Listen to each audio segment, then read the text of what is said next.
Hello and welcome to my channel. This is Redeeming Six by Chloe Walsh. Hope you enjoy. Part 1. Still trying. Joey. You're fierce quiet, Joey son. I'm grand, Tony. Are you sure? You're as pale as a ghost and haven't had a whole pile to say for yourself all week. It's all good. You and Aoife haven't... He let his words trail off, but kept his worried eyes on me, waiting for an explanation. We're grand, Tony. I fed him the lie he wanted to hear before turning my attention back to the ratchet in my hand. Everything's grand. Thank Jesus for that. Relief flashed in his eyes. Then you wouldn't happen to have any idea what's after getting into her. She's walking around the house with a face like thunder. No clue. Liar. Really? He scratched his jaw in confusion. You're usually the first to know when there's drama. Think she had a fight with Casey over the Christmas? Did she know? I couldn't explain why the words "we broke up" refused to come out of my mouth. Or worse, why I lied and placed the blame on her best friend instead. But I did it. Yeah, I nodded, following through on my bullshit. I think I heard something about that. Jesus. It must have been one hell of a fight, he stated, watching me from the other side of the car we were working on. She's been hysterical for days now, crying herself to sleep most nights. Fuck.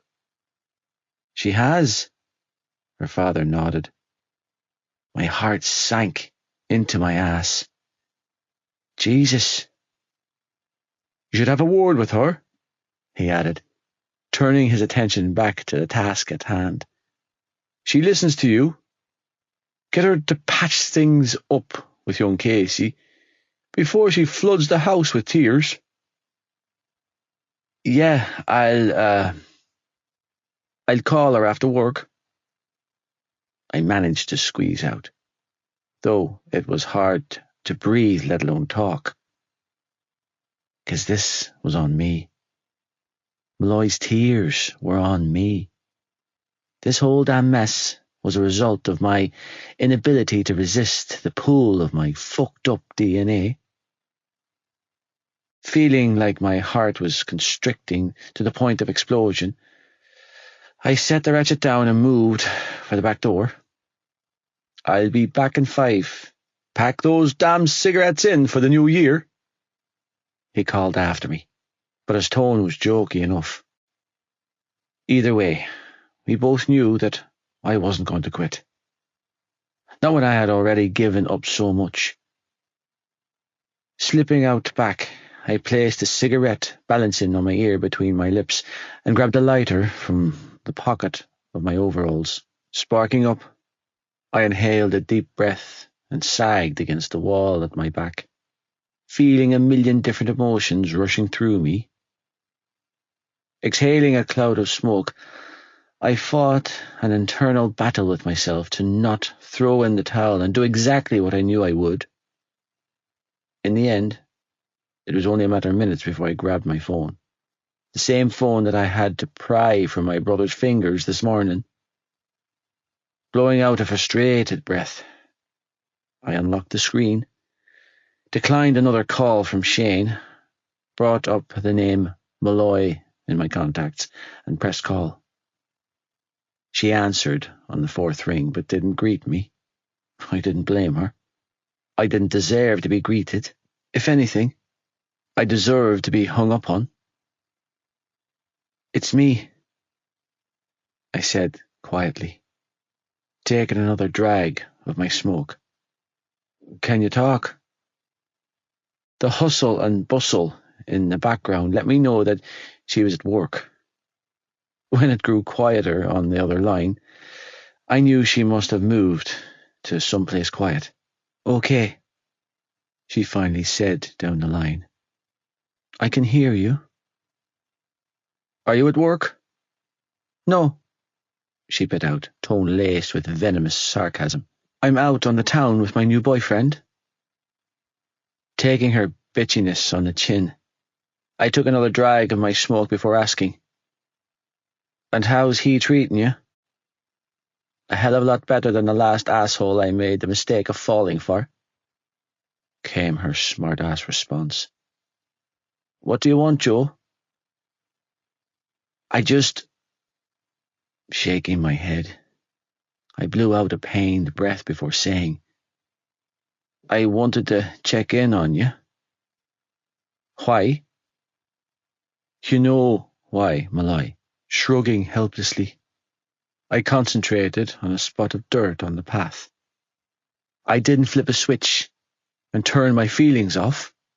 Don't, she choked out, emotion overtaking her sarcasm. Not when I have 3 more hours at work to get through. Attracting my words, I bit back a pained growl and steered the conversation in another direction. Tony said that you've been crying. And? I shook my head. It fucking guts me to hear that. I don't want you to cry, Malloy. Well, unfortunately, that usually happens to a girl when her boyfriend sacks her off. Stop. I flinched, hating both the words and the pain in her voice. I didn't sack you off. You broke up with me, Joey, she replied, tone thick. You can wrap it up as sweetly as you want, but in the end, that's exactly what you did. I still love you. I heard her sudden intake of breath, but she didn't say anything for a long beat. Don't. I fucking love you, Aoife Malloy, I repeated, focusing on an oil stain on the back wall of the garage. I always will. Then take it back. I can't. I shook my head, feeling like my heart was splitting clean down the centre. I'm not good for you. All I wanted to do was sprint over to the Dinneman and wrap her up in my arms, but I couldn't afford to make another mistake with this girl. Not when I already crushed her. Are you clean? I closed my eyes and nodded weakly. Yes. Since when? I haven't touched anything since that night. Because you're turning over a new leaf? Because I'm fucking ashamed of myself. I came right out and told her. Of what I exposed you to. How I treated you. There was a long stretch of silence, where I swear that I could hear the sound of my own heart thundering in my ears before she spoke again. So, 2 weeks without anything, huh? I nodded again. Yes. Yeah. I'll be back in 5, I heard her say.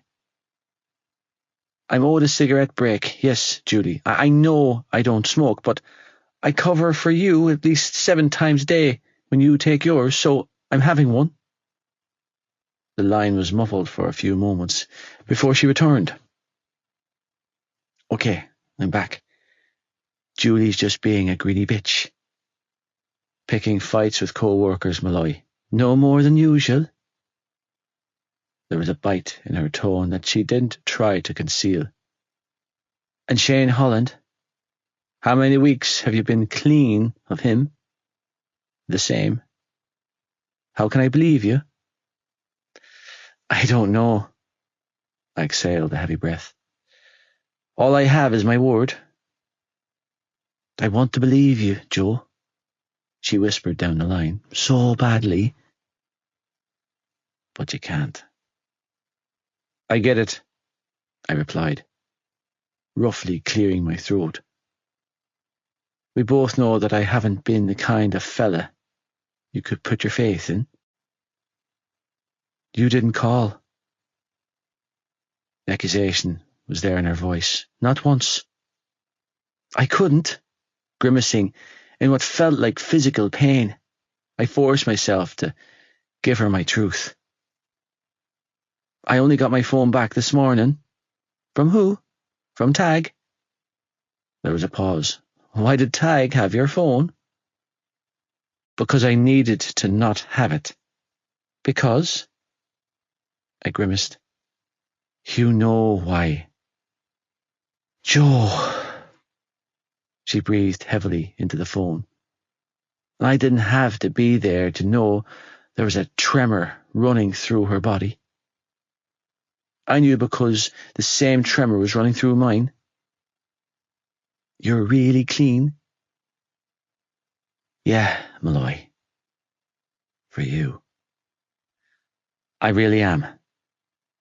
Then what are we doing here? Why am I here and you're not? I need more time. To do what? She snapped.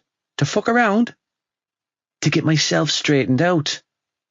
I corrected gruffly, narrowing my eyes. Don't even fucking go there, when you know that I'm not looking at anyone else.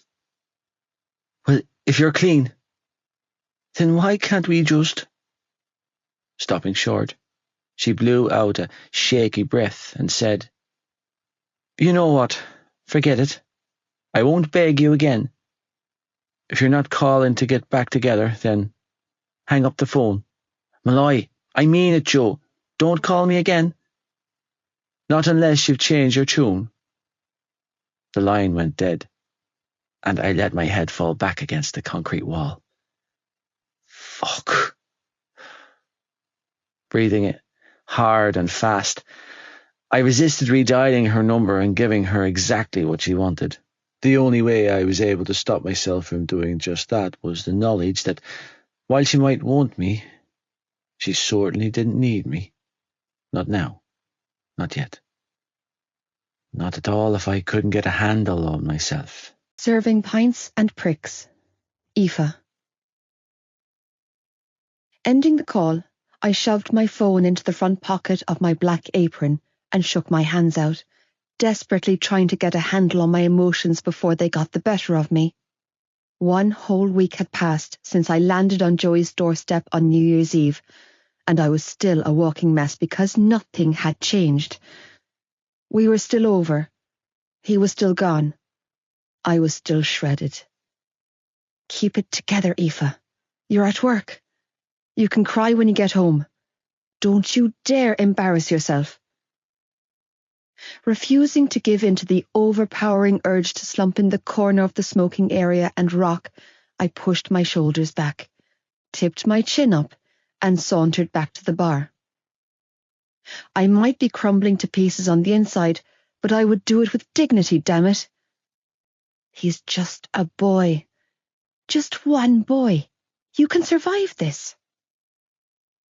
Mind the bar, Julie muttered, skulking past me when I returned to my post. I'm going for a ciggy.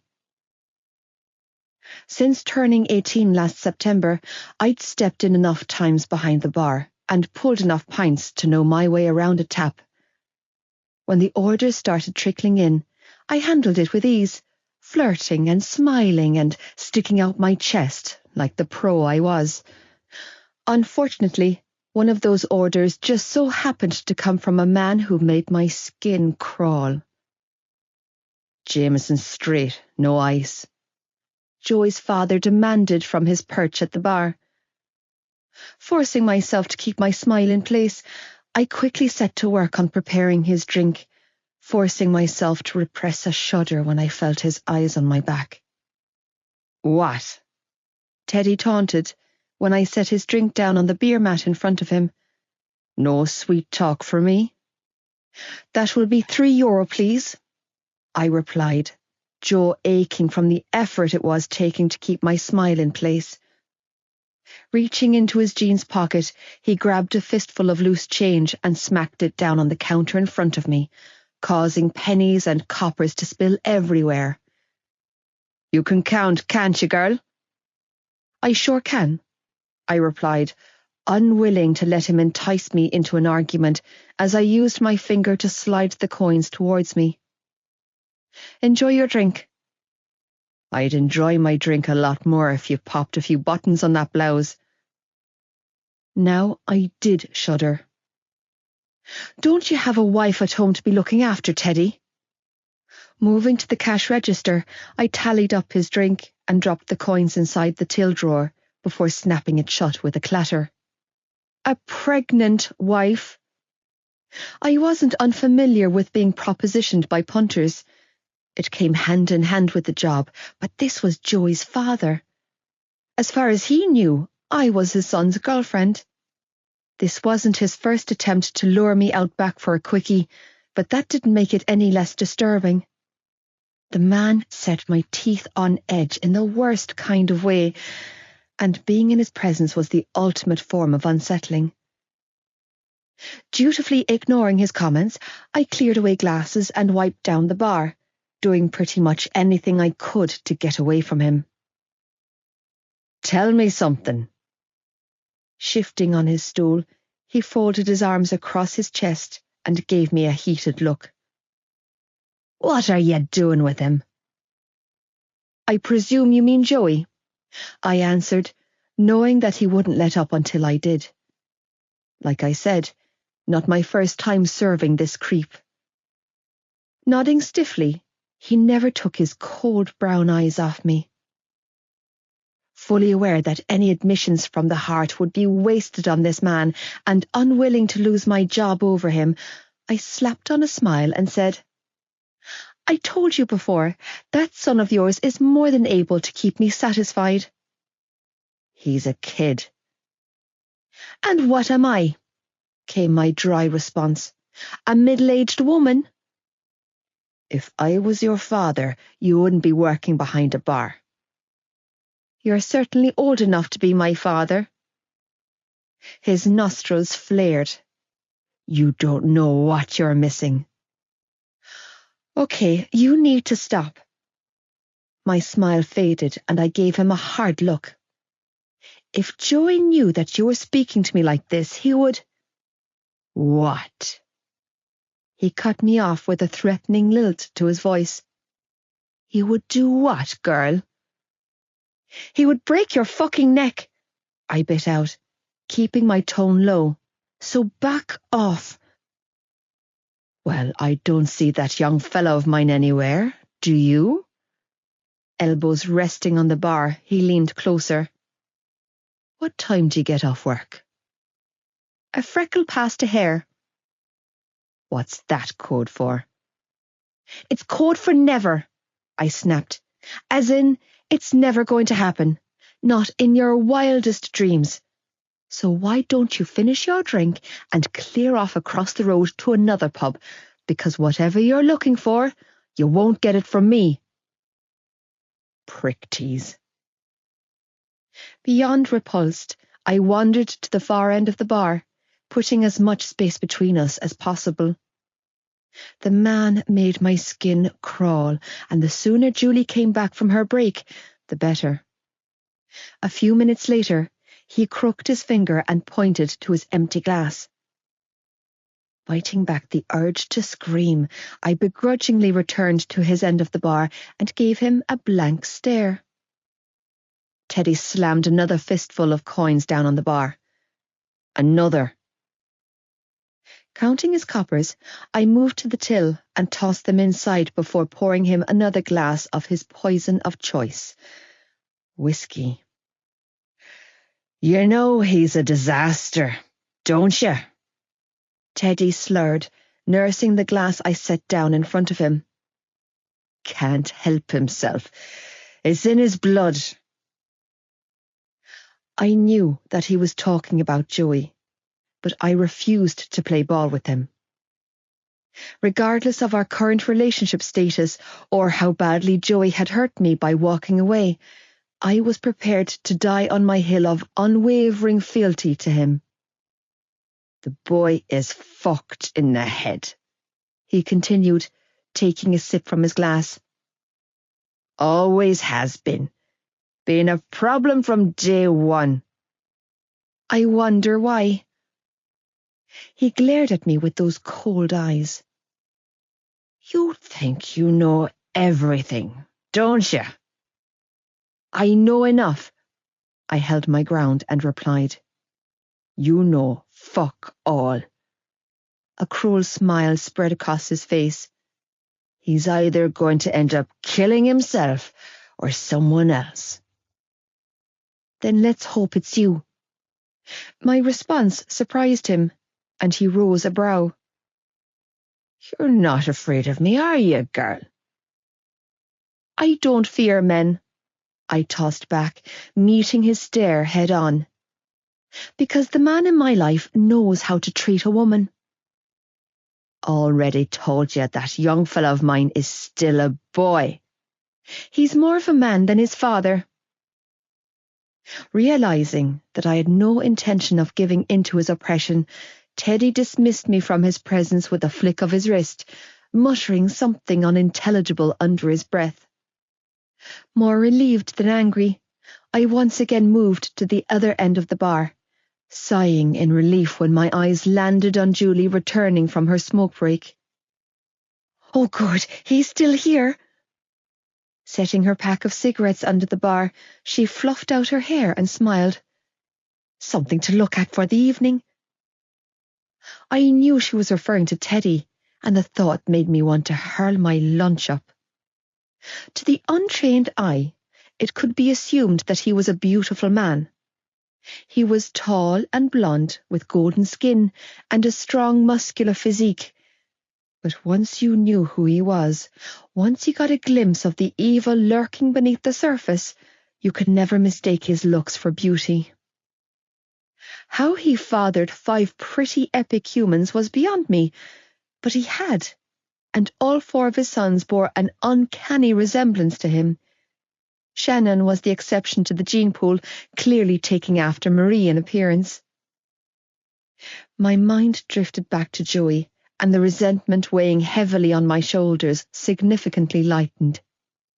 Being in the presence of his father, a man Joey had to endure his entire life, caused my skin to crawl and my resolve to weaken. How could I be angry at him for trying to fight against turning into the piece of shit propping up the bar? He was terrified of us becoming his parents, of becoming the man at the end of the bar, and had taken drastic measures to stop that from happening. To protect me. Telling me that he loved me on the phone earlier wasn't right. He should be keeping that shit to himself, but I'd be a liar if I said it didn't soothe the ache in my chest. Just a smidge. Are you pregnant? Was the first question my mother asked when I walked through the door on Friday evening after work. Am I what? I asked, dropping my bag on the kitchen table and turning to gape at my mother. Pregnant, she repeated, setting her iron down. You can tell me if you are, Aoife. Wiping her hands off on her trousers, she stepped around the ironing board and closed the space between us. I won't shout at you, love, I promise, but I would rather know now than later on. No, I'm not pregnant, I snapped, shrugging off my coat before hanging it on the back of the kitchen chair. But you are sexually active. Oh my God, I groaned, kicking off my heels. What are you going on about, woman? You're having sex. I gave her a look that said, how dare you even suggest such a thing, before adding, and even if I was having sex, which I'm absolutely not, I'm on the pill, remember? You took me to get it when I was 14. To help you with your heavy periods, she reminded me, not because I was giving you the green light to have sex with Paul. And I didn't have sex. Shrugging sheepishly, I added, with Paul. But you are now. She offered me a supportive smile. With Joey. I snorted, No. Mam cocked a brow. Do you think that I came down in the last shower? It's not your father you're talking to. Don't try to pull the wool over my eyes, young lady. I know well what happens when that boy sleeps over. Oh my God. If you're sexually active with young Joey, then there's no need to hide it from me. She continued. You've been together for a while. I'm not mad, love. I'm just concerned. And so what if I am having sex with him? I choked out, blushing. I'm not 14 anymore, ma'am. I'm 18, remember? That's fine, she replied, voice strained. Thank you for telling me. You're welcome. Now, are you being safe?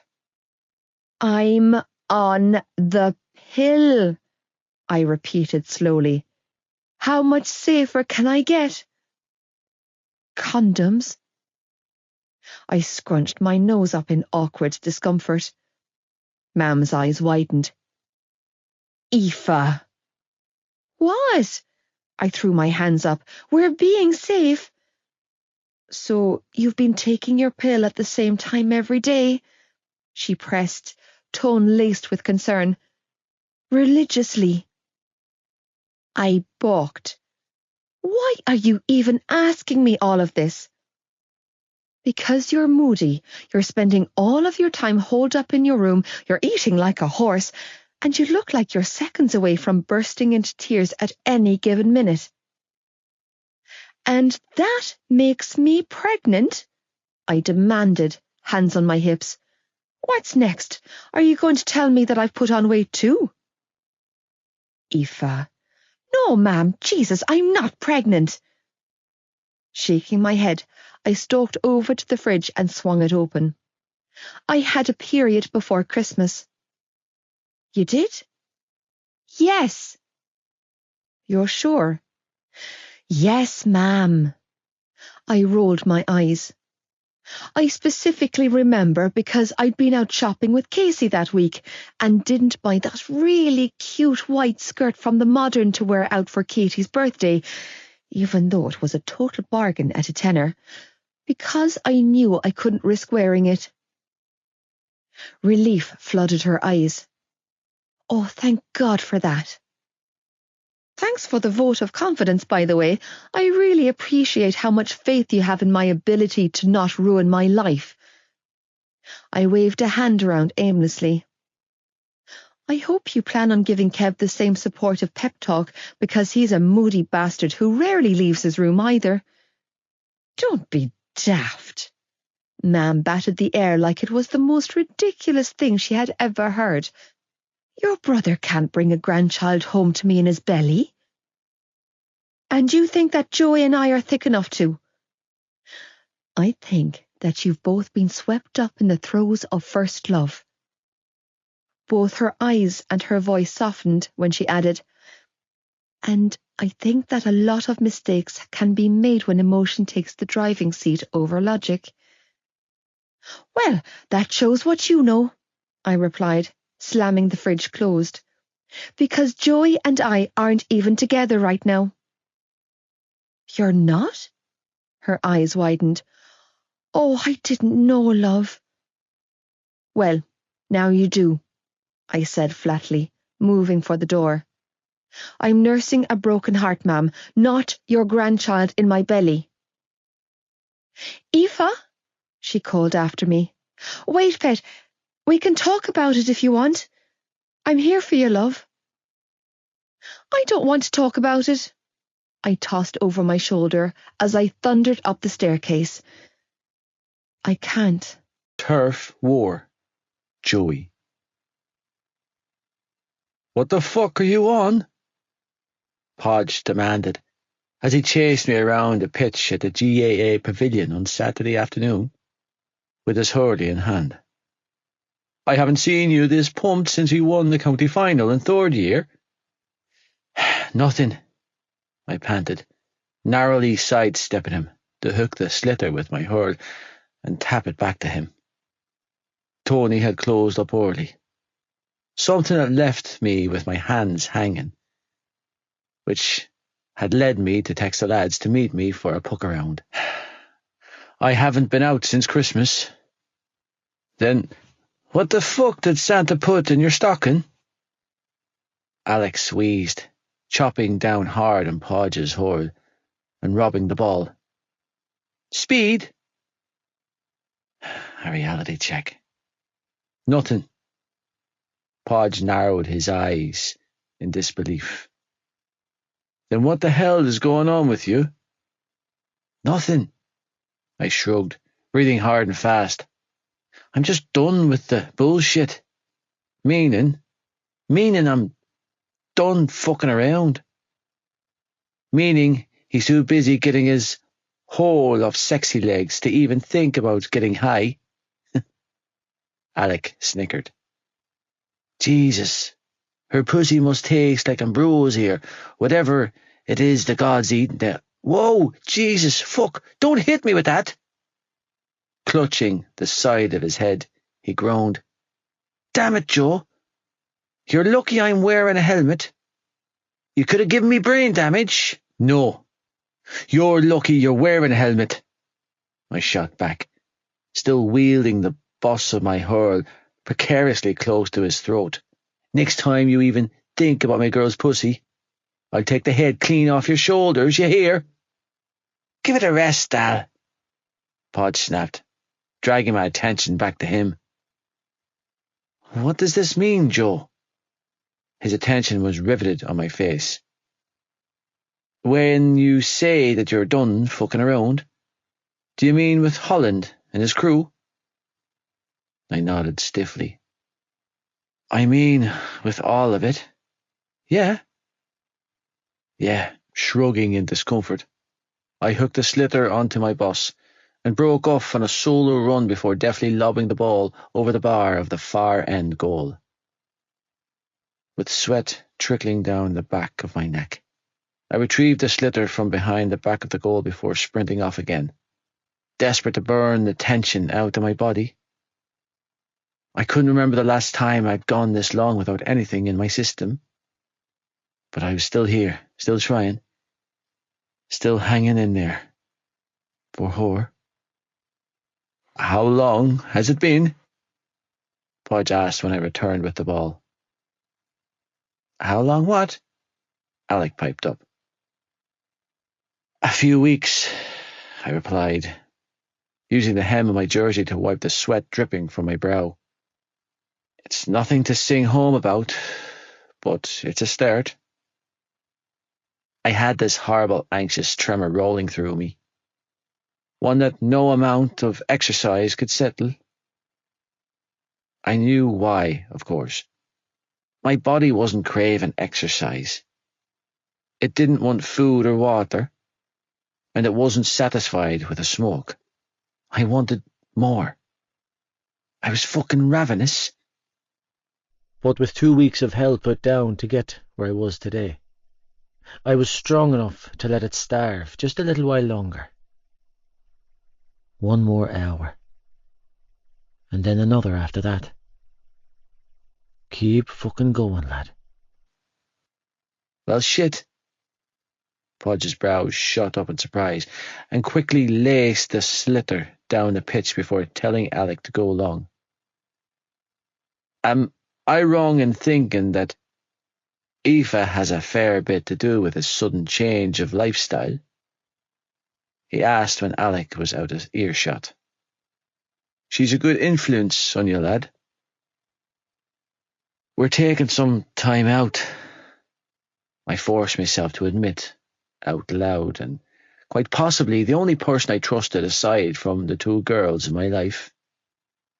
I'd managed to work an entire week with Tony without disclosing as much as a drizzle of information on my relationship with his daughter. It hadn't been easy facing him, and the unknown, but to his credit, the man treated me exactly the same as always. You and Aoife? Podge asked, eyes widening, and I quickly realized that he wasn't going to do the same. Since when? since I pulled my head out of my ass long enough to see what I was doing to her. Are you serious? Come on, Podge. I shrugged, deciding to go with the truth for once. It's fairly obvious that the road I'd been travelling down isn't exactly aligning with the one Eve is on, lad. And that matters to you. She matters to me. Are you broken up for good? His question caused my heart to plummet into my ass, and my mind to scream, fuck. I hope not. It depends. On what? On whether or not I can get my shit together. Which apparently you have. And now whether or not I can keep my shit together. I forced myself to add. Which, let's face it, lad, I don't have the best track record of doing. So this timeout was her idea? No. I shook my head. It was mine. So does this timeout mean that you guys are seeing other people? No, I balked, feeling sick to my stomach at the thought. I don't want to even think about another girl, lad. Is she, he pushed, thinking about other lads? She should, I muttered. But no, I don't think so. And if she does, I bit back the urge to roar. Then I won't hold her back. Jesus, you really love her, don't you? More than life. So what if I do? I bit out, immediately on the defensive. Nothing, lad, nothing. He was quick to placate. It's just that I've known you since junior infants, since we were 4, and I've never heard you admit your feelings for anyone. I shrugged, uncomfortable with this line of questioning. Obviously, I noticed that weird chemistry the two of you have the second we walked into first year, but I never realized it was that deep. He shook his head before admitting.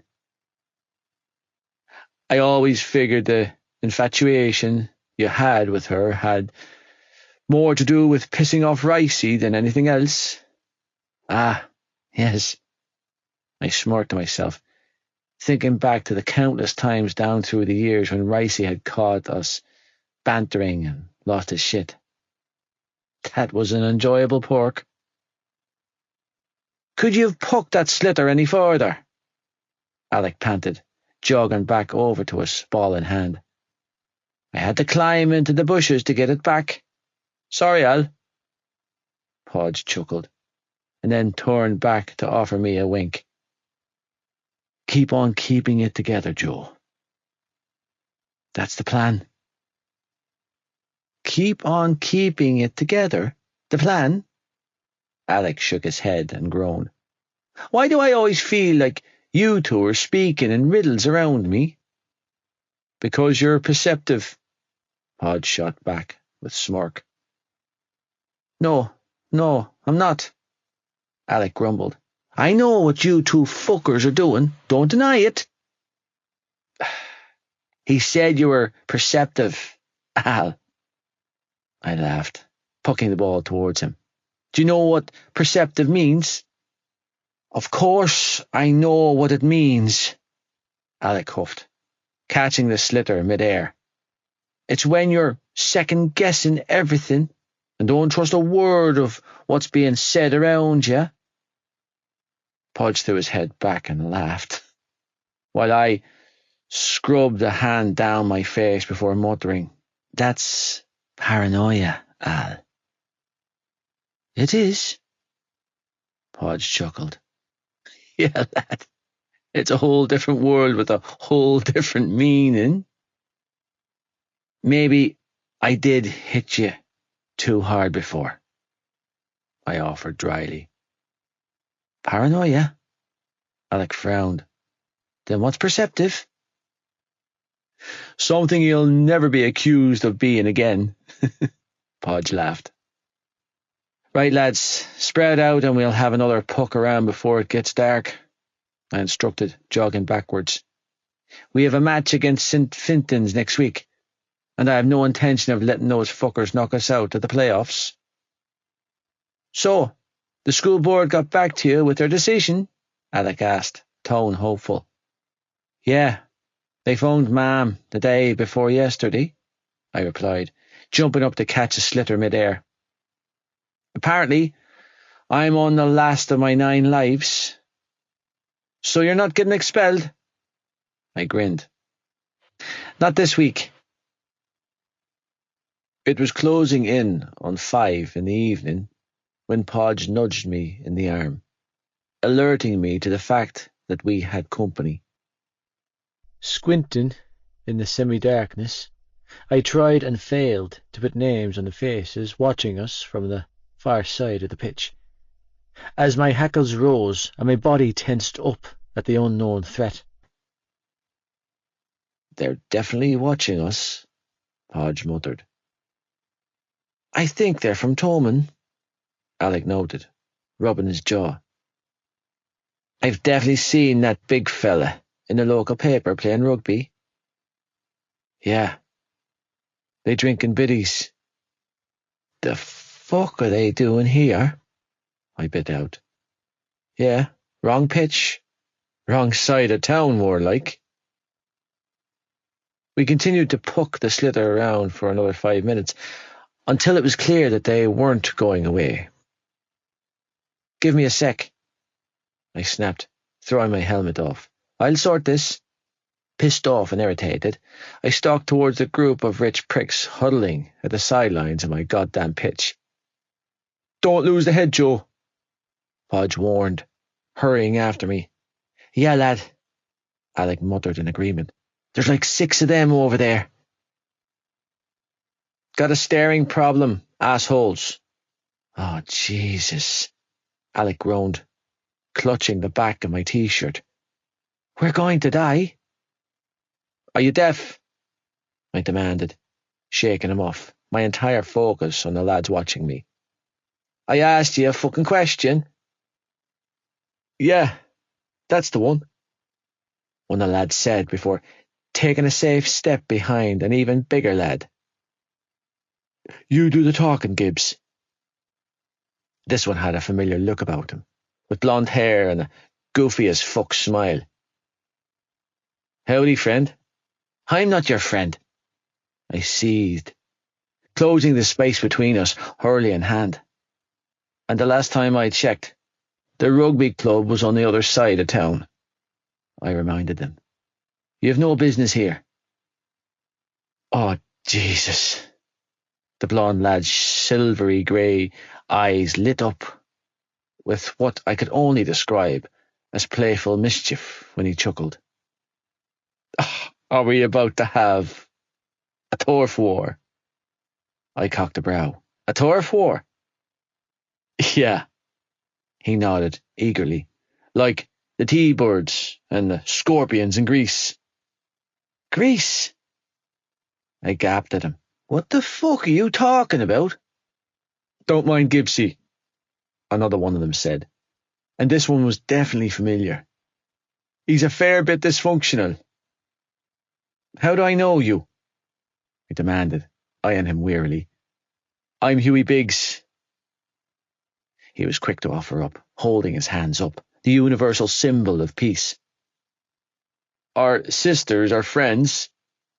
Yeah, the big one chuckled, waving a tissue in front of him. We've come in peace. Shut up, Gibbs, Huey muttered, shaking his head. Jesus, lad. Taken aback, I unfurled my fists and focused myself to simmer down.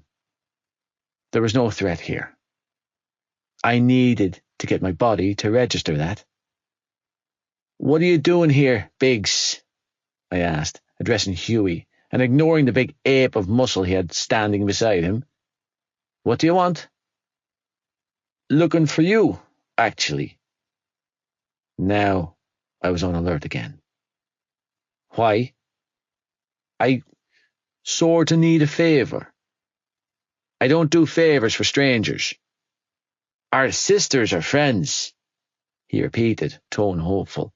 Which means we're sort of friends or acquaintances, maybe. No? Okay then. I don't do friends, I repeated coldly, sizing up each and every one of the overgrown bastards with their designer clothes and expensive haircuts. And I don't do favours. Hey, Alec huffed, folding his arms across his chest in outrage. Thanks a fucking lot, friend. What am I? Dog shit? Shut up, you dope, Podge grumbled. Let Lynchy handle this. Fair enough, Hughie replied, with a shake of his head. Clearly coming here was a bad idea. Clearly, I bit out, staring him down until he looked away. See ya. What? The big fella demanded. No, it was a brilliant idea. I'm not leaving until I get what I came for. And what was that, exactly? We're looking to take a trip to the Spliffs of Moor, if you get me. He chuckled, waggling his brows. I stared blankly back at them. We need drugs. Jesus, Gibbs, Hughie groaned, dropping his head in his hands. Tact, lad, tact. Drugs. I cocked a brow. And you came to me because? Because we've heard the rumours, another one said. I arched a brow. Rumours? From Hughie, the big lad offered up. Hughie groaned loudly. Jesus, Gibbs. He said you're off your trolley on drugs, and I really need to borrow some of those. Thanks a fucking bunch, Gibbs, Hughie spluttered, taking a safe step back. I locked my gaze on the big one. And you thought that I could help you with that? He nodded brightly. Look at me, asshole. I gestured to my training gear. Do I look like a dealer? When he didn't immediately say no, I narrowed my eyes. I'm not a fucking dealer. But you do have contacts, right? He offered back, tone coaxing. You know, friends in low places and all that jazz. You are from Elks Terrace, aren't you? 1, I'm not your friend. 2, the fact that you're insulting me to my face by insulting that I'm from a lower place than you deserves a smack in the mouth. And 3, I'm not doing shit for you. Now, clear off. I accept all 3 of those reasons as being fair and true, the big fella replied. And I honestly would oblige you by clearing off, but I really need those drugs for my captain. Your captain? Yeah, my captain. He nodded eagerly. He's having a hard time right now. A really fucking hard time. He had this procedure before Christmas, you see, and the poor bastard is as stiff as a poker from it. All I'm asking for is something to help relax him. Gus, is it? I asked calmly. Is that your name? Gibbsy, he corrected with a sheepish grin. It's Gibbsy, although my mother calls me Jared. I don't give a shit what your mother calls you, I interrupted, levelling him a warning look. And as for your captain and his procedure, tell him to go to a doctor and get a prescription like everyone else. Turning back to Hughie, I added, Don't come back here, Biggs. I pointed to the big ape beside him before adding, and especially not with him. But he can't write me a prescription for weed, the big lad blurted out. Please, come on, man. It's just a little weed. What part of I'm not a dealer are you having trouble with? I know. You're not a dealer, blah, blah, blah. I heard ya. He reeled off.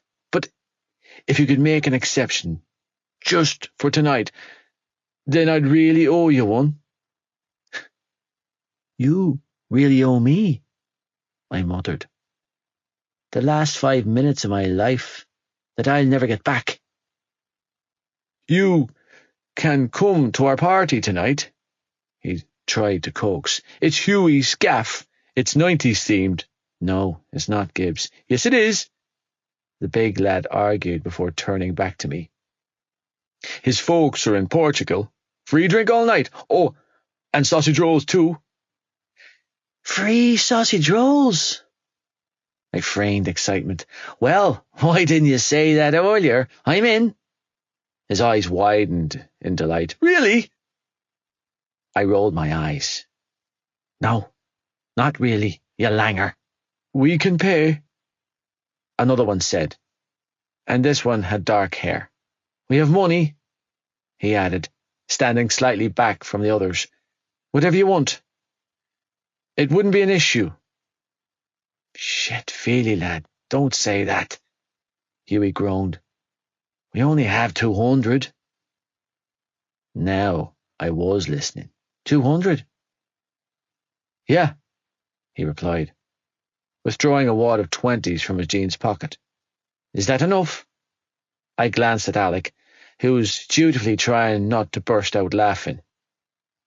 He might be a thick fucker, but he was streetwise enough to know that they had enough cash to supply their rugby team and our hurling team. How much you looking for? I heard myself ask.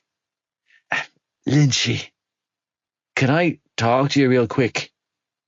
Podge interrupted before dragging me away from them. What are you doing? I hissed, shrugging his arm off. What am I doing? What are you doing? He demanded when we were out of earshot. I thought you were done with Shane Holland and all of that bullshit. I am, I bit out, glaring at him. I don't need to go anywhere near Holland for this. How? I shrugged. I have an 8th back at the house. I thought you were done with all of that. I am, I repeated, pissed off. I haven't used. His eyes bulged. Weed is using. Mine narrowed in response. No, it's not. Yes, it is. No, it's not. Cannabis is a drug. Cannabis is a plant. It's against the law in this country. So is taking a piss on the street. I shot back. Rules are stupid. What's your point? Jesus, Joey. Podge groaned, rubbing his face with his hand. It's like 2 steps forward and 10 steps back for you. Bullshit.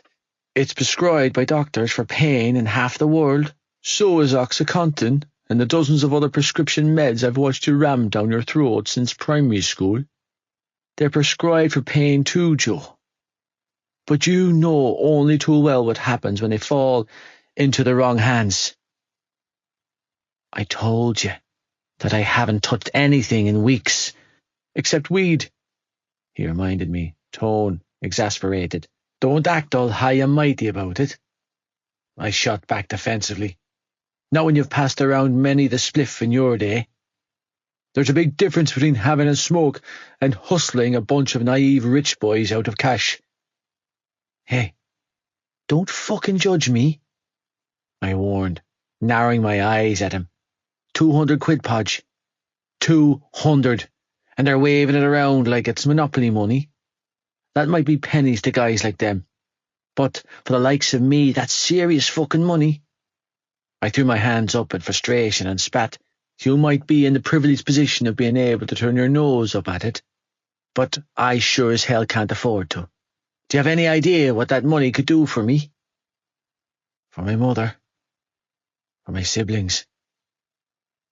It would mean the difference between my brothers living off cold baked beans and butter sandwiches for the next week in the freezing cold of winter until Mam or I got paid, or having a hot meal in their bellies and a warm fire to heat them before bed. There was no choice to make in this instance. And what about Aoife? He demanded, cutting me where it would have the biggest impact, right in the heart. How happy do you think she'll be when she finds out? Don't bring her into it, I warned, cutting him off. Don't you dare throw her in my face. Shaking my head in warning, I held a hand up and took a step back, regretting ever confiding in him. I couldn't trust a goddamn soul. You know why I can't turn this down. You fucking know, Podge. So don't twist the knife in deeper. Guilt flickered in his eyes, and he shook his head. If you need money for your family, I don't want your charity. I spat, shaking because of how horribly fucking exposed I felt. I can handle it myself. He stared at me for the longest time before relenting. Fair enough. He threw his hands up in defeat. I won't say another word. Only to say that I think this is a bad idea. I accept that. I replied with a stiff nod.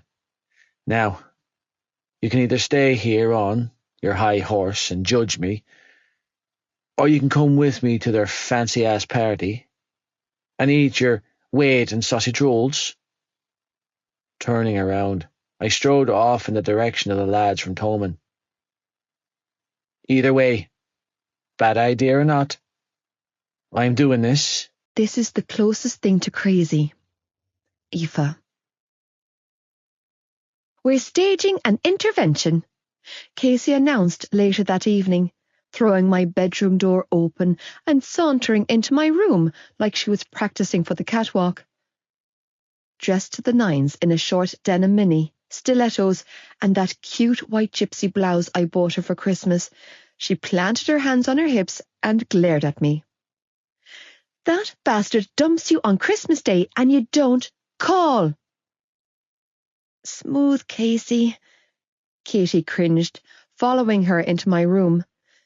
Your mother called us, she hurried to explain, tone laced with sympathy. She's really worried about you, Eve. We all are. Ugh. Groaning, I rolled onto my back and starfished the bed, knocking countless empty sweet wrappers off in the process. Okay, you need to turn the song off, Casey ordered, moving from my stereo, and climb out of your misery. No, this is the best part, I choked out, wailing along to the lyrics of Katie Melua's The Closest Thing to Crazy. I'm fine, I sobbed. Really, I am. Sure you are, Casey shot back, arching a brow. That's why you have chocolate smeared all over your chin. I'm trying to process here, I mumbled pathetically around a mouthful of M&Ms. God, is that so terrible? Then process by getting mad, she instructed, stalking over to swipe the half-eaten packet out of my hands. Hell, get even, but don't get fat. Casey, Katie spluttered out, you don't say things like that. Well, sue me, because I said it, Case shot back unapologetically. And I'm not going to sit back and watch my best friend self-destruct because her asshole ex dumped her at Christmas. I mean, Christmas! Her tone was incredulous. After a year together, who the hell even does that? Joy didn't dump me, I huffed. We're taking time out. Decided by who? Him, I strangled out, feeling my heart splice open. For how long? As long as it takes for him to get his crap together. I don't know. I really hate when boys pull this stunt, she growled. He doesn't have the balls to knock it on the head, so he leaves the girl hanging in limbo, stringing her along for weeks until she finally comes to her senses and sees that the space that he desperately needed wasn't really space at all, but a new girl to bury his dick inside. Casey, please, Katie snapped. You need to tone it down. You are worth 10 of that dickhead, Casey continued to grumble as she set her duffel bag down on my bed and unzipped it. And I plan on reminding you of it. I eyed the bag warily. What are you doing? The question you should be asking is, what are we doing? She replied, dragging out a mountain of clothes, makeup, CDs, and a bottle of that cheap Prosecco we both loved. And we, my dearest, oldest, most gorgeous friend in the whole wide world, are going to a house party. No, no, no, I shook my head. You're going to a house party. I'm not going anywhere. Yes, you are, she chimed back, ignoring my protests. Katie's fella has a free house and he's throwing this huge party before school starts back on Monday. They're having an actual DJ with a mountain of free booze. It's going to be packed to the rafters with all of his buddies from the rugby team, and you are going to come with us. No, I vehemently protested. I am absolutely not. Did you not hear me? She gaped at me like I had lost my mind. I said it's going to be filled with rugby players, Eve. Big, hot, sweaty, sexy rugby players. I don't care. Best of all, it's a Tommen party, so you don't have to worry about bumping into anyone from BCS. She quickly continued, ignoring my wishes entirely. And by anyone, I mean that good-for-nothing asshole. Casey, if you told me that the entire Irish rugby team was going to be in attendance, I still wouldn't come. Reaching for a pillow, I hugged it to my chest and sighed heavily. Do you remember the Cadbury's advert that used to be on the television when we were small? The one with the woman devouring a square of dairy milk while Show Me Heaven played in the background. Yeah, so? Yeah, well, I'm the woman in the ad, and Joey's the chocolate bar. So you're saying that he's the only flavour you want to taste? She shook her head. That's so stupid when he's the only flavour you've ever tried. He dumped you, Eve. He cut off your chocolate source. So get off your ass and come sample something from the luxury menu with me instead. I'm not interested. Get up. I'm too sad. Which is exactly why I'm not leaving this room without you. Now, Katie, go and turn on the shower for our girl here, she ordered. And put this on, she added, tossing Christina Aguilera's Stripped album into Katie's hands. Track 2.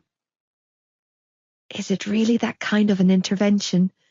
Katie asked, hurrying over to the stereo. You're bringing out the big guns. I think I need a new haircut, I mumbled, pulling on my long braid. I need a change. Oh my God, it is! Katie yelped, quickly switching discs. You can bet your ass it is, Casey replied. Christina's Can't Hold Us Down blasted from the speakers a moment later, and Casey nodded her approval before turning her attention back to me. If you chop off those long locks, I will use the strands to strangle you with. Now, get up. I shook my head. No. She narrowed her eyes. Get your ass up, Malloy. Never. Don't make me climb on there and get you. You wouldn't dare. Try me. After a 10-second stare down, we both drove from my duvet at the same time, arms flailing and legs kicking. If you're not ready to get over your ex by getting under one of those fine-ass rugby boys, then I will take one for the team and do it for you, she growled, wrestling the blanket out of my hands as she straddled me. But you're still coming with me to be my wing woman. Never, I protested, trying and failing to knock her off by bucking my hips.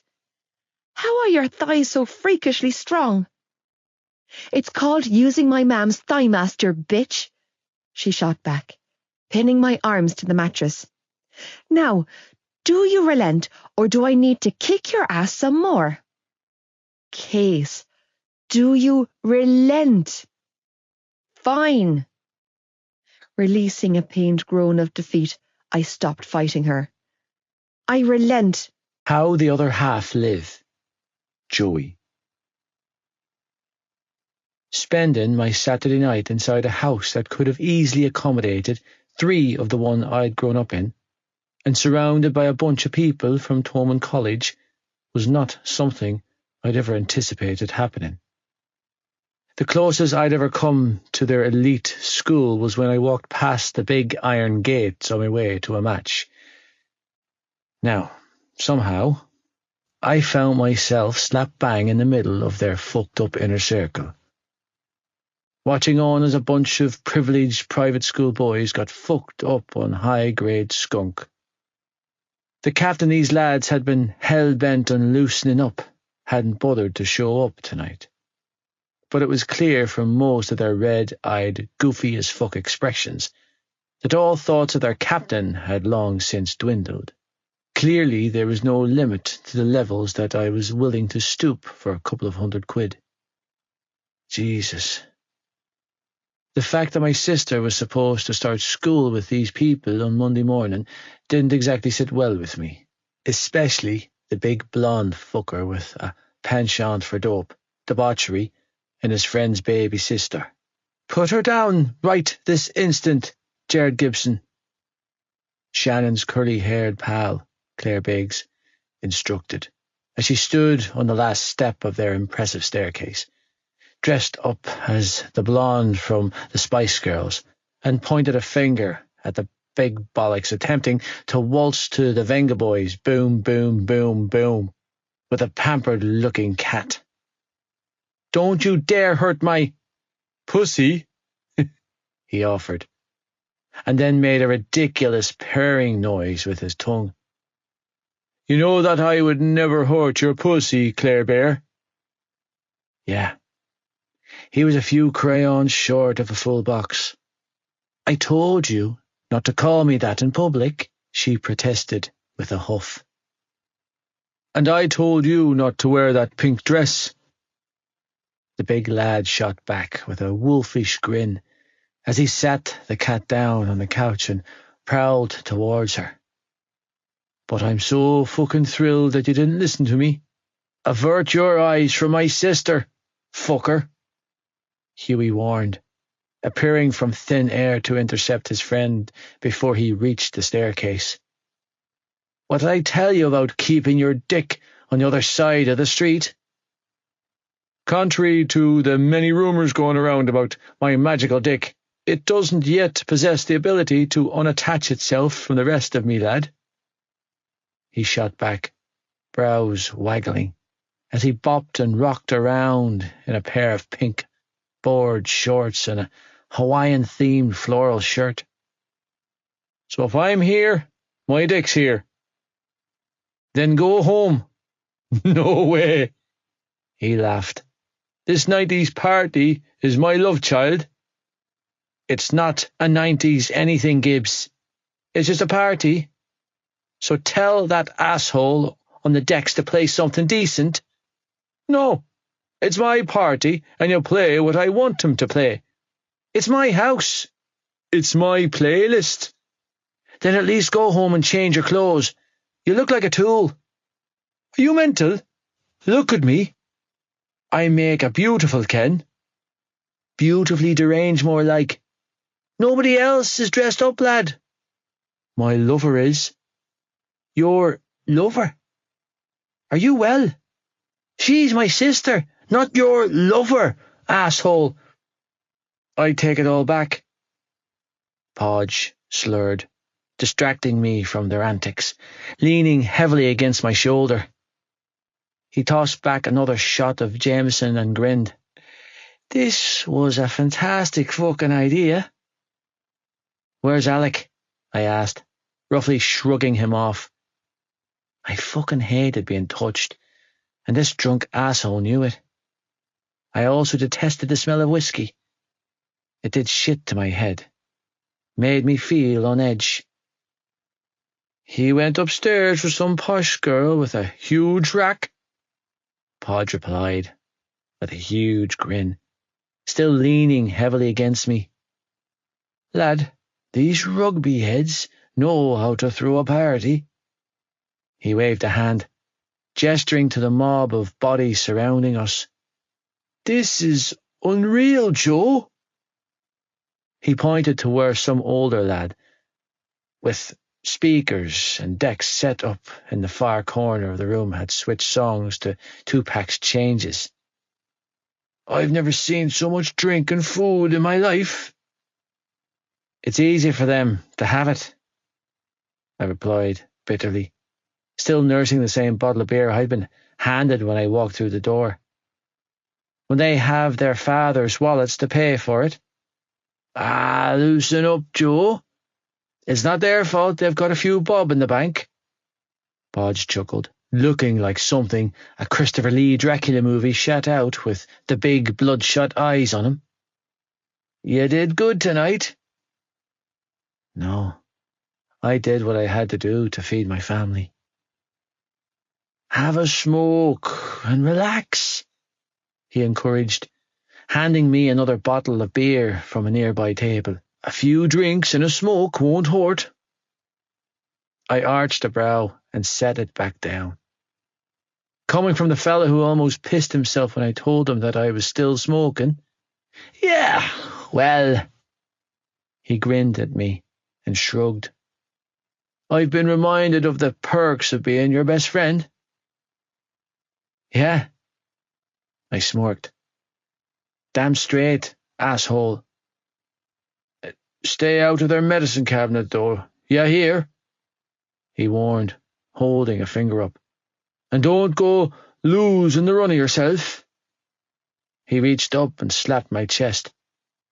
If you get tempted to score, just think about the girl whose name you've got tattooed over your heart, best friend or not. If you put your hands on me again, I will rip your arm off. I warned, batting his hand away. And if I wanted to get fucked up, that's exactly what I would be doing. But I'm not. So I don't need any lectures or advice from you. And I don't need any reminders of what's at stake either. I'm a big boy, Podge. I can handle my own shit. I've been doing it my whole life, so don't start trying to mother me, you hear? I hear you, Joe. He chuckled, good-naturedly, holding his hands up as he backed away. I hear you, lad. Jaw ticking.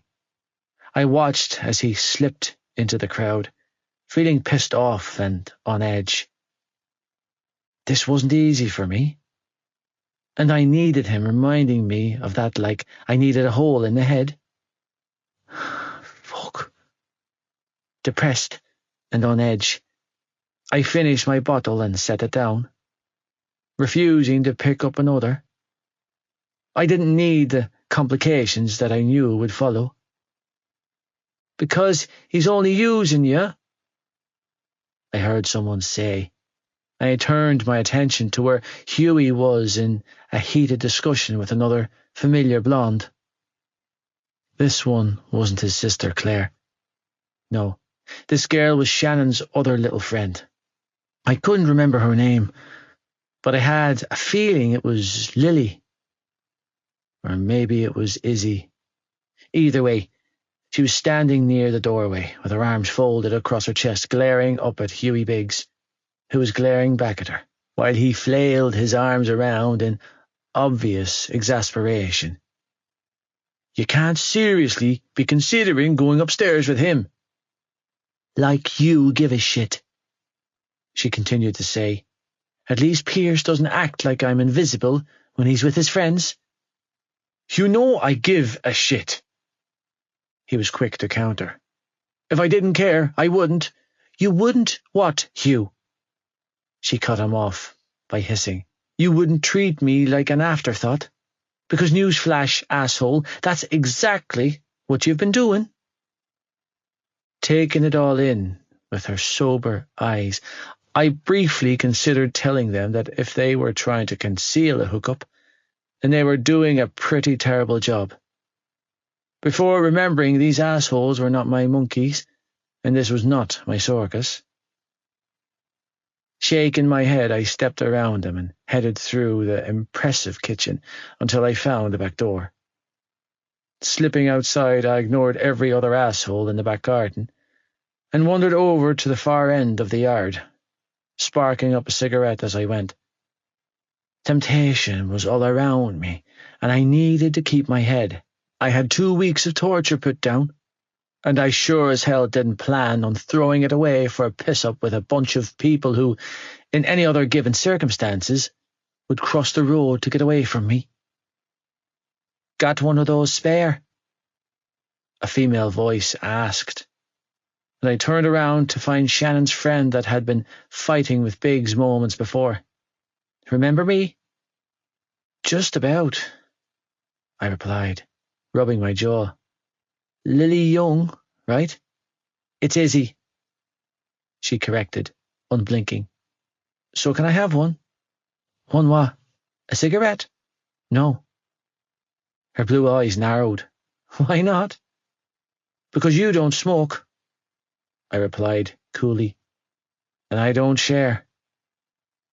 She gave me a hard look, one I was only too willing to return, before relenting with a heavy exhale. "I hate parties." "Then why come?" "It's complicated." "Fair enough." "That's it." She eyed me curiously. "You're not going to ask me why?" "No." "How come?" I shrugged. "Because I don't care about your answer." She tilted her head to one side, studying me with her blue eyes. "You don't belong here either?" "No shit, Sherlock." "Then why'd you come?" I smirked. "It's complicated." Her lips begrudgingly tipped up in a smile. "You know, I used to have an epic crush on you when I was younger." She didn't blush or blanch when she said it either. Girl had an impressive pair of balls on her. Most of the girls in our class had. You even overtook Leo DiCaprio for a bit. And that was during his Titanic superstardom stage. Shaking her head, she released another sigh before adding, "Which only proves that I've always been attracted to the worst kind of wrong for me." Frowning, I inhaled a deep drag, held it there just long enough to take the sting out of the pain in my chest, and then exhaled slowly, while I tried to think of what to say to this girl who, even though she clearly had a sharp tongue, didn't look like she could handle another kicking.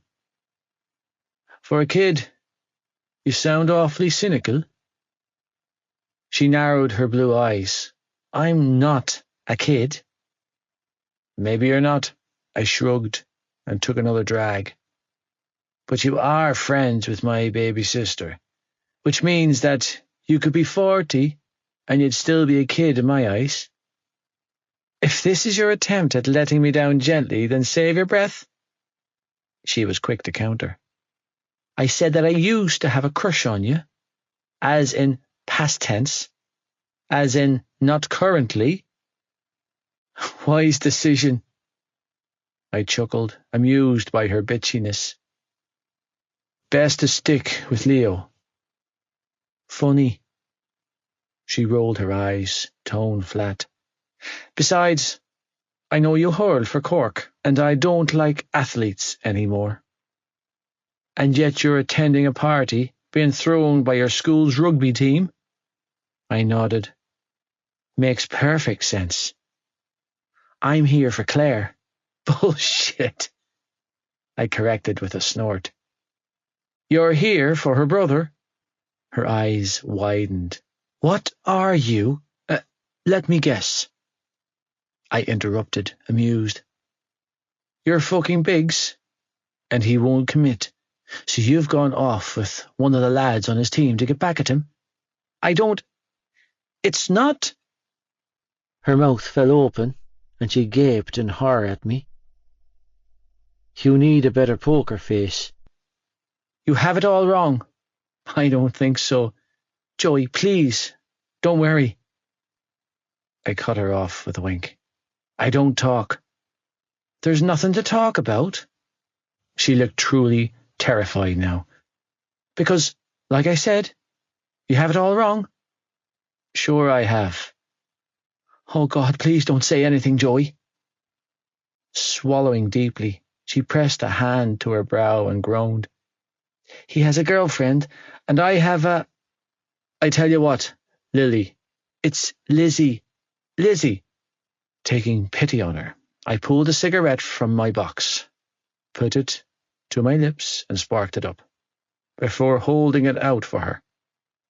You keep an eye on Shannon when she starts at your school next week. Watch her back and keep any assholes who think about targeting her in line, and I'll forget everything you think I have all wrong.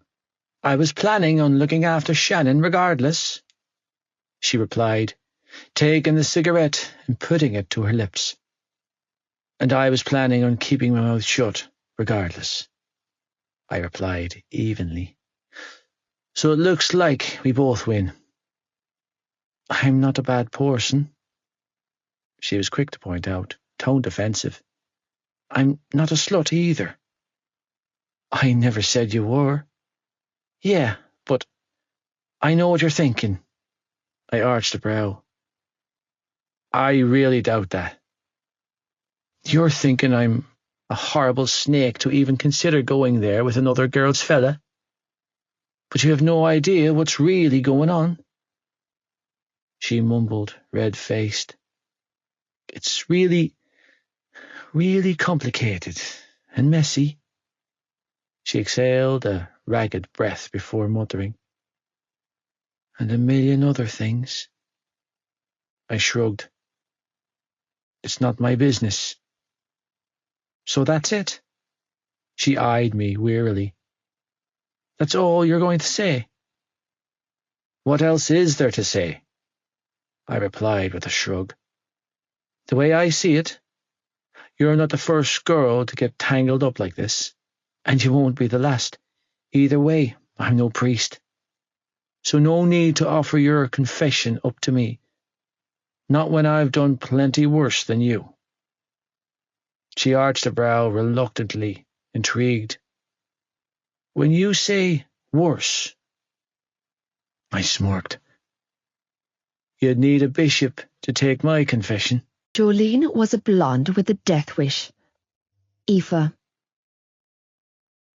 Groomed to within an inch of my life, and with 3/4 of a bottle of Prosecco in my system, I leaned back on the couch in Katie's boyfriend's living room, feeling like I had taken a trip back in time. Whoever was on the decks clearly had a hard-on for 90s music, because Bloodhound Gang's The Bad Touch was just the latest in a long list of songs from the previous decade. Feeling buzzed, I watched as Casey backed her ass up against some dark-haired boy from Tommen and feigned a stagger. I rolled my eyes when he grabbed her hips to steady her, which was exactly what she wanted. She was so predictable. Thanks, Casey said, beaming up at him. No problem. What's your name? She asked, stepping closer. Patrick, he told her, offering her a shy smile. What's yours? Run, Patrick, run! I felt like shouting. She's going to eat you alive, you poor innocent fool. I'm Casey. With one hand curled around his neck, she fisted his shirt with the other and tugged his big body close against her. So, Patrick. Trailing her hand from his neck to his cheek, she pulled his face down to hers and beamed up at him. What year are you in? 5th year. You? 6th year. At BCS. Uh-huh. Do you play rugby, Patrick? He nodded. I'm an insight centre. Excellent. Yeah, my best friend was the meaning behind that small but fierce saying. She needed a wing woman like a fish needed rollerblades. That's Patrick Feely, Katie explained in my ear. He's good friends with Hugh. And that's Hugh's younger sister, right? I asked, pointing at the stunning blonde with a head of to-die-for curls who was sitting on the couch opposite us, dressed as Baby Spice. I watched, completely invested in the animated conversation she was having with an equally beautiful blonde boy dressed like a Malibu Ken doll I used to own back in the day. They were all smiles and hands flailing as they talked and laughed and touched each other. Yeah, that's Claire, Katie replied. She's probably one of the sweetest girls that you'll ever meet. I narrowed my eyes as recognition flickered through me. Wait a minute. I think I know that guy she's talking to. Everybody knows Gerard Gibson, Katie chuckled. He offered Joy a condom and biddies once. Sounds very Gibbsy-like. Katie bit back a laugh. He's, well, let's just say that he's one of a kind. He sort of lives in his own world. Bewitched C'est la Vie started to play, and I swear to God, this Gibbsy boy all but levitated from the couch with excitement, dragging Claire along with him. She clearly lives in that world with him, I mused, feeling myself smile for the first time in weeks as I watched them. Bopping around and throwing shapes like nobody was watching, Gibbsy and Claire danced around the living room to what was clearly their jam. Him spinning her out and then pulling her back to his chest as they waltzed to the music. I'm guessing they've been together since forever, am I right? They're actually not together at all. Bullshit. I pointed to where they had moved to the middle of the makeshift dance floor. Look at that boy. He's clearly besotted with her, and she's staring at him all gooey-eyed like he hung the moon. I shook my head. Nah, Kay, they're clearly doing the deed. I swear, Katie laughed. They're really not. I cocked a disbelieving brow as I watched them break into an impressive Irish dancing set jig. Completely in sync with each other's bodies and with their entire focus on the other, they laughed and danced it out to the beat, uncaring that a huge portion of their schoolmates were watching them. No way! I choked out a laugh. Boy moves like Lord of the Dance. Pretty sure his mam made him take Irish dancing lessons in primary school. Katie giggled. There's a bunch of medals on display in the cabinet in Hugh's front room from fesh competitions that they competed in. Who? Gibbsy and Claire? She nodded. Oh, they danced together. Uh-huh. Katie laughed. Until he hung his dancing shoes up for rugby boots. You're honestly trying to tell me that those two aren't in love? I never said they weren't in love. Chuckling, she added, only that they're not together. I eyed them, entirely unconvinced that they weren't. Well, they look gorgeous together, and I love the colour of her hair, I added, secretly envious. Those curls are amazing. The colour and curls are totally natural, Katie offered, sounding just as wistful as I felt. Hugh's hair is the same. Joey has curls too, but he keeps them chopped off. He always keeps the sides and back of his head shaved tight and leaves a bit more on top. But if he doesn't cut his hair for a few weeks, it grows all wild and curly on top like Shawnee Boo's. It's so adorable, I heard myself say, and then scrunched my nose in despair. Sorry. Don't be sorry, Eve, she replied softly. I'm honestly surprised you came tonight. I know Casey practically dragged you out, but I wouldn't have blamed you if you didn't come. Releasing a heavy sigh, she hooked her arm through mine and said, I know you've been in love with him since forever, and feelings don't switch off overnight. So if this gets too much for you, or you want to go home at any time, you just say, and I'll get one of Hugh's friends to drive you. Thanks, Katie, I replied, resting my cheek on her shoulder. So they're really not together? I asked, inclining my chin to where Gibbsy and Claire now resembled something straight out of a Gene Simmons tribute act, as they jammed it out to Robbie Williams and Kylie Minogue's Kids.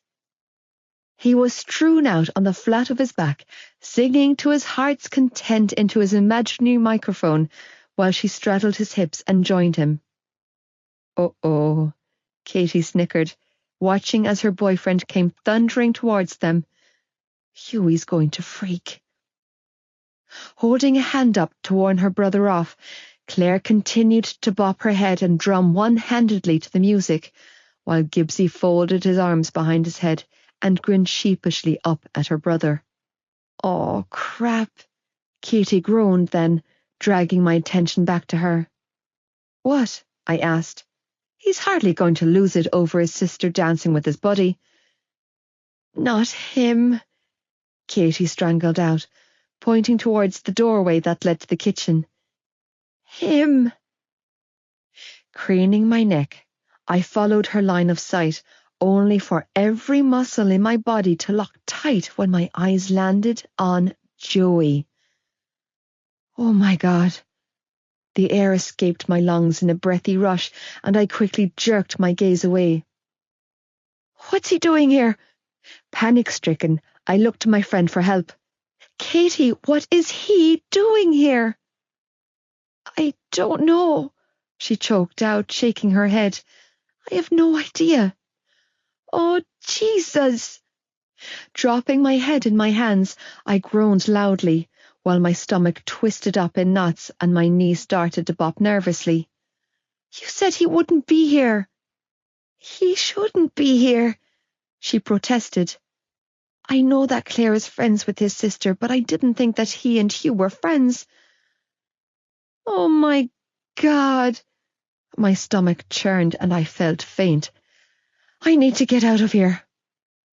No, you don't have to. She hurried to soothe, wrapping an arm around my shoulders. It's okay, just calm down and take a breath. It was at this exact moment that Casey burst through the crowd, squealing, He's here, oh my Jesus, he's here! Does he look okay? I heard myself strangle out, peeking between my hands at my friends. Is he fighting? My heart seized in my chest and I forced out the words. Is he high? I'm not sure, Casey replied, voice slurred. He's definitely not fighting, but he's too far away to tell if he's buzzed or not. She craned her neck to see better, and a few seconds later let out a furious growl. So, apparently, Dolly was wrong when she said Jolene was a redhead. Inclining her head towards the kitchen, she hissed, It turns out she's a blonde with a death wish. Oh, God, Katie groaned, sounding queasy. Please tell me he hasn't.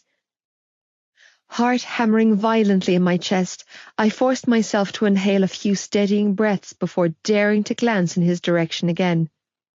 Dressed in dark jeans and a fitted navy shirt, with the sleeves rolled up to his elbows, Joey leaned against the kitchen island. With his arms folded across his chest, he stared down at the floor, looking mildly amused as the blonde, who was sitting on the island beside him, swung her feet back and forth as she talked to him. Pain. It hit me so hard and fast that I honestly thought I would crack down the centre. Oh no, guys, that's only Lizzie, Katie was quick to point out. She's in third year at Tommen. She's best friends with Claire. Maybe for now, Casey corrected hotly. Soon she'll just be known as the girl I went to prison for killing. You're drunk, Casey. Put your clothes away, Katie snapped before turning her attention back to me. She's probably friends with his sister too, and that's why he's talking to her, she offered calmly. They're only talking, Eve. It looks completely innocent. Oh, please, Casey slurred, swatting the air like it had offended her. Don't be so naive, Katie. There's nothing innocent about that Misha Barton wannabe. I know you have nothing but good intentions, but right now you're causing more harm than good, Katie grumbled. Aoife doesn't need this. She doesn't need to hear your inner running commentary, Case. Maybe she doesn't, Casey declared before bounding off in the direction of the kitchen. But he's going to. Oh, this is so bad, Katie. Jerking unsteadily to my feet, I pressed my fingers to my temples and watched in horror as Casey rounded on Joey in the kitchen. You know what she gets like. She can be a messy drunk at the best of times. Then you need to go over there. I can't, I choked out, feeling starved for oxygen at the prospect of having to face him again. I'm not nearly drunk enough to jump back in the ring with him. You have to, she urged, pushing me towards the doorway. They're arguing over you. You need to get in there and defuse it. No. You go and get Casey and I'll find Patrick Feely. He's not drinking tonight, so he'll give you guys a spin home. I can't go over there. You don't have a choice. No. Yes, Aoife. Okay, fine. Exhaling a ragged breath, I shook my hands out and sucked in a deep, calming breath before forcing myself to walk into the kitchen to face him. The road to hell is paved with good intentions, Joey. And then there's Ronan McGarry. He's a little shit, but he's relatively harmless, Lizzie said, reeling off the last of her list of potential troublemakers that Shannon might run into at her new school. Honestly, though, aside from the odd gossiper or queen bee, it's pretty mellow at Toman. Of course, there's Bella Wilkinson to contend with. Who's she? I asked, standing in the kitchen alongside her, mentally taking notes. Would I know her? Doubtful, she shot back. You're hot, but you don't have the pedigree to get on her radar. I cocked a brow. Well, thanks. Sorry, but you don't. She offered me a half-hearted shrug. You're a BCS boy from a council estate, and she's a money-starved, famine-hungry whore, she explained, scrunching her nose up in disgust. You might be the next big thing for the GAA, but unless you come with all the trimmings, and when I say trimmings, I mean money, a flash car, and a future playing professional rugby, then she won't look sideways at you. I'm distraught. Yeah, you really sound it. Lizzie laughed, slapping my arm. Put it this way. She would get up on a razor blade if said razor blade came in the form of one of the academy boys. But she's in 6th year and really doesn't bother with anyone from 3rd year, so Shan won't have any issues with her. Besides, none of the lads in our year are impressive enough to be on her radar. She's more interested in the older lads, the big-time rugby heads with godlike status. Like Johnny Kavanagh. Exactly, Lizzie nodded. Or Cormac Ryan. They're both in the academy. I've seen them both play, I mused, rubbing my jaw. That Kavanagh lad is seriously impressive. But that Ryan kid isn't going any further than the academy. Want to hear a fun inside scoop going around the rugby circle? Not really. Well, I was forced to hear it, so you can too. Please don't. Apparently Bella's been sleeping with Cormac since before Christmas, even though she's meant to be with Johnny Kavanagh, but he's out on injury." "Oh, the scandal," I replied flatly. "What life-changing information I have been given about 3 people I couldn't give one single fuck about. How will I ever contain my excitement?" "You're sarcastic and blunt to the point of being cruel." She threw her head back and laughed. "I love it." "Well, it didn't take you long to jump back into old habits."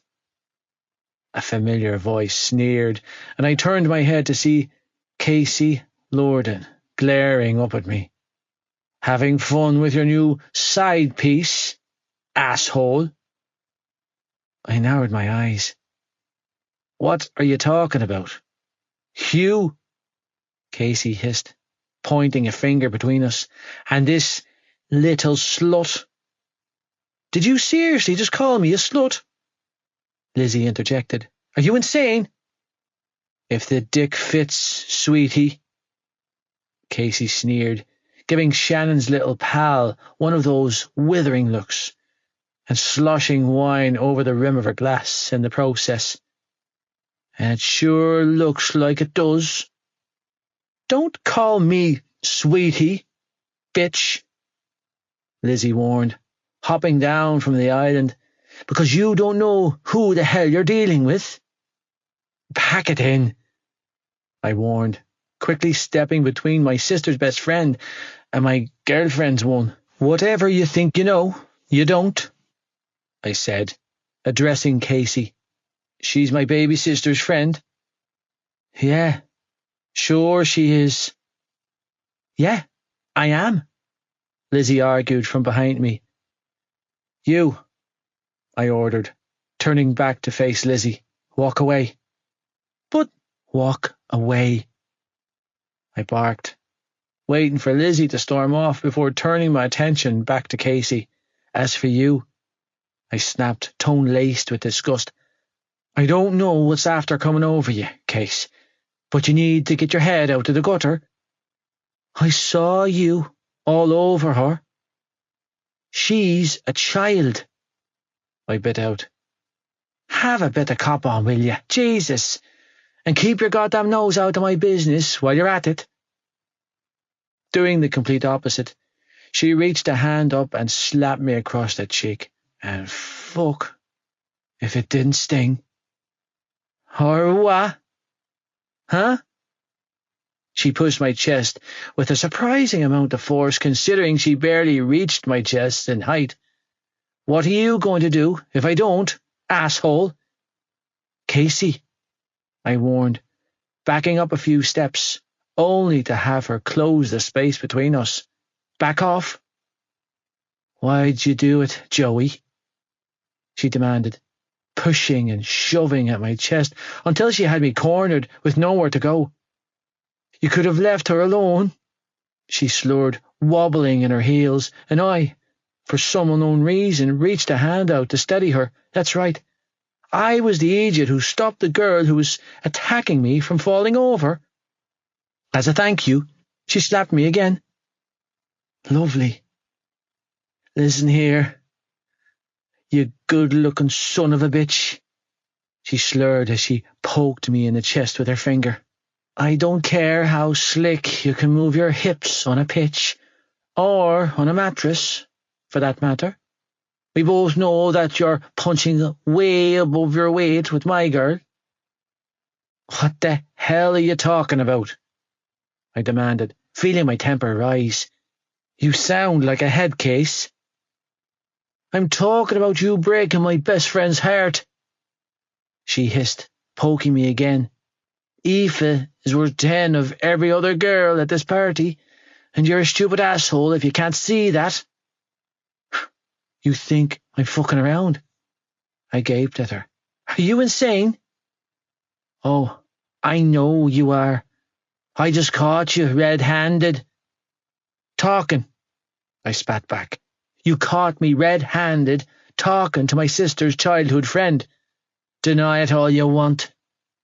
I know what I saw." "You're deluded." And you're a dickhead, she continued her rant. Aoife was fine with Paul. She was okay. Her life was stable. It was consistent. He was good for her. But you just couldn't leave her alone, could you? No. You just had to keep chipping away at her heart until she threw it all away for you. And look where it got her. Now you listen to me. I seethed. If you so much as think about trying to sink your toxic claws in Aoife and twisting this into something it's not, then I swear to Christ, Case, I will lose my mind. You lost your mind the minute you decided to break my best friend's heart, she snapped. Aoife Malloy is the single best thing that's ever happened to you, Joey Lynch, and everyone knows it. She loves you, asshole, despite your reputation and all of the horrible things you've done in your past, and instead of treating her with the love and respect she deserves, you trample all over her with your bullshit. You don't know a damn thing about it, I snarled, furious. You have no clue of what's happening between us, so don't start harping on to me about shit that doesn't concern you. I know that you fed her some asshole line about needing space, and then sauntered off without a backwards glance, she replied, sounding just as furious. Casey, stop it. Malloy's achingly familiar voice echoed through my head, causing every hair on my body to stand on end. Stop it right now, she ordered, dragging her friend away from me. Don't do this. He deserves it. You don't know anything about it now. Stop. I know he hurt you. Casey, I mean it. Let's go.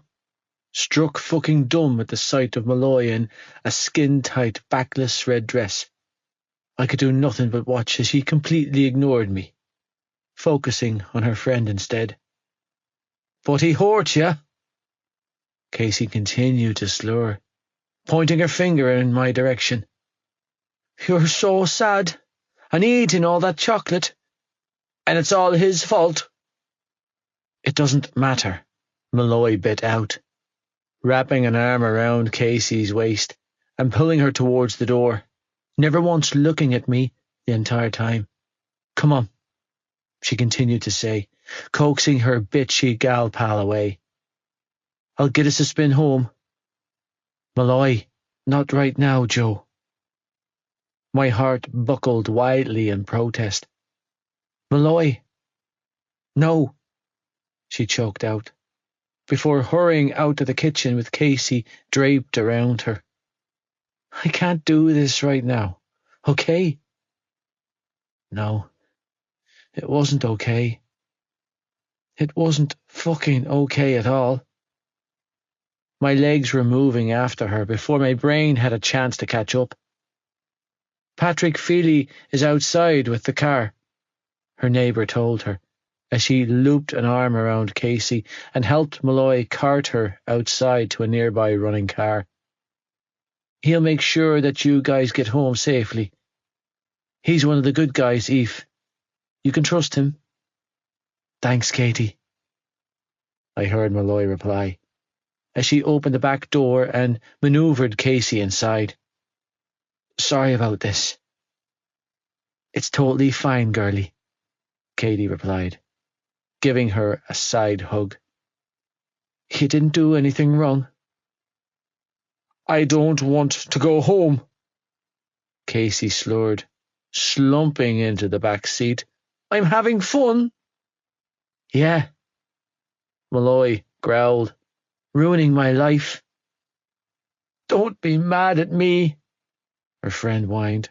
I'm trying to mind you. I can mind myself, Case. But he made you so sad. Just scoot over and let me in.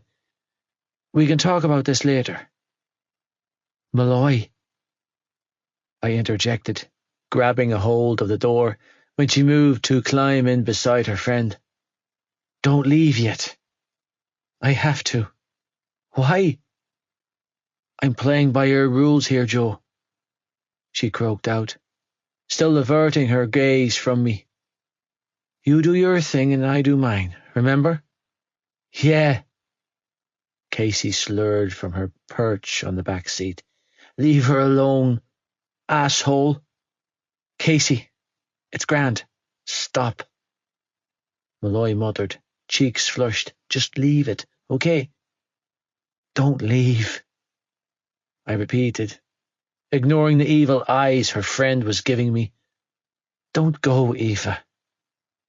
I have to, she replied quietly. She's drunk, and I need to make sure she gets home. I'll take her home, Eve, Katie offered up, and I instantly knew which one of her friends was my favourite. If you want to stay and talk things out or whatever, then I'd be happy to go with Patrick and drop her home. Thanks, Katie, but that's putting you out. I don't mind. Katie was quick to counter. I think you should stay and talk to him. She offered me a smile, albeit a warning one. Nicely. Hey. I held my hands up, letting her know that I was fully prepared to comply with her wishes. No, Casey whined. Don't do it, Eve. He'll only feed you more bullshit. Shh, you, Katie snapped, quickly climbing into the back seat alongside Casey before swiftly closing the car door. Moments later, the car pulled away from the path, leaving us standing in a thick, strained silence. So, you were just going to leave without speaking to me? I don't want to argue with you, Joe, she whispered, arms moving to wrap around her waist protectively. I'm too tired. I don't want that either. She nodded stiffly and continued to stare down at her stiletto-clad feet. Are you going to look at me? Not right now. Why not? Because it hurts too much. My heart constricted in my chest. Baby. She swiftly changed the subject by asking, So, what are you doing at the Toman party, Joey Lynch? Believe it or not, I was invited. By who? Hugh Biggs, I replied before quickly turning the tables. What are you doing at a Toman party, Aoife Malloy? I was invited. By who? Katie Wilmot. I thought about it for a moment before awareness dawned on me. Wait, your next-door neighbour, Katie, is with Hughie Biggs? Yeah, she mumbled. You already knew that? I had a vague recollection of Malloy telling me about her friend having a boyfriend on the rugby team at Toman, but I'm too strung out to pay much heed to the conversation at the time. No, you told me her name was Katie Horgan. That I did remember.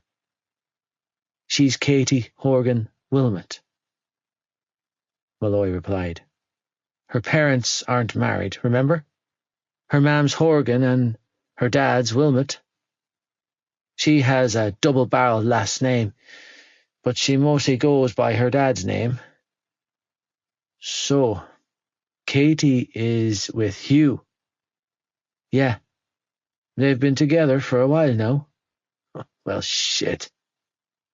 My thoughts reverted back to the conversation I had with Lizzie, and a pang of sympathy hit me in the chest, before I abruptly stripped all memory of that conversation from my mind. Not my monkeys, not my circus. Why is she at Toman again? I asked, searching my mind and coming up empty. She's from Rosewood. Her folks aren't exactly flush with cash. Without trying to sound like too much of a dick, I asked, Shouldn't she be at BCS with us?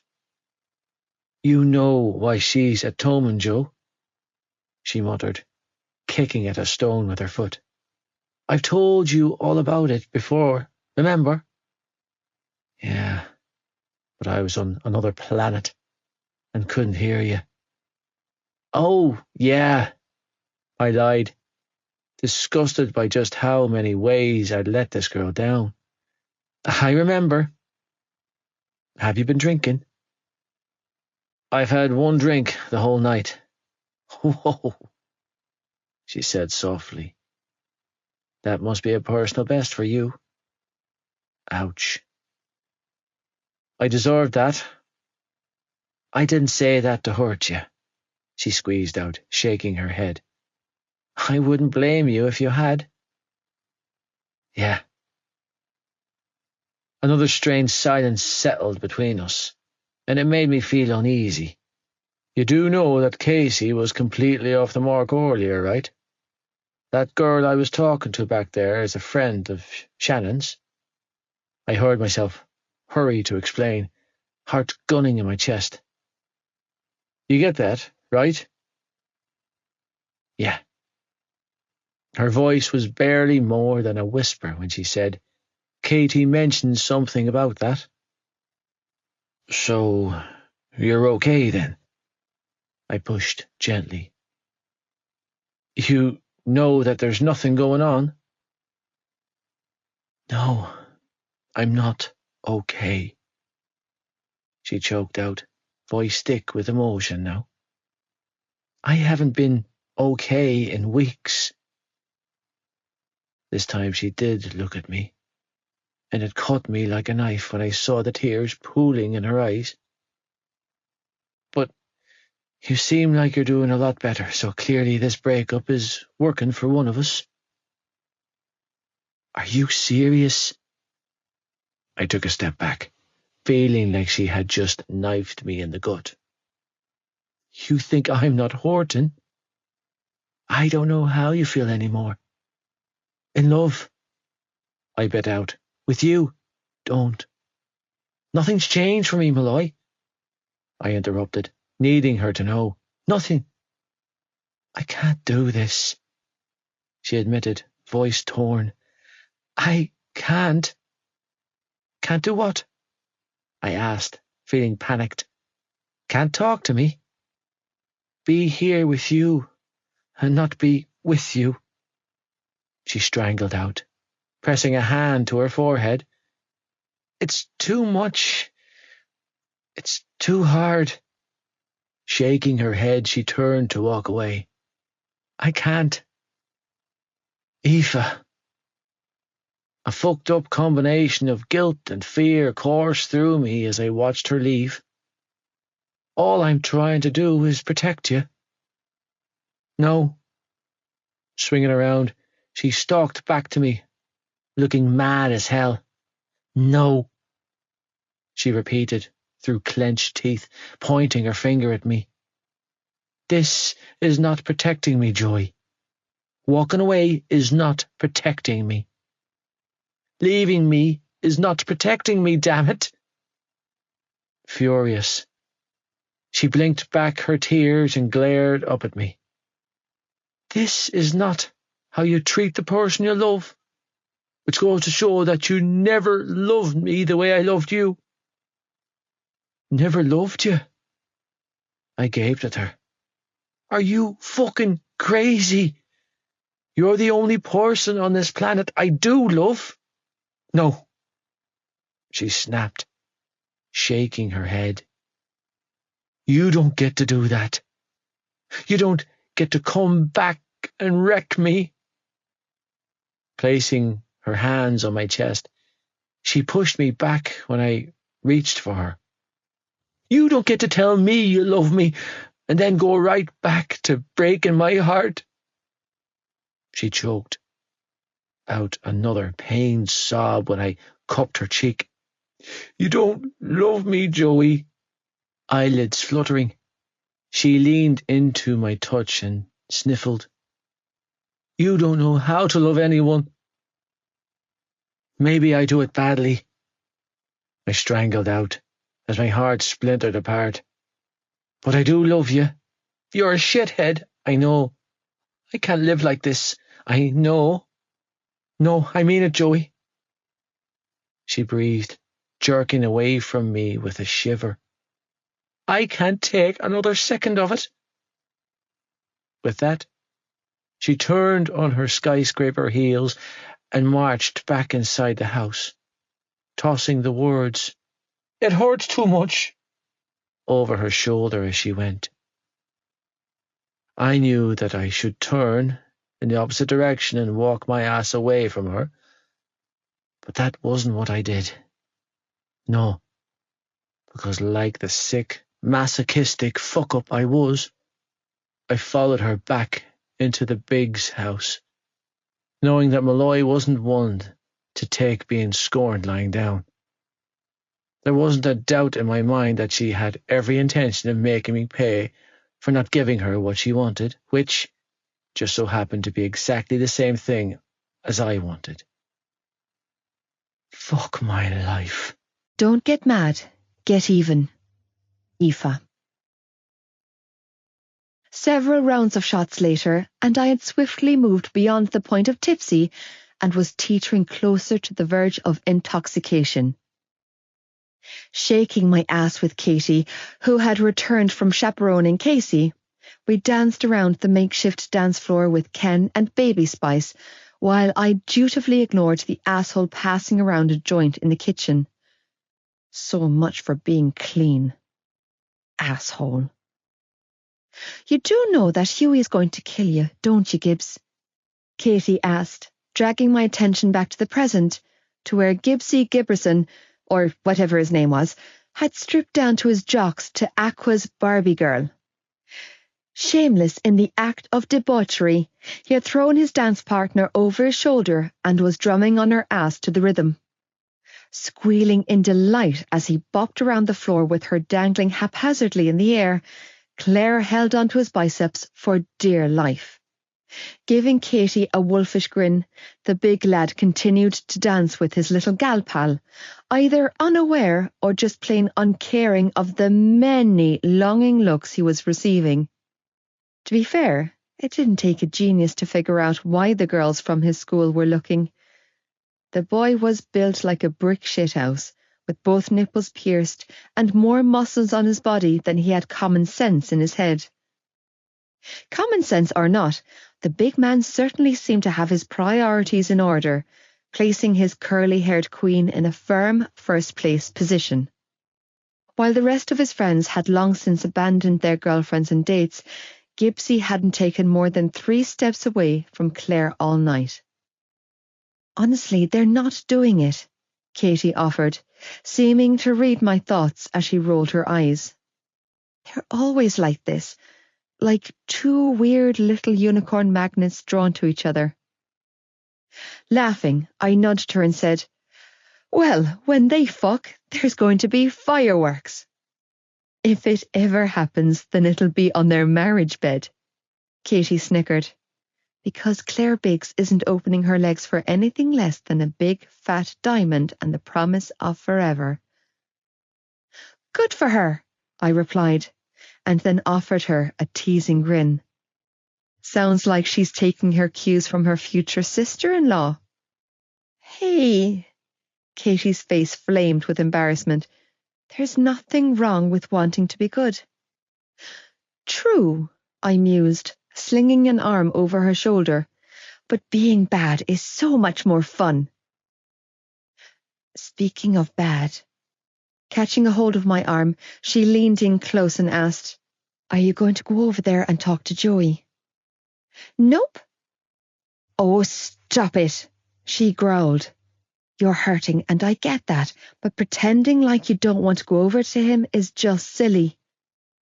"It's not, actually," I lied. "I'm perfectly content staying here with you." God, you're both as stubborn as each other. "No, he's stubborn," I shot back. "I'm protecting myself." "Come on, Eve, don't cut off your nose to spite your face." She sighed heavily. "It's pretty clear why he's still at the party." "Yeah? If it's so clear, then why isn't he over here?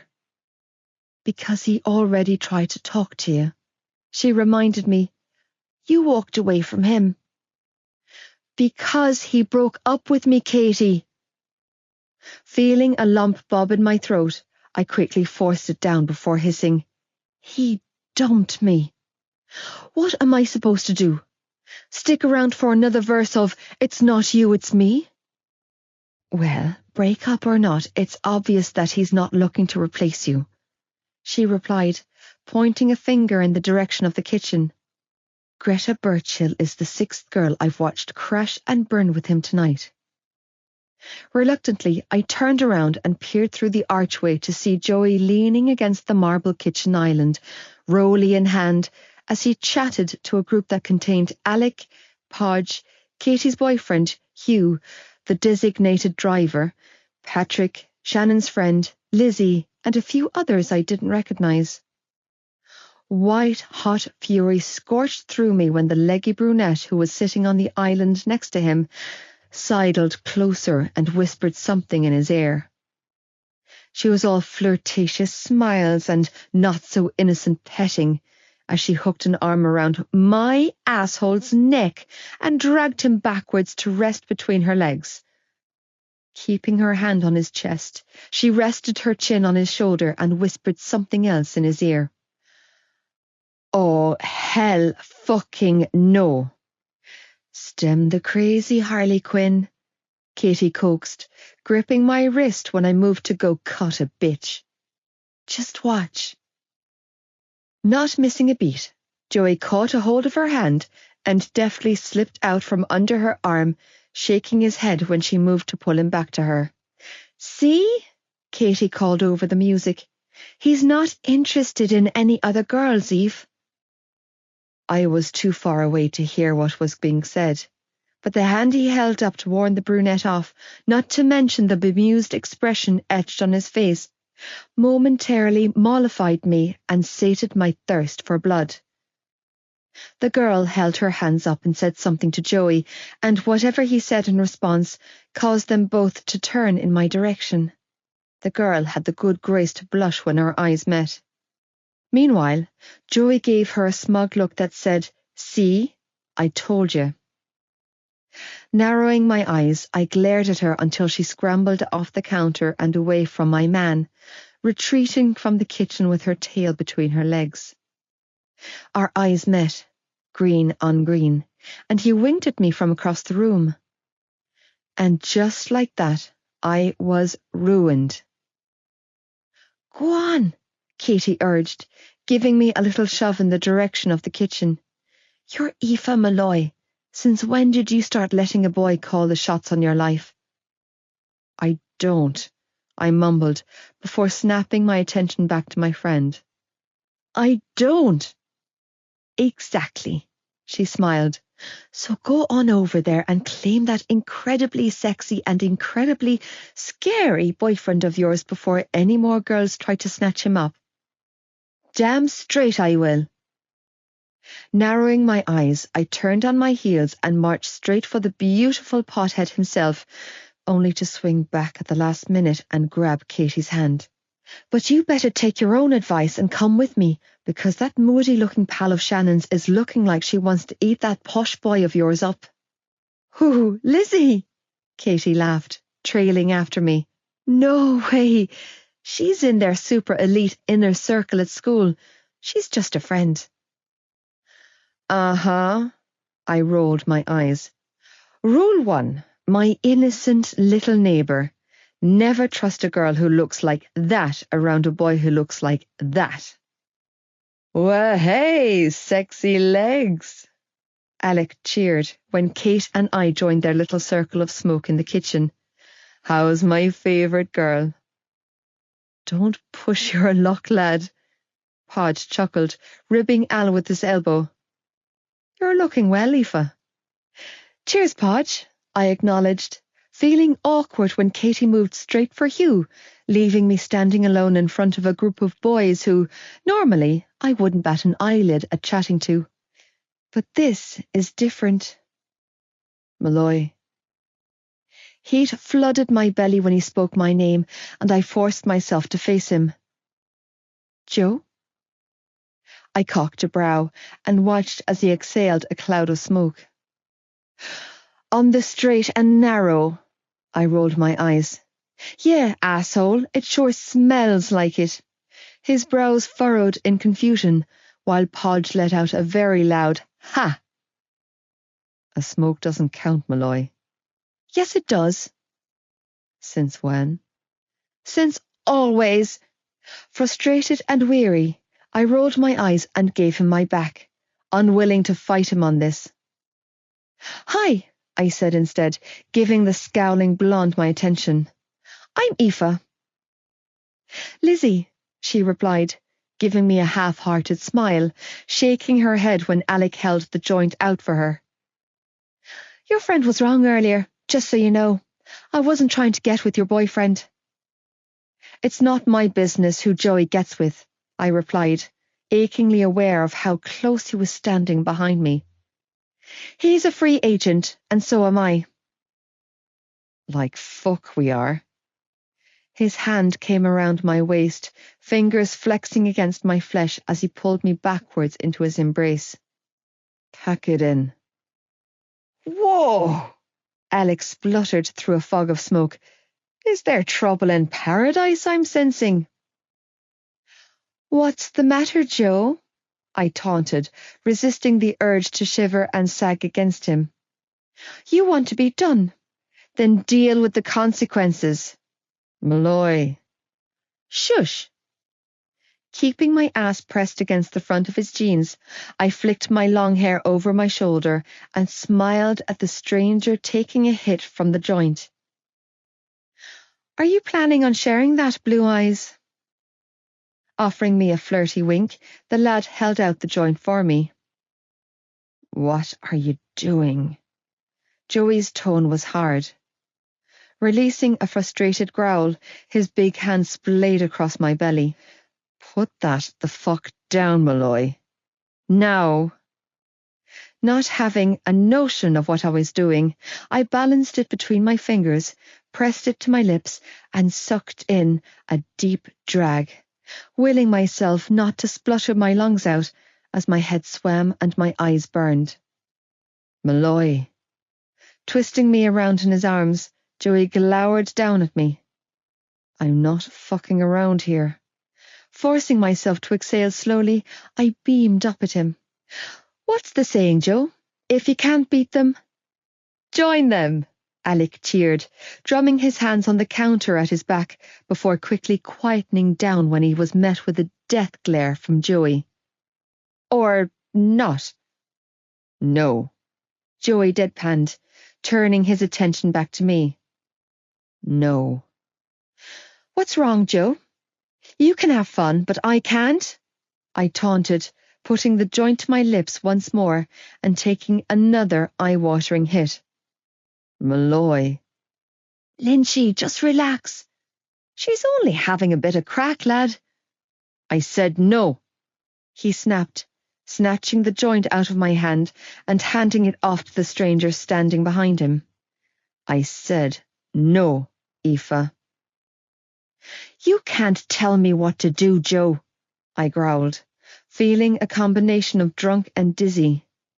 You don't own me. Well, that's bad fucking luck on my account because you sure as shit own me. Drunk or not, his words hit me like a wrecking ball to the chest. Feeling the air whoosh from my lungs, I glared up at him, feeling a torrent of emotions crashing through me. Why would you say that to me? Because it's the truth. Since when? Since I was 12. Showing hearts. Joey. Nobody served up karma quite like Malloy. Watching her do something as mundane as taking a hit from a joint had caused something inside of my heart to flip the fuck out. Because this wasn't her. She didn't dabble in weed. Hell, the only time I'd seen her put a cigarette to her lips in the 6 years I'd known her was at a disco back in first year, when she'd taken a hit of Rambo's blunt at the back of the pav, only to unceremoniously spew up the contents of her stomach afterwards.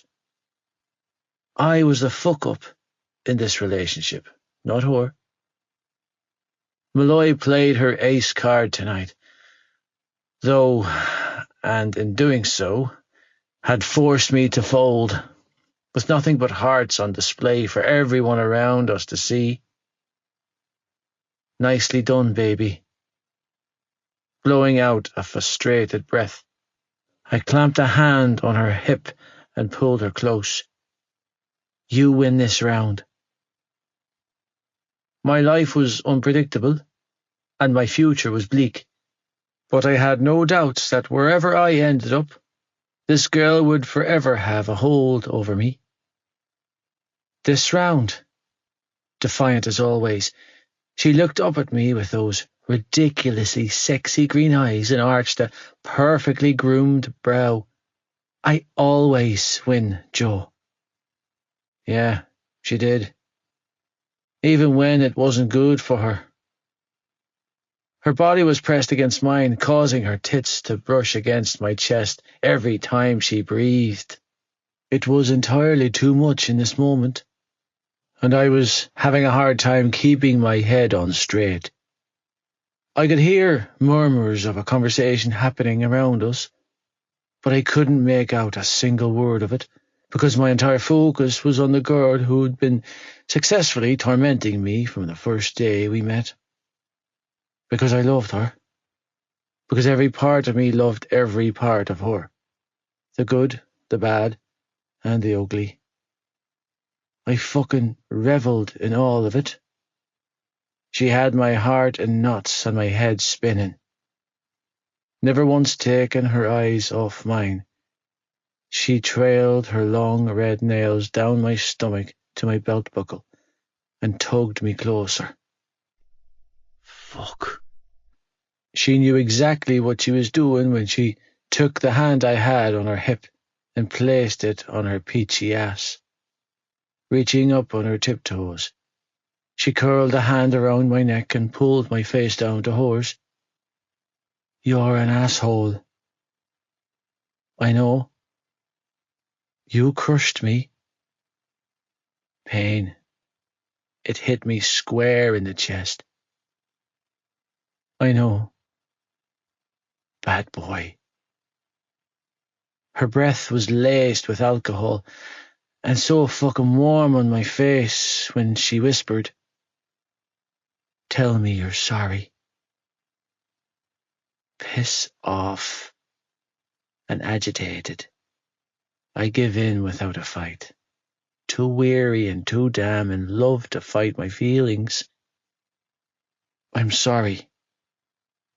How sorry? Very sorry. Good boy. Her tongue was on my ear then, her body pressed flush against mine. Now, tell me you love me. I love you. The words flew out of my tongue in record time. Say it again. I love you. How much? A lot. Taking my hand in hers, she led me onto the dance floor, and like the habit of a lifetime, I followed after her, knowing that this girl was by far my greatest addiction. What are you doing? You broke my heart, she told me, moving my hands to her hips as she curled her arms around my neck and stepped closer. The least you can do is dance with me. Too weary to argue and too damn weak to resist, I pulled her close, thankful for the vodka in my stomach because I was in no way comfortable with dancing. But this girl, well, I seemed to do just about anything she asked. Drunk on vodka and regret, I kept my hands clamped on her hips, feeling her curvy body press against mine as she ground her hips against me, while the melancholy sound of lives' lightning crashes drifted around us. As my brain processed the lyrics, a horrible weighted energy settled on my shoulders. "What's wrong?" Malloy asked, instantly noticing my discomfort. "Nothing. Joe, I shook my head again and blew out a pained breath. "It's the song." "What about it?" "Reminds me of her." "Who?" Her green eyes softened. "Your mam." With my jaw clamped tight, I forced a nod. "Fucked up, I know." "It's not fucked up." Reaching up, she cupped my face between her hands and pulled it down to hers. "Look at me." It hurt to look at her, to feel how deeply I felt and know that I wasn't good for her. "Look at me," she repeated, green eyes burning through me as the song played around us. "Keep your eyes on me." Shivering, she kept me close and said, "Make this song about us instead." With a dull ache in my chest, I forced myself to comply, to give this girl whatever she wanted. "I love you. I know." "I don't want to hurt you." She stroked my cheek. "I know that too." Exhaling a pained breath, I let my brow sag against hers. "You're all that I want, Malloy." "Then prove it," she whispered, fingers gliding over my skin.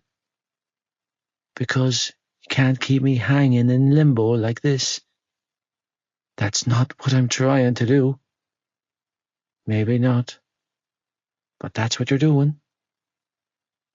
Pain struck me in the chest. "I'm trying to protect you." "Stop trying to protect me and start making me happy," she countered, eyes locked on mine.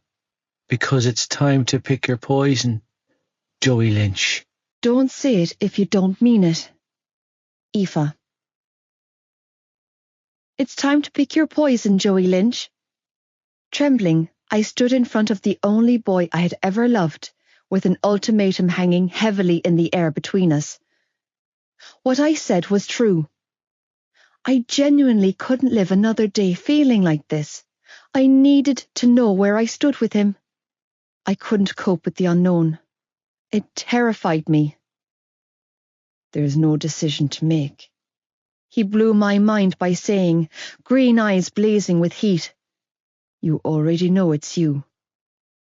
His response caused a shiver of delight to roll through my body, but my heart was still wary.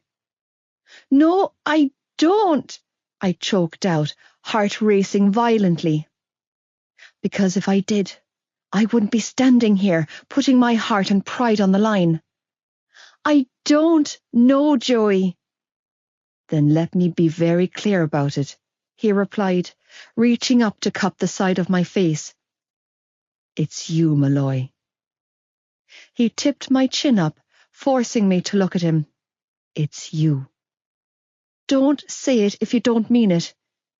"It's you," he replied gruffly, fingers tightening on my waist. "I pick you every single time." "I mean it," I warned, shaking my head.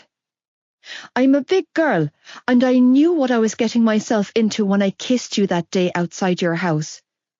You have this warped notion that you need to shield me from your life when nothing about your life has come as a surprise to me. I walked into this relationship with my eyes wide open, and guess what? My eyes are still open, and I still want in." "I still want in too," he replied gruffly. "I just..." He blew out a ragged breath. "You mean the world to me," he confessed, voice pained.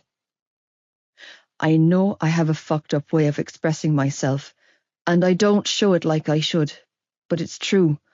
I don't want to do anything to hurt you, yet most of the time, that's exactly what I end up doing. His words, his touch, his scent, it was all too much in the moment. Joe, I'll love you the right way this time, he whispered, and his breath fanned my cheek. If you show me how. My hand shot out of its own accord, knotting in the front of his shirt and pulling him closer when I needed to push him away. Joe, what I did at Christmas, how far I went, it scared the shit out of me, and all I could think about was if I didn't get you away from me, I would end up destroying my world, because that's what you are to me, Eve. You're my whole goddamn world wrapped up in one girl. So, yeah, maybe I've gone about it entirely the wrong way, but all I've ever tried to do is protect you. See? That's a huge part of our problem right there, Joe, because I've never needed your protection, I croaked out. I'm not your mother or your sister. I'm not another girl who needs something from you. I'm the girl who wholeheartedly wants you. I'm the girl who wholeheartedly loves you. The hurler, the mechanic, the boy, the protector, the asshole, the lover, the addict. Sniffling, I added, all of your versions, all of your shapes and colours. I accept them all. So I don't care how fucked up in the head you get or how bad of an idea you decide you are for me. If you can't be with me, warts and all, then walk away now, because I won't go through this again with you. I hear you, Malloy, he replied, tone strained, as he rested both hands on my waist. Do you? I implored him with my eyes, to be honest. Do you really hear me, Joe? He nodded slowly. I hear you, baby. Good. Trembling, I clenched my eyes shut, losing the battle with both my emotions and my pride as I dropped my forehead to rest against his chest. Because you can't take it back this time, Joe. Do you hear me? You don't get to walk away again for any other reason than you don't want to be with me, and trust that I will do the same. Okay. His hands slid from my waist to my shoulders and then moved to cup my face, hands tingling in my hair, evoking a shiver of pleasure from my body that only he could. I can do that. Illicit sensations and feelings roared to the surface when he stroked his nose against mine, nuzzling me with the kind of affection I knew he held only for me. It was empowering and terrifying all in one breath. I love you. He said it so easily now that it sounded foreign to my ears. A shaky breath escaped my parted lips. I love you, he repeated slowly, leaning in to give me an innocent, sweet, soul-destroying kiss. No more walls, Joe. My arms came around his waist, fingers digging into the fabric of his shirt as I clung to him like a prayer. No more secrets and cover-ups, okay? We're way past those. Because I've never been your enemy, I squeezed out. I've always been your teammate. He stilled for a moment before releasing a heavy sigh. Then, in the spirit of full disclosure, I should probably tell you that I didn't just come here because I was invited. Okay. I narrowed my eyes, instantly suspicious. What did you do? Shaking his head, he caught a hold of my hand and led me outside to a quiet part of the garden. Don't flip out. I folded my hands across my chest and glared up at him. Don't give me a reason to flip out, and I won't. He scrunched his nose up before muttering, I sold Biggs an eighth. Of joy? He squirmed in discomfort. Of weed. Jesus, Joey! I didn't go to Shane. He was quick to offer up. I haven't gone near him since that night. Then where'd you get it? I demanded. Your personal stash? He offered me a sheepish shrug. Jesus. I shook my head. What am I saying? Of course you have a personal stash. That's all I have, I swear. Don't lie to me. I'm not. He interrupted. That's all I had. That's it, Malloy, I swear. Why? Why what? Why'd you do something as incredibly stupid as selling weed to a bunch of private school kids? He eyed me warily, but didn't answer. Why? I repeated, not backing down. Because they asked me to? I gave him a look that said, wrong answer. He released a frustrated growl and tried again. Because I needed the money. Now we were getting somewhere. For my family. Because he looked up to the sky and shook his head before saying, because my old man blew every penny my mother had, and when he was finished spending her money, she handed him mine. Are you serious? It's my own fault, he replied in a resigned tone. I always gave her half of my wages at the end of the week to help with the bills, and a few extra quid at Christmas to get what she needs for the kids. Frowning, he added, Your father gave me an extra couple of hundred in my wage packet for Christmas this year, and I was either too stupid or too high to consider the repercussions when I handed it over to her. You gave her all of your money? Every cent, he admitted, before quickly backpedaling with a frown. I got those slouch boots you wanted for Christmas first. They're under my bed. My heart squeezed in my chest. Joe. I've been staying out of trouble, Malloy. Really, I have, he urged. Hughie Biggs approached me. He and his friends were looking for a smoke and throwing around more cash than sense. He shrugged before adding, I took the opportunity with both hands, and I won't apologize for it. I needed that cash for my sister and the boys, for the baby. I couldn't see Shawnee go without.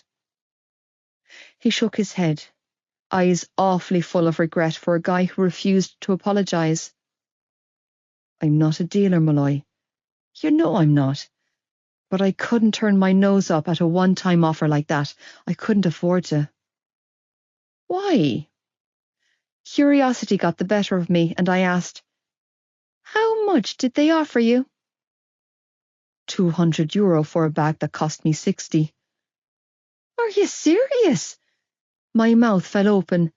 Do you know how many hours I have to work at the pub to make that kind of money? I know, he nodded, wide-eyed. It's the same for me at the garage. That's exactly what I thought. See? This is why I love you. You get it. Yeah, I get it, but that's not the point, I hurried to add, giving him a warning stare. That shit stops. Narrowing my eyes, I said, Never again. Do you hear me? If you so much as consider... Don't worry. He was quick to interject.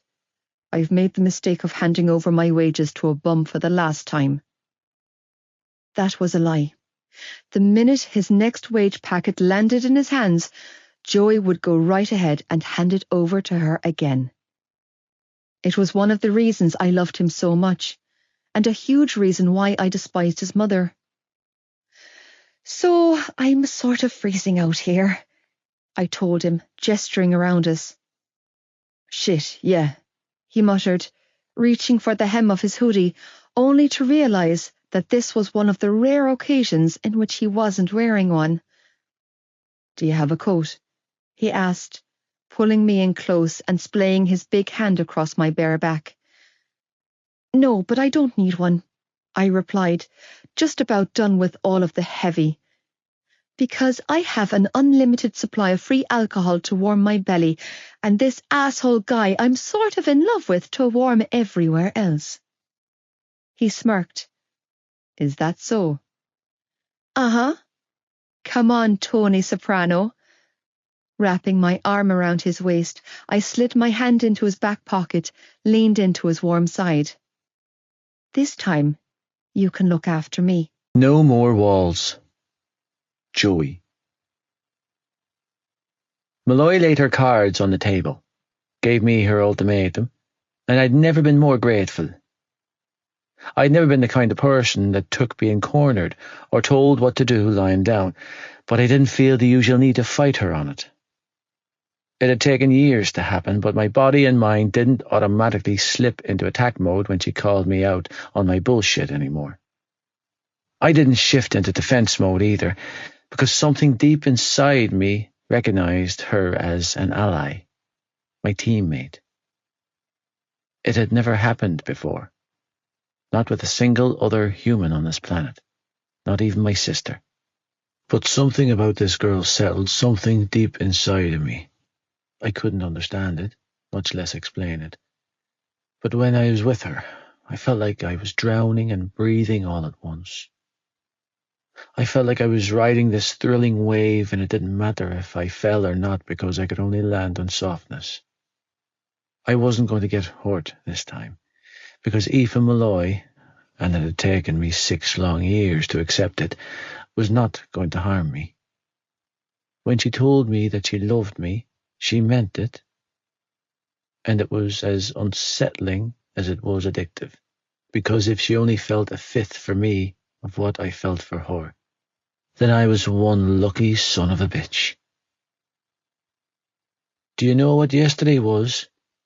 Malloy asked, several hours and countless drinks later. We were still at the party, still in the same position we'd been in for the past hour, with my back pressed to the living room wall and her body pressed flush against mine. What was yesterday, Malloy? I indulged her by asking, keeping one hand clamped on her hip while I took a swig from my bottle with the other.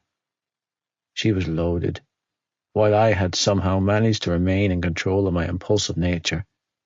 After 9 bottles, I was mildly buzzed, but I had built up a tolerance level that could rival a horse. Unlike my lightweight drinking buddy, it would have taken a lot more than a few beers to take me down. Yesterday was the 7th. The 7th? Uh-huh. Our anniversary, she announced, cheeks stained in that adorable pink shade that always came out when she was drunk. 1 year ago yesterday we had our first kiss. Well, shit. I didn't know that. Yep, she breathed, leaning heavily against me. Exactly 1 year ago yesterday you stuck your tongue down my throat. That's a little fumble with the truth, I teased, grinning down at her. If my memory serves me correctly, it was your tongue that entered my mouth first. Only because you were too pussy to make the first move? I laughed. I was building up to it. She arched a brow. For 5 years? What can I say? I pulled her closer. I had to be sure. Of what? That you wouldn't run. And now you're sure? She watched me closely. Now you trust me? Yeah, Malloy. Nodding slowly, I leaned in close and brushed my lips against hers. I trust you. Whoa. She expelled a shaky breath. I think that means more to me than when you finally admitted that you love me. How'd you figure? Oh, please. You've been in love with me since forever. It's obvious, she replied, without a hint of self-doubt or shyness. And I fucking loved it. But I was never sure if you could ever truly open yourself up in that way to anyone. Not anyone, Malloy, I told her. Just you. You know I've got your back, right? She breathed, hands moving under the hem of my shirt to press against my bare stomach. Her nails gently scraped my skin, causing an immediate response from my dick, as she leaned up on her tiptoes and pressed a kiss to the curve of my jaw. I am so down for you, Joey Lynch. Snaking one hand up to cover the tattoo on my chest, she used the other to move the hand I'd been resting on her hip to her tattooed ass cheek. Leaning back, she looked me right in the eyes and whispered the words, "Ride or die, Joe." Fuck me. A shiver rolled through me, and I couldn't stop myself from grabbing her ass and dragging her body roughly against mine. Ride or die, Malloy. Her lips crashed against mine, and it was in this very moment that I knew I would never be able to untangle myself from this girl. Not in this lifetime. Bambied. Aoife. We've talked about this. I know. Moaning, I tried and failed to keep my thighs open as I balanced precariously against the side of a fancy cast iron, oval-shaped bathtub with my back bowed and my arms stretched out to grip the other side of the tub. I'm sorry, I can't. You have to. With one leg hitched over his shoulder, Joey knelt on the floor with his face buried between my thighs. You're going to strangle me. Stop talking, Joe. I'm so close. I cried out hoarsely, back arching when I felt his tongue flick my clit. Oh, Jesus! Malloy, he growled, reaching up and pushing my thigh away from his head. Spread these goddamn ladders for legs. No! I wailed in despair as the feeling I had been chasing quickly receded. Why would you do that to me? Why would you stop? He glared at me. Maybe because I require oxygen to breathe and you're choking the very fucking essence of my being out of me with your legs. Bang, bang, bang. Ignore them, I instructed, breathing hard as someone knocked on the door. This house has more than one bathroom. Frowning, I added, and I thought you liked my legs. I love your legs, Joey agreed, hair all mussed up and sexy as he looked up at me from his perch. But if you don't start remembering to keep them open when my head is between them, then you're going to be responsible for my death. It's your fault, I huffed, feeling both defensive and aroused. You and your devil tongue. Keep these legs open, you hear? He warned, pointing a finger at me. Last warning. Or what? Oh my God! Eyes fluttering, I reached a hand between my thighs and knotted my fingers in his hair. You're so good at that. Malloy. Sorry, I strangled out, forcing my thighs apart. Don't stop. Bang, bang, bang. Fuck off!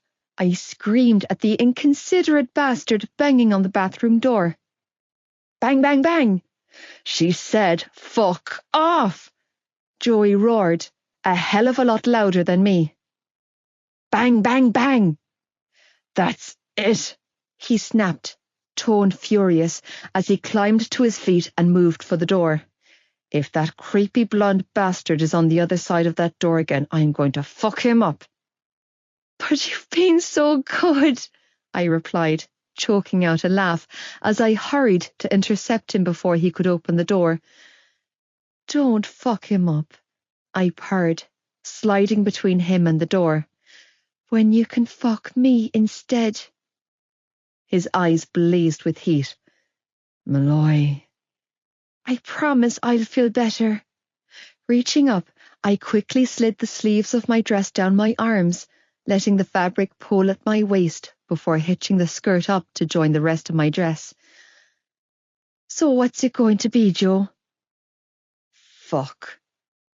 His heated gaze moved straight to my bare breasts, and he released a low growl. Me. Feeling empowered, I quickly led him over to the sink. Good boy. He arched a brow. Don't mock me. Smirking, I reached for the button of his jeans and flicked it open before undoing his fly and roughly dragging his jeans and boxers down his hips to free his hard erection. Big boy. Malloy. Shutting up now, I breathed, reaching a hand between us to stroke him. It's been a while since we were together, he admitted, closing the space between us as he reached for my waist. I'll probably go off fast. That's okay. Giving him my back, I leaned forwards and gripped the sink, gaze locking on his in the mirror in front of me. Just keep your eyes on me. Jesus. With a shake of his head, he stepped closer, encouraging me to spread my legs as one hand smoothed down my back, settling on my hip, while he used the other hand to slowly feed his big dick inside of me, inch by delicious inch. Bang, bang, bang! This time, when the intruder pummeled on the door, Joy was too wrapped up in pummeling me to care. Don't stop! I cried out hoarsely, clutching the porcelain sink for all I was worth as I forced my legs to hold their ground against his deliciously addictive thrusting. Make it hurt. Christ, Eve, he bit out, breathing hard. With eyes locked on mine in the mirror, he continued to thrust his hips at a furious pace. You're so tight. Bang, bang, bang! Then stretch me, I moaned, struggling to keep eye contact as my entire body shook and trembled. Make me yours. You're already mine, he told me, reaching a hand between my legs to thumb my clit. Every inch of you. Bang, bang, bang. I was so wet that I couldn't feel him sliding in deeper with every thrust. He was so big, pushing so deep inside of me that it was borderline painful. But when that familiar pulsing of heat and pleasure grew stronger with every thrust of his hips, I found myself begging him to take me harder. Bang, bang, bang! It was only when Joey leaned in close and covered my mouth with his hand that I realized I was screaming. Shh, Malloy, he warned, keeping his eyes on mine in the mirror. Quiet, baby. Oh, Jesus! I couldn't take it. My body couldn't handle another jolt of pressure. My cries were muffled by his hand as my orgasm tore through me, hitting so fucking deep that my body clamped up tight and my legs threatened to give out beneath me. Fuck! Breathing hard and fast, Joey sagged against me as his erection pulsed inside of me, flooding me with heat. You good? Uh-huh. I laughed, breathless, as I leaned heavily against the sink. You? Yeah, Malloy. Chuckling, he squeezed my hip as he slowly pulled out and moved to sort himself out. I'm good. I think you broke me a little bit towards the end there. Staggering unsteadily on my feet, I clumsily cleaned up and readjusted my dress before taking stock of my dishevelled appearance. Look at those shakes, I said, pointing to the very obvious tremor running through my legs. I think you bambied me. Would you look at that? Thoroughly amused, Joey closed the space between us and knelt down at my feet. Come on, Bambi. He chuckled, helping me to step back into my thong and then pulling the fabric up my thighs. Let's make you decent. A few moments later, when Joey swung the bathroom door open to let us out, we were greeted by a roaring cheer. You fucking stallion! Some random lad declared as he held a hand up for Joey to high-five. My Jesus, for a minute there I thought we were going to have to call an ambulance for your lady friend. Joey gave him such a withering look that the lad physically shrunk away from him, quickly taking his outstretched hand with him. "The hell is wrong with these people?" he muttered, slinging an arm over my shoulder. "Everyone that I meet is stranger than the last one." "Who cares?" I replied breezily. "Let's go eat and drink our weight in their generous offerings." Joey nodded his approval. I saw this seriously expensive-looking bottle of champagne in the fridge. "Yeah, I saw that too." "I've never tasted champagne before." "Me either," I told him. "But I have a purse in the living room big enough to smuggle a bottle back to my place." He stopped in the hallway and turned to face me. "Should we, though?" "Someone's going to end up drinking it." I shrugged. "Why shouldn't it be us?" He studied my face for a long moment before making his decision. "Get your bag," he instructed. "I'll get the bottle." "Already on it," I replied, bumping his fist with mine as we moved in opposite directions. It was my turn to look after you, Aoife. When I peeled my eyelids open the following morning, it was to the hangover from hell and a hand probing my face. Blinking away from the sticky intrusion, I quickly studied my surroundings to find myself twisted up in the sheets of a familiar bed, while an equally familiar toddler poked at me with his slobbery little fingers. My body tensed for the briefest of moments as my bleary-eyed gaze took stock of the wide-eyed child staring back at me and the lap in which he was perched on. Shirtless and propped up against the wall his bed was aligned against, Joey had his head tilted sideways as he slept. He had one hand balled into a fist at his side, while the other hand hung limply around his brother's waist, protecting him even in sleep. "Hi, Sean," I whisper-croaked, trying to conjure up a smile for him, not an easy feat considering even my lips ached. "Aoife," he whispered back, and then shyly clambered back to the safety of his big brother's arms. "Oie." Wrapping his small arm around Joey's neck, he snuggled closer and buried his face in the curve of his brother's neck. "Oie." "You're grand, I promise," Joey mumbled, eyes still closed, as he tightened his arm around the little guy, and my heart squeezed tight at the sight. "Just close your eyes, Shawnee Boo." "Oie, poos." Those two words had Joey practically vaulting off the bed with his baby brother tucked under his arm. "Fuck my life," he muttered, stalking over to his door and one-handedly dragging the chest of drawers out of his way before unlocking and yanking the bedroom door open. "You can wipe your own ass this time," he warned the little guy in his arms as he disappeared into the landing. "But good job for telling me, kid." Frozen in place, the throbbing in my head assured me that I couldn't move if I wanted to. A few minutes later, Joey strolled back into his room, this time clutching a can of Coke instead of a sibling. "Morning." His eyes danced with amusement as he closed his bedroom door behind him. "How's the head?" "Morning," I croaked out hoarsely, as I made a feeble attempt to drag myself into a sitting position. "And terrible." I blew out a pained breath and clutched my temple. "I think I'm on the way out." Closing the space between us, he sank down on the edge of the bed. "Nah, you'll live," he chuckled, thrusting the ice-cold can into my hands. "Drink."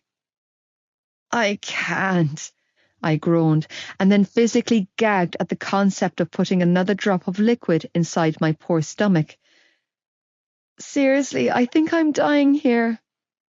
"You're not dying, but you are in trouble." "Ugh," I groaned. "Why? What did I do?" "Smoking." He gave me a hard look. "Not cool, Malloy." "Yeah, okay," I snorted, "like you can talk." I'm serious. His green eyes were full of sincerity and concern. I know why you did it, and it worked, but don't ever do it again, okay? Don't worry, I moaned. I have no plans to. Good. Shaking his head, he reached over and cracked the can open and gently pushed it towards my face. Now, drink up or you'll feel worse. Reluctantly, I took a small sip from the can, and when it didn't kill me, I took a bigger one. Suddenly realizing just how parched I was, I quickly gulped down half the can, my eyes never leaving his as I drank.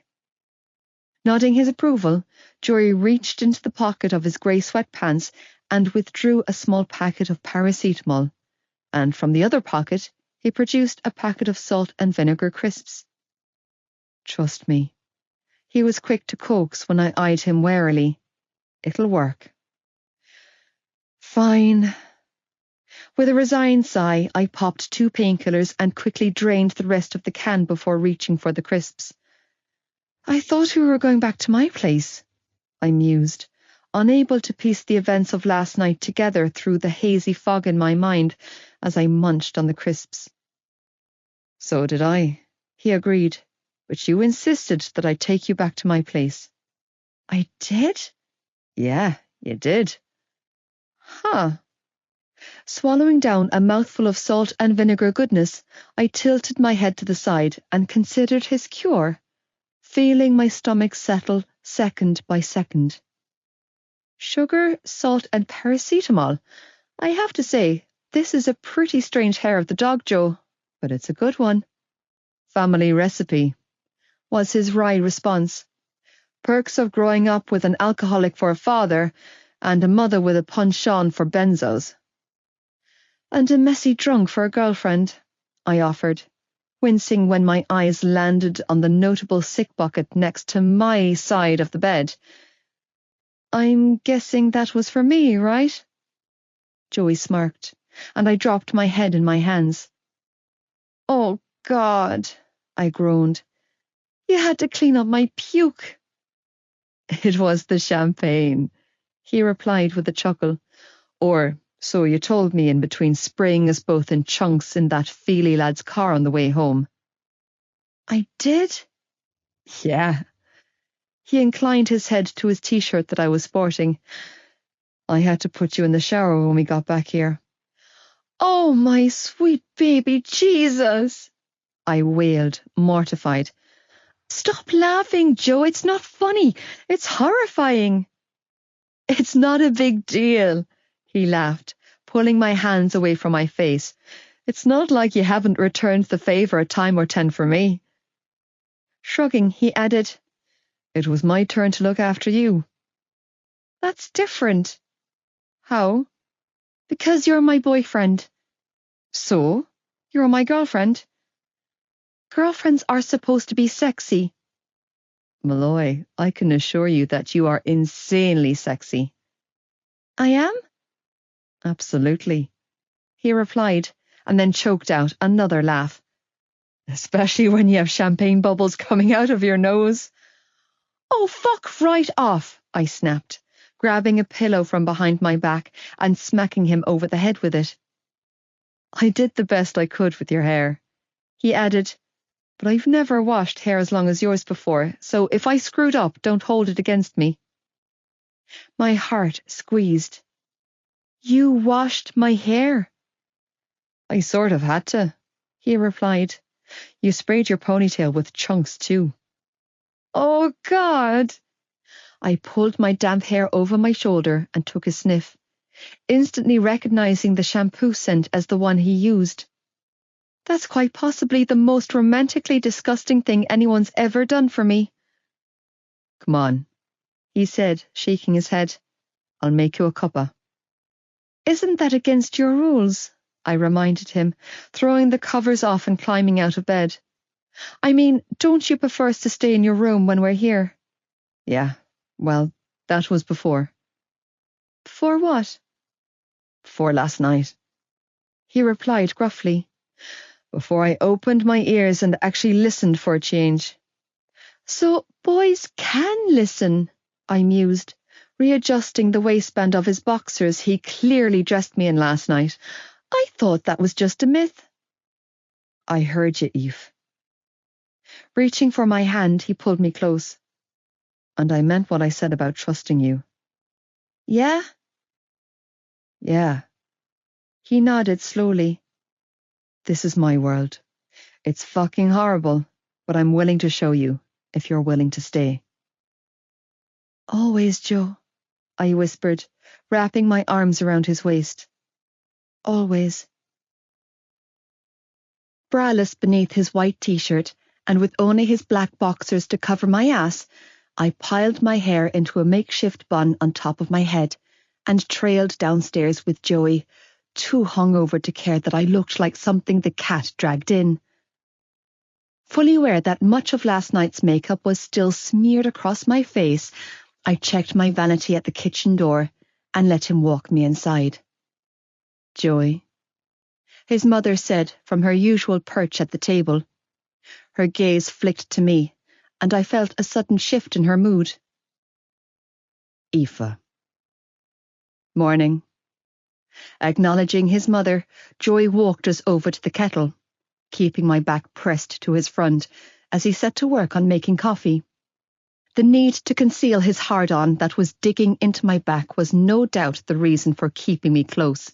The two of you woke half the house up last night, making all that racket when you came in. Hi, Marie, I replied, offering her a smile, even though she did not look happy to see me. Sorry about that. Yeah, Joey called over his shoulder while poking me in the rib. She'll puke quieter next time. Asshole, I grumbled under my breath, trying and failing to stamp on his foot with my heel, because the asshole had the reflexes of a cat. Oh, his mother said, watching us warily from her perch.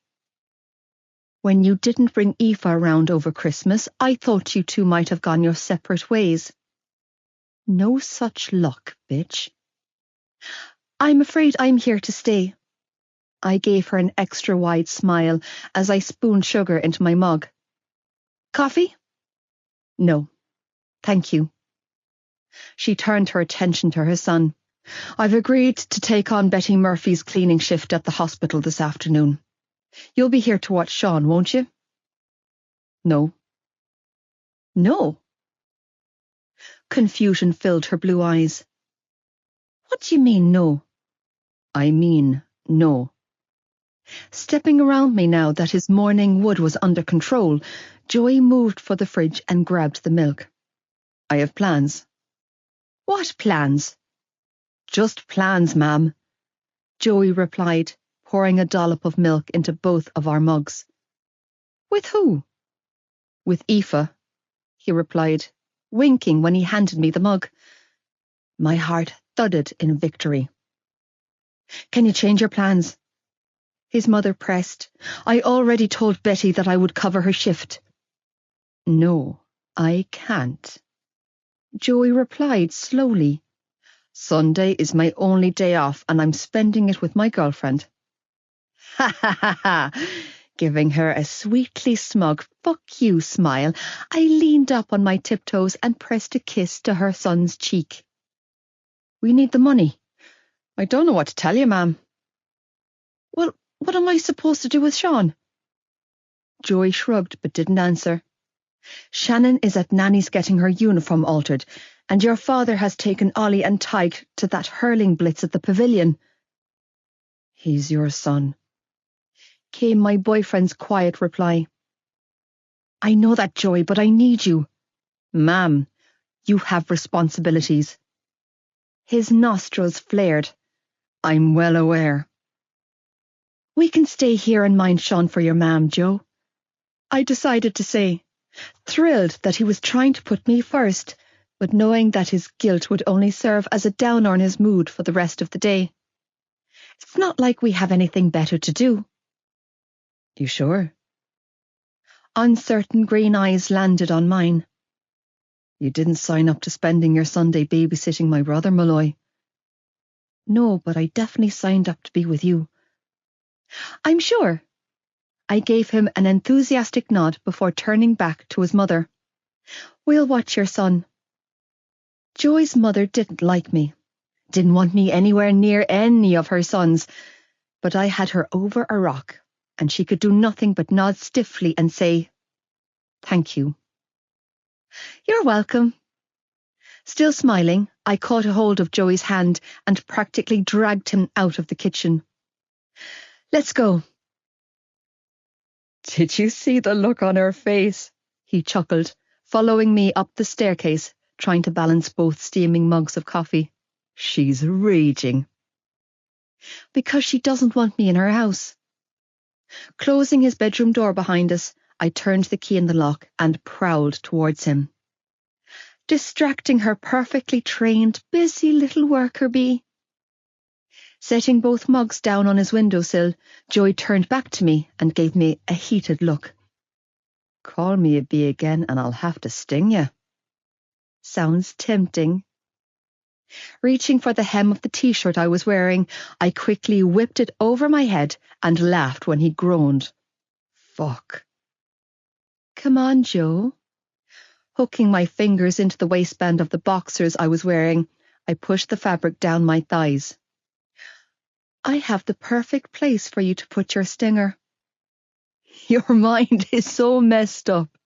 He laughed, pushing his sweats down his narrow hips. "You can make filth out of anything, Malloy." "You love my dirty mind."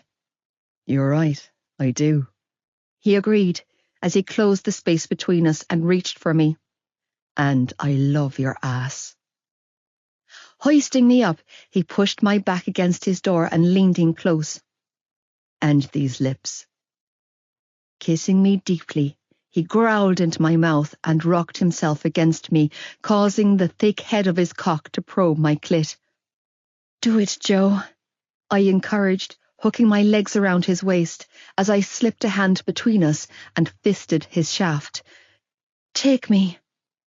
"Have me," he whispered against my lips as he slowly rocked into my touch.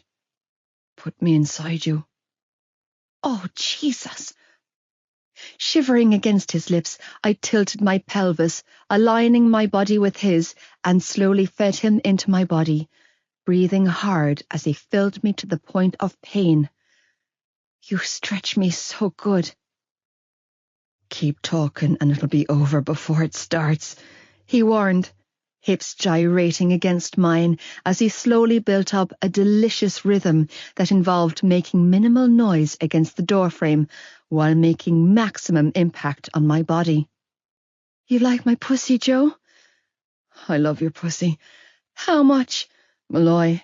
"Come on, Joe, talk to me." "I can't." Releasing a pained groan, he dropped his head on my shoulder. "She's right downstairs." "So?" I breathed, pulling his face back to mine and kissing him hard. "Since when do we care about what she thinks?" "We don't," he agreed, lips meeting mine for a glorious kiss while he rocked into me. "But this is her house." "This is your room," I interrupted, thrusting myself against him. "And in your room, you fuck me, Joey." Heat flooded his eyes. "I'm yours," I whispered, giving myself entirely to him. "You can have me anytime, any place, anywhere, because you own me." "Jesus." "Every inch of me," I breathed, chest heaving against his as our bodies collided. "So take what's yours." Releasing a feral growl, Joey claimed my lips with his and did just that. Part 2. Back to bullshit. I mean, BCS. Joey. I was a bundle of nerves.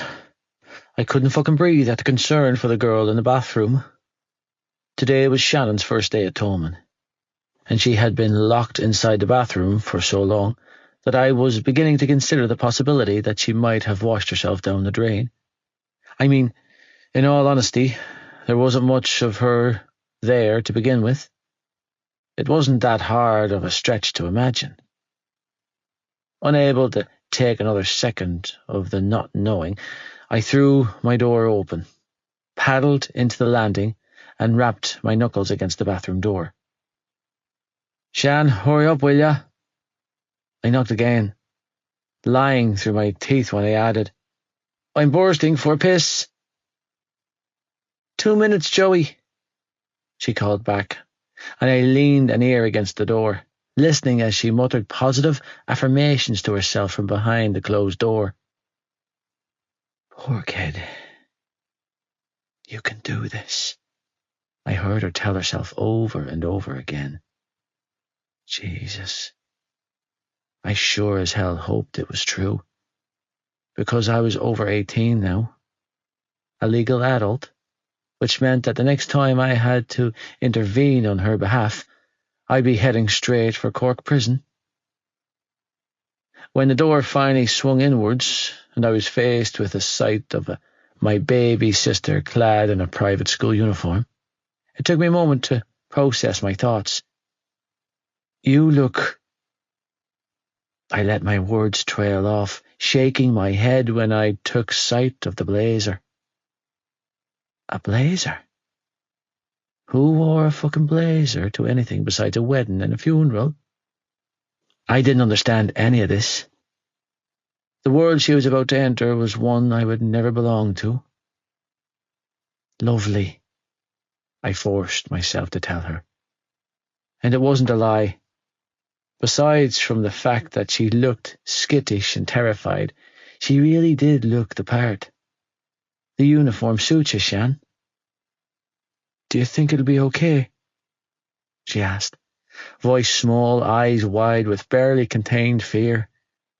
"Do you think I'll fit in, Joey?" "I don't know, but I hope so. I really fucking hope so, Shan." "I'm so fucking proud of you," I said instead, struggling to keep my emotions in check. "You don't even realize how brave you are." It was the truth. Where she saw weakness, I saw strength. Where she saw fear, I saw resilience. Where she saw timidity, I saw courage. Unlike me, Shannon didn't need to alter her mind to survive the world we lived in. She thought she was the weakest link in the family chain, when it couldn't be further from the truth. My sister was titanium. "Hang on," I said, hurrying back to my room. "I've got something for you." Retrieving my wallet from the pair of jeans strewn on my bedroom floor, I withdrew 2 fivers and returned to the landing to hand them to her. "Here." "Joey, no." She was quick to protest, staring down at her hand in horror. I can't." "Take the money, Shannon," I instructed. "It's only a tenner. I know Nanny gave you the bus money, but just have something in your pocket." Shrugging, I added, "I don't know how shit works in that place, but I don't want you going in there without a few quid." She eyed me uncertainly. "Are you sure?" "Come here." Hooking an arm around her bony shoulders, I pulled her in for a hug.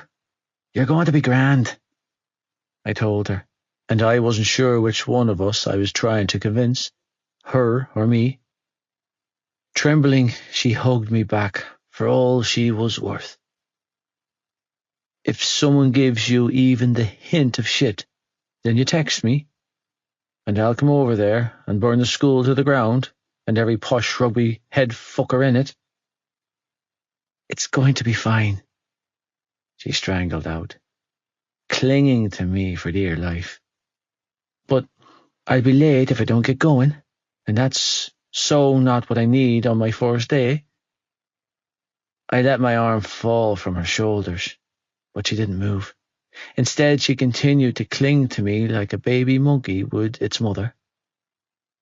She had to do this, I mentally chanted, and you have to let her. feeling panicked when she finally worked up the courage to release me and shrug on her coat. I busied myself with scratching my chest, anything to stop myself from throwing her over my shoulder and locking her in a room where I could keep her safe. Picking her school bag up, Shannon hoisted it onto her small shoulders and offered me a hopeful smile before hurrying down the staircase. Let her go. I silently commanded myself. Stay put and let her do this. You text me, I couldn't stop myself from saying as I hurried after her, stopping midway down the staircase. I watched on helplessly as she opened the front door. I'm serious. One sniff of crap from anyone, and I'll come sort it out. I can do this, Joe, she replied, turning back to look at me. I can. I know you can. I forced myself to smile back at her. I just... Blowing out an anxious breath, I said, I'm here for you, okay? Always here for you. The face I'd spent most of my life protecting looked up at me with such wide-eyed innocence that I felt my heart crack. With a small, reaffirming nod, she turned and walked away, quietly closing the front door behind her. The minute it clicked shut, I heard the air whoosh from my lungs. Fuck. Pressing a hand to my chest, I leaned against the banister and allowed myself to sit with my anxiety for a moment, reeling in the potential problems she might encounter and a million what-ifs, until I felt I might explode. Only then did I turn around and jog back upstairs, calling out, Tag, alls, let's go, lads, it's time for school. And I shifted into daddy mode and got the rest of my broad sorted. I need him like water. Aoife. My relationship was back on track. My hair was on point. It wasn't raining, and I didn't have work tonight. All in all, I considered this to be a successful first day back at school. All was right in the world of Aoife again, and I was basking in the cold January afternoon, taking in the sight of 30 or so boys kitted out in the school colours of both BCS and neighbouring town St. Columns as they knocked the living shite out of each other with hurleys. Sighing in contentment, I leaned against the school wall at my back, balancing my ass on my school bag as I watched Joey own the pitch and everyone on it. Gifted was the only word to describe the level of talent he displayed.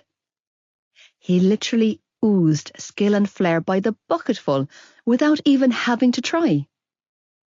He played centre-back on the team and wore the number 6 jersey, but in all fairness, he could play in any position on the team and excel.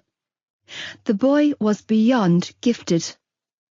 At best, he was putting a mere 60% effort into this match and still managed to outclass every other lad on the pitch, coming up trumps with 3 goals and 6 points for our school. The speed in which he could break free of his opposition number and whiz down the pitch on a solo run, weaving and twisting through St. Column's defence, was second to none. The fact that several of Teddy Lynch's school team pictures, ranging from 1976 to 1981, still hung proudly on the walls of our school was something that I hated for Joe, but not nearly as much as I hated the comparisons that he had to endure. For 6 years in the late 70s and early 80s, his father had commanded BCS's hurling team, earning him a lifelong tenure of adoration from both past and present members of the school faculty. For years, I witnessed the bullshit. It never mattered what Joey achieved or how many championships, titles and medals he won for our school, because his father had achieved it all first. And boy, was everyone and their mother just waiting in the wings to remind him of it. Said comparisons were made to Joey both often and loudly, and every time it occurred, his mental health took another irreparable blow, because the voice of paranoia that he lived with on a daily basis the one that assured Joey that he was just like his father, pushed him back towards a place he had spent his youth residing in. Addiction was a consequence of being raised by street thugs and dealers, where the only substitute available for a mother's love came in the form of a line of cocaine, or worse, a needle in the arm. Joey had somehow managed to survive his childhood and early teens by replacing the lack of his mother's affection with the warm, enveloping embrace of ecstasy, and his father's constant stream of mental gaslighting and physical abuse with the mind-numbing dexterity of opioids. It wasn't right, the complete opposite, but I could understand it. I could understand him. From the tender age of 9 or 10, Joey Lynch had been knocking on Shane Holland's door, treating him like his own personal doctor, seeking help and finding it in the worst form. And, like a black market pharmacist, Shane had been more than willing to take advantage of a vulnerable child from a broken home. The fact that Joey was even attempting to break free from the hold drugs had on him, from the blanket of security that they provided him, only proved to me further that he was worth every sleepless night and tear I had shed over him. "Would you look at the speed of him?" Casey said, joining me. "I know," I mused, eyes locked on Joe. "He's a bullet, isn't he?" "He's something, all right." Dropping her school bag on the ground beside me, Casey sank down on it and stretched her legs out. "I bet he fucks as fast as he runs," she teased, nudging my shoulder with hers. "Better still, as hard as he plays." "Too far, Case," I sighed, shaking my head. "And too much." "Really?" she laughed. "That's too bad, because I originally planned to go with, does he last a solid 60 minutes under the sheets like he does on the pitch question, but decided to tone it down." "You're a lot of personality for one tiny person." "True," she agreed with a chuckle. "So, on a scale of 1 to 10, how mad are you at me for my epic jump to the wrong conclusion on Friday night?" "Me?" I offered. "A lukewarm 1.5, but I'm not the one you slapped across the face." "Yeah," she smiled sheepishly.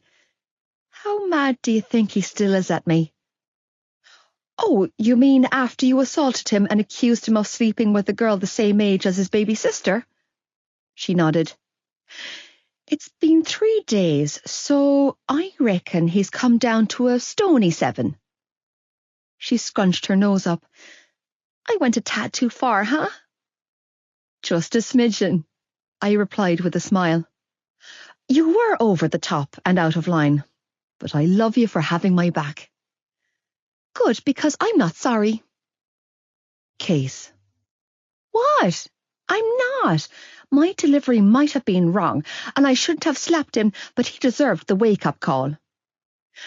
"Well, wake-up call or not, don't do it again." She laughed. "Okay, Mom."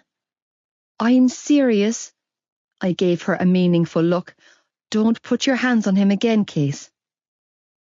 "Okay, Eve," she replied, hearing the plea in my tone and the warning as she held her hands up. "It won't happen again." "Not ever, okay?" She nodded slowly. "Okay." Blowing out a breath, I turned my attention back to the game. "You guys seem like you're back on track," she offered. "He was all over you in school earlier." "We are," I confirmed, relieved that the weight on my shoulders had lifted. "It's all good." "He seems a lot more stable than he was before Christmas break," she added cautiously. "He's doing better?" "Yeah." Nodding, I released a heavy breath. "Thank God." "Is that seriously all you're going to tell me about it?" she whined. "Come on, Eve, I want details. You've always told me everything about your life, but when it comes to him, you're a closed book. I mean, You didn't even tell me that you guys had broken up. I had to hear it from your mum 2 weeks after the event. Well, we're not broken up anymore, I replied. So there's not much to say. Aoife! Casey. I know that you love him, she said, and I'm happy for you, Aoife. Hand on my heart, I am.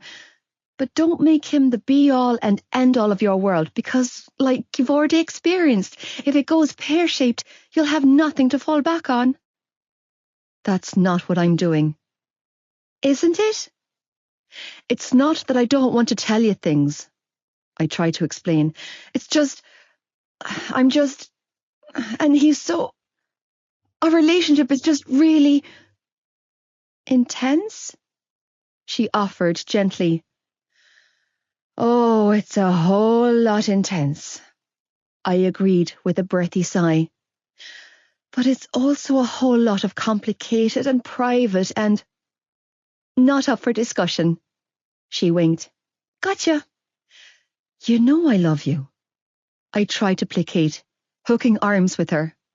You're my best friend. But so is he. I shrugged, helpless. Is that such a bad thing? It's an amazing thing, she encouraged in a sad tone, when he's not off his rocket. Casey. Just be careful, okay? She hurried to say. I know you love him, Aoife, and I know what you and Joey have is about as real as it gets, but so are his issues. He's doing better, I heard myself defend. For now, he's doing better, Casey, I reiterated thickly. I don't have a crystal ball to show me the future, so I'll take a for now as a win. Fair enough. She sighed heavily before adding, just don't let yourself get swallowed up in him again. The referee blew his whistle before I could answer her, signalling the end of the match, and I turned my attention back to the pitch just in time to see Joey yank his helmet off. Breathing hard and fast, he used the hem of his jersey to wipe his face, and the move gave me a glorious glimpse of his toned stomach while his teammates celebrated the win. The moment he noticed me watching him, a slow smile spread across his face. Cupping my hands around my mouth, I called out, Nice abs! Nice legs, he called back with a wink, and just like that, I was ruined. What am I saying? Casey declared with a resigned laugh. Of course you're going to get swallowed up in him again. Same shit, different school. Joey. My day had consisted of 7 hours at school, followed by a match, followed by a further 4 hours at the garage. By the time I walked through the door a little after 11 that night, I was bone weary and in dire need of a mattress to collapse onto. However, the look on my mother's face assured me that sleep was the last thing I would be getting. What's wrong? I asked, dropping my school bag, gear bag, Horley and helmet in the hallway before making a beeline for the kitchen. Ma'am, it happened again. She choked out, tears streaming down her face as she dropped her head in her hands. Shannon's in hospital. My heart sank. No. Ma'am nodded in confirmation, and I thought I might explode from the sudden rush of blood to the head.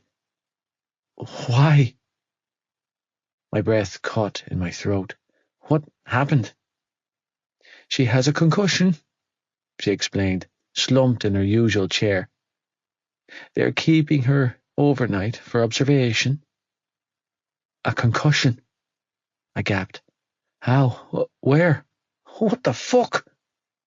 Some boy in one of the senior classes hit her with a rugby ball during practice, and she took a terrible fall at school. Sniffling, she reached for the torn fabric in front of her and held it up. Ripped her skirt in the process. Apparently, I can't remember his name, she strangled out, but he was an older boy around the same age as you. On purpose? Fury roared to life inside of me. Ma'am, did he do it on purpose? He swore blind to the principle that he didn't mean to hurt her, she replied, tone dripping with disdain. He brought her inside when she collapsed and was sitting with her outside of the main office when I arrived. But you know what they're like, Ma'am sobbed. I thought this time would be different for her. Better. She needs better, Joey. She needed a fresh start, and it's ruined. What's Shannon saying about it? She swears it was an accident too, Ma'am replied wearily. But you know how she lies. Well then, maybe it was, I offered, allowing myself to be hopeful for once in my life. If he took her to the office after it happened and stayed with her until you came? I expect that kind of naivety from your brothers and sister, but not you, Ma'am snapped. You know better.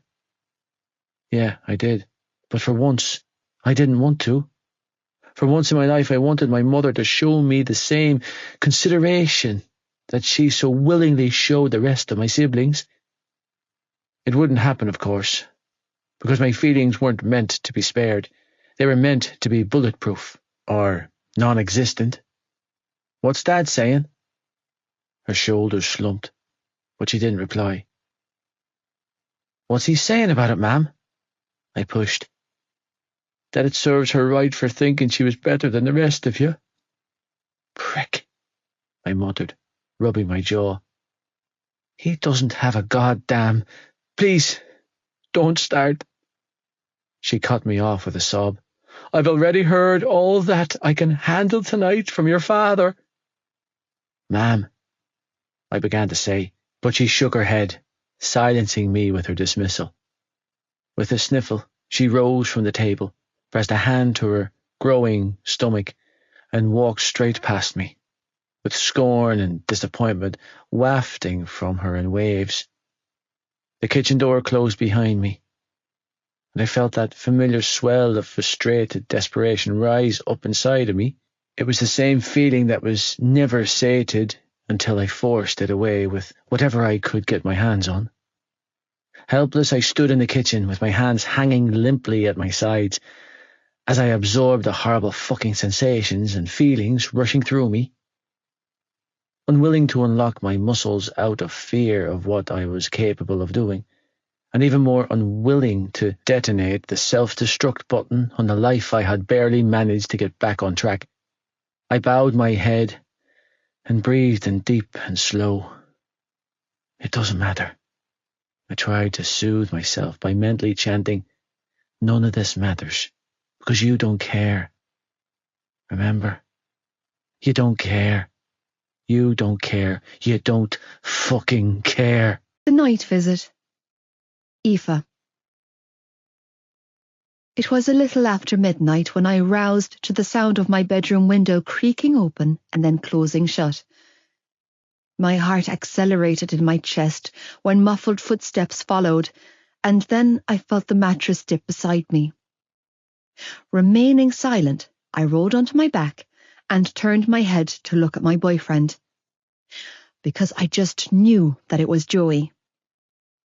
Fully clothed and body rigid, he lay on top of my covers with his hood up and his hands resting on his stomach as he glared up at my bedroom ceiling. He was breathing in excessively deep and slow, letting me know that he was dealing with something in his mind, and instead of running to Shane, he had come here. To me.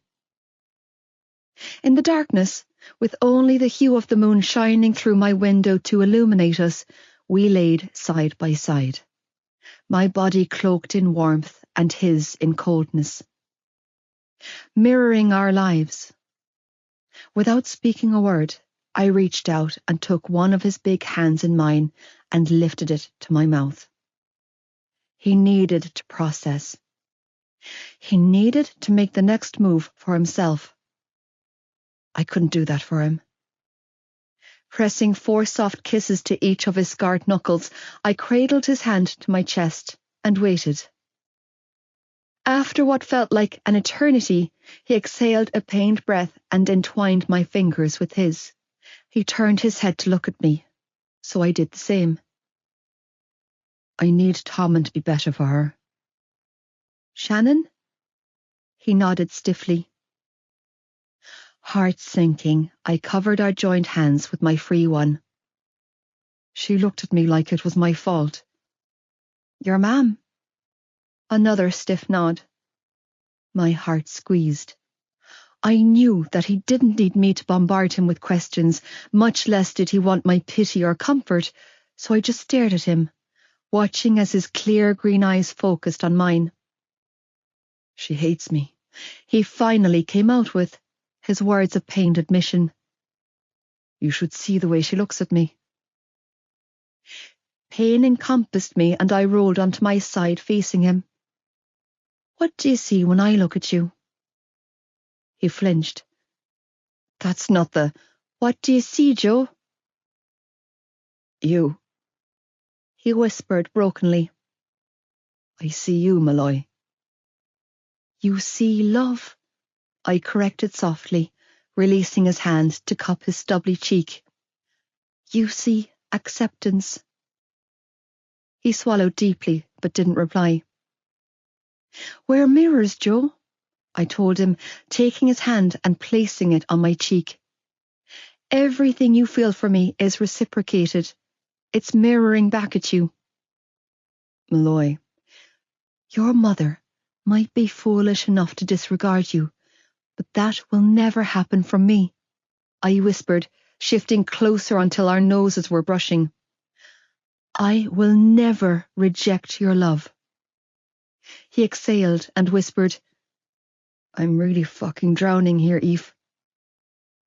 Don't worry, Joe. I won't let that happen. I replied, nuzzling his nose with mine. I won't let your head go under. Promise. I leaned in and pressed a kiss to his lips. I promise. I love you. I love you back. I'm going to get this right, Malloy. I know you are, Joe. You're really sticking around, aren't you? Afraid so. I smiled in the darkness. For the ring, the white dress, the white picket fence, the whole 9 yards. Jesus, he chuckled. Don't push it. I always push it, Joe. Understatement of the century, Malloy. When we get engaged, we're not getting engaged. I want a ring the size of my fist. He snorted. Good luck with that. And when we get married, we're not getting married. I want a big house in the country with a huge 4-poster bed and one of those giant flat-screen televisions hanging on the wall. And where am I going to find the money for that? I beamed at him. I thought you said we weren't getting married. We're not. He turned to face me. We can't because I'll be in prison for robbing a bank to pay for that fist-sized ring you have your eye on. And when we have babies, we're not having babies. They'll be blonde and green-eyed and just like their dad. You're insane. I'm in love. I'm not having babies, Malloy. He whispered, giving me a lonesome look. I can't be a father. Joe, it's a hard limit for me. Okay. Giving him a reassuring smile, I said, no babies. We'll have a fur baby instead. Turning back to stare at the ceiling, he inhaled a deep breath. You might want to lower the bar with the mansion in the country too. Why? I laughed. What have you in mind? Don't know, he admitted. I never think about that kind of stuff. The future? He nodded. Yeah. Well, you better start thinking about it, I teased, because you're mine and I always get what I want. Yeah. He squeezed my hand. I know. So, do you want to keep talking? Springing up, I reached for the hem of my t-shirt and whipped it off. Or should we get naked and screw? Jesus Christ. Chuckling softly, Joey mirrored my actions and pulled his hoodie and t-shirt over his head. Where did I find you? Your dreams. Reaching for the waistband of my knickers, I quickly shoved them down my thighs and clambered on top of his lap. Hey, stud. Hey, queen. Queen! My eyes danced with delight as I reached for the waistband of his sweats. Now you're talking my language. Lifting his hips, he pushed sweats and boxers down, freeing himself and giving me a close-up of his big damn dick. I've never had this. What? This, he whispered, kicking off his clothes and hooking an arm around my back to pull me close. Us. Pressing his lips to mine, he reached a hand between us and aligned the head of his thick cock against me. You. Well, good. Shivering, I lowered myself down on him, reveling in the wonderful way he stretched me to the point of pain. Because I'm completely yours. My eyelids fluttered when he rolled his hips upwards, pressing deep inside of me in the best kind of way. I'm completely yours too. The words were a quiet, barely spoken admission, but they meant so much to me because I knew it all but killed him to expose himself to me. I always have been. I know, Joe. Cheeks flushed and body burning in heat, I wrapped my arms around his neck and pressed my forehead to his as I rocked on top of him. God, I could have you inside me forever and it wouldn't be long enough. I know what you mean, he bit out, cheeks just as flushed as mine, as he gripped my hips and thrust into me in a delicious rhythm. I want in you constantly. Have you ever had that before? I asked, breathless, as our bodies rocked and thrust together. He shook his head and pressed a kiss to my lips. Just with you. Don't leave me again, Joe. His thrust faltered. Malloy. Don't. His hands tightened on my hips as he deepened his thrust. I won't. Good. Blowing out a breath, I bit back a moan and buried my face in his neck. Because I've got serious wifey feelings for you. Jesus, baby. Flipping me onto my back in one swift movement, he was back between my legs, pushing inside me. Don't play with me. Breathless, I spread myself open for him to have me. I'm not playing, Joe. Taking his hand in mine, I pressed it to my chest and looked up at his flushed face. I feel everything for you. You can have whatever you want from me, he whispered, thrusting deep inside of me. It's yours. Dropping down on an elbow, he leaned in close and crushed his lips to mine. Because I'm only doing life for you. Engineering class. Joey. Oh my Jesus! Alec ripped off his protective helmet and tossed it on top of my Leaving Cert project, causing me to burn a fucking hole right through his helmet. Am I dead? Have I gone to heaven? I don't know about dead, but you're definitely thick, I snapped, turning off the valve on the welder in my hands and quenching the flame as the stench of burning plastic filled my senses. I could have taken the hand off you. Put your fucking helmet back on before you go blind, asshole. I'm already seeing stars, he replied, pointing towards the front of the room, when I removed my welding hood.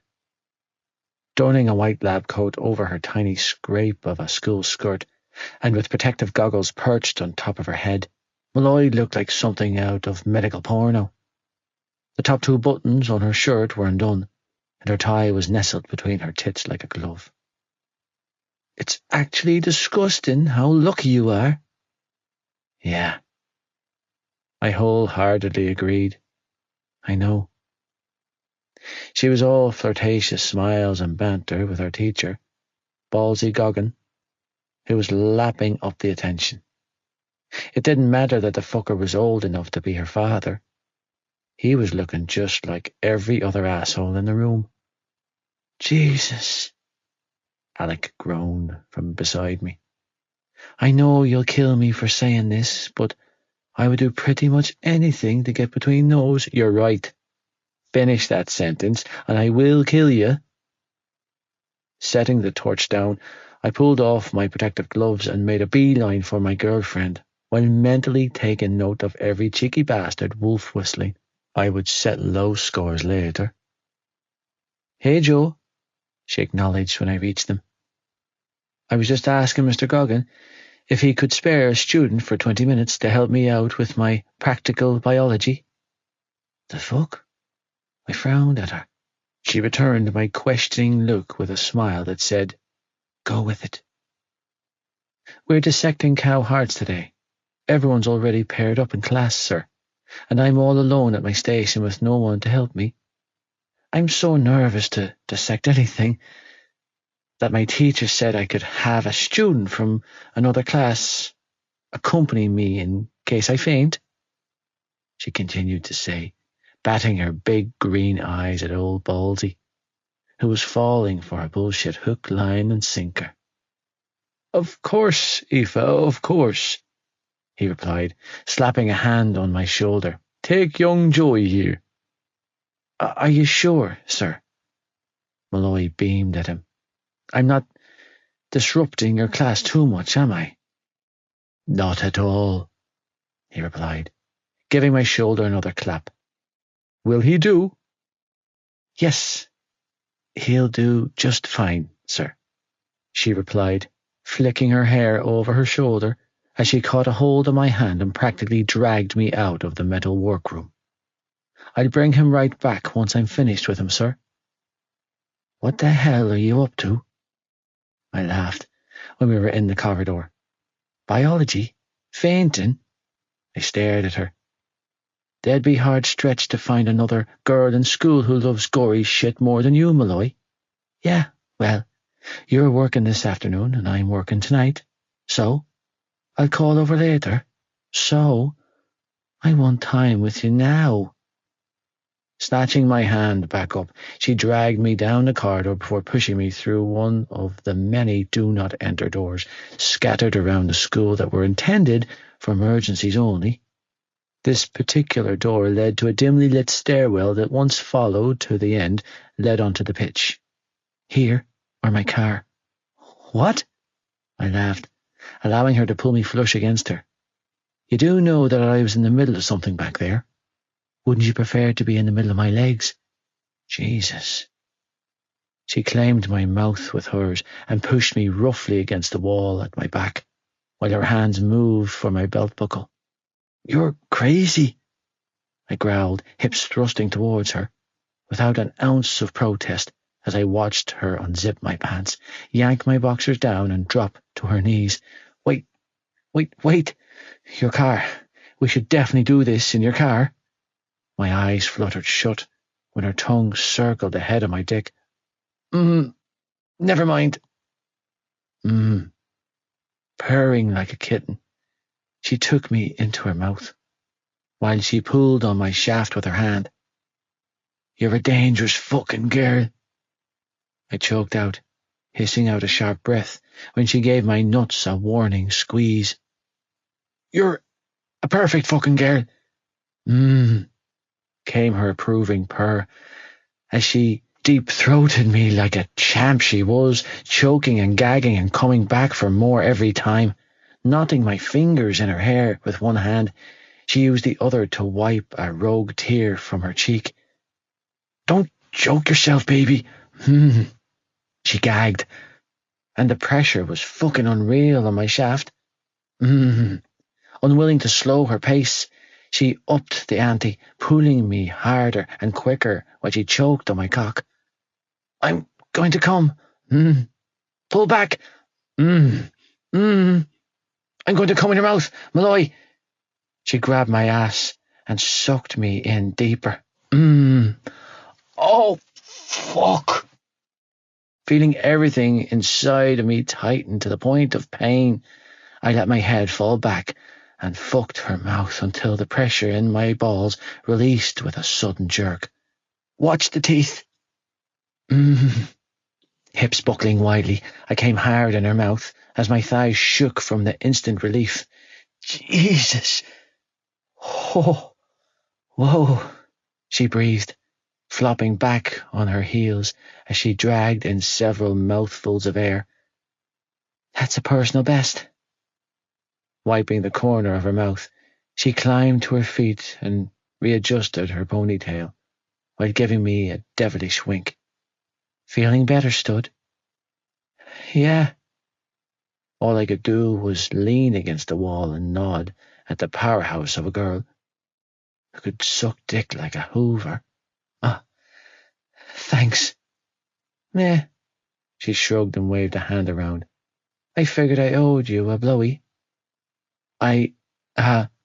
Shaking my head to clear the lusty haze in my head, I reached down and put my dick away, feeling a swell of heat at the memory of her mouth on me. Instantly, I was sporting a solid semi. Sorry for the mess. Oh, please. She rolled her eyes. If I didn't want you to come in my mouth, I would have stopped you. And if I didn't want to swallow, I wouldn't have. Fuck me. What was I supposed to say to that? Thank you. It seemed like the appropriate phrase given that she had blown my world with her tongue. Seriously, thank you. Such good manners, she teased, reaching up to pat my cheek before moving for the door. Don't worry, Pookie. I plan on cashing in my love chip later. Love chip? Chuckling, I followed her back into the hallway. Should I know what that means? It means you should neck a few Red Bulls before you come over tonight, she replied, fist bumping me before skipping off in the direction of the labs. Because you won't be getting much sleep, my friend. Weighing scales and Ouija boards. Joey. What the hell are you doing? I asked, standing in Malloy's bedroom doorway, as I took in the sight of her standing on her mother's bathroom weighing scales in a skimpy red bra and grey granny knickers. Oh God, you're here. Huffing out a breath, she stomped over to the door and dragged me inside her room before closing her door and locking it. I have a crisis. You're having a crisis. I couldn't stop my eyes from trailing over her glorious body. I'm having a crisis just looking at you. Well, simmer down, stud, because I'm having a serious problem here. What's the problem? I've put on weight. No, you haven't. Yes, I have, she argued, blowing a blonde strand of hair off her face. I've ripped the ass out of my jeans. I pressed a fist to my mouth to stop my laughter. It's not funny. Narrowing her eyes, she slapped my shoulder. Don't say anything about the size of my ass. I love your ass, I tried to coax, holding my hands up. Your mother probably shrank your jeans in the tumble dryer. No, because when I asked her about it, she said she dried them on the clothesline. My girlfriend cried dramatically. And then Kev said that I've an ass like a blowfish's face. Now I did laugh, loudly. Oh my God, you're such a turncoat, she screamed, spinning on her heels and stalking back to the weighing scales in the middle of her bedroom floor. Oh, come on, Malloy, groaning. I dropped my gear bag on the floor and walked over to her bed. You're not turning into one of those self-conscious girls, are you? I gained weight, asshole, she shot back. I never said I wasn't beautiful. There's my vein, baby. £7, Joe, she declared, arms flailing wildly, as her gaze flicked from my face to the mechanical scales she was standing on. I've gained £7 since Christmas. Can you believe it? Yeah, I could see it. I'd been with the girl long enough to know every inch of her body, every freckle, scar and curve, so the fact that she was recently sporting a few extra pounds wasn't something that skipped my attention. Her clothes, when she decided to wear them, clung to her hips and thighs in a way that they hadn't a few months ago. But I sure as hell wasn't complaining, especially since those pounds seemed to have shifted directly to her tits and ass. To be honest, I thought she looked sexier than ever, but I wasn't nearly suicidal enough to bring her weight up in conversation, especially when I was already skating on thin ice. Whether it was to compliment her or not, I knew my role in this relationship and had my lines rehearsed off by heart. Hey, Joe, have I put on weight? Where? Your imagination. Hey, Joe, does my belly jiggle? You'd have to have a belly for it to jiggle. You clearly don't. Hey, Joe, you think she has a better figure than me? Nobody has a better body than you. Girls were dangerous creatures with hidden meanings behind every word they spurted, and Malloy was no exception to the rule. She might be my best friend, and there was very little I held back from her these days, but I had enough of my balls still attached to know that there were two crucial no-go topics that should be avoided at all times. The first was weight, her weight to be exact, because apparently she could comment on my appearance to her heart's content and suffer no such consequences. The second and most crucial topic of conversation to never enter into was the one about previous relationships, or in my case, the girls I had fucked in the past. Yeah, that was a huge no-no. Again, it didn't matter that I had to sit in a classroom with her old boyfriend, knowing that at one point in time he had had his fingers and tongue inside her. No. Being pissed about the 4-year relationship she had shared with another guy was totally unreasonable, but so much as acknowledging a girl I'd been with, regardless of it being a one-off, was a mortal sin. Because you put your penis inside her was the excuse I was given any time I pointed out the double standards. You put his penis in your mouth? I felt like shouting back, but I had the wherewithal to keep my mouth shut and not open that particular can of worms. There's nothing there, Malloy. I leaned back on my elbows, thoroughly enjoying the floor show, as my girlfriend pranced around in her underwear. You're fucking gorgeous. Yeah, I know that, she huffed, catching a hold of my hand and dragging me over to the weighing scales. But now I'm carting an extra 7 pounds of gorgeous around. The scales are wrong. 3 times. You do realize this floor is uneven? I tried to placate. You're never going to get an accurate reading up here, Malloy. I'm not. No, you're not, I coaxed, continuing to fill her up with the bullshit she needed from me. I should know. It was fucking awful trying to measure these rooms for wardrobes. This whole house is out of alignment. She looked up at me with a hopeful expression. Really? Really? Really? Nodding, I hooked an arm around her waist and lifted her off the scales before setting her down. Now, let's get rid of this bullshit. I'll check one more time. No, you won't, I warned, snatching up the scales and moving from her door. Don't let me catch you fucking around with this thing again. Unlocking her door, I stepped into the landing and shoved the scales on the top shelf of the hot press before returning to her. I swear, those damned things do more damage to girls than Ouija boards. Malloy laughed. How could you compare a weighing scale to a Ouija board? Easy, I shrugged. They both summon demons. I am completely fuckable, though, aren't I, Joe? She asked, hands on her hips. You still think I'm the business, right? A few extra pounds or not? Oh, you are beyond fuckable, I coaxed, closing the space between us.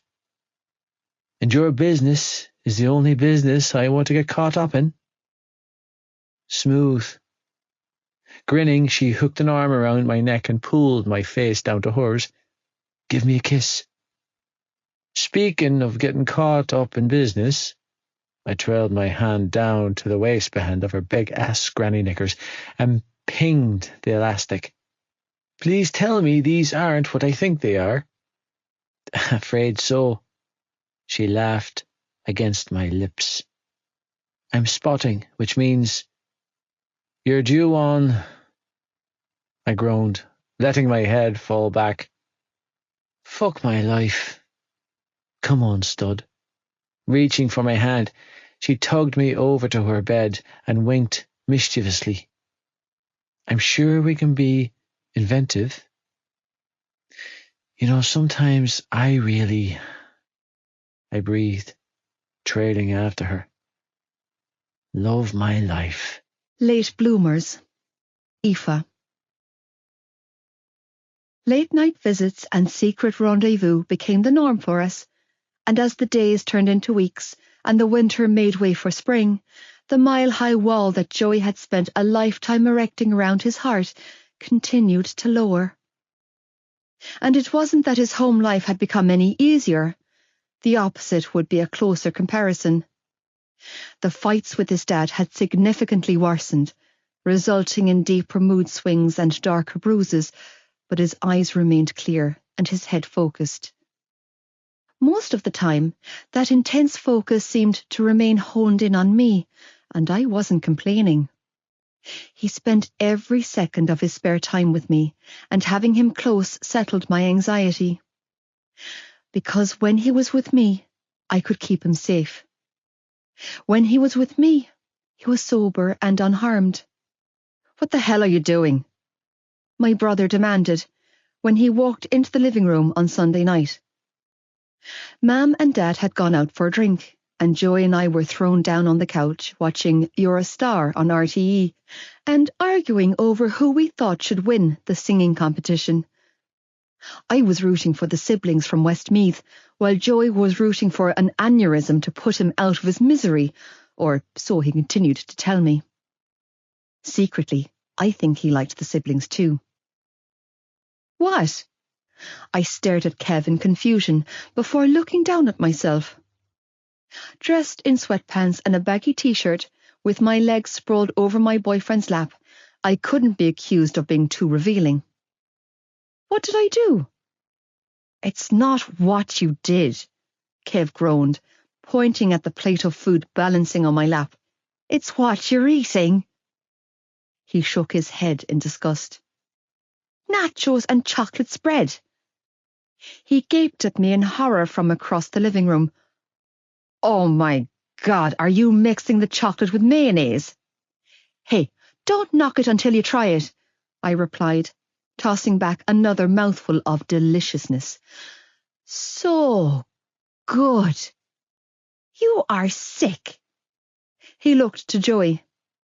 Are you responsible for this? Nothing your sister does surprises me anymore, lad. Joey mused, stretching his legs out on the coffee table. So you don't think what she's doing is beyond sick? Hey, Joey shrugged noncommittally. Whatever she wants to put in her mouth is fine by me. You would say that, Kev replied, repressing a shudder. I snorted. Spare me the cynicism, Kev. I'm eating nachos, not sucking his dick. Again, fine by me, Joey interjected with a smirk. You two are sick, Kev muttered, turning on his heels and stalking out of the room. Sick, I tell you. Put it there. I raised my bare foot in the air, and Joey scowled at me for a long moment before relenting and indulging me with a high five to the sole of my foot. So you'll never credit what happened while I was at the pitch with the kids yesterday. Oh, gossip. I grinned wickedly. Tell me. Shannon went out with friends for the day. For real? Yeah. He nodded. Apparently she went off yesterday afternoon and didn't come back until late.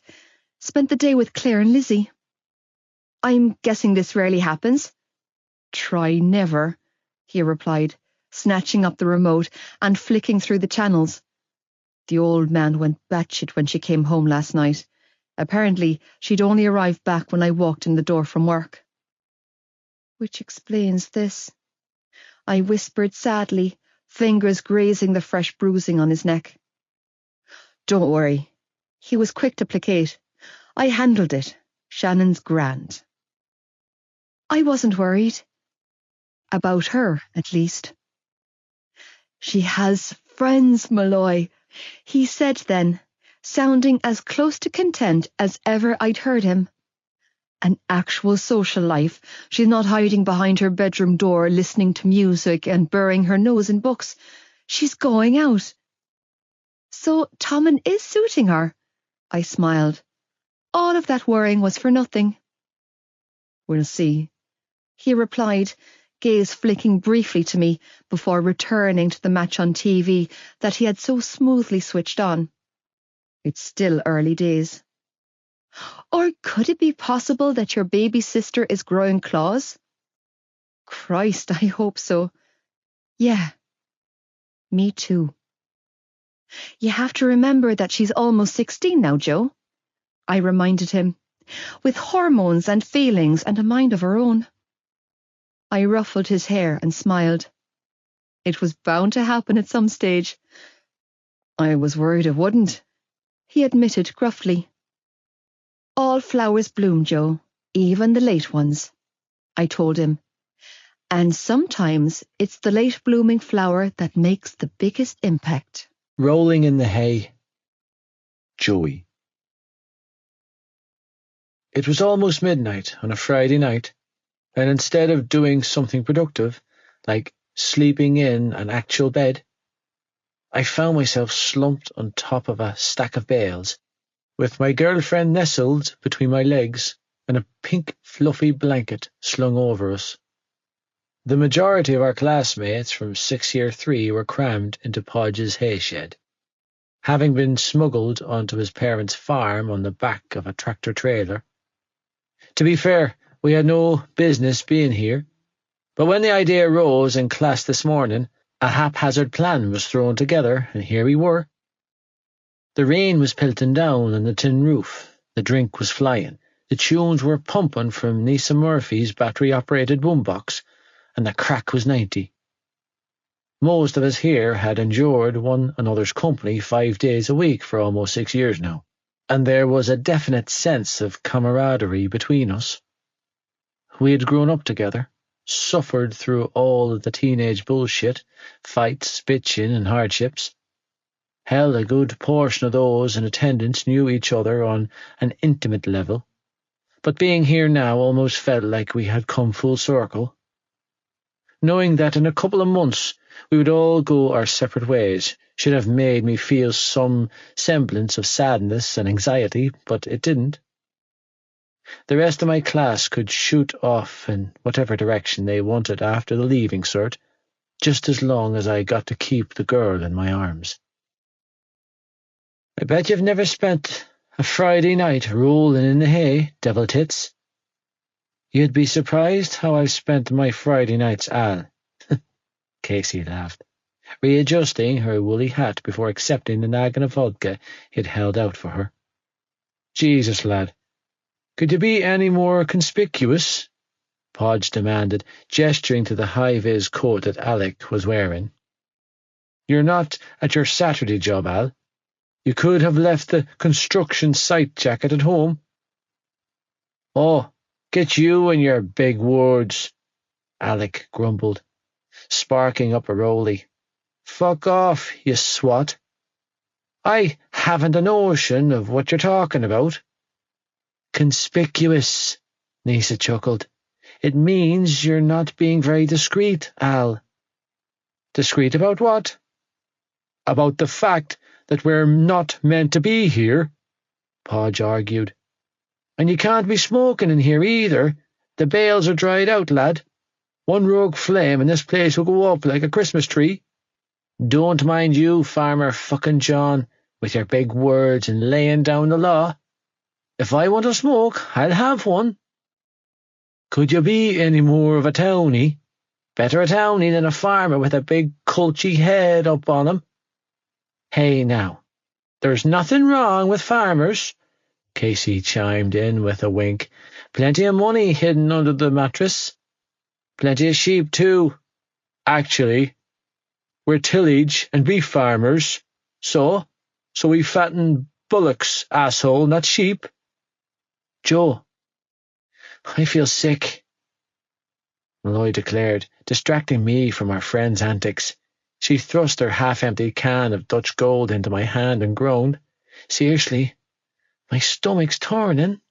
Well, take it handy, I replied, snaking an arm around her waist and pulling her closer. Don't mind what the rest of these assholes are doing.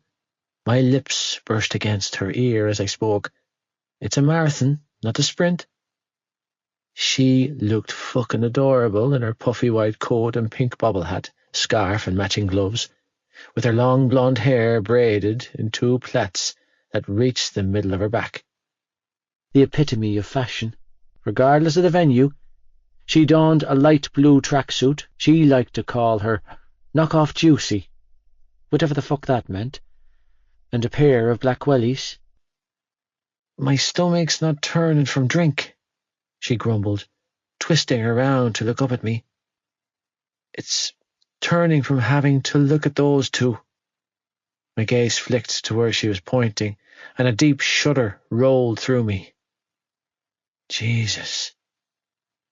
From where we were sitting, we had a perfect view of Ricey and Danielle. I can't decide if he's trying to kiss her lips or eat them, I mused, ignoring my phone as it vibrated in my pocket.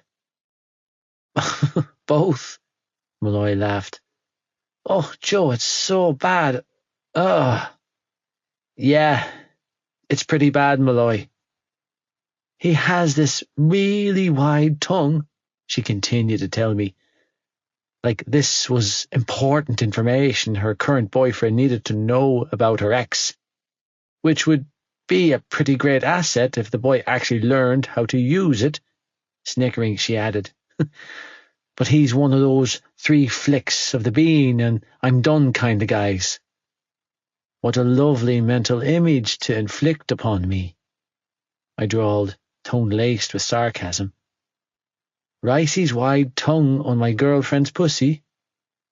She threw her head back and laughed. Trust me, it was never a pleasurable experience. Do you want me to puke? I accused. Because I'll puke, Malloy. Oh, please, she snorted, digging me with her elbow. Like you haven't had your dick in half of the females in attendance tonight. Who? The girls in our class. Which girls? Take your pick. You've been with most of them. When? Joey. She gave me a hard look. Don't piss down my back and tell me it's raining. What could I say to that? Nothing that wouldn't result in her going full-blown drama queen on me, so I sensibly kept my mouth shut and took a sip from her can instead. Ha! See, you can't even deny it. You're such a slut, she accused, snaking a hand under my hoodie to pinch my nipple. Did you lick her out, Joe? Her eyes narrowed. What am I saying? Of course you did. Nobody is as good as you are at giving head, unless you've been round the block a time or 1,000. I knew better than to respond to that, too. I remembered all too well how Malloy had reacted when I admitted to having sex with Danielle back in third year. I'd been given the silent treatment for weeks, and we had only been friends at the time. I was a quick enough learner to know that it would be less painful to chew my own arm off than willingly wade back into that kind of dangerous territory. It was a trap. Nothing I said could benefit me, so I took a mental vow of silence and kissed her cheek instead. Huffing out a breath, Malloy cupped my cheek with her glove-covered hand and gave me a hard look. It's a good thing I love you. Yeah, it was. She cracked a smile then and leaned in to kiss me, smearing the sticky lip gloss on my lips. I hate that stuff, I grumbled, trailing my tongue over my bottom lip and tasting her. You don't need to wear any of it. You look good, baby. I know I do, she grinned back at me and tapped my nose with her glove-covered finger. I wear it for me, not you. I shrugged. Fair enough. So, are you doing okay? Twisting sideways so that she was sitting on my lap, Malloy hooked an arm around my neck and snuggled into my chest. You good, stud? I knew what she meant, and I nodded slowly. I'm good, Queen. Are you going to answer that?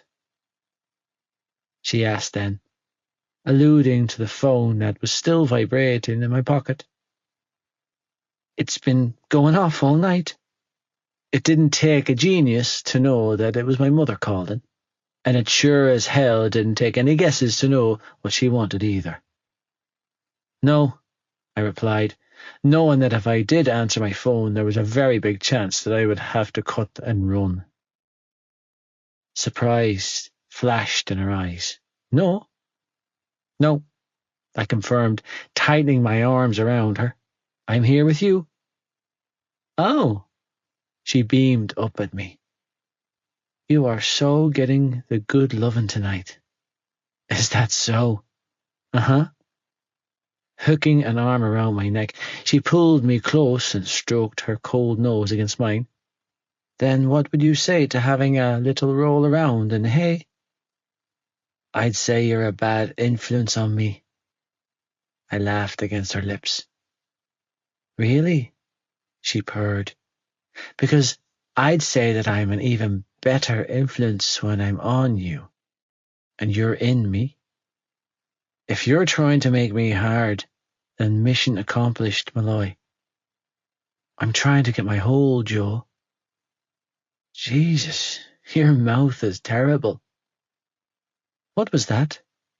She teased, eyes twinkling with mischief as she climbed off my lap, reached for my hand and pulled me up. You want me to do terrible things to my mouth? Grinning like a dope, I slid off the bale we had been sitting on and trailed after her, ignoring the wolf whistles from our classmates as she led me behind a stack of bales until we were out of sight. Now, with her back to a heaving stack of bales, she pulled my body flush against hers and grinned up at me. Where were we? I was behaving myself, hips thrusting against her. I cupped her cheek and pulled her face up for a kiss. You were trying to lead me astray. Don't behave yourself, Joe. She breathed against my lips as she removed her gloves and reached for the waistband of my sweats. I like you so much better when you're bad. I'm always bad, Malloy. Which is exactly why I'm so in love with you. She slid her hand into my jocks to grip me. Well, that and your big dick. Caught red-handed. Aoife. Aoife Christina Malloy. I know you're in here, bitch. Your school bag is on the floor. Oh, shit. My eyes widened in horror, and I sprang upright, colliding with the steering wheel in front of me. Is that Casey? Shh! A warm hand clamped over my mouth, and I was yanked backwards to rest against my boyfriend's bare chest. Less talking, more fucking, Malloy. But she's right out. My words broke off when he claimed my mouth and continued to pump me from behind, thrusting deep and fast. Oh, Jesus! I moaned, tearing my lips away from his as I sagged against the steering wheel, gripping it tightly while my hips bucked restlessly on his lap. Don't stop! Reaching a hand between my thighs, he located my clit like the champ he was and thumbed it with just enough pressure to make my toes curl. There were no fumbling fingers from this boy. He knew exactly where to touch me and how much force to use. Hey, assholes, the windows might be tinted in this fancy-ass Range Rover, but it's still rocking. Go away, Case, I cried out breathless. I'm busy. Yeah, busy getting your hole, you little whore, my best friend grumbled. We were meant to go shopping after school, remember? I waited at the bus stop for an hour. Fuck off, Case. Joey bit out as he cupped my breast in his free hand and quickened his pace. Jesus, baby, your friend is a fucking disaster. Ignore her, I cried out. How? He demanded. His thighs were shaking, sending vibrations shooting through my body, which was a sure way to tell that he was close. She's got her face pressed to the window. Oh my God, Casey, go away! I screamed out, chasing my release as my body grew more frantic with need. Please! Okay, fine, I heard her call back. Tony's just after pulling up in the tow truck, but whatever. Oh, shit. Joy was out of me in an instant, literally throwing me off his lap and onto the plush leather passenger seat as he scrambled to pull his clothes back on. Your old fella went to Skibbereen for a catalytic converter for Johnny Crowley's Subaru. He panted, breathless. He shouldn't be back for at least another hour. You could have finished, I laughed, slipping my bra back on and fumbling with the buttons of my school shirt before reaching for my skirt. She's only messing, Joe. My dad's not outside. Hello, Casey, love, I heard my father say. Strange seeing you at the garage. We both froze. I locked eyes on Joey. Oh, shit, he finished for me, eyes growing wide as saucers. Hey, T-Daddy, I was just looking for Aoife. She'll be over at the Dinnerman around this time of the evening. Any sign of young Joey around the place? Oh, Jesus Christ! Joey practically whimpered as he hastily slid his arms back into his overalls and fell out of the driver's door and swiftly slammed it shut behind him, leaving me hidden behind the tinted windows. I'm here, Tony. What were you doing in John Kavanagh's old doll's pride and joy, boyo? Just, getting a feel for it. There was a brief pause before he added, Closest I'll ever get to sitting behind the wheel of a Range Rover. I know the feeling, boyo. You're back early. I only went and forgot my wallet, didn't I? Disaster. Not completely. Come on into the office for a cuppa, and let me tell you about this old doll I met broken down on the road. A few moments later, the passenger door swung open and I was faced with a grinning Casey. Okay, the coast is clear. Daddy took Baby Daddy to the office. Baby Daddy. It was a joke, babe. Chill. Not funny, Case. Blowing out a shaky breath, I readjusted my skirt and scrambled out of the car, hunching low as I crept towards the exit, resisting the urge to tumble and roll in my bid to escape. I thought you were joking about Dad. A relieved laugh escaped me when we reached the footpath. God, that was close. You know, Casey mused, falling into step beside me. I should be mad at you for blowing me off to blow him, but I'm going to let you off the hook this time, since he has such a pretty cum face. You didn't see his cum face. Maybe not, but if those flushed cheeks are anything to go by, then I can use my imagination. Casey, I warned, don't be looking at him like that. Like what? She laughed, holding her hands up, like he's the epitome of sex on legs, because newsflash, Eve, the boy is divine. The boy is mine, I warned, so find some other epitome to admire. Oh, retract the claws. Hooking an arm around my neck, she pulled me in for a side hug. You know I would never, ever, ever in a million years go there. Reaching into the pocket of my skirt, I withdrew a lollipop and tore off the wrapper. It just irks me sometimes, you know? Sticking the pop into my mouth, I dropped my head to rest on hers and mumbled, He's been with a lot of girls from school, Case. A lot of them. So he enjoyed himself, she said. Name one boy in our year that hasn't. There's enjoying yourself and there's spreading yourself thin, Case. Babe. Sobering her features, she gave me a sympathetic look. Don't let those kinds of thoughts in. They'll only screw up your happy little love bubble. Yeah, I know. Do ya? I shrugged. She rolled her eyes. You're dumb. How do you figure? I laughed. Because you should be deliriously happy, she explained. Not worrying about who he's been with in the past. Those girls are in the past for a reason, Eve. Waggling her brows, she added, Besides, I sincerely doubt Danielle Long ever rocked his world in the front seat of a Range Rover. I smirked. True. Besides, Danielle might have been his first bang, but you're his first love, she added, bumping hips with me. Trust me, that leaves one hell of a residual mark on a boy. Well, he's left his mark on me, Case.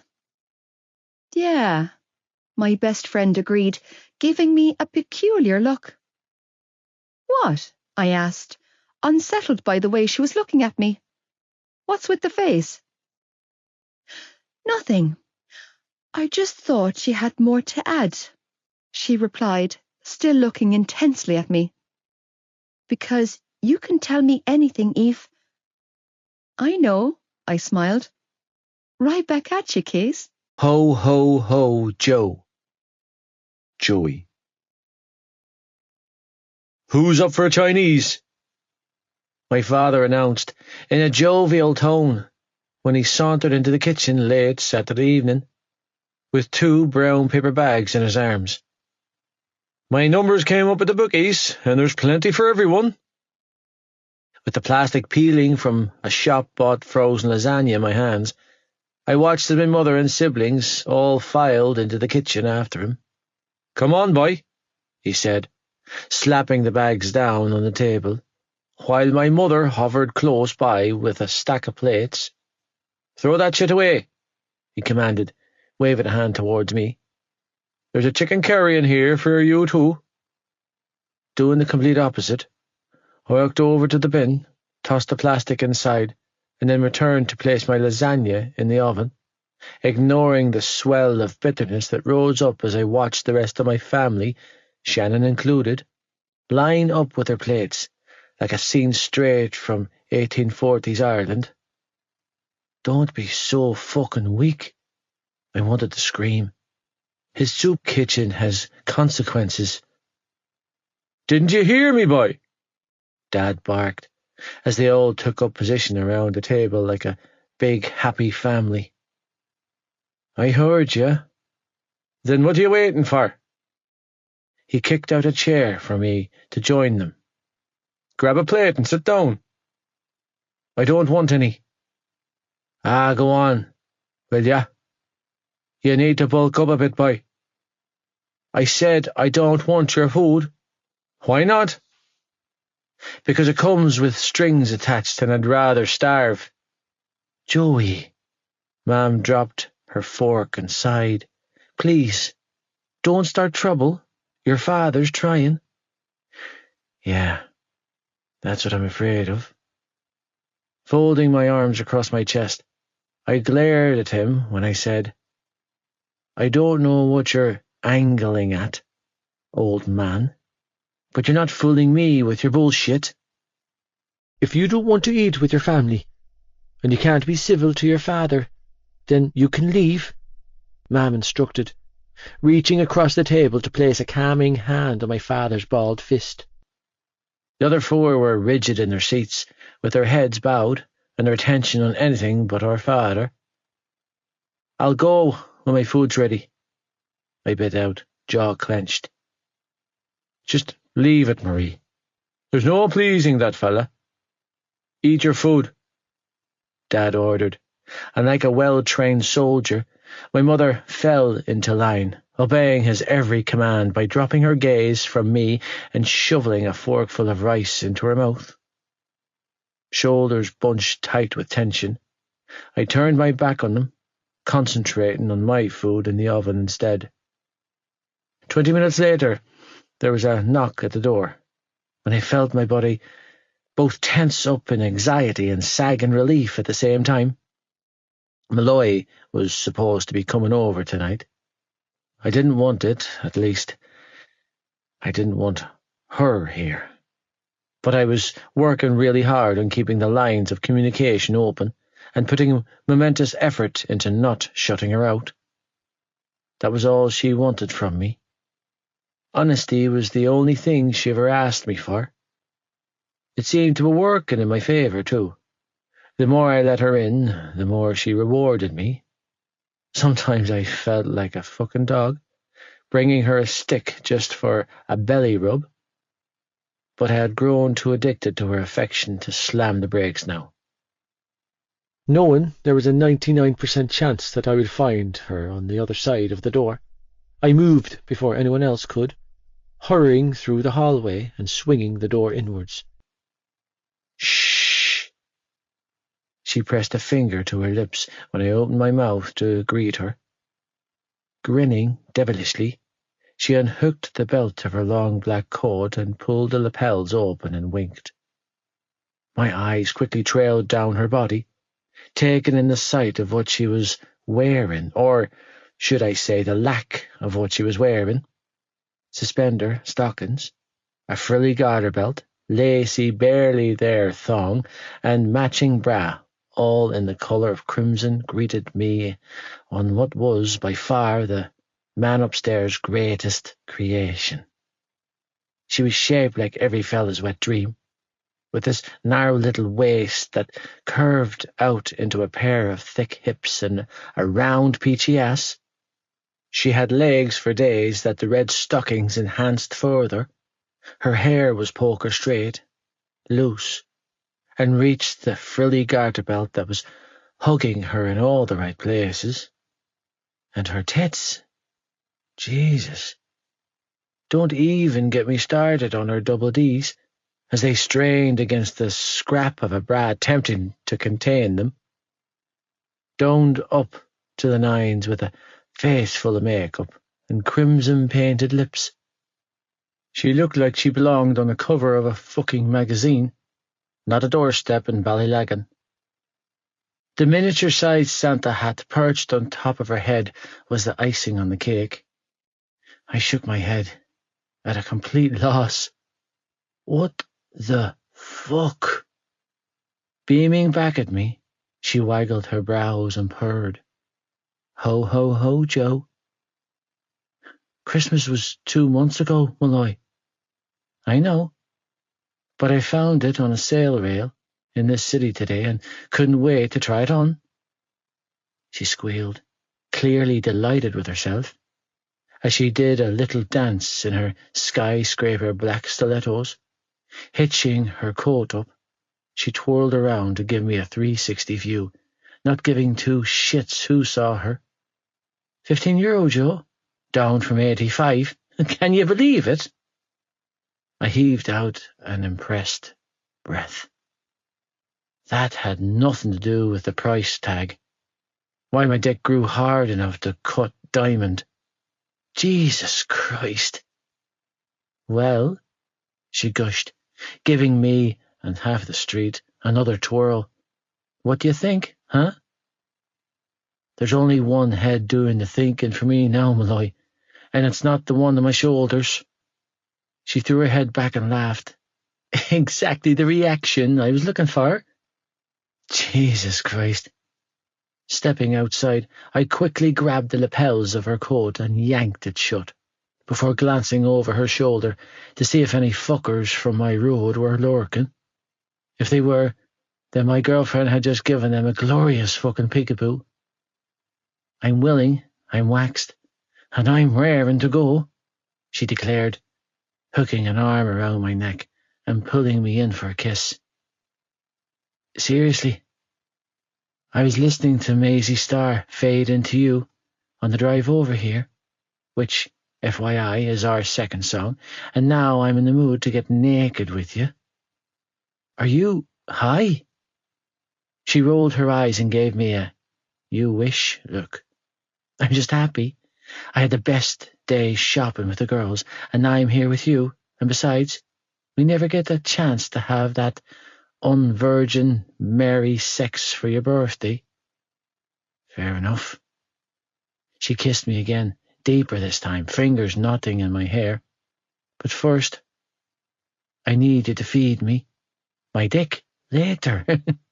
She laughed against my lips. But first, fuel me up, because I'm starving. I've something cooking inside. What? Lasagna. I love lasagna. I know. Where's it from? Super Value. Their own brand. Only one I can afford. That's my favourite one. Yeah, Malloy, I know. So you cook, you clean, you change nappies, you fix my car, you gave me unlimited orgasms. She teased, stepping back. She snatched up her little Santa hat and slipped it into the pocket of her coat. Keep this up, and I might just have to hang on to you, Joey Lynch. Whatever you say, Malloy, I chuckled, shaking my head. Come on. Grabbing her overnight bag from the ground, I threw it over my shoulder and led her inside. Fair warning, he's in rare form. You'll always have me. Aoife. Back in the early days of our relationship, the only hatred I had felt towards any member of the Lynch family was Joey's father. However, as the months rolled into years and Joey opened up further, giving me exclusive access to his life behind closed doors, not only had I found my disdain for Teddy reach extraordinary heights, but the animosity I felt towards Marie had shot off the charts. Joey's mother made me feel stabby, which frustrated me on a number of levels because I had been raised to show compassion to the less fortunate. And in truth, Marie Lynch deserved to be pitied. Problem was the way she treated her second-born. The disgusting way she favoured Shannon and the younger boys above him had slowly caused any ounce of compassion I had for the woman to disintegrate. I was in love with her son. Joey was, in my biased opinion, the best thing to come out of Teddy and Marie Lynch's fucked-up marriage. And the fact that his own mother couldn't see beyond his jagged edges made me furious. Because if she only took the time to peel back the layers, she would see what an incredible human being she had brought into the world. Sure, he was reckless and brash, stubborn and short-tempered, but he was also selfless and thoughtful, determined and dedicated. He was loyal to a fault, and even though he tried his very best to hide it from the world, my God, did he have a heart the size of the moon. My boyfriend's biggest mistake, and I included his drug abuse in this statement because I was a firm believer that both were significantly connected, was that he offered unconditional love and fealty to a woman who would never deserve it. I had no doubt that, given half a chance, Joey would have zero qualms about throwing his father under the bus. both physically and proverbially, and then take the greatest of pleasure in pissing on his grave. Teddy Lynch was a scumbag, rat bastard, without a single redeemable bone in his body, but he wasn't the parent that Joey couldn't walk away from. Marie was the only one with access to that particular pedestal, and instead of doing the right thing for Joey, for all of her children, she kept him chained to this house. Teddy was the house in which they were stuck inside, and Marie was the key that refused to turn in the lock and free them. Because despite his shortcomings, Joey Lynch held the morals of a good man. His morals would never allow him to leave his siblings, and his loyalty would never allow him to leave her. Therefore, when it came to feeling sympathy for Marie Lynch, I was the Sahara Desert, bone dry.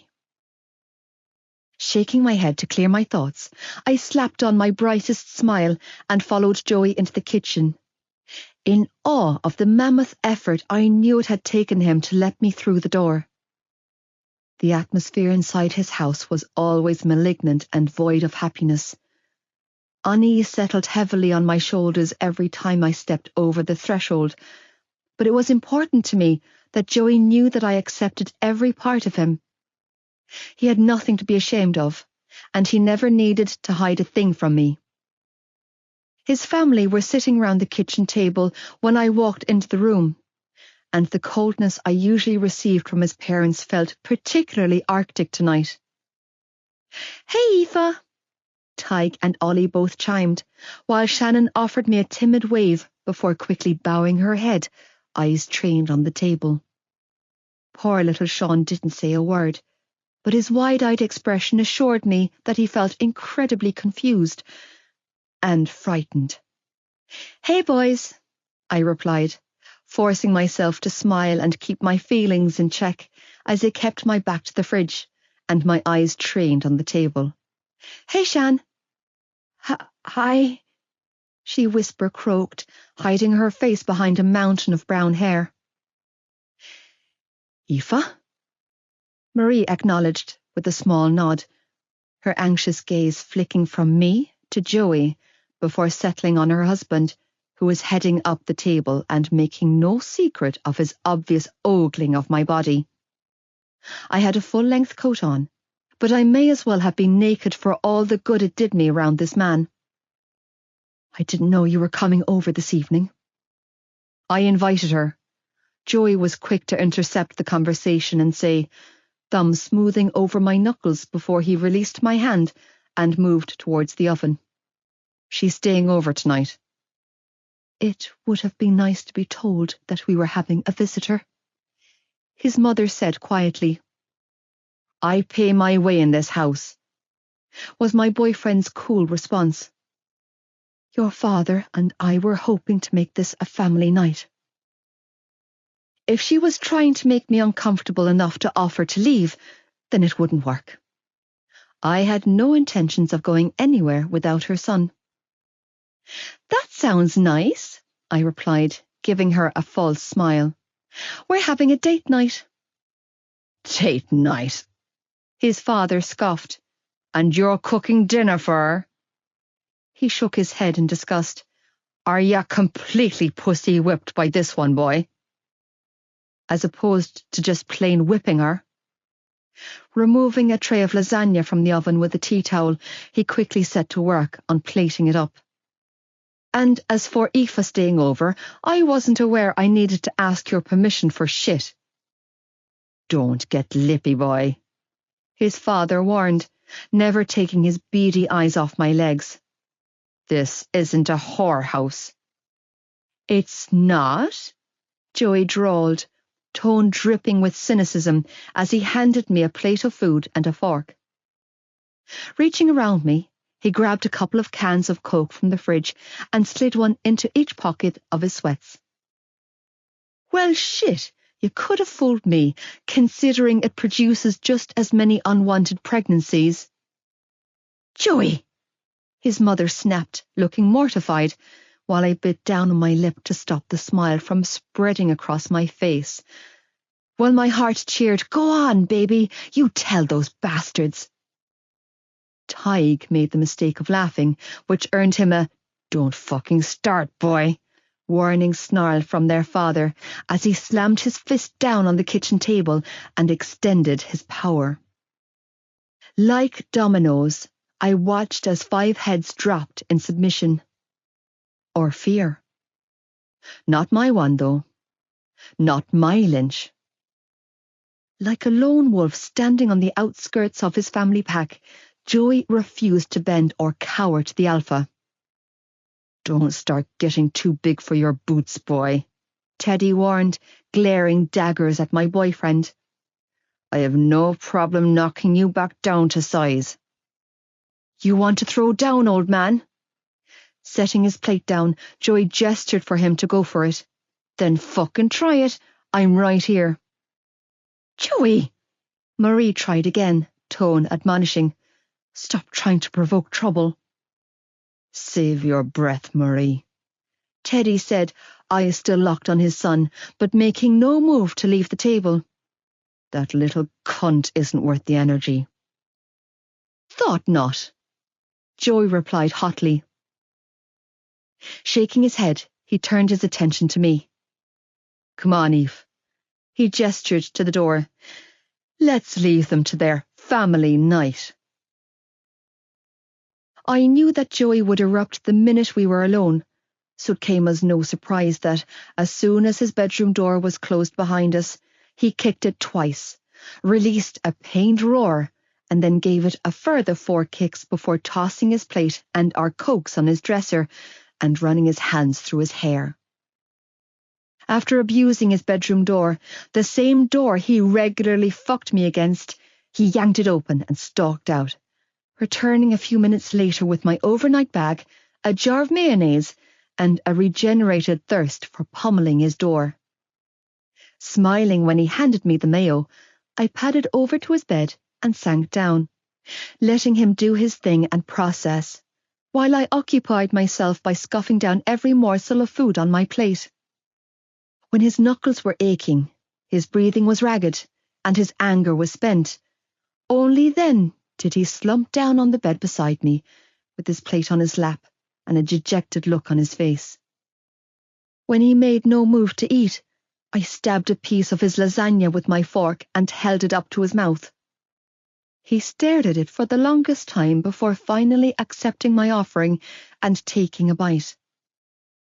I repeated the move another 7 or 8 times, feeding him when he wouldn't, until he shook his head, shoulders slumping in defeat. Setting our plates on the windowsill next to his bed, I shifted closer until our shoulders were touching and leaned my cheek on his shoulder. After a long beat, he exhaled a resigned breath and rested his head on top of mine. This is the part where I go out and lose my mind. Taking his hand in mine, I entwined our fingers and gave him a reassuring squeeze. I don't know how much more I can take, he admitted quietly, head bowed, gaze trained on our joined hands. How much more he can push me until I snap and throw it all away. "You've got another night in you," I told him, pressing a kiss to his shoulder. "You can hold on for one more night." "Can I?" "You've got this, Joey Lynch." I reached up and cupped his chin between my fingers and thumb, forcing him to look at me. The lonesome look in his eyes almost broke me, but I forced myself to remain strong, allowing him to absorb all of the comfort, strength, and whatever else he needed from me. Because God knows, the bastards downstairs would never give it to him. "You've got this," I repeated, imploring him with my eyes to both hear me and believe in himself. "And I've got you." "Yeah?" I nodded. "Yeah."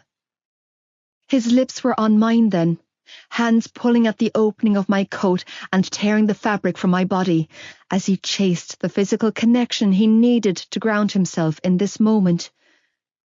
Breathing hard, he tossed my coat on his bedroom floor and quickly reached for his t-shirt, whipping it over his head in one swift move.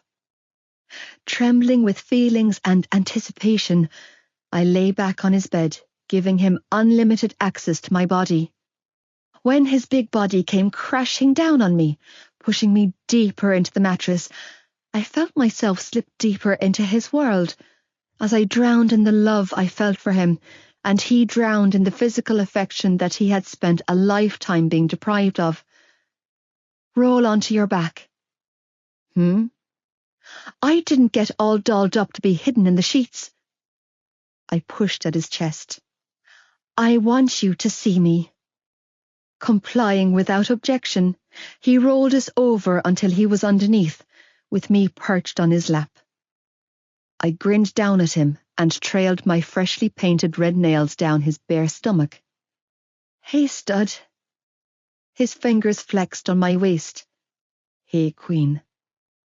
Do you want to know a secret? He laughed. I don't know, Malloy, do I? I think you do. Okay, he nodded. Tell me. I crooked a finger. You need to come closer. He pulled up on his elbows. Well? Closer.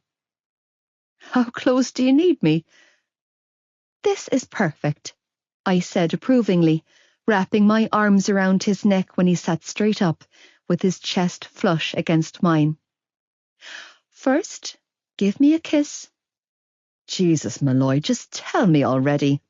I want a kiss. Pain in my hole, he grumbled, hands moving to cup my ass as he leaned in and pressed a drugging kiss to my lips. Pulling back before I lost myself in his lips, I used my thumb to wipe my smeared lipstick from his lips and smiled. I have a peephole. A peephole? Uh-huh. This is your big secret. Grinning, I nodded. You want to see? Joy stared at me for a long moment before blowing out a breath and shrugging. Yeah, fuck it, I want to see. It's down here. Taking his hand, I placed it between my thighs and laughed when his fingers grazed me there. Feel it? That's not a peephole, Malloy. Joy muttered, pulling back to get a better look. There's nothing there. I know. Clapping with delight, I lifted up on my knees to give him a proper look. Crotchless knickers, Joe. What an incredibly useful invention, huh? You know, sometimes I don't know if you use me as a soundboard for the crazy shit that goes on in your head, or an accomplice, he admitted, thoroughly investigating my ensemble. I'm down for either, by the way. Thrilled that I had managed to coax him out of his bad mood, I took my chance and capitalized. Want to know something else? You're a diamond, Joey Lynch. Cupping his face between my hands, I leaned in and kissed him tenderly. You're 1 in a million. Oh, Jesus. He chuckled against my lips as he reached up and knotted his hand in my hair. Should I be worried about where this is leading? Nope. Shaking my head, I exhaled a contented sigh and pushed on his shoulders until he flopped down on his back. Just wanted you to know that you're someone else's favourite person in the world. Don't get soft on me, Malloy, he teased, but I could hear the emotion he was trying to hide in his voice. Smiling, I leaned in close and kissed him again. This time, I wholeheartedly let myself get caught up in the moment, in the feel of his lips on mine, his hands on my body, skin on skin. You're someone's favourite person too, he whispered a little while later when he rolled me onto my back and settled between my legs. Oh, really? He nodded. Don't want to do this whole life gig without you, Malloy. You won't ever have to, I replied, reaching between our bodies to free his erection. You'll always have me, Joe. I'm going to hold you to that, he whispered, pushing deep inside of me. Food runs and future discussions. Joey. It was Sunday night. Malloy was naked in my bed, sleeping soundly, with her head on my chest, and one of her legs draped over my thighs, and all I could think was, I can't get deep enough inside of this girl. It was a strange way to feel, considering I hadn't spent much time out of her since last night, but I felt it anyway. She had one of her random mix CDs playing in the background, and as I listened to the Goo Goo Dolls' Iris, I found myself considering something I'd never given much thought to before. The future. With one arm behind my head and the other cupping her cheek, I stared up at my bedroom ceiling, deep in thought. We had a little more than 3 months until we sat our Leaving Cert exams. Afterwards, there would need to be a discussion, where we both laid our cards on the table and decided if they aligned with the others. Would her plans for the future match up with mine? If they didn't, could we make it work? Would she want to? Would I? I had wanted her since I was 12 years old, and now that I finally had her, I quickly realized that I would never stop wanting her. I used to feel like an insect trapped in the unyielding web of lies my parents had spun around my life. But now I knew that the web my parents spun never held a flame to the one Malloy had weaved around my heart. I was also achingly aware of the fact that there was a baby coming early in the summer. Another Shannon, another Tag, another Ollie, another Sean. And as much as I despised myself for it, I knew deep down that I couldn't do it again. I couldn't raise another one of his children. I wanted a life of my own. More than that, I wanted a life with a girl in my bed. She joked about rings and weddings and babies, but I didn't know if she was serious, or if it was something I was capable of giving her. I didn't want marriage or babies, but the thought of her having those things with someone who wasn't me made me want to die.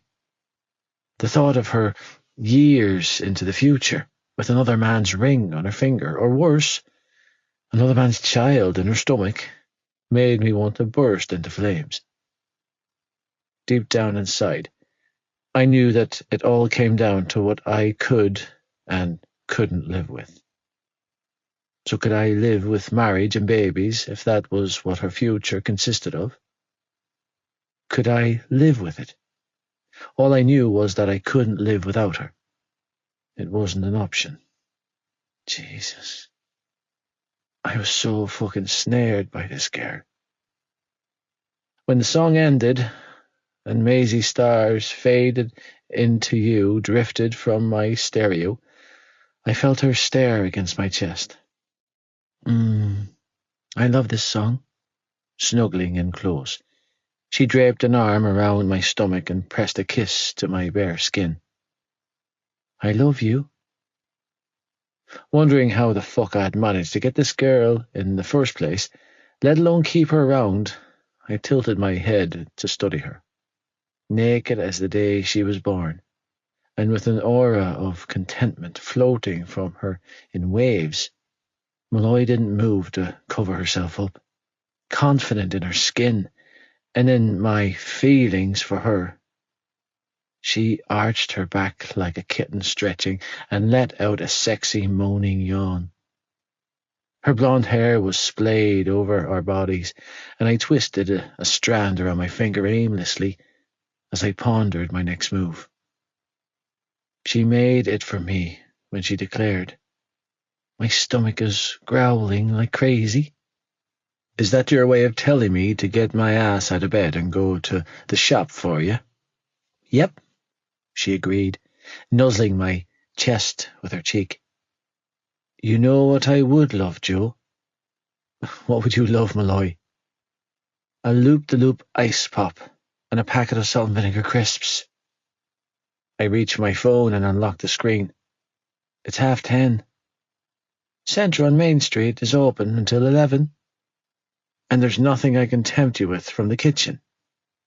Does the kitchen have the loop iced pops and salt and vinegar crisps? I sighed in resignation. Fine, let me up. You're the best. Grinning victoriously, she rolled onto her back and sighed in contentment.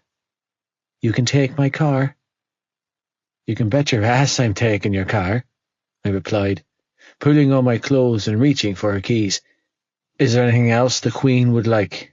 No, I think that's all, my noble steed. She shot back, without missing a beat. I'm not a horse, Malloy. Maybe not in real life, but metaphorically speaking, you're an absolute stallion in the sheets. Fuck off. Sure thing, stud. She waggled her brows. See what I did there? Hilarious. I shook my head and pocketed my wallet. Lock the door behind me. I'll be back in half an hour. Will do. Oh, and go ask Shan if she wants something, she called as I closed the door behind me. I knocked on the door next to mine. Come in, my sister called out, and I pushed her door inwards to find her sitting cross-legged on her bed, with her school books laid out in front of her. What's up, Joe? I'm going to the shop. Do you want anything? You are? She offered me a small smile. Where's Aoife? In my room.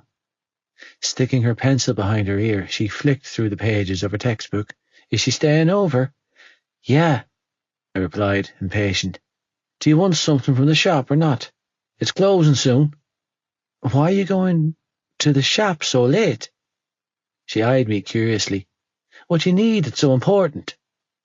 Deciding it would be more fun to fuck with her than admit my girlfriend had sent me out on a food run, I grinned and said, Do you honestly want me to answer that? No, she groaned, thoroughly sickened with me. Go away. Laughing, I closed the door behind me. Night, Shan. Be safe, she called after me. I'm too young to be an auntie.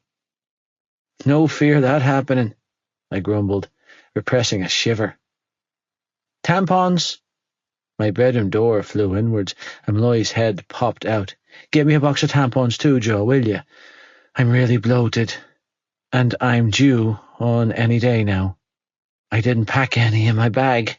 Your mom doesn't have any in the bathroom. Wouldn't Shan have? No. I've asked her before. She's not there yet. Fine. There went my plans for the next week. Do you want the sticks or the pads? Sticks, I shrugged. You know what I mean. The blue box of sticks. Is that what you need? Or is it the ones with the sticky stuff on the back? Whatever you can find is fine, Joe, she replied with a laugh. You're the best. I was a fool for her. That's what I was.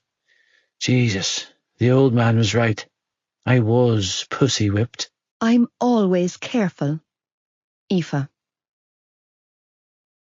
We need to talk, Casey announced on Monday morning as she stood in the middle of the empty girls' changing room at school and glared at me.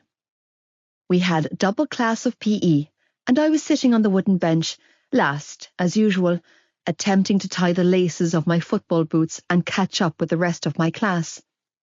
Meanwhile, Casey was fully kitted out in her training gear, which consisted of a jersey, white GAA shorts, socks and boots. She had her hurley in one hand and her pink helmet, something I hadn't realised they sold in that colour, in the other. I've tried to keep my nose out, she added, planting her hands on her hips. Really, I have. I figured that you'd tell me when you were ready, but it's starting to get obvious now. I'm a little lost here, Case, I admitted, adjusting my football socks before reaching for my hurling helmet, a staple item in every school-going Irish person's cupboard across the country. Listen. Sliding onto the bench alongside me, she set her hurley and helmet down before reaching for my hand and giving it a reassuring squeeze. You know that I love you, right? She gave me one of those supportive smiles. And there's nothing on this planet that she can't tell me. Obviously. Good. Another hand squeeze incurred. So, if there was anything that you wanted to get off your chest, you would tell me, right? What's this about, Case? I asked, brows furrowed in confusion. You tell me. I stared blankly back at her. I have no idea. Come on, Aoife, she urged, eyeballing me with what I presumed was meant to be a meaningful stare, but only made her look psychotic. It's okay. I'm your best friend. I won't turn my back on you in your hour of need. Turn your back on me for what?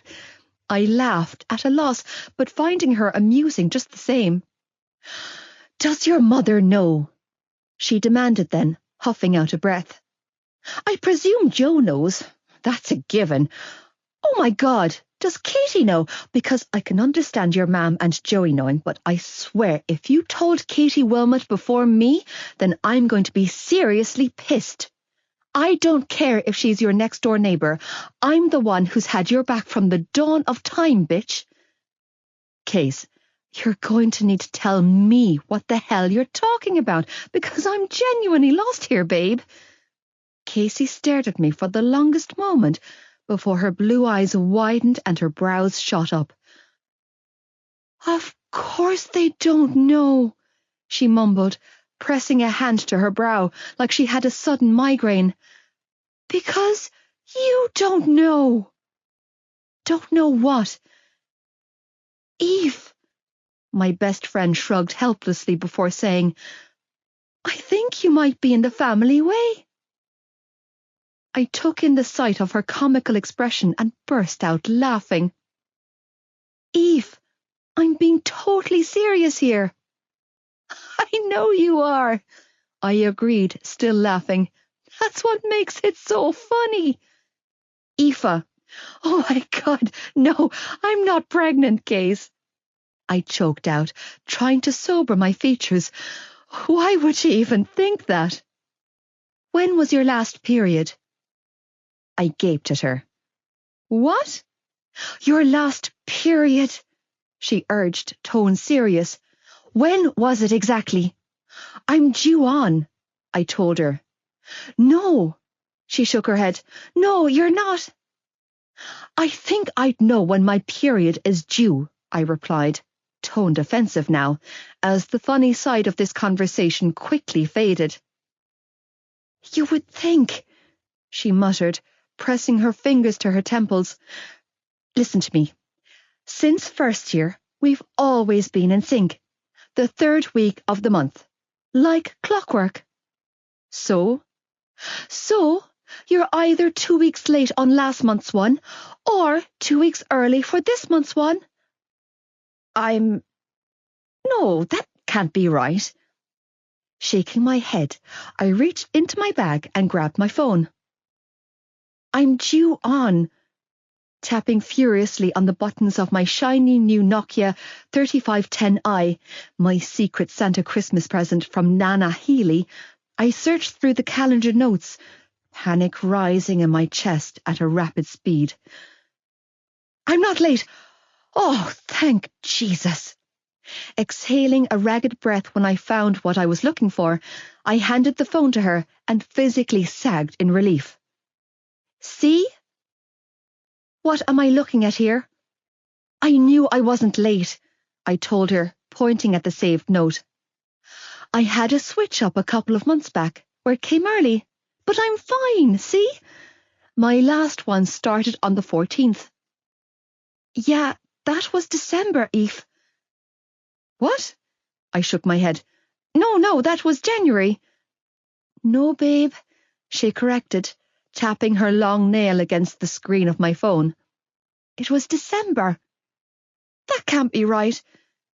Tell me that you had a period last month, she begged, voice holding a note of anxiety similar to the feeling rising up inside of me. Aoife, please, tell me.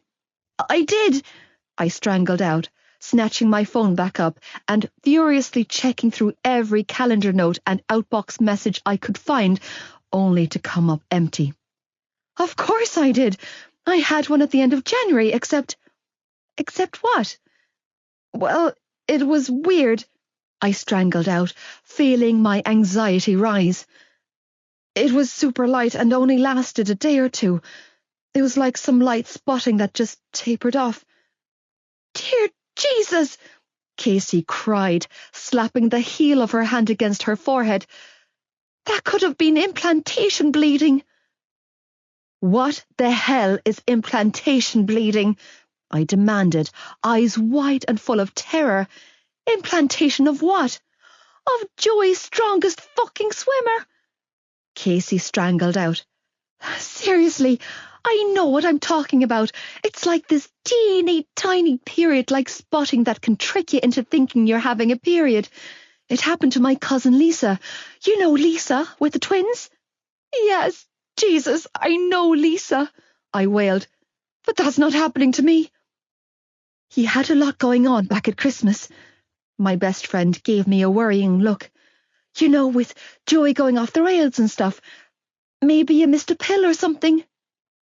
I'm not pregnant, Casey, I practically hissed, feeling the blood rush to my head at record speed. Heat encompassed my body, flooding my cheeks and making me want to run at top speed as far away from this conversation as I could get. I'm not, okay? I can't be, and I never miss my pill. Never. I know you don't. She was quick to soothe, reaching out to place a hand on mine. I believe you. She exhaled heavily before continuing. It's just that you and Joey were going through all of that crap in the new year, and your head was a little screwed up. Maybe it slipped your mind. No, I snapped, rejecting any other thoughts. Nothing slipped my mind. I'm careful, Case. Were you on antibiotics? She offered then. Because certain types can mess with the pill and it makes it ineffective, because that's how my own mam ended up with me. No, I strangled out, feeling weak. Nothing like that. Were you sick? Have you had any bugs? Casey, because your period has deserted you. You've been eating like a horse for the past 2 months and your boobs have definitely gotten bigger. Words trailing off, she reached for the hem of my jersey. And, I mean, no offence, babe, but you do look like you've packed on a couple of pounds on your lower belly. Stop it, I cried out, holding a hand up. Just stop, okay? I'm trying to be supportive here, Eve, she defended. Well, don't, I cried out. I did the right thing, Casey. I followed the rules.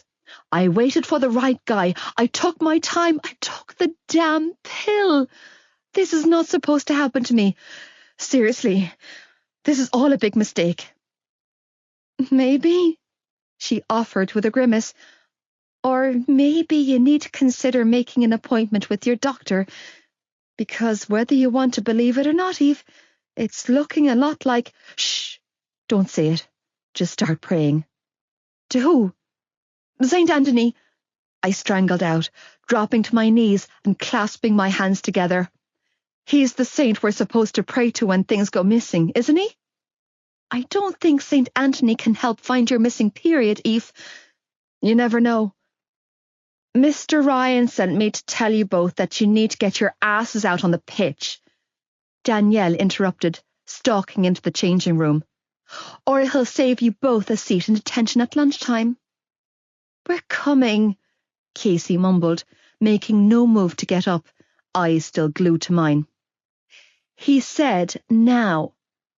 We're coming, I snapped, springing up and hurrying for the door, needing to get as far away from this conversation as I could. Aoife, Casey called after me. Wait. I didn't wait. I didn't answer her either. I couldn't. Not when my fear was paralyzing me. Don't do me any favours, asshole. Joey. We were in the middle of picking teams in PE when Malloy finally decided to grace the rest of our class with her presence. Looking adorable in her helmet, with her long ponytail swinging as she moved, she hurried onto the pitch, hurley in hand, with Casey chasing after her. "Aoife," Ricey the bastard called out, picking my girlfriend for his team. Ignoring him entirely, Malloy walked right over to my team, which earned several laughs and cheers at her ex-boyfriend's expense, not to mention an evil-eyed glare from Danielle, who had rejoined his team. "Fine," he relented with a huff. "Casey, you're with us." "No, I'm not," Casey shot back, making a beeline for Malloy. "I'm with them." "Then the teams aren't fair," Ricey complained, glaring. "This is bullshit." "Aoife, you're on Joey's team," Mr. Ryan instructed. "Casey, you're on Paul's." "But—" "No buts," our teacher barked. "Move your ass, Lorden, now." "Be careful," Casey warned Malloy before reluctantly joining the opposition. Once everyone was allocated a team position, our teacher blew his whistle, and the class filed out onto the pitch. "You good, Malloy?" I asked, nudging her shoulder with mine, as she joined me in midfield, looking nothing like the smiling girl I'd woken up next to this morning. "Yeah, I'm good, Joe," she replied, sounding like the complete opposite as she stared off distracted. "Yeah? Yeah." Shaking her head, she fell into position, flanking me, as I took up the front for the clash of the ash. "It's all good." "Don't worry, Lynchy," Ricey drawled, taking up position next to Malloy. "I'd be really gentle with our girl here." His comments earned him a hurley to the shin, courtesy of our girl. "Don't do me any favours, asshole." Yeah, she didn't need my protection. My girl could handle herself on the pitch. Malloy possessed all of the skills and temperament to make her a proficient hurler. With a hurley in her hand and a stony expression on her face, it was as clear as day that Ricey was fucked. "Stop shouldering me, Aoife. Stop being a little bitch, Paul. Keep it up, and I'll knock you on your ass. Try it, and I'll ram this hurley up the highest part of your hole." Smothering a laugh, I turned my attention back to Alec, who I was marking, and waited for Mr. Ryan to blow the whistle. "Take it handy on me," my friend grumbled, shouldering me to get in a superior position. "I'm nursing one bastard of a hangover, Lynchy." "No bother, Al." The minute the whistle was blown and the sliotar was thrown in, it was on.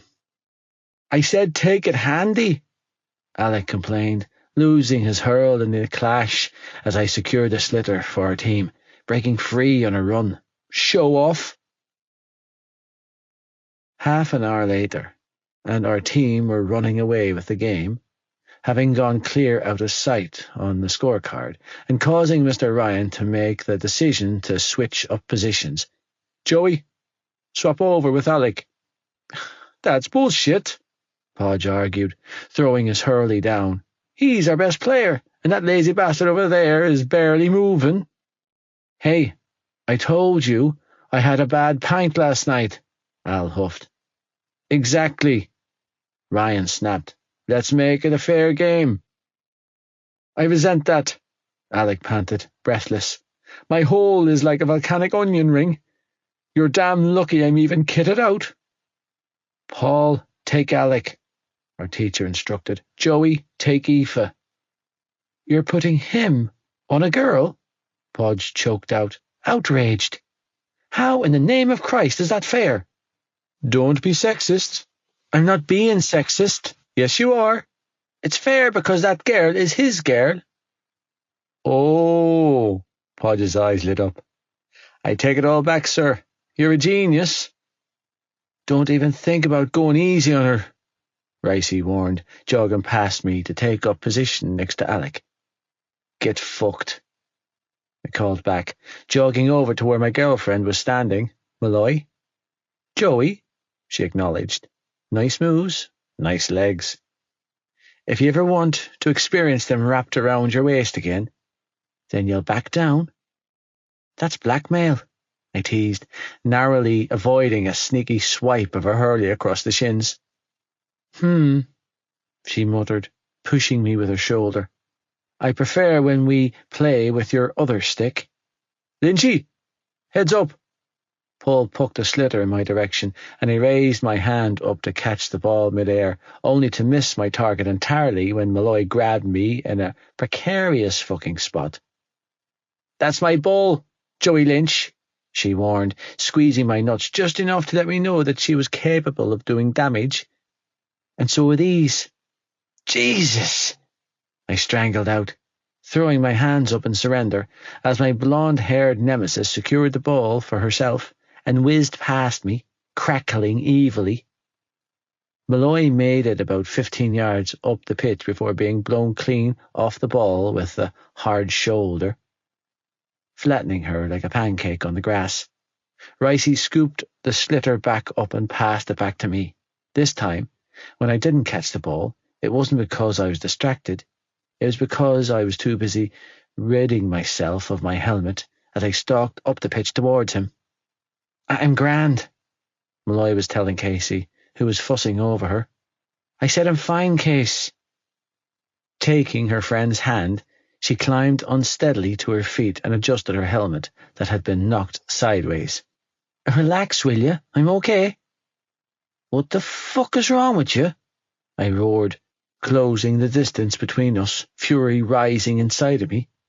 You just mowed her down? It was a fair tackle, Ricey called back, retreating several steps. Besides, what are you complaining about? He smirked. We're on the same team, remember? It's okay, Joe, Malloy called over. I'm fine. No, Mr. Ryan interjected, swiftly coming to block me. You heard, Mr. Nahan, Joey. You're on your last strike, son. No more fighting. He will expel you. Like I give a fuck, I roared, pushing against the hands that were holding me back. You saw that. You saw what he just did to her. 3 months. Mr. Ryan, who I reluctantly had to admit was my favourite teacher, implored me with his eyes to listen to him. That's all you have left, Joe. I presumed his motives for trying to keep my ass in school had a lot more to do with the up-and-coming hurling championship we were competing in more than anything else. However, aside from Mrs. Adams, he was the only teacher to ever show an interest in me in the 6 years I had attended BCS. He had spoken up for me on many of the occasions down through the years, and for that I respected him. You've come so far, he continued to coax, as he slowly walked me backwards off the pitch and away from trouble. You've been doing so well since Christmas. You're so close to finishing this out. Don't throw it all away for a push-up over a girl. She's not just a girl, I bit out, feeling my body burn with heated frustration, as I ran a hand through my hair and stared over his shoulder to where Malloy was brushing herself down. It's like you said earlier. She's my girl. I know. You don't know shit. Listen to me. I'm your teacher, Joey. I'm not immune or blind to the rumours and gossip that spreads through the halls, he explained, tone coaxing. I've heard all about the ongoing issues you have with Rice, so think about just how nicely it would suit his narrative if you were to go and get yourself expelled from school. It would suit him down to the ground to have you off the team and out of the way. I gave him a hard look. What are you saying? I'm saying don't give the little shit what he wants, he replied. He's playing you. He can't compete with you on any level, so he's pushing the one button he knows will make you trip yourself up. Aoife, he confirmed with a knowing sigh. Don't prove him right, kid. Don't give him the satisfaction. Doing the math. Aoife. That house party we went to back in the new year? I whispered in my best friend's ear as we huddled together at lunch, heads bent over the table, food untouched. The one the boys of Tommen threw before Christmas break ended. Feeling a frantic flurry of panic attack my insides, I added, I had way too much to drink and spent that entire night and following day spewing my guts up. That's the only thing that I can think of. And Joey? She asked, leaning in close. You were with him that night? Yeah. Flushed, I blew out a breath. We had epic makeup sex that night, and we were together a lot that weekend. Did he wear a condom? I shook my head. Shit! Casey expelled a breath. That's not good, Eve. But I didn't miss my pill. I tried to defend. I took it at the same time on both days. That wouldn't matter. Don't say that, Case, I strangled out, clutching her hand. Please don't say that. I'm sorry, she whispered, squeezing my hand. I don't want to upset you, but I can't lie to you either. She gave me a worrying look. It's not looking good, babe. Oh, Jesus. My lungs heaved, and I bit down on my lip before asking, The vomiting? Do you think that might be what happened here? The way she winced in response assured me that she did.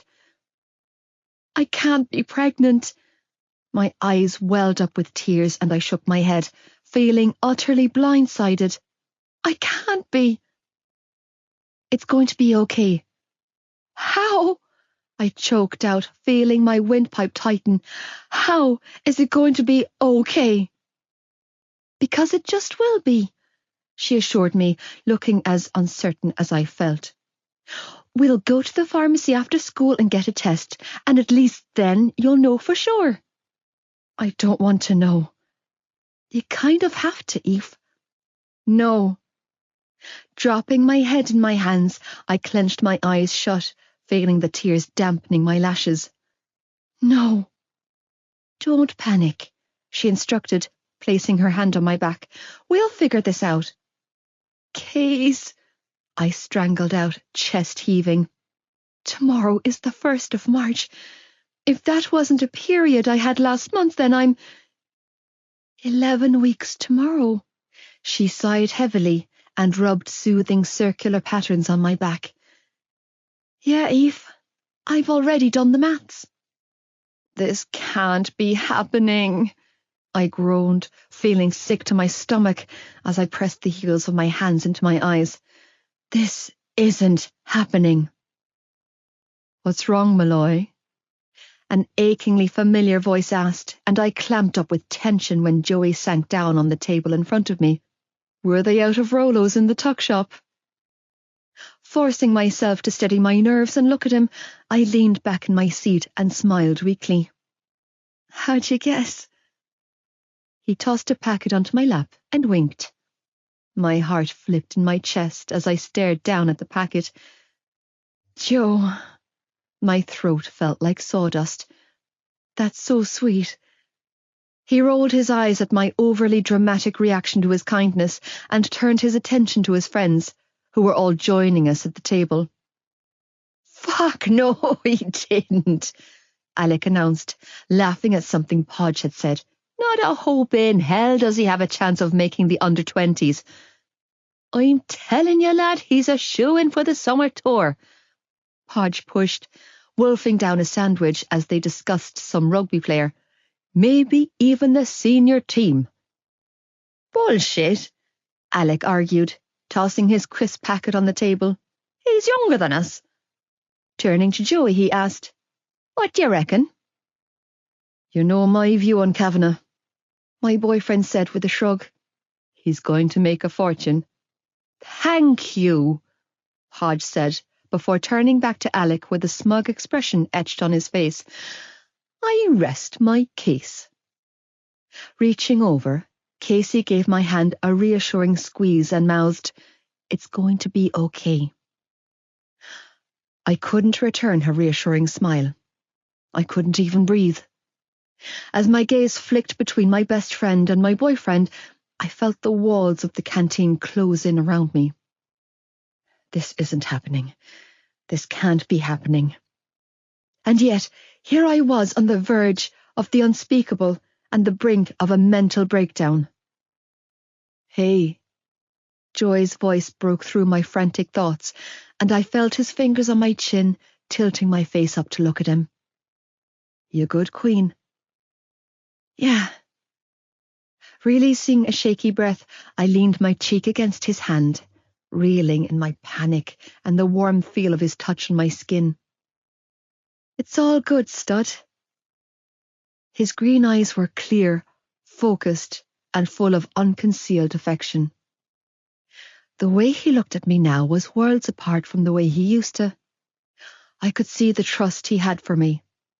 He didn't try to hide his feelings from me anymore, and seeing all of this in his eyes only made my stomach knot up tighter. He turned back to his friends, chatting and laughing, but he kept his hand on my cheek as his thumb traced the curve of my jaw, and I was grateful for the contact. Shifting closer, I leaned my other cheek against his side and clenched my eyes shut, inhaling his scent and taking comfort in the sheer strength of his body. In the moment, because I knew that once I told Joey, the moment I conveyed to him his biggest fear, then everything we had worked so hard to build would go clean out the window. His trust, his communication, his sobriety. No. Clenching my eyes shut tighter, I repressed the urge to sob. I couldn't let this happen. Part 3. Mood swings and Mr. Rugby. Joey. I was having a very weird week, in which some of the females in my life were acting strange as hell. Malloy, who had never been short of something to say a day in her life, had barely spoken more than a few sentences to me since yesterday, and her little sidekick, who had been just as blessed with the gift of the gab, had spoken even less. When school finished, she couldn't get away from me fast enough, mumbling some shit about having a hair appointment before burning off in her car with said sidekick in tow. I wasn't stupid. Clearly I had fucked up somewhere between yesterday morning, when I left her outside the changing rooms for PE, and today, but I was struggling to pinpoint where exactly. I kept my hands to myself during PE yesterday and didn't get myself expelled. Christ, I even slipped out of construction early to snag her a packet of Rolos in the tuck shop.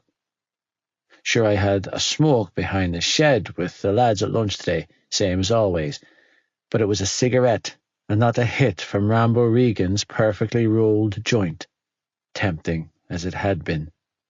All in all, I thought that the first 2 school days of the week had been productive. I didn't even get detention. However, the way Malloy had all but catapulted herself away from me the minute the final bell went yesterday, and then again today, and the 2 text messages I sent her that had gone unanswered, assured me that I had indeed fucked up along the way. I don't know what to tell you, Trish, Tony snapped, stalking into the office with his mobile pressed to his ear. I'll have a word when I get home, yeah? Right. Bye-bye, bye. He ended the call and released a strained growl. Everything okay there, Tony? I don't know, Joy lad, I really don't, he grumbled, shoving his phone back into his pocket. There must be something in the water today. How do you figure? I asked over my shoulder as I spooned a sugar into 2 mugs of coffee. That wife of mine, he said, brows furrowed as he took the mug that I held out for him. That's the 4th time today that she's phoned me up to give out. If it's not the dog shitting on her flower bed, then it's the tap leaking, or the socks I left on the bedroom floor, or that young one of ours slamming doors and giving her cheek. Aoife, He nodded and took another sip of his coffee. On the warpath since yesterday, apparently. I knew it. I fucking knew she was in a bad mood. Doesn't she give an evening shift at the pub on Tuesdays? He nodded. According to Trish, she almost took the front door off its hinges when she left for work. For real? Do yourself a favour, Joey lad, he said, and steer clear of my house for the evening. Sounds like both of the women who live there are on the warpath. Jesus, I muttered, rubbing my jaw. Good lad yourself, he said, giving my shoulder an approving squeeze. Best to keep a wide berth when one of my girls is brewing up a storm.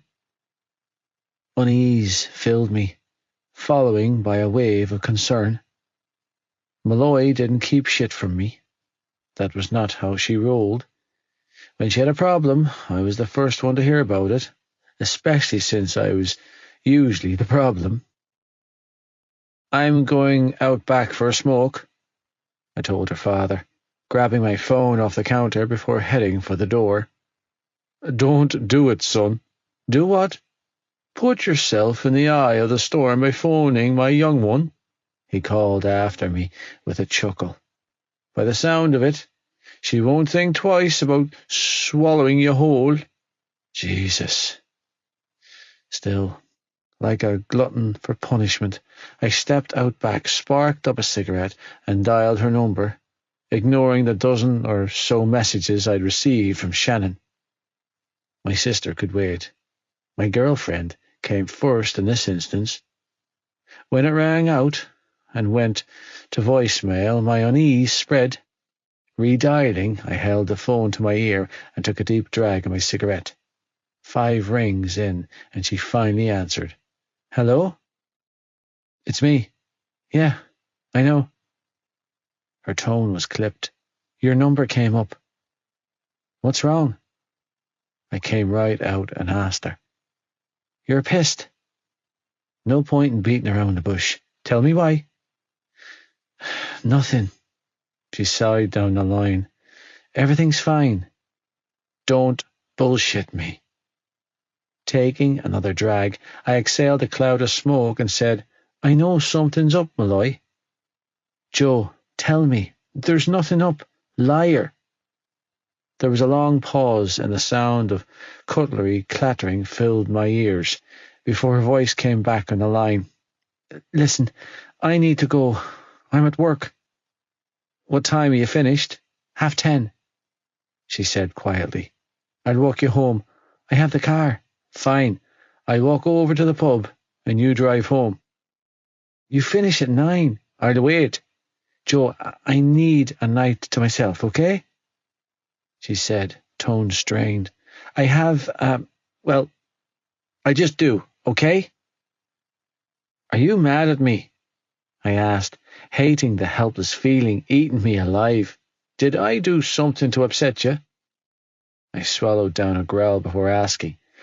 Are you pissed that I didn't do something when Ricey knocked you over in PE yesterday?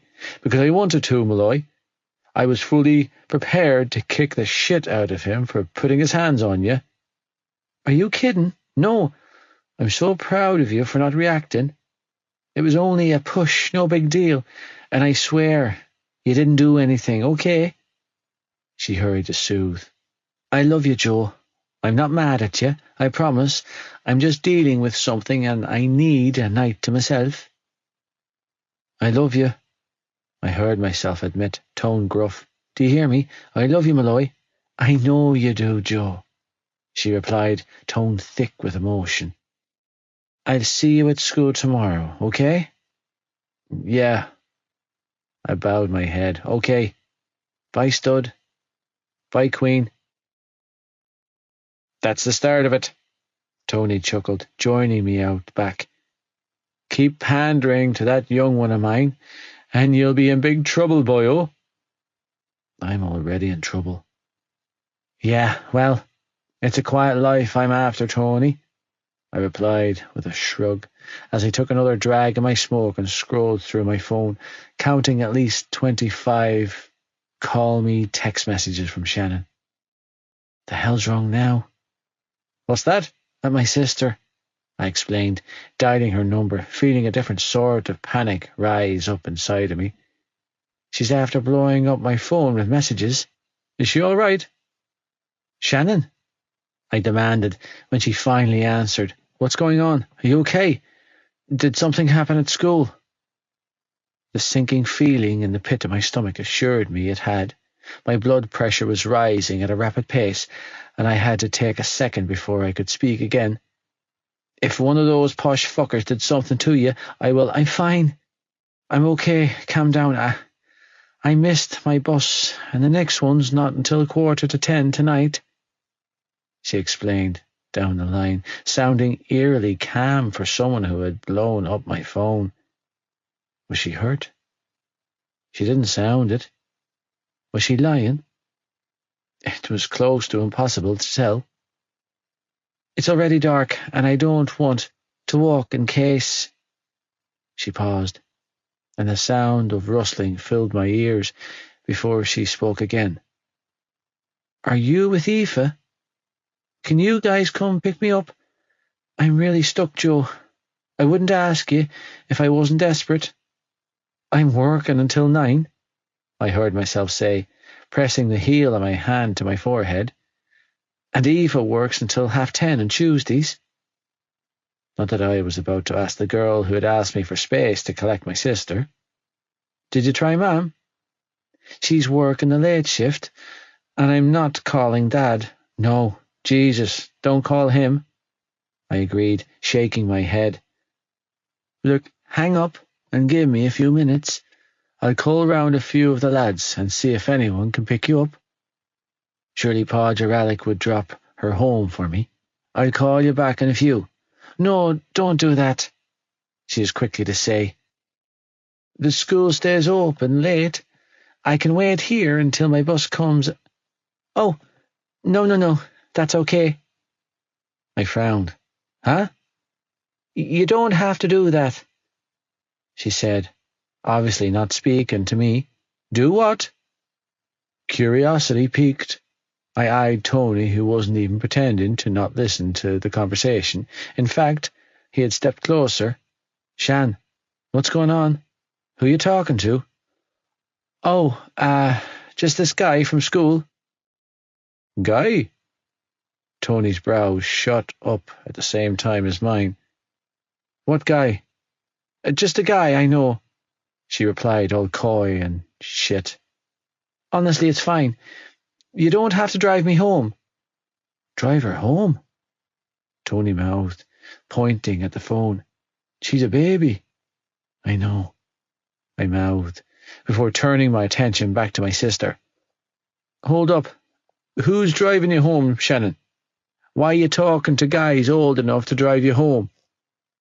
Tell her she's 15, Tony mouthed with a thumbs up. You're 15, I heard myself say, feeling like a fucking hypocrite.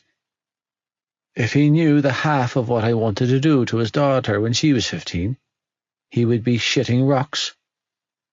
I know what age I am, Joey, Shannon snapped, and I cocked a brow, hearing the rare spark of fire in her voice. Look, relax. I'll wait here until my bus comes. Like fuck she would. I wasn't born yesterday. And if she's anything like you, it wouldn't be the front seat she'd be climbing into. Jesus. Put him on the phone, I ordered, shuddering. What? Shannon asked. Who? The lad who's just a guy you know with a car. Why? Because I want to talk to him. Why do you want to talk to him? I gave Tony a knowing look and said, because I want to talk to the fucker offering to take my baby sister home in his car, that's why. He nodded his approval. Hey, this is Johnny.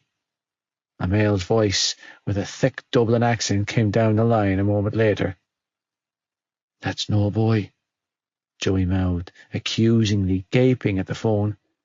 That's a fucking man's voice. I know, I mouthed back. Shut up and let me think. Tony held his hands up in submission. Johnny, I said coolly, making an effort to use my most threatening tone of voice. "I hear you know Shannon." "Yeah, I know your sister," he replied, tone impeccably polite. "So, is it just Johnny from Toman, or do you have a last name?" "Kavanagh."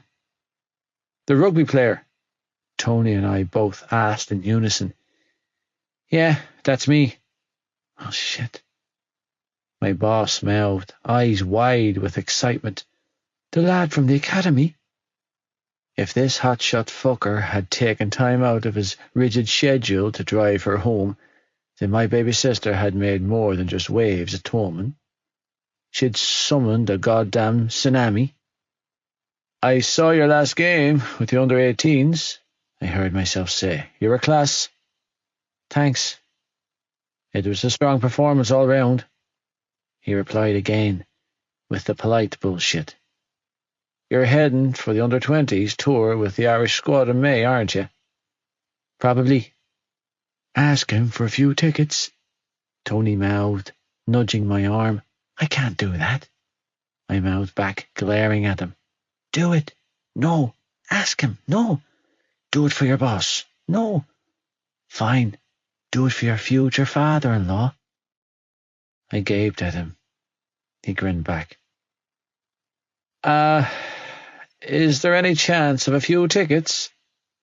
I closed my eyes when the words came out of my mouth, feeling like an asshole for asking. "My girlfriend's father is a big fan." "Yeah, I'll see what I can do," he replied, like it was something he was asked on the daily.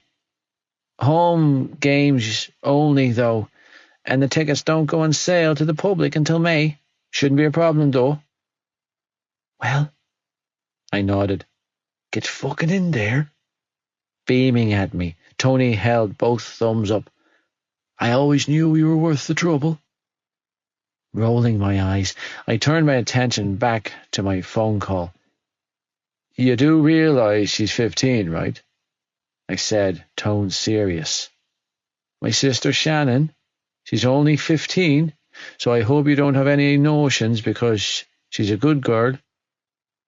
"I'm well aware, and no, I don't," came his cool response, and for the first time I heard a crack in his polite bullshit exterior. Clearly I hit a nerve. "We're, friends," I offered, amused. "Yeah," he answered, sounding flustered. "We're friends." I smirked. "Just friends?" "Obviously." "What kind of license do you have? A full license?" "Is your car safe?" "Yes." "How old are you again?" 17. "So you're a lot older than her." "I know that," he replied before adding, "I get it." "I hope you do, because there's a big difference between a 15-year-old girl like her and a 17-year-old lad in a position like yours." "Yeah," he bit out, still not backing down or rescinding his offer. "I'm aware of the difference." "All right, Mr. Rugby, she's all yours," I said with a shrug. "Don't get her killed in that car of yours, you hear? And for the love of Christ, don't hurt her." "I won't," I heard him say before the line went dead. "Well, thanks a fucking bunch for that, Tony," I said, sliding my phone into my pocket. "The lad offers to drive my sister home, and I end up bumming tickets for a game." My boss chuckled. "Sure, if he ends up coming through with the tickets. You know I'll take you with me." 2 pink lines. Aoife. When I got home from work on Tuesday night, my mother was sitting on her bed, pairing socks, and all I wanted to do was curl up in a ball on her lap and cry. I felt sick to my stomach as I hovered in the bedroom doorway, trying and failing to come up with the words needed to express just how terrified I felt in this moment. "Back for round 2? Mam asked, flicking her gaze to me, referencing the blazing row we had this afternoon over her walking into my room unannounced, of all things. Or are you finally ready to tell me what's wrong with you? Ma'am, I'm scared. Ma'am, I'm in trouble. Ma'am, I need a hug. What's troubling you, Aoife? She pressed, concern filling her eyes. You've been standing in the doorway for 10 minutes now, clearly trying to work up the courage to tell me something. Out with it. The words wouldn't come out, and I shook my head, trying again. Again, nothing came out. I'm sorry. I finally managed to squeeze out, voice strained. My cheeks were flushed, my skin was on fire, and the plastic stick I had tucked in the pocket of my coat caused my heart to seize up with dread. For taking your head off earlier. That's not you, love. I know. Is it Joey? She asked then, setting down a pair of socks and giving me her full attention. Are you two having trouble again? Because I thought you sorted everything out with him. I did, I replied, expelling a harsh breath. We're fine. Ma'am frowned. Then what's with the lonesome face? I'm shaking my head. I cleared my throat and mumbled, tired. I'm just really tired, ma'am. Are you sure that's all it is? She didn't look convinced. Because you know you can tell me anything. I'm sure. Forcing a smile, I nodded and slipped away, moving straight for my room. Closing my bedroom door behind me, I made a beeline for my bed and dove under the covers, fully clothed, shoes and all. With the duvet over my head, I slowly withdrew the pregnancy test from my coat pocket, the one that had taken me 24 hours to work up the courage to use. The 2 glaring pink lines in the display box hadn't faded one bit since their original appearance in the bathroom at work tonight. And there it was, staring me right in the face. My life was over. Your sister's a whore. Joey. I knew I was walking into trouble before I stepped foot through the door after work. I could feel it in the air around me. Everything was all wrong and out of kilter.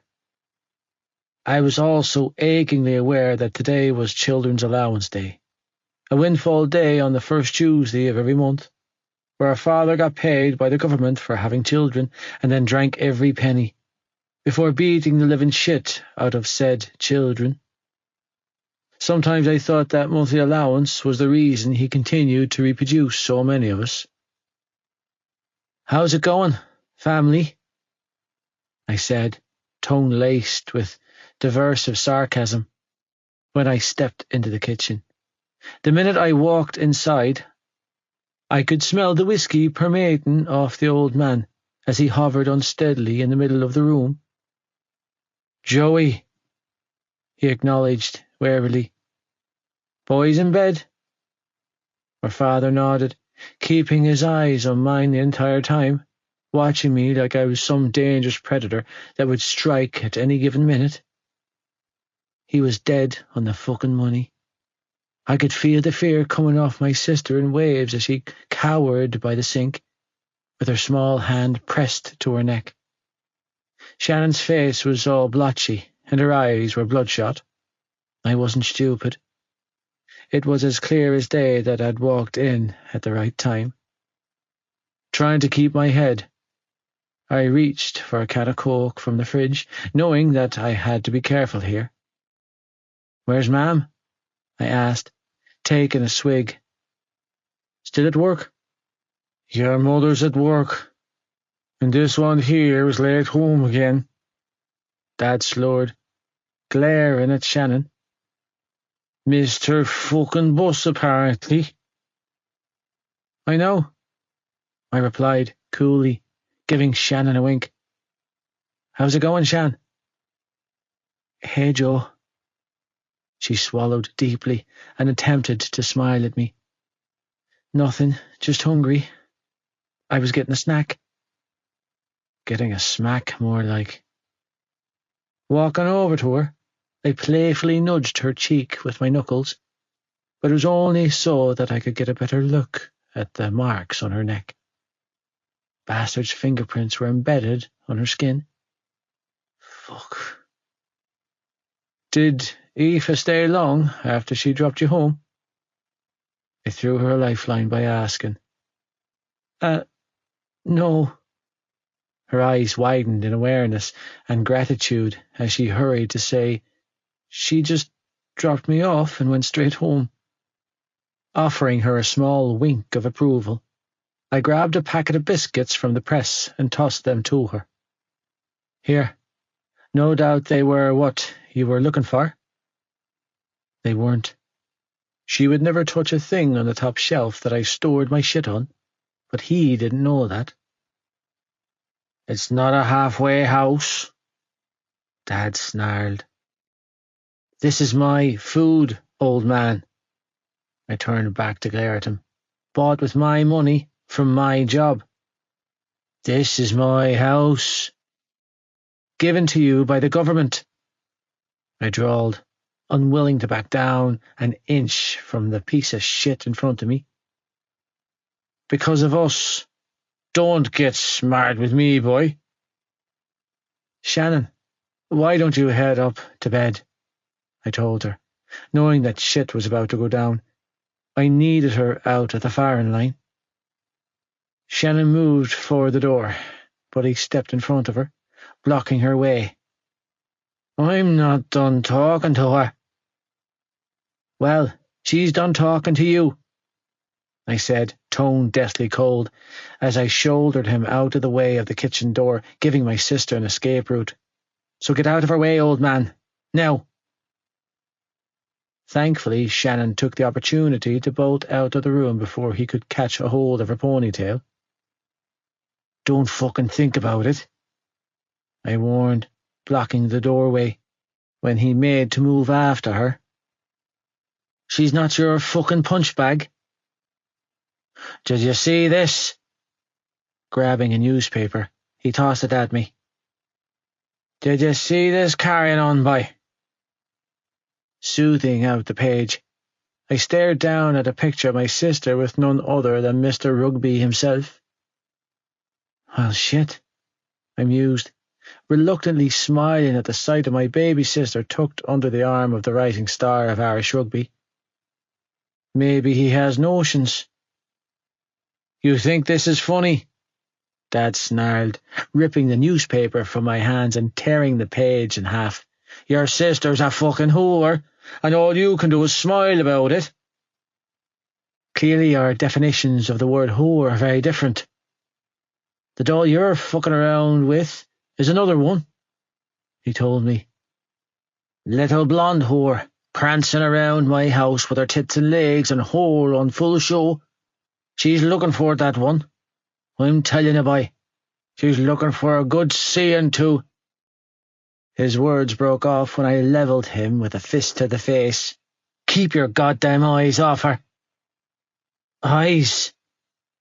He threw his head back and laughed. I'll put more than my eyes on her the next time I see her. And that was all it took to unravel months of hard work and preservation. Losing my absolute shit there and then, I slammed into my father, both throwing and receiving punches as we clashed into the kitchen table, knocking chairs over as we brawled. Was she a virgin before you broke her in, boy? He continued to torment me by saying, Did she bleed all over you? What am I saying? He laughed cruelly. There's nothing between your legs to break her in with. I will kill you, I roared, straining against the beefy hand he had wrapped around my throat, as he pummeled his fist into my face. If you so much as think about putting a hand on her.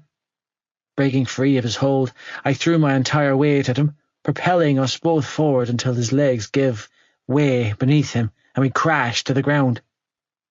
"If you look at my girlfriend again," I roared, fists flying with a flourish, "if you fucking breathe too close to her, they'll have to take you out of this house in a body bag." "Joey!" Mam's voice filled my ears, and I looked up to find her standing in the kitchen doorway, cradling her round stomach and looking at me like I was the monster in our story. "Get off your father!" The clever bastard beneath me let his hands fall to his sides, feigning innocence as he groaned in pain. "He's killing me, Marie." "Get off your father!" Mam repeated, tone hardening as she staggered into the kitchen. "And get out of my sight before I say something we'll both regret." Disgusted, I released my hold on his shirt and climbed to my feet. With blood smeared on my knuckles, I pointed a finger at her and spat. "You're a fool if you think you're not next," before stalking out of the kitchen. Taking the staircase 2 steps at a time, I grabbed a wad of toilet paper from the bathroom before storming into my room, slamming the door shut behind me. Stripping down to my jocks, because that man's hands had touched my clothes, I sank down on the edge of my bed. Resting my elbows on my thighs, I sagged forward and pressed a tissue to my mouth. If I could peel the skin from my bones in this moment, I would have. I didn't want his hands anywhere near my body. I couldn't fucking bear it. "Joe." My bedroom door opened inwards and I saw my sister standing in the doorway. "You okay?" "I'm grand, Shan," I bit out, wiping the blood from my mouth. "You should go to bed. You're bleeding." "No shit. It's just a bust lip." Impatient, and just about done with the whole fucking lot of them, I grumbled. "Go back to your room." She didn't move. Instead, she continued to hover in the doorway until I relented and patted the mattress beside me, giving her what she needed. "I'm sorry," she strangled out, hurrying towards me. "So sorry." She continued to cry as her small arms came around my shoulders, putting more weight on me than I could handle. It felt like my life was on a constant loop of reruns, repeating the same scene, the same pain day after day, year after year, until it broke me. Still, I went through the motions of comforting my little sister and assuring her that it wasn't her fault, which was true. Tonight wasn't on Shannon. None of the previous nights of our past were on Shannon. It was all of them, all of it. After reassuring her a couple of 100 times, I gave up on any hope of having some alone time. The tremors rolling through her assured me that she wasn't leaving my room. Fuck my life. Giving up my bed, I took the floor and settled down for the night.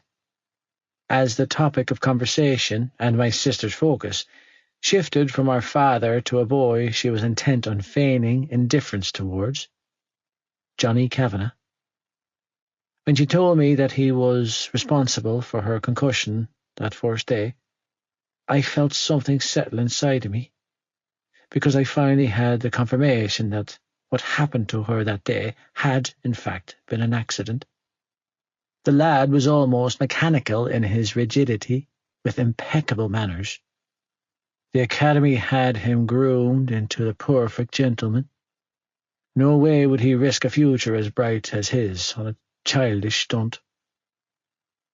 I could smell the bullshit a mile off every time she denied her very obvious feelings, and smiled to myself as I listened to her ramble on about who I thought might be her very first crush. Being one of those asshole older brothers I never wanted to be, I heard myself warn her off, but not because I didn't want her to find someone. I did. I just didn't want her to see her get her hopes up on a fella with a future as bright as Johnny Kavanagh. I had no doubt that she would be watching him from the television in a few months and call me a protective asshole, but I didn't want to see my sister get hurt. You have to tell him. Aoife. It's been over a week, Casey exclaimed, sliding onto the stool next to mine at our workstation in biology on Friday. We were early for class, and with the exception of a few stragglers at the other end of the lab, we were thankfully alone. You have to tell him, Aoife.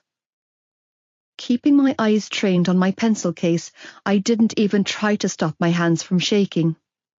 They hadn't stopped since my world fell around me. I know. And you have to go to the doctor. I know.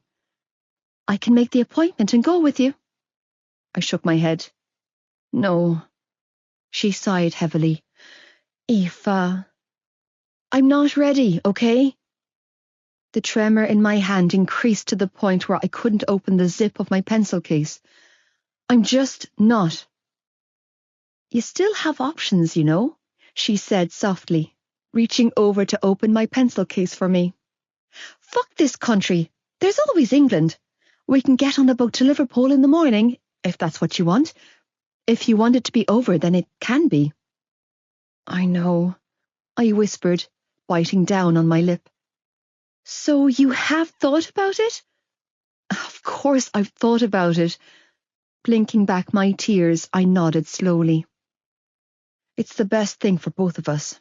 I'm not stupid, Case. I know it's what's best in the long term, but it's too late for that. It's not too late, she was quick to point out. If we leave tomorrow... No, it is for me, okay? Exhaling a ragged breath, I dropped my head in my hand and buried a sob. I've thought about it and I can't do it, Case. I just can't, okay? Okay, she conceded, tone soothing. Okay, Eve. Slowly exhaling, I concentrated on keeping my breathing even, deep and slow, and not giving into the panic clawing at my throat. So, you're going to go through with this? She said softly. You're really going to have Joey Lynch's baby? Words failed me, and I clenched my eyes shut, barely managing to nod my head. And keep it? She asked cautiously. You're going to keep it? Yeah, I squeezed out, hand moving to rest on my stomach, only to think better of it and grip the desk instead. I guess I am. Then you have me, she said, sliding her arm through mine as the lab started to fill up with the other students. And I've got your back. Always. We're supposed to be going to the cinema tonight, I told her in a shaky tone, eyes trained on the front of the room. He texted me about it earlier. Then maybe you guys can have a conversation afterwards, she offered in a hopeful tone. He won't be able to handle it, Case, I whispered, teeth chattering from nerves. He'll go off the rails again. You don't know that. I do. Knees bopping anxiously, I blinked away another batch of tears. It will wreck him. He's been doing so well, better than I could have imagined. And this will ruin him. Either way, he has to be told, she replied gently. You know that, Eve. Yeah, I do. I nodded weakly. But my world is already collapsing around me. Can you blame me for wanting to delay that for him? Well, don't delay it too long, she mumbled, because you're starting to show. Those words were all it took for everything inside of my stomach to come rushing back up. Bolting off my stool, I ran out of class, not stopping until I was on my knees in the girls' bathroom, with my head in the bowl and my life in pieces around me. I'm really scared. Joey.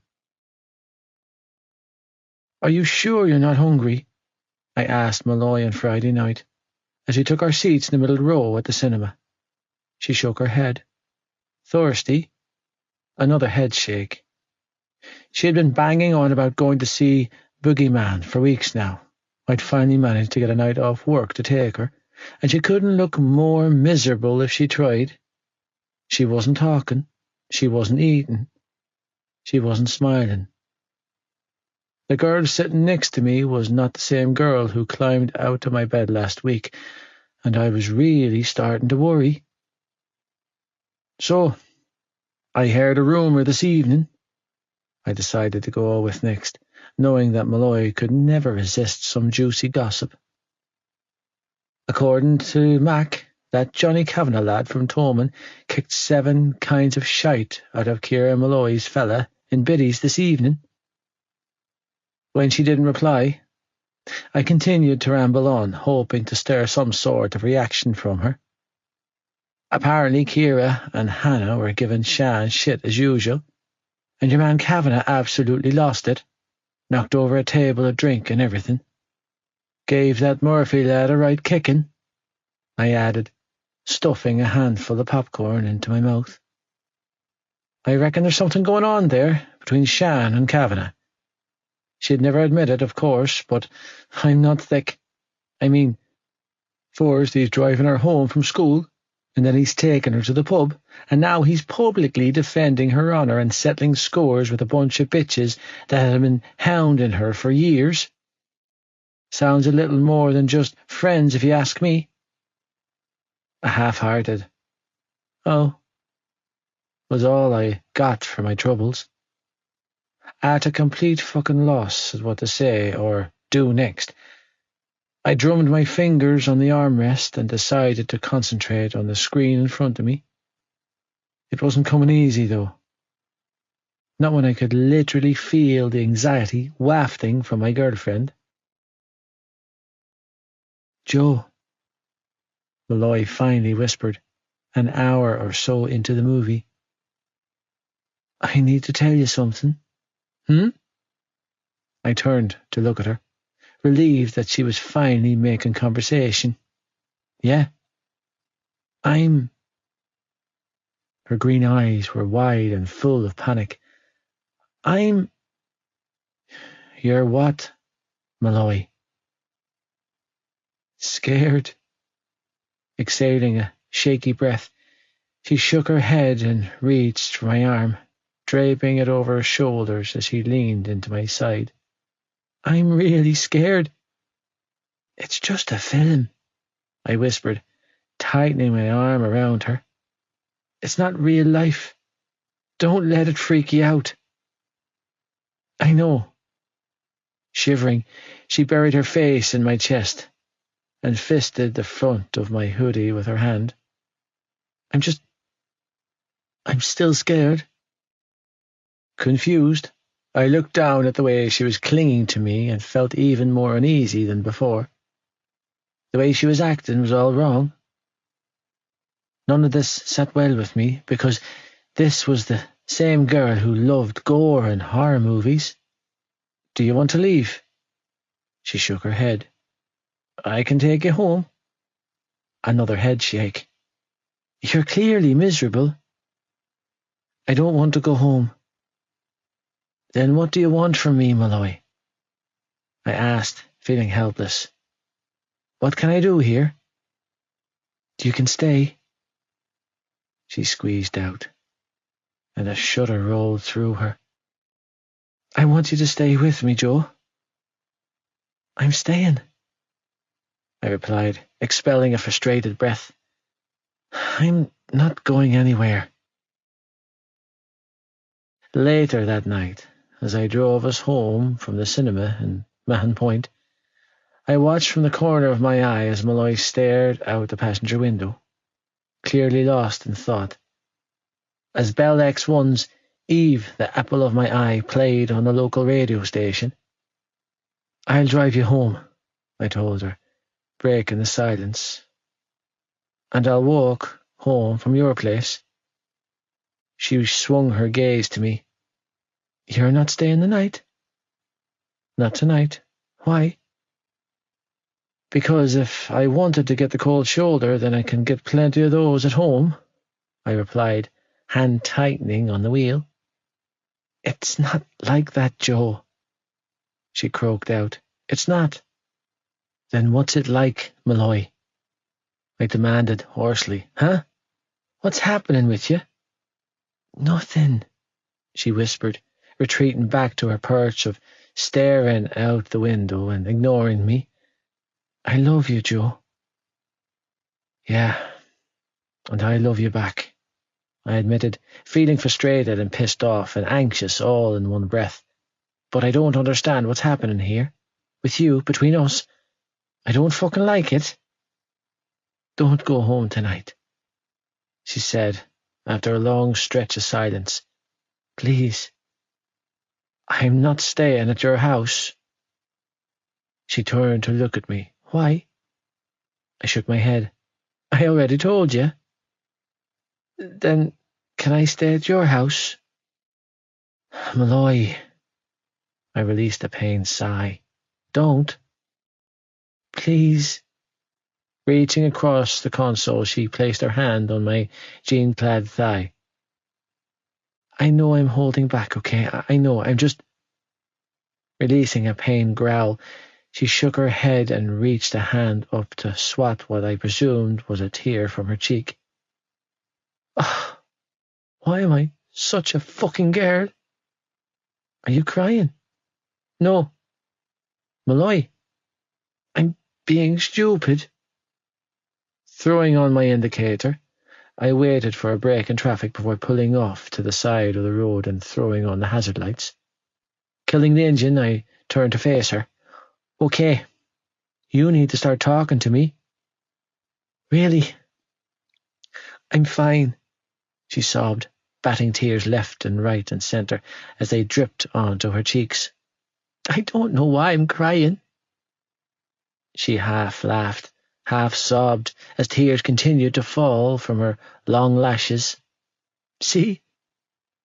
Wiping her eyes with the back of her hands, she smiled across the seat at me and said, I'm totally fine. Jesus. No, you're not. Pushing my seat back as far as it went, I unfastened my seatbelt and reached over to unfasten hers before pulling her into my arms. Come here. I'm fine. She full-on cried now, sobbing uncontrollably as she buried her face in my neck. This is ridiculous. You're not pregnant, are you? I joked, wrapping her up in my arms. Could you imagine? She joked back, still crying. Fuck no, I chuckled. I think I'd rather open the door and lie down in the traffic. Then it's a good thing I'm not, she replied, laughing almost manically, before another batch of sobs racked through her. It's probably just period hormones or something. I'm an addict. You're a bitch. Aoife. My pitiful attempt at telling Joey about our little situation had resulted in him indirectly admitting that he would rather play with traffic on the M8 motorway than father a child with me. Joking or not, it wasn't a risk that I was willing to take, especially when Friday night traffic was so heavy. By the time we made it back to his house, I was fresh out of tears and he was fresh out of patience.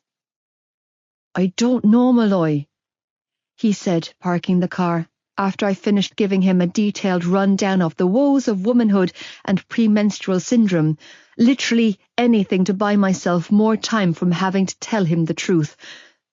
It's not my area of expertise, but surely they can give you a prescription for that. You think I need a prescription for mood swings? No, not a prescription per se, he hedged, climbing out of the car. More like a light tranquilizer. Well, you'd know all about those, I huffed, stepping out and slamming my door shut. Wouldn't you? Forget about it being light. A horse tranquilizer should do it, he muttered, slinging an arm over my shoulder. Come on, cranky.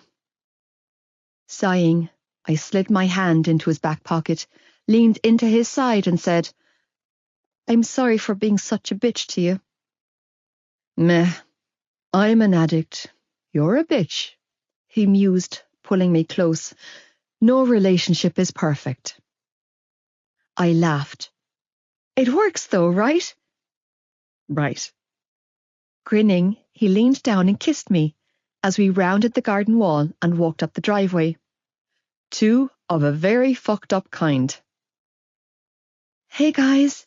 Shannon greeted us in the doorway with a sobbing Sean on her hip, and I felt my boyfriend stiffen when his eyes landed on her face. Her very black and blue face. What happened? Joey demanded, moving straight for his siblings. Scooping Sean into his arms, he quickly led his sister into the house while I hurried after them. He lost it, Shannon explained, cracking her knuckles anxiously. Over that picture in the paper of me and Johnny Kavanagh. He wouldn't stop, Joe, no matter how much I begged him. With her small hands trembling, she walked over to the cooker and retrieved a small foil-covered plate. Ma'am came in and pulled him off me, she whispered, sniffling, as she removed the foil and put the plate in the microwave to heat up. But then he hit her too. He hit Ma'am. Joey's voice was deathly cold. She's 5 months pregnant. I know, Shannon sobbed, rubbing her swollen cheek. When he left, he took everything with him. He filled up the car with everything he could get his hands on. He even took the television in the sitting room. I paid for that, Joey bit out, body thrumming with tension, but trying to steady himself as the small toddler in his arms clung tightly to his neck. Rubbing Sean's back in small circular motions, he looked at his sister and asked, Where's Ma'am now? The boys are in bed, she hurried to tell him. They eventually passed out, but I can't get this little guy to stop crying long enough to go to sleep. I'll sort him, Joey replied before repeating, Where's Ma'am? Shannon flinched. Joe.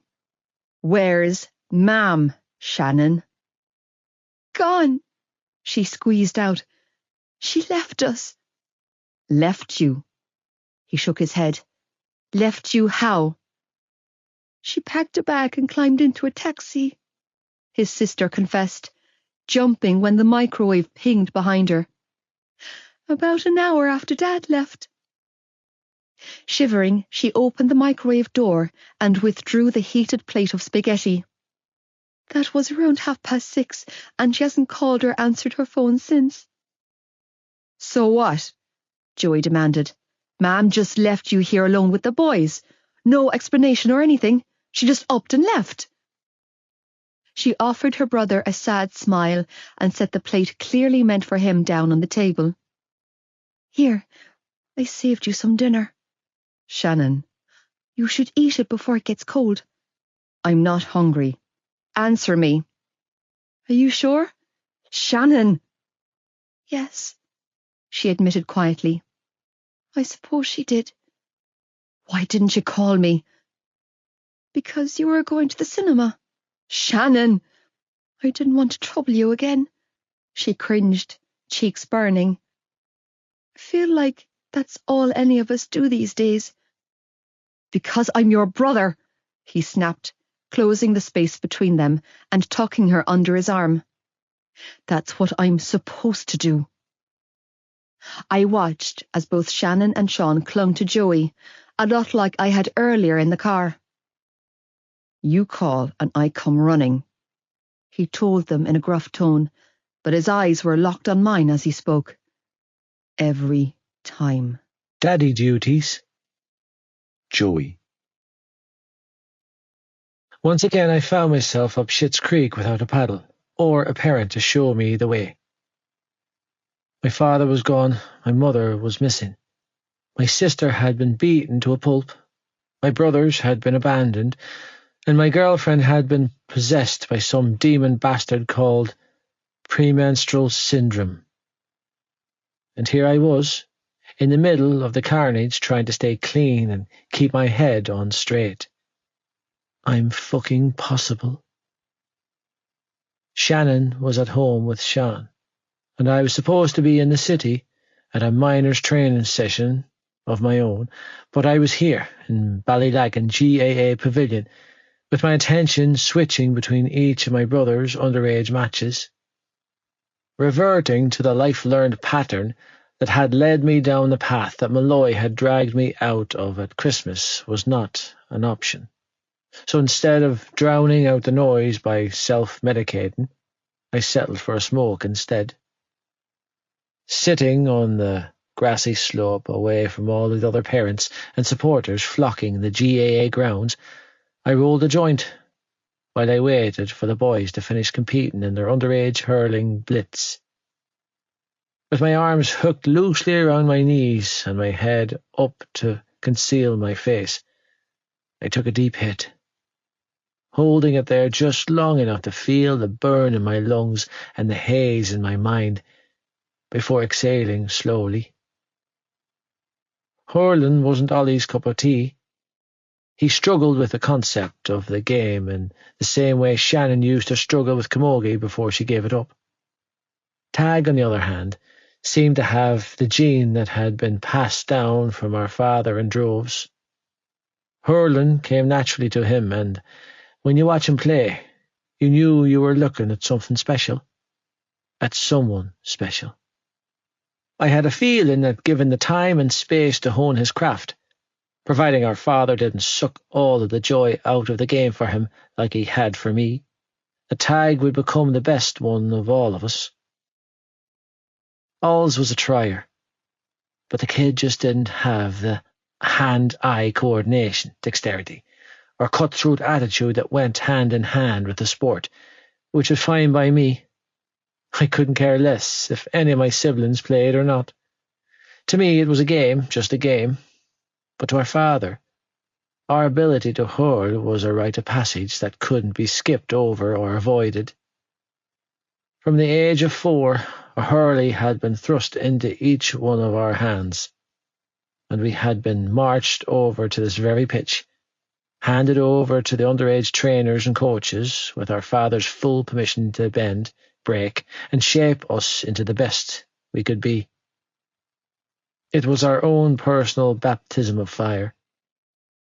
Smart, but not insolent, confident, but not arrogant, brave, but not audacious.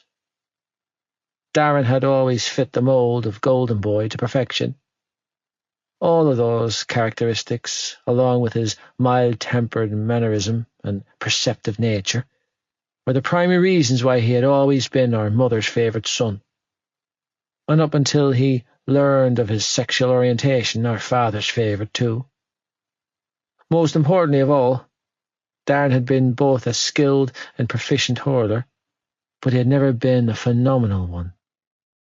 He had never taken the shine off our father, and because of this, the old man had never felt threatened by him.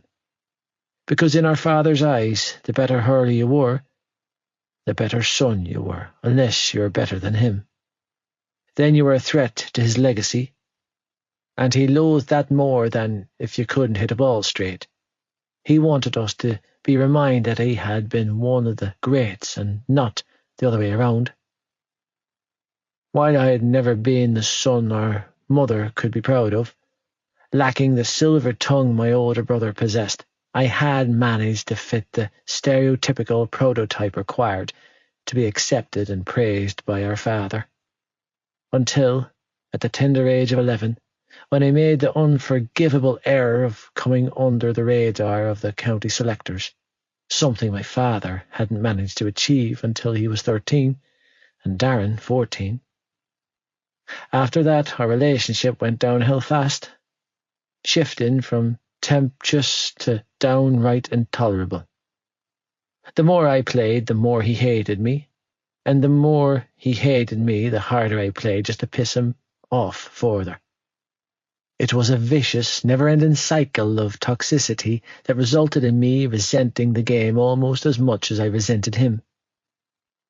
My father hated me because I played the game better than he ever had, and I hated my father because he morphed me into his own personal living, breathing clone. He taught me everything he knew, and then resented me for using it, while I loathed him for instilling inside of me a gift that would never be mine.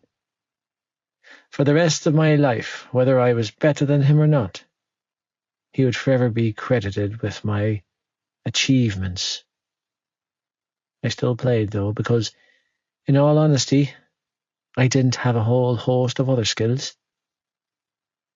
"I haven't seen you in a while," a familiar voice said, as a tall figure sat down on the grass beside me.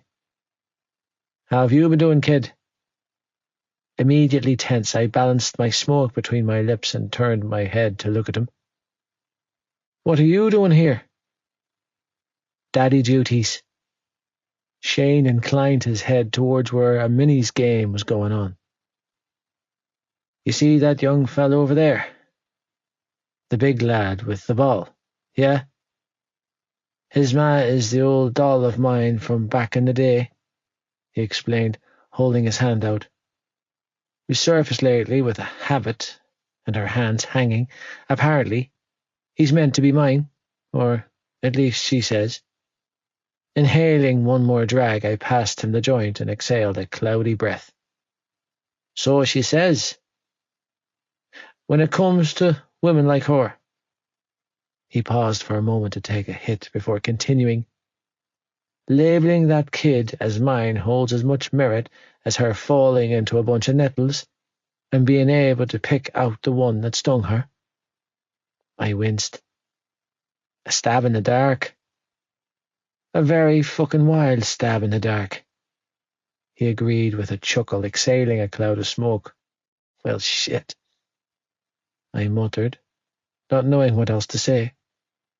"So, how have you been, lad?" he asked, taking another hit. "Haven't seen you around in a while." "Keeping busy," I replied, disappointed with how his appearance had killed the mellow buzz I had been enjoying. Now I was on edge again, on edge and overthinking. The old saying, "out of sight, out of mind," clearly held some level of merit, because over time, the more space I had managed to put between myself and my old life, the easier it had become to stay away. But now that old life was sitting beside me, I realized just how quickly old longings could resurface. "You still knocking around with that barmaid?" "She's a waitress." "Waitress," he corrected, exhaling another cloud of smoke. "I saw your old man in town the other day." Like I give a fuck. "Fucking some barmaid at the side of Dinnerman." I stiffened. "Looked an awful lot like that waitress of yours." I turned to glare at him. "What's your angle here, Shane?" "No angle," he replied, holding his hands up. "Just doing a good deed for a friend." "It wasn't her." He shrugged. "I could be wrong." "You are." "Still, though," he mused, "you know what those barmaids are like. Waitress. She's a waitress. And I'm not listening to this." Rising to my feet, I turned to look at him. "I told you before that she's a hard limit for me." He shrugged.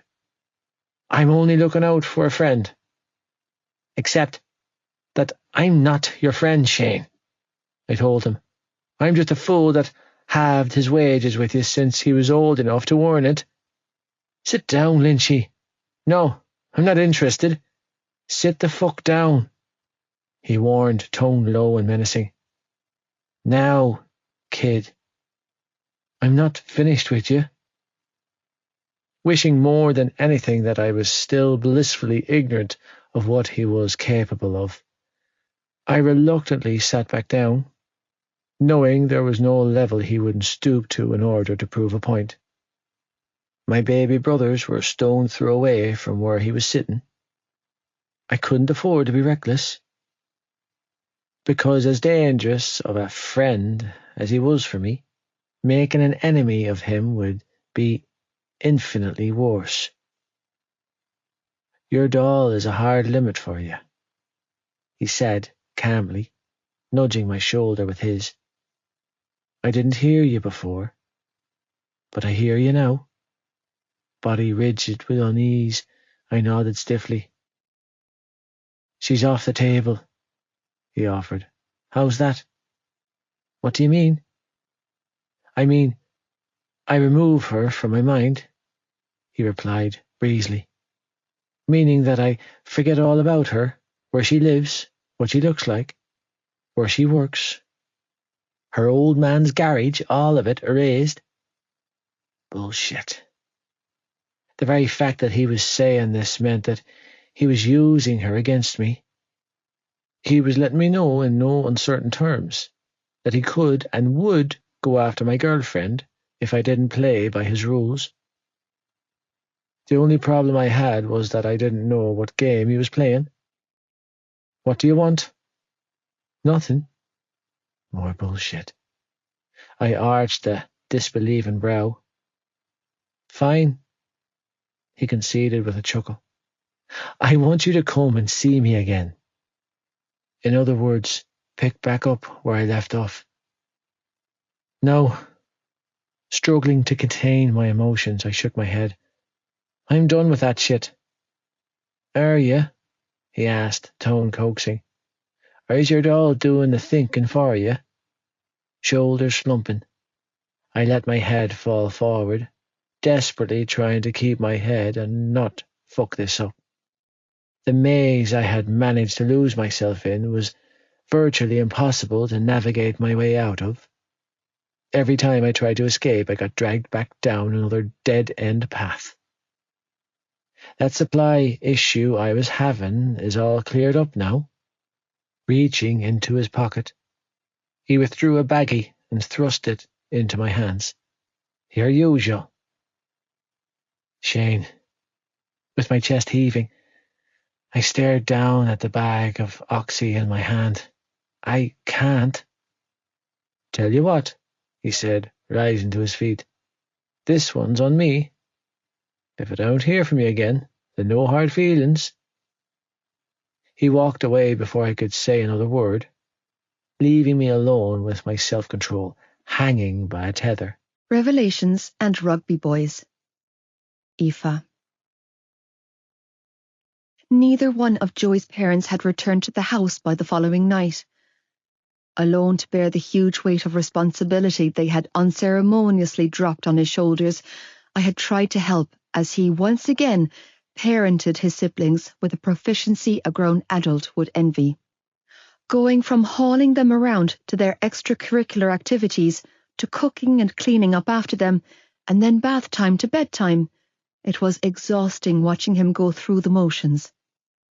No wonder he would rather throw himself into traffic than have a child, I thought to myself. He already has 4. When Joey eventually did sit down, a little after 11, looking bone-weary and close to breaking point, the very last thing I wanted to do was give him that push. Slumped at the kitchen table, he let his head rest on his hands and exhaled a heavy sigh. Pretty shit date night, huh, Malloy? Oh, I don't know. Walking over to where he was sitting, I set 2 mugs of coffee down and wrapped my arms around him from behind. I wouldn't say it was that terrible, I replied, pressing a kiss to the side of his neck. I mean, the company's pretty epic.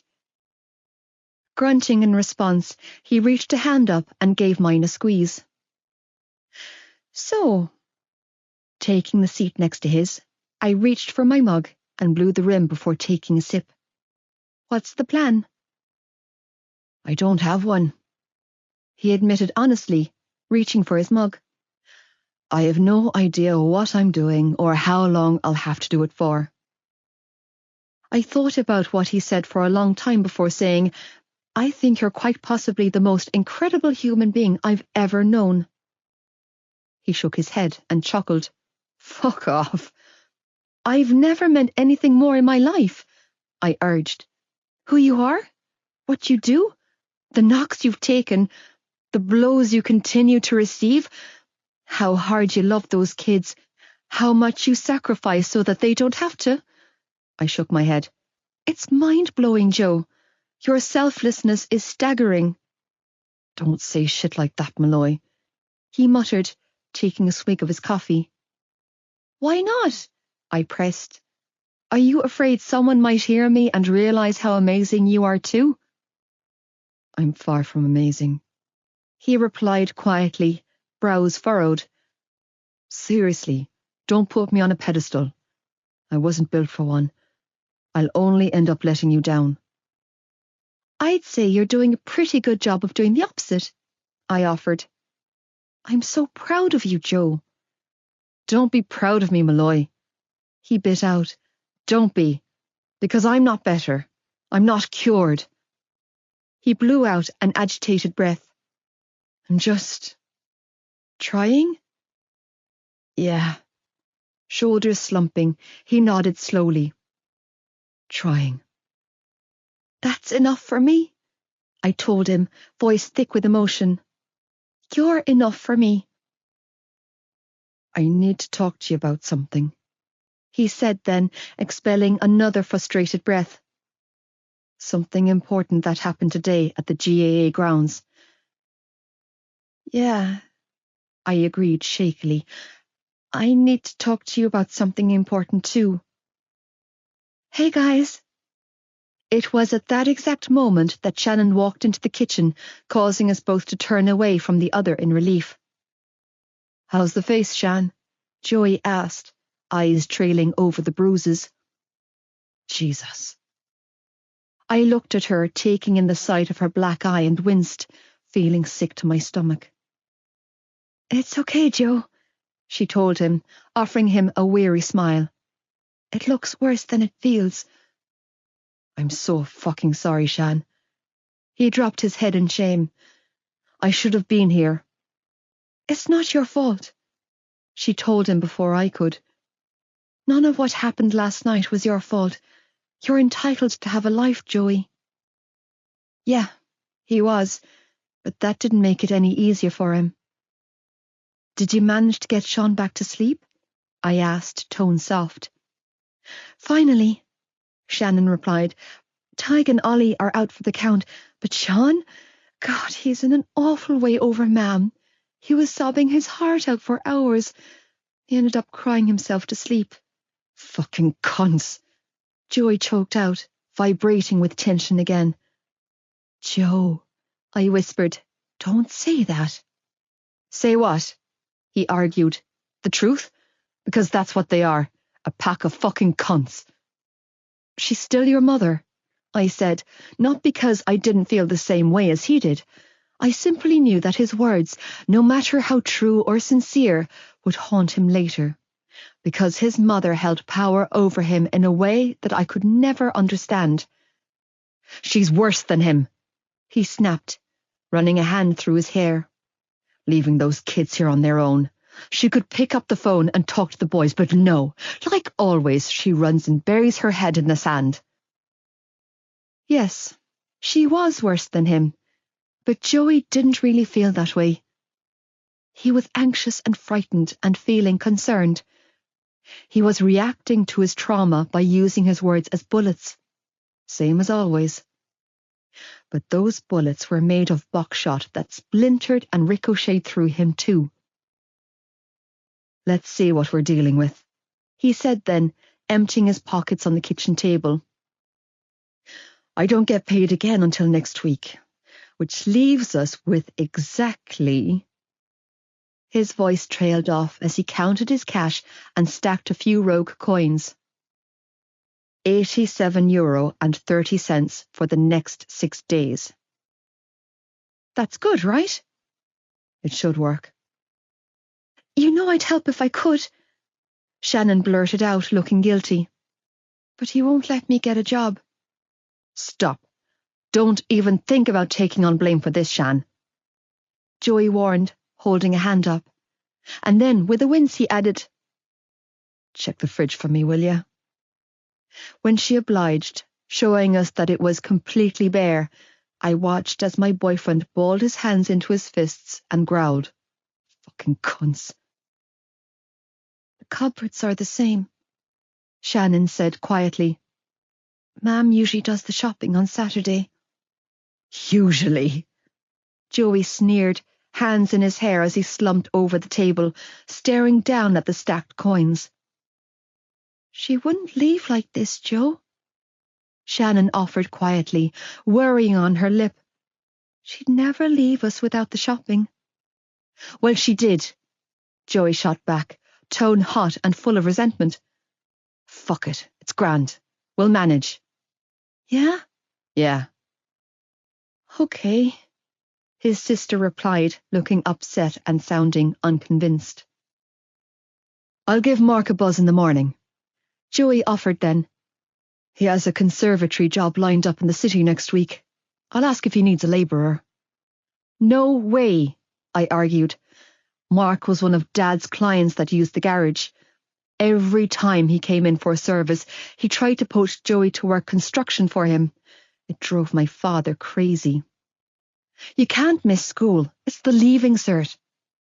No, he replied, tone hard and unyielding. I can't let the kids go hungry, and God only knows when that bitch will come back. Joe, I can help with...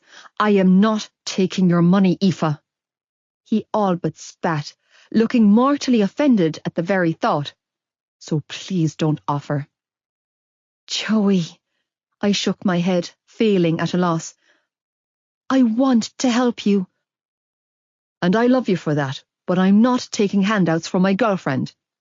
The look on his face assured me that the topic of conversation for him was over and done with. Do you know where she is? I asked instead. Your mam, I mean. I presume she's gone to find him, Shannon replied, looking so small and lost. Okay, don't bite my head off for this, I said, choosing my words carefully, fully aware that I was poking a bear. But should you maybe think about calling in the authorities? Joey glared at me. Shannon gaped in horror. They can't keep doing this to you, I tried to persuade, feeling sick to my stomach and hating the look of betrayal in their eyes as they looked at me. And you're both here alone looking after 3 small children. I shook my head. It's not right or fair on any of you. No, it's not right or fair on us, but Shannon and I have been down that road before and there's no fucking way that we're going back there. Joey blurted out, stunning me. Back there? Back where? Joey! Shannon hissed, horrified that he spoke so freely around me.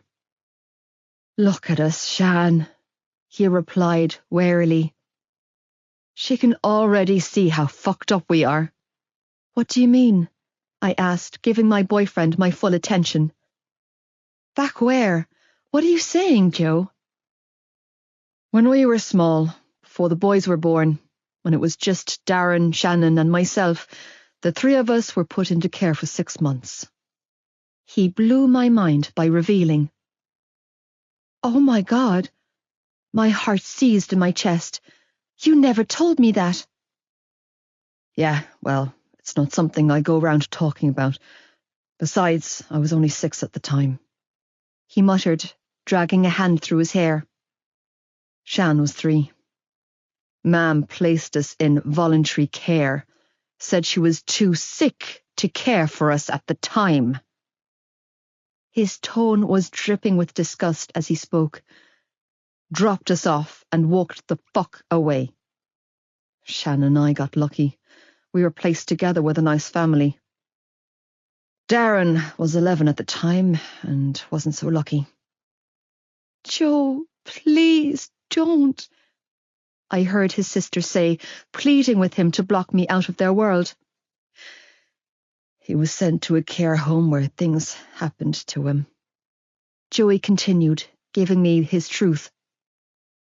Things that aren't supposed to happen to children. Are you saying he was... He nodded. I felt my hand shoot up to cover my mouth, a knee-jerk reaction to hearing something so incomprehensible. Oh! Don't, he warned, holding a shaky hand up. It didn't happen to me. I know, I choked out, reaching for his hand. It's awful. Anyway, when Mam's health improved, she went to court and managed to get us back. He explained, brushing my sympathy aside. It all came out in court about what had happened in that care home to my brother, and because she'd voluntarily given us up because of health problems, she was somehow re-awarded custody. Oh my God. Joey shrugged. Darren was never the same again, and neither was our father. Brows furrowing, he scratched his chin before adding, "He actually wasn't too bad of a guy before that. But after it all came out about Darren, the old man lost his fucking mind. He couldn't get over it and turned to the drink worse than ever. Got this ridiculous fucking notion into his head that what happened to Darren had somehow turned him." Joey shook his head. Had he paid an ounce of attention to us growing up, then he would have known better. Reeling. I was completely reeling. It all made sense now. Jesus. I don't know what to say, I confessed. It's not right what happens in this house, he said, clearing his throat and drumming his fingers on the table. But it's better than what's out there in some of those care homes. There is no fucking way I'm letting my sister and brothers go into care. No goddamn way. At least when they're here, they're all in one place and I can keep them somewhat safe. The irrational fear he had about the authorities finding out the truth wasn't so irrational after all. It was totally justified in his mind. In all of their minds. Because the Lynch children had been let down by both the state and their parents in all of the worst possible ways. "Do you guys have someone you can call?" I heard myself ask. "A relative or family member?" "Nanny is 81, Shannon explained. "She's too old and fragile to—" "Myself and Shannon have each other." Joey cut her off, tone flat. "That's it." "Not anymore," I replied, squeezing his hand. "You have me." I looked at his baby sister and smiled sadly. "All of you." They were both quiet for a long moment before Joey snatched my hand up. "Christ," he muttered, pressing a kiss to my knuckles. "I love you." This was the first time that Joey had ever openly admitted his feelings in front of another person, and I felt the gravity of his admission in the deepest part of my heart.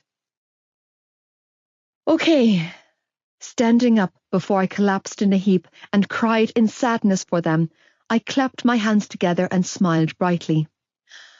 "I am starving, and I know you both must be too.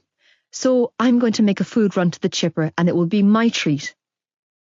"Aoife," Joey began to say, "I told you, my treat," I warned, cutting him off and casting him a warning glare.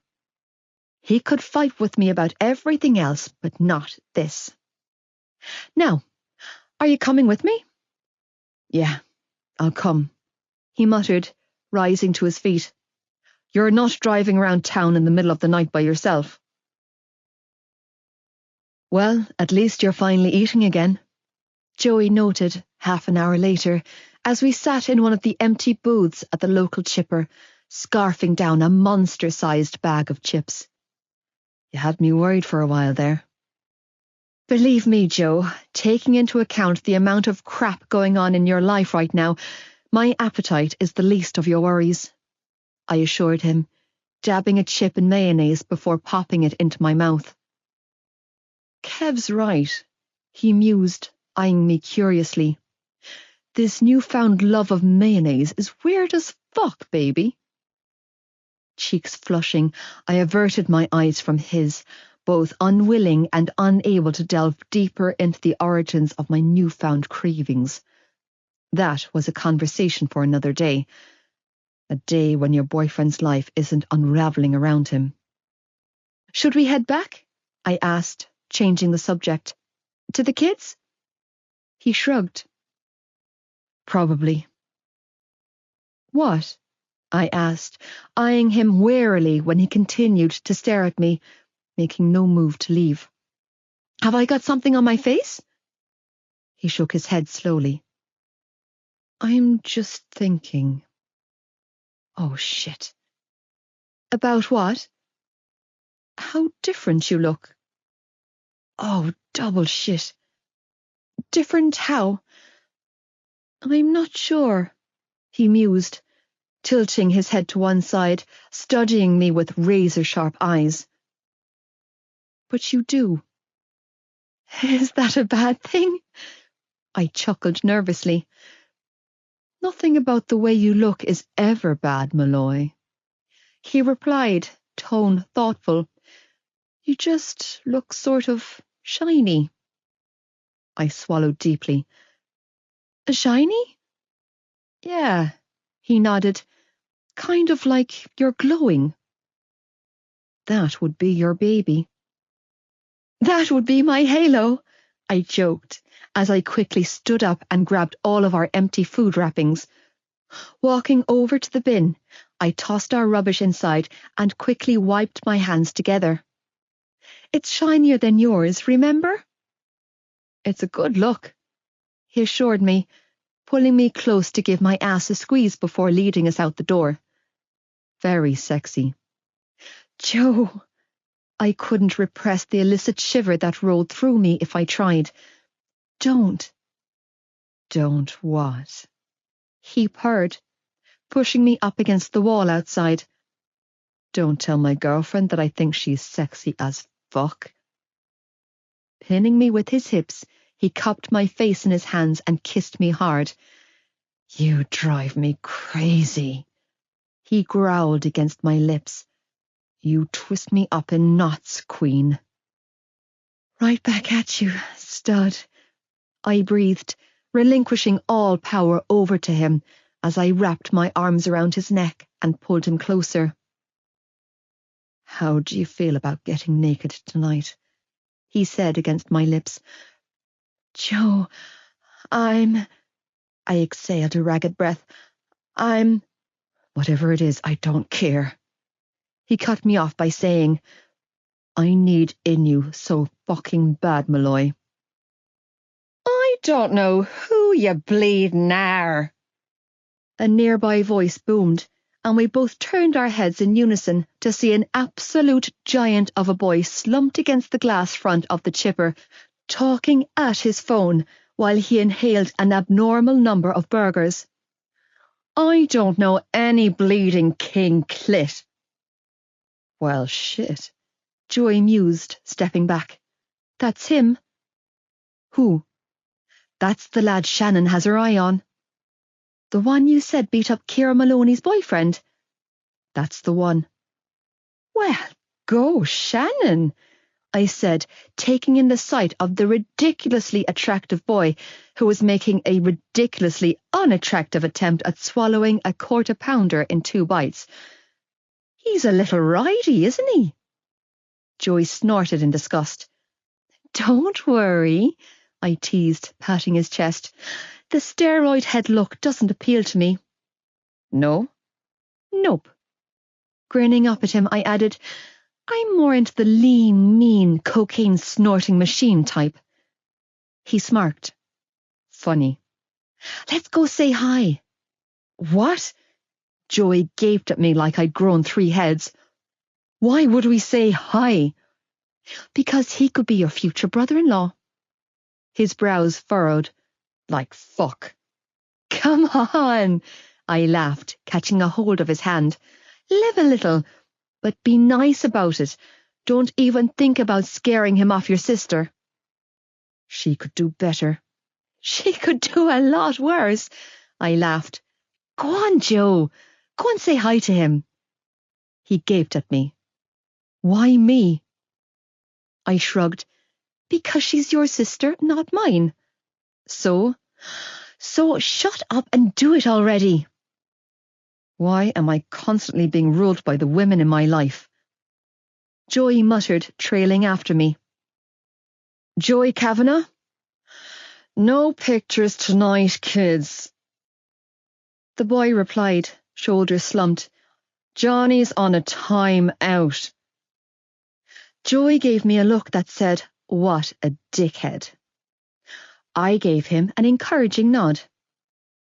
I spoke to you on the phone the other week. Joey offered then, giving me a pointed look. You know my sister Shannon, you dropped her home. The boy's attention quickly sparked to life at the sound of Shannon's name, and I watched the fog dissipate from his steel blue eyes. You're the hurler. Johnny straightened his brick shithouse shoulders. Joey. Smiling proudly to himself, he added, Shannon like the river, and Joey the hurler.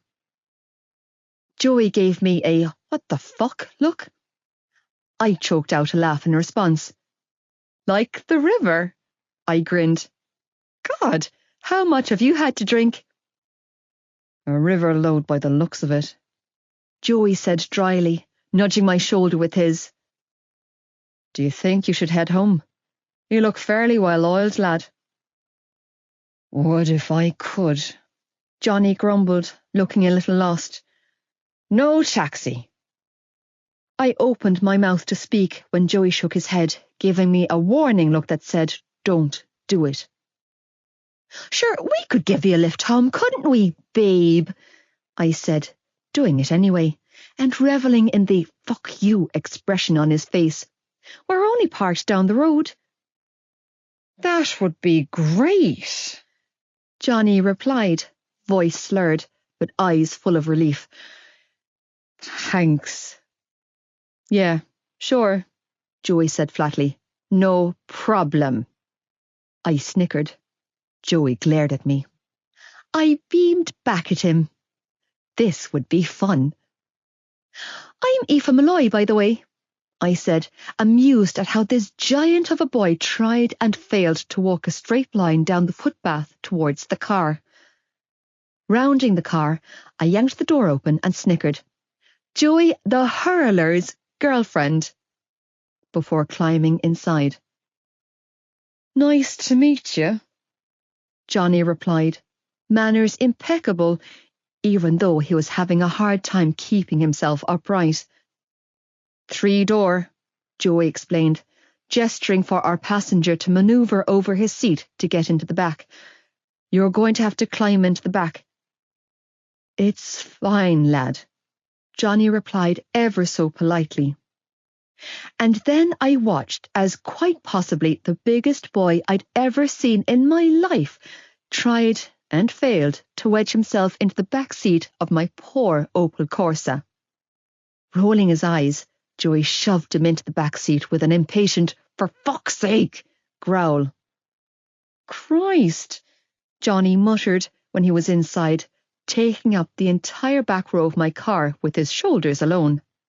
Climbing into the driver's seat, Joey shoved his seat back as far as it would go, causing the big lad in the back to wheeze out a breath. You good? All good, Johnny strangled out, clearly crushed. Thanks again for the lift. No problem. Joey leaned in close and mouthed the words, You're dead, before brushing a quick peck to my lips. Where are we heading? About 4 miles the other side of Thomond College, Johnny slurred. Head out the main road for the city. I'll call the turn-offs when we get to them. Joey had just pulled onto the road when he had to slam on the brakes when a big, blonde bastard all but threw himself on the bonnet of my car. What the fuck? We both roared in unison, gaping at the lunatic hugging my car like he was Superman. Get off the car, asshole! Joey roared, rolling down his window. You're stealing my centre! Give him back! The boy called out, coming around to the side of the car to poke his head through the driver's window. Hey, cab, how's it going? He said then, smiling into the back seat at Johnny. I've been looking everywhere for you. Joey and I looked at each other. instantly recognising the mad bastard as none other than Gibbsy Gibberson, or whatever his name was from the Tommen party. "And this clown is?" my boyfriend asked, knowing full well who he was. The look he gave me told me to go with it. "He's my flanker," Johnny replied with a groan as he leaned between the seats and hissed, "Gibbs, what the fuck are you doing, lad? You're supposed to be gone home with Hughie." Joey and I looked at each other again, and I knew he was thinking the same thing I was when we mouthed the word champagne in unison. Oh, crap. "The guards pulled him over for tax and insurance," Gibbsy declared, clearly intoxicated as he staggered and swayed on his feet. "So?" Johnny hissed. "Hughie's above board." "He looked at me, Johnny. He shone his big fucking torch right in my eyes." Gibbsy slurred, one-eyed. "I panicked and jumped out of the car. I've been running around town ever since. I tried to call you, but you kept cutting me off." "You're King Clit?" "Oh yeah, I forgot about that. What's Hughie down as?" "Ginger pubes." "He's blonde." "His girlfriend isn't." Jesus Christ, Gibbs. "What do you want me to do with him?" Joey asked, sounding bored while I was thoroughly amused by their antics. "I should probably bring him back to my place," Johnny muttered, rubbing his jaw. "Or to a secured hospital." "See what bullshit you got us into," Joey told me under his breath before throwing the door open and climbing out to move his seat forward. With none of the grace or consideration his friend had shown for the shocks of my car, Gibbsy threw himself into the back seat, sprawling out on top of his friend's lap. "Fuck! Shit, man! Did I get your dick? I'll get ice for your balls when we get home." "Get off me!" Christ, this is the tightest hole I've been inside for months. "I hope there's no more of ye," Joey muttered, climbing back into the driver's seat and pulling off. "The car is weighing down in the back." "Sorry," Johnny replied, clearly embarrassed. "It's his fault, the fat bastard," Gibbsy declared, and then turned his attention back to his buddy and asked, "Hey, is your dick okay, man? I'm really sorry about that. I hope I didn't squash your balls." "Go fuck yourself, Jared." "I was being sincere, Jonathan. For that, you can get your own ice tonight." "Hold up, you traitor. You went to the chipper." "Yeah, I did, and it was fucking delicious, and I have no regrets." "What did you have?" "A few cheeseburgers and a curry chips." "How did it taste?" "Better than sex." Joey snorted and muttered, "Clearly he doesn't have a clue about sex if he's willing to trade pussy for a burger." Under his breath, "Be nice," I scolded, slapping his shoulder. "I wouldn't trade you for all the steak in Ireland." I grinned. Flattery will get you everywhere. Winking, Joey turned his attention back to the road. "We're supposed to be on a diet," Gibbsy accused, dragging my attention back to their banter. "Did you get me something?" "Yeah, I got you a burger." "Thanks, Johnny." "And then I got hungry, so I ate it." "You're a monster." "You two are so weird." I laughed, shaking my head, as I turned back to my boyfriend. "Aren't they funny, Joe?" "There's something all right," he muttered, shaking his head, letting me know that he was entirely unimpressed with his future bro-in-law's antics. "Hey!" Gibbsy sprang forward between the seats to gape at us. Who the fuck are you guys? He asked, though the expression on his face assured me that he knew exactly who we were.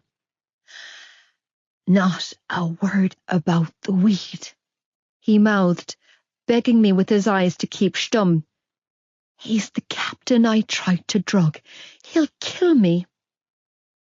Johnny's friends with my boyfriend's sister. I threw him a lifeline by offering. Sister? Now Gibbsy really did frown in confusion. What sister? Shannon. Johnny chimed in. Gibbsy's eyes widened to saucers. Shannon? He gaped at the back of Joey's head and mouthed, Oh, Jesus, that's his sister? Cap's obsessed with his sister. Snickering, I nodded. Yes, Shannon, Johnny bit out. Oh, shit, Gibbsy mouthed before turning back to his buddy. They fell into a blatantly obvious double-meaning conversation then, where the only people in the car that they were fooling were themselves. Oh, yeah.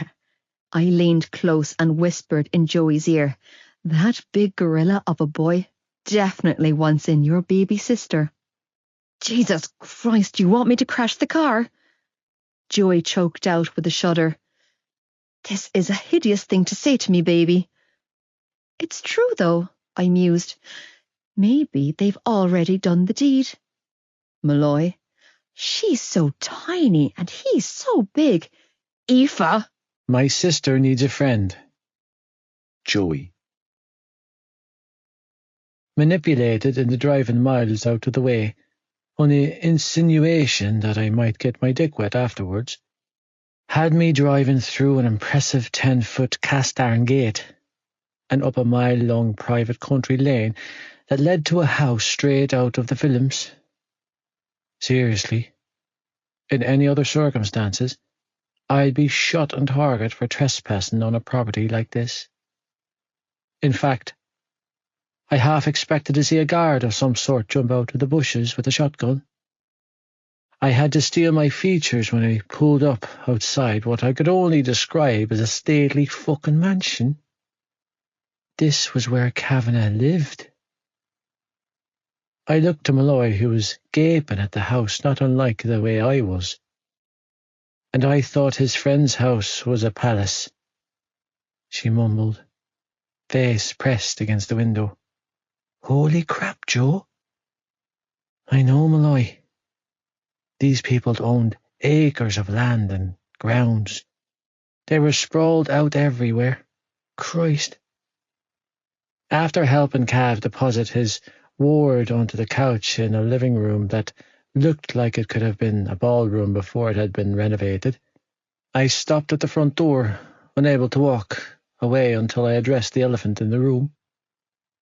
Listen. Rubbing the back of my neck, I turned to face him. About Shannon. Cav seemed to straighten as he stood in the entryway of his impressive as fuck house and inclined his chin for me to get this conversation over with. What about Shannon? He didn't back down or shy away. Instead, he just braced himself for what I had to say. She's fragile, I heard myself tell him. Vulnerable.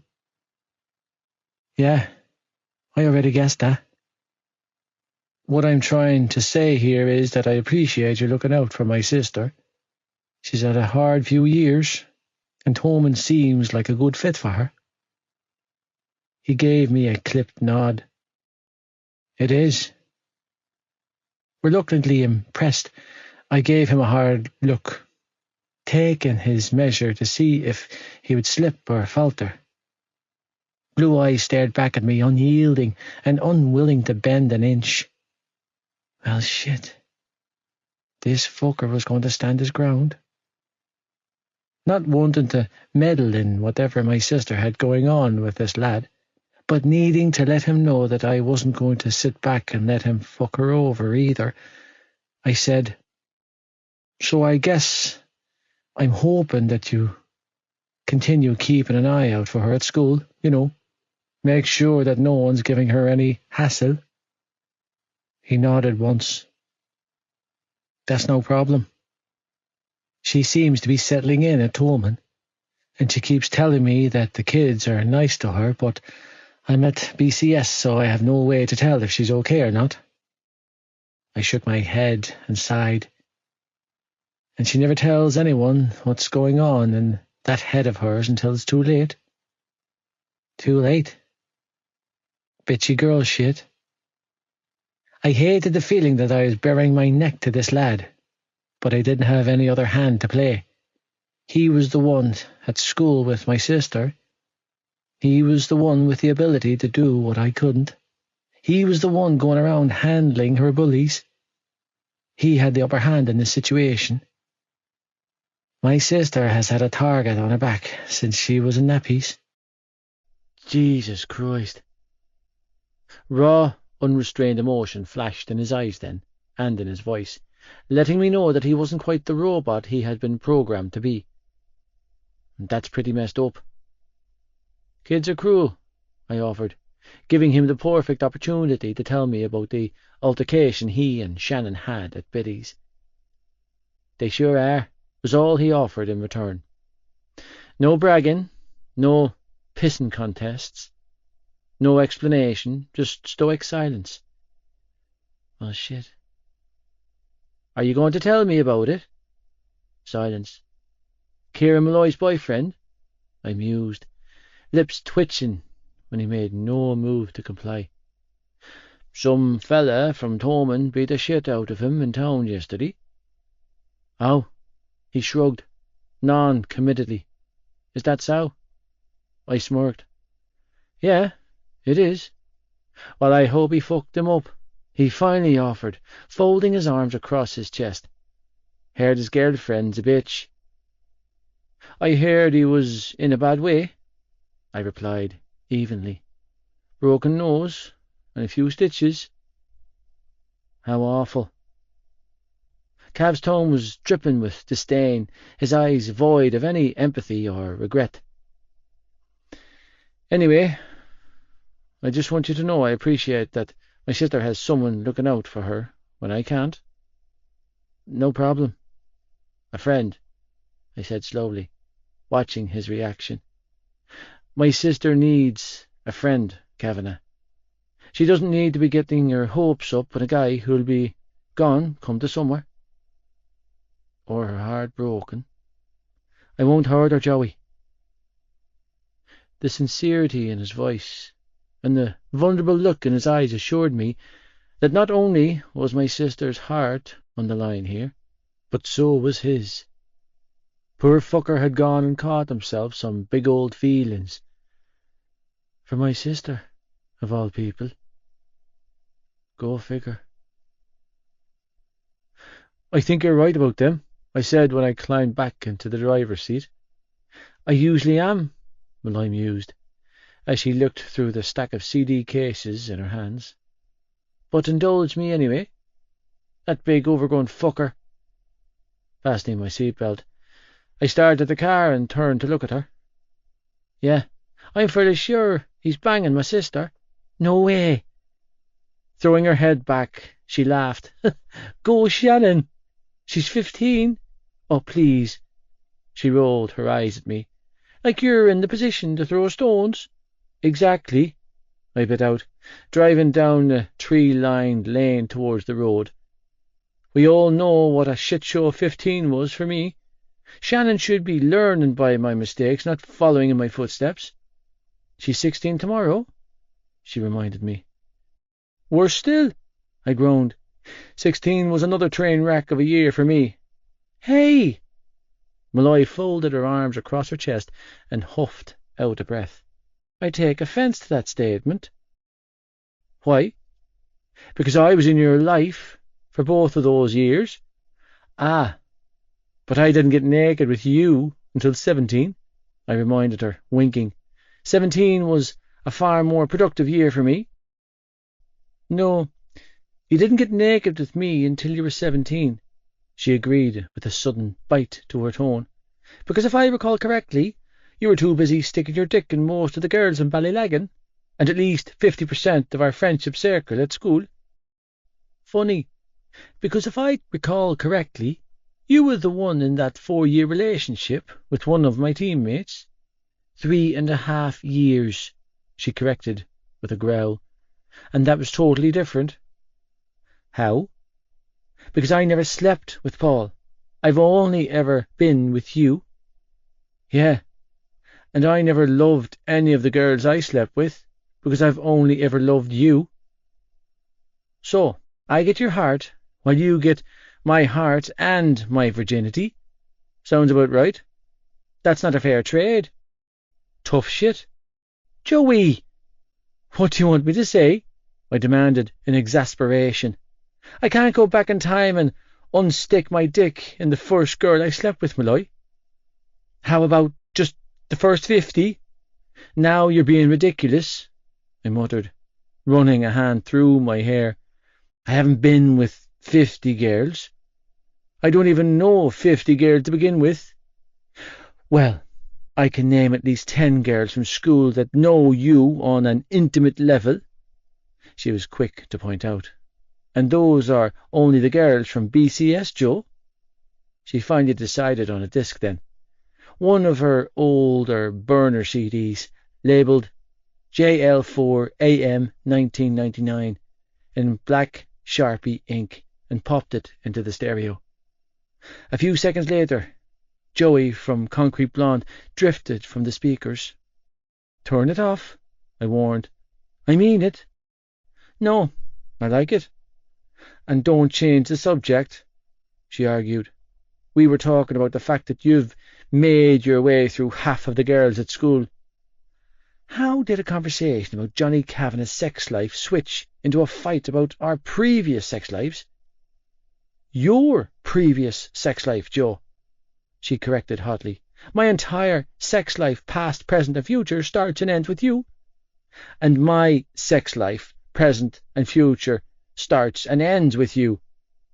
But not your past. I don't know what to tell you, Malloy.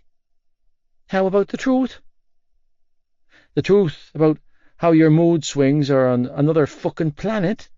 I bit out, jaw clenched. Jesus Christ, what is wrong with you lately? It was Danielle Long, wasn't it? She pushed, ignoring my very accurate assertion. I know you slept with her multiple times, but she's the one who took your virginity, isn't she? Why are we even talking about this? Because I want to know. What does it even matter? I growled, knowing full well that whatever I said, or didn't say, could and would be used against me in the court of Aoife Malloy. This was a dangerous fucking conversation, one that I had deftly managed to avoid until now, and one I could never in a million years win. The past is in the past for a reason. Yeah, I know. Then drop it. All right, fine. Well, all right then. Fine. Good, I replied, nodding. Glad that's settled. She shrugged. You're still a huge whore, but whatever. Really, Eve? Fresh out of patience, I flicked my attention from the windscreen to her. You want to get salty with me over something I can't change? Nope, she replied, all snippy, with her nose in the air. Just stating facts. You're absolutely right. I do have a past, I agreed, pissed off. One that doesn't include you. One where, yes, I did have sex with other girls. One where I've made some questionable decisions.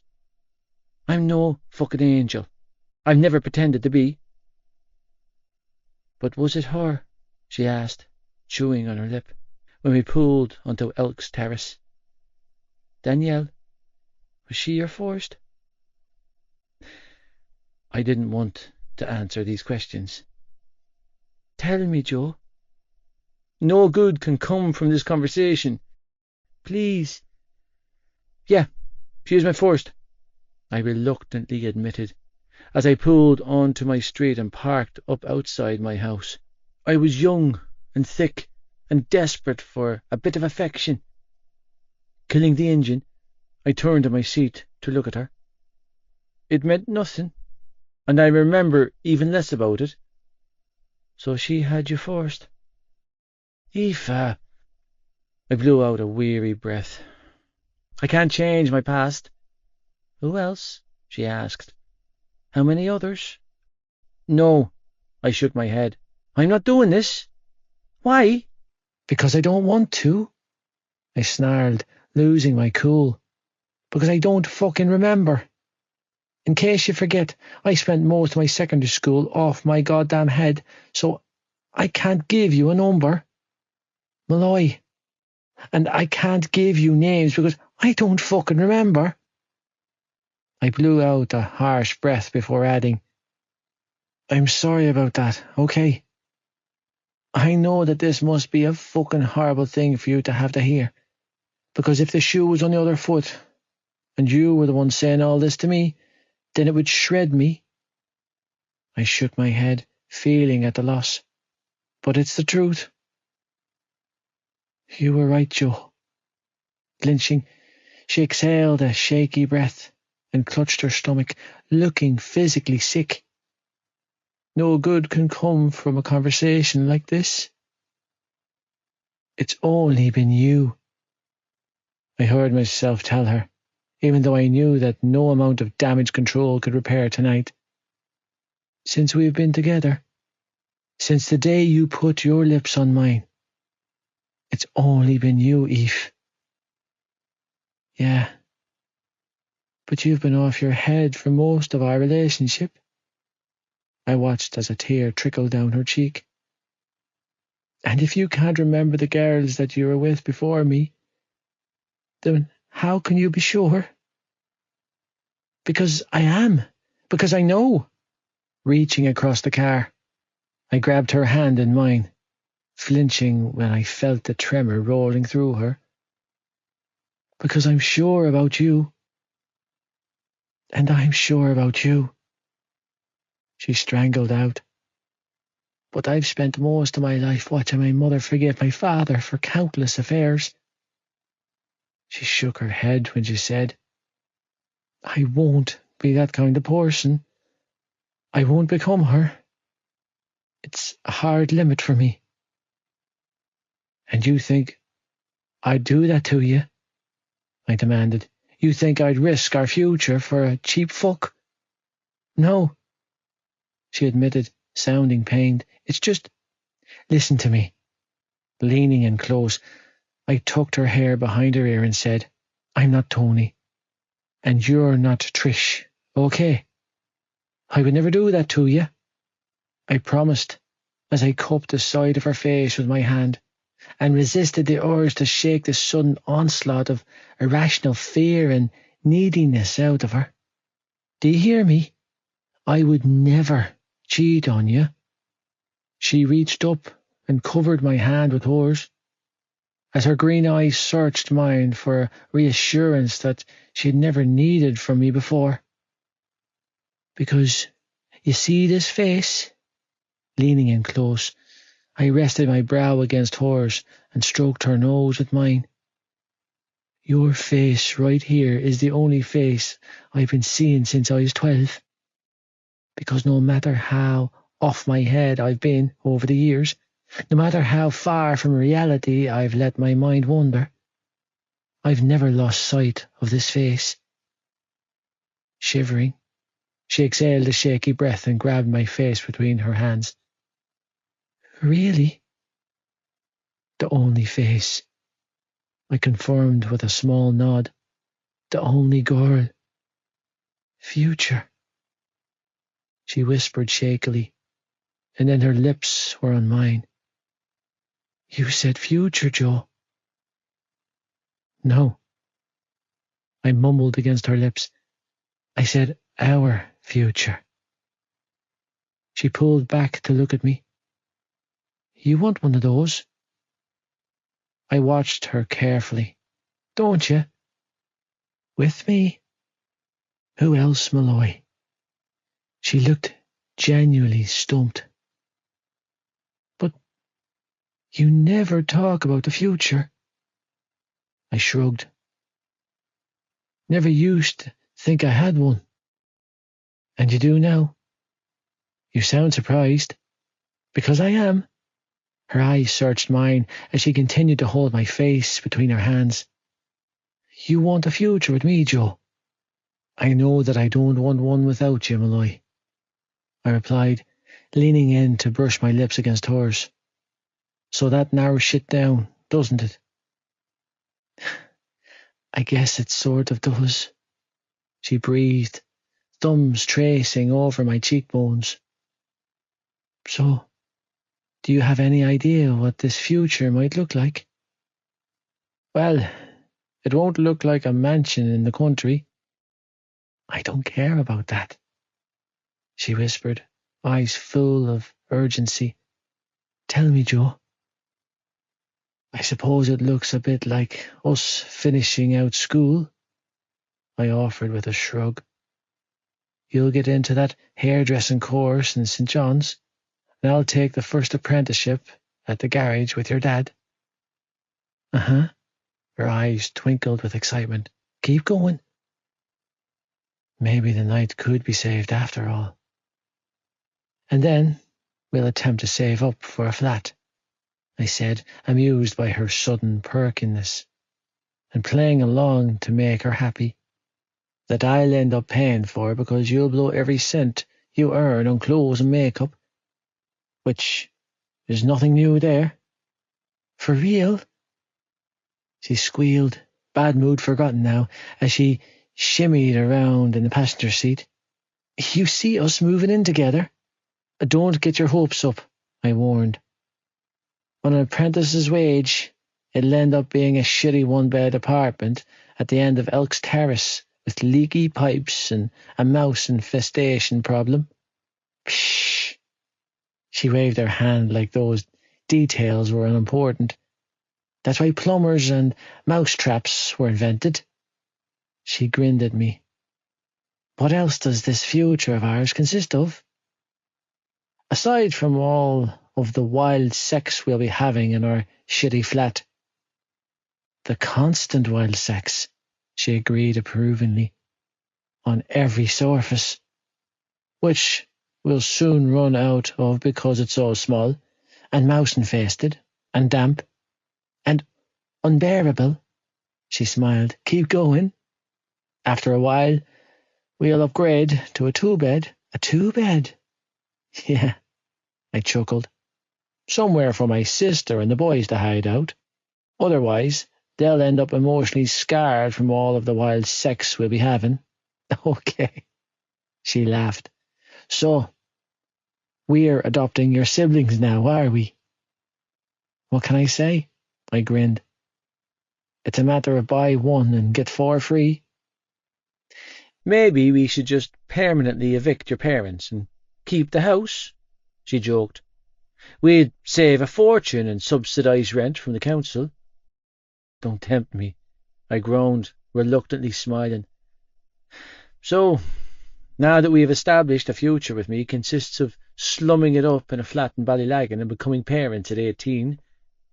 Her eyes widened. Parents? Yeah, I nodded.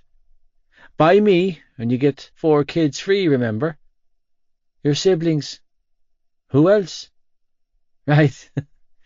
She laughed. Good one. So, any cold feet? I mused, tucking a tendril of hair behind her ear. Any changes you want to make to our future plans, or are we all set? No cold feet, she replied, burying her face in my neck as she hugged me tightly. I want that future with you. Be here with me, Aoife. Joey said all the right things, made all the right moves, and I found myself once again snared to his mattress with his big body on top of mine. With our clothes cast aside on his bedroom floor and our lips a crazed frenzy against the others, he moved between my thighs, burying himself deep inside of my body, filling me to the point of pain and shattering any hope I had of ever surviving a life without him in it.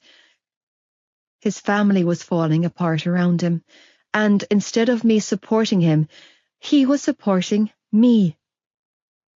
genuinely feeling like I was losing my mind, one hormonal imbalance at a time. I clung to his shoulders, my fingertips dipping into his skin as he built up a rhythm with his hips that directly aligned with the glorious heat building up inside of me. Pulling up on his knees, he grabbed my hips and moved faster as each thrust of his hips became more intense, more feverish. Even now, as my body reveled in the wonderful feelings he could evoke from me, all I felt like doing was bursting into tears, consumed by emotions, by my fear of the future. All I wanted him to do was hold on to me and never let go, because the unsteadiness of my life, as I balanced precariously close to the edge of the precipice that was parenthood, was terrifying me. "You good, Queen?" His words were a breathless pant as his chest landed heavily on mine, and he hitched my thigh around his hip, deepening the angle. "You still with me?" "Yeah." Nodding vigorously, I pulled his face down to mine and kissed him deeply. "I'm with you, stud." "I love you." His lips were back on mine, his tongue in my mouth as he fused his body with mine. "I love you," I cried out between kisses as my body burned in pleasure and my heart seized with dread. He loved me now, but would he love me tomorrow, or the next day, or the day after that, once the truth came out? When he realized that I had taken his future from him, the one he spoke about earlier, it would never happen for us now. Whether he tried to mask it or not, his resentment would be unmistakable. His entire life was one long sequence of shouldering heavy responsibilities, and birth control had been one of the few things I could take care of for him.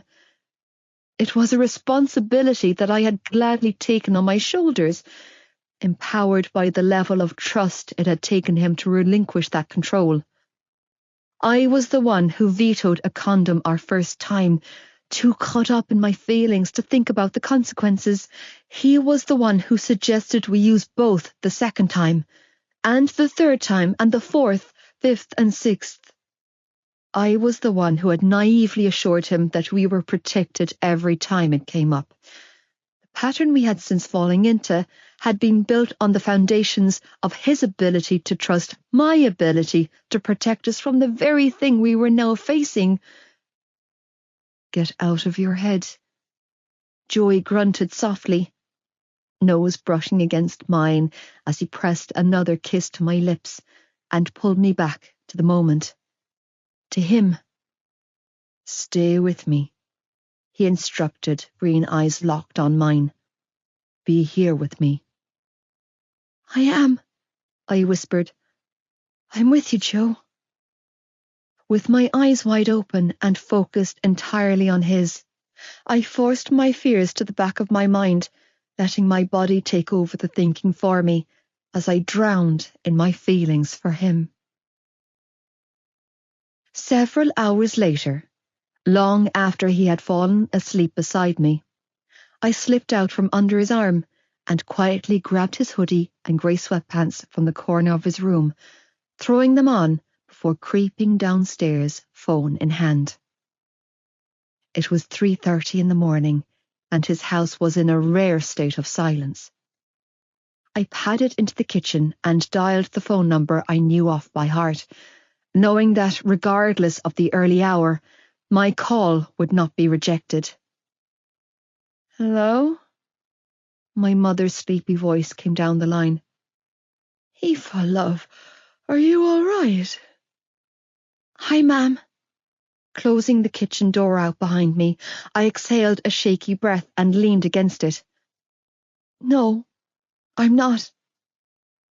Concern immediately filled her voice when she asked, "Where are you?" "At Joey's." "Are you all right?" she demanded. "Have you two had a fight?" "No," I shook my head. "Nothing like that." "Okay." Relief flooded her voice. "It's 3:30 in the morning, pet." I know, ma'am. I chewed on my nail anxiously. I exhaled a pained breath. I needed to hear your voice. There was a long stretch of silence, and I heard the ruffling of bedclothes, followed by footsteps padding. Okay, I'm in the kitchen alone, she said a few moments later. Your father's upstairs in bed. We can talk. Trembling from head to toe, I exhaled a cracked breath. I don't know where to start. Start at the beginning. I'm in trouble, ma'am. I heaved out a sob and let my head fall forward. And I'm really scared. Okay. I shook my head, unable to get the words out. Aoife. She sighed heavily down the line, and I could hear the kettle bubbling in the background. What kind of trouble? The late kind. I strangled out, lowering myself to the floor, dizzy with anxiety and fear. I'm late, ma'am. Late? I nodded weakly. Late. How late? She asked evenly. A few days? A week? Shaking, I hooked an arm around my knees and choked out. Almost 13? 13 days. Weeks? Jesus Christ. I heard my mother's sudden intake of air, and it caused a flurry of panic to skyrocket through me. Aoife. I didn't know, okay? I clenched my eyes shut as I sobbed down the line. I didn't realise. I had my last period on the 14th of December, and then everything happened between me and Joey, and I lost track, ma'am. I had a period at the end of January. Except it wasn't like a normal period. It was like a little bit of spotting, but I just put it down to the hormones. But Casey said that vomiting can affect the pill, and that wasn't really a period at all, and was something called implantation bleeding. I was sick in the new year, ma'am. When me and Joey were together, I was really sick for a couple of days. I'm sorry, ma'am. I am so sorry. Please don't hate me. I don't hate you, love. I could never hate you. She was quick to soothe as the sound of a chair scraping off tiles filled my ears. I just need to sit down and think about this for a moment. Okay, I sniffled, nodding aimlessly as tears trickled down my cheeks. Take your time. Have you taken a pregnancy test? I've taken 4. And? I choked out a sob. All positive. Oh, Aoife, love. Yeah. I shrugged, helpless. Have you told Joey? I shook my head. Aoife, does Joey know? Not yet, I breathed, chest rising and falling quickly. And don't tell Dad either, okay? Or Kev. Or Nana. Not yet. Not until I talk to Joe. And when do you plan on talking to Joey? I don't know. I felt my shoulders slump. I tried to earlier, but I'm so scared. Aoife, this is Joey's burden just as much as it is yours. I know you're frightened, but the boy has a right to know. I know, ma'am, okay? I snapped, chest heaving. I know. God, I'm trying to work up to it. He's a good boy, she was quick to assure me. He is, Aoife. He's one of the few good ones, if that's why you're avoiding telling him. How can you be so sure? Because your father and I have known that boy since he was 12 years old, she replied. Joey might be rough around the edges, but he's never been one to shy away from hard work or responsibility. It's not in his nature. Yeah, ma'am, but this is different. I squeezed out, blinking away my tears. This is a baby. He won't turn his back on you, she promised. Trust me, I'm your mother. I was put on this earth to worry about you, and when you told me you were late, a million different fears and worries flooded my mind. Never once did I worry about that boy's willingness to stick by you. Maybe you're right, I choked out, resting my head on my knees. But I need some more time before I tell him. Mam was quiet for a long time, clearly reeling in my revelation, until she finally spoke again. Look, today is Sunday. There's not much we can do today. I'll phone the GP first thing in the morning. We'll get you an appointment as soon as possible, and we'll go from there. No, I can't, Mam, I cried hoarsely. I'm not ready. You're going to have to be, she stated in that no-nonsense mothering tone of voice that held no room for arguing. You need to have your blood work taken and have a dating scan. You need to meet with a consultant and put a hospital plan together. Mam sighed sadly again. Because whether you're ready or not, there's a baby growing in your belly who won't wait for anyone. Mam, talk to Joey, she pushed. Talk to the boy, Aoife. I promise you'll feel a lot better once you do. Are you disappointed in me? I dared to ask, and then held my breath out of fear of her answer. I'm not disappointed in you, sweetheart. I'm disappointed for you, she replied gently. You're 18 years old, with a big, bright future laid out in front of you, and now it's going to be changing course. You're going to have to grow up way too fast, and I hate that for you. But your father and I will be there every step of the way. Dad? Really? I flinched. He's going to hit the roof, Ma'am. Let me handle your father, she replied. You don't have to worry about him or Kev. You are our daughter, and you've a home with us now and always. She paused for a beat before adding, and you have my unconditional support. I'm so sorry, Ma'am. Me too, Aoife, she replied sadly. I'm so sorry too, love. Ending the call, I slid my phone into the pocket of Joey's sweatpants that I was wearing, only to still when my fingers brushed over a small plastic baggie. Tensing, I withdrew the small bag from my pocket and stared down at the tablets in my hand. It took my eyes a moment to make sense of what I was seeing, and my head a little longer to register the magnitude. Trembling, I slowly unsealed the bag and poured the contents into the palm of my hand, counting 30 or so small pills, in several different shapes and sizes. The majority of the pills were stamped with little numbers: 512, D5, 325, M30, K9. Beyond horrified, I shoved them all back in the bag and resealed it before shoving it back in my pocket. Bunching the sleeves of his hoodie up to my elbows, I sagged against the kitchen door at my back, breathing escalating to the point that I was on the brink of a panic attack. No, God, please, no! Staggering to my feet, I opened the door and quickly hurried back upstairs to his room, heart racing wildly as I struggled to restrain my fear from overtaking me.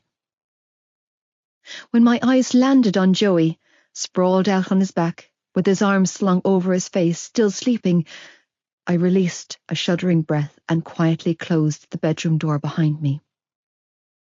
Fingers trembling, I reached for the hem of his hoodie and quickly dragged it over my head before kicking off his sweatpants.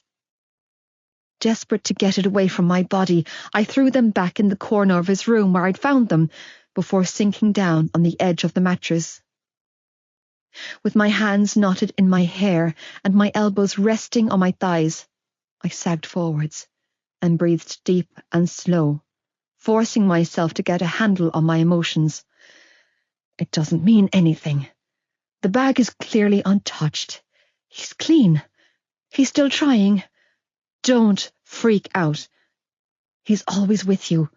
You would know if he was using again. There's a reasonable explanation for this. There has to be. Groaning in his sleep, Joey rolled onto his side and reached for me. Malloy. Shivering, I let him pull me back into his arms and press a kiss to my temple. Hmm? Don't run, he mumbled in his sleep as he draped his arm around my body and spooned me from behind. Stay, baby.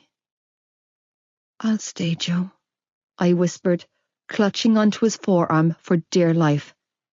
If you will. Sweet 16. Joey.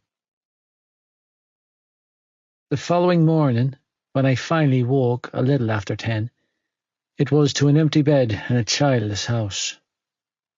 The note on my bedside locker, in Malloy's familiar scroll, told me all that I needed to know.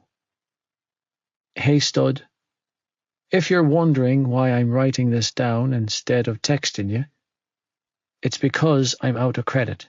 Oh, and if you're wondering why the house smells like bleach and your money is all budgeted for the week in cute envelopes, it's because I've been up since 4 a.m. Hope you don't mind.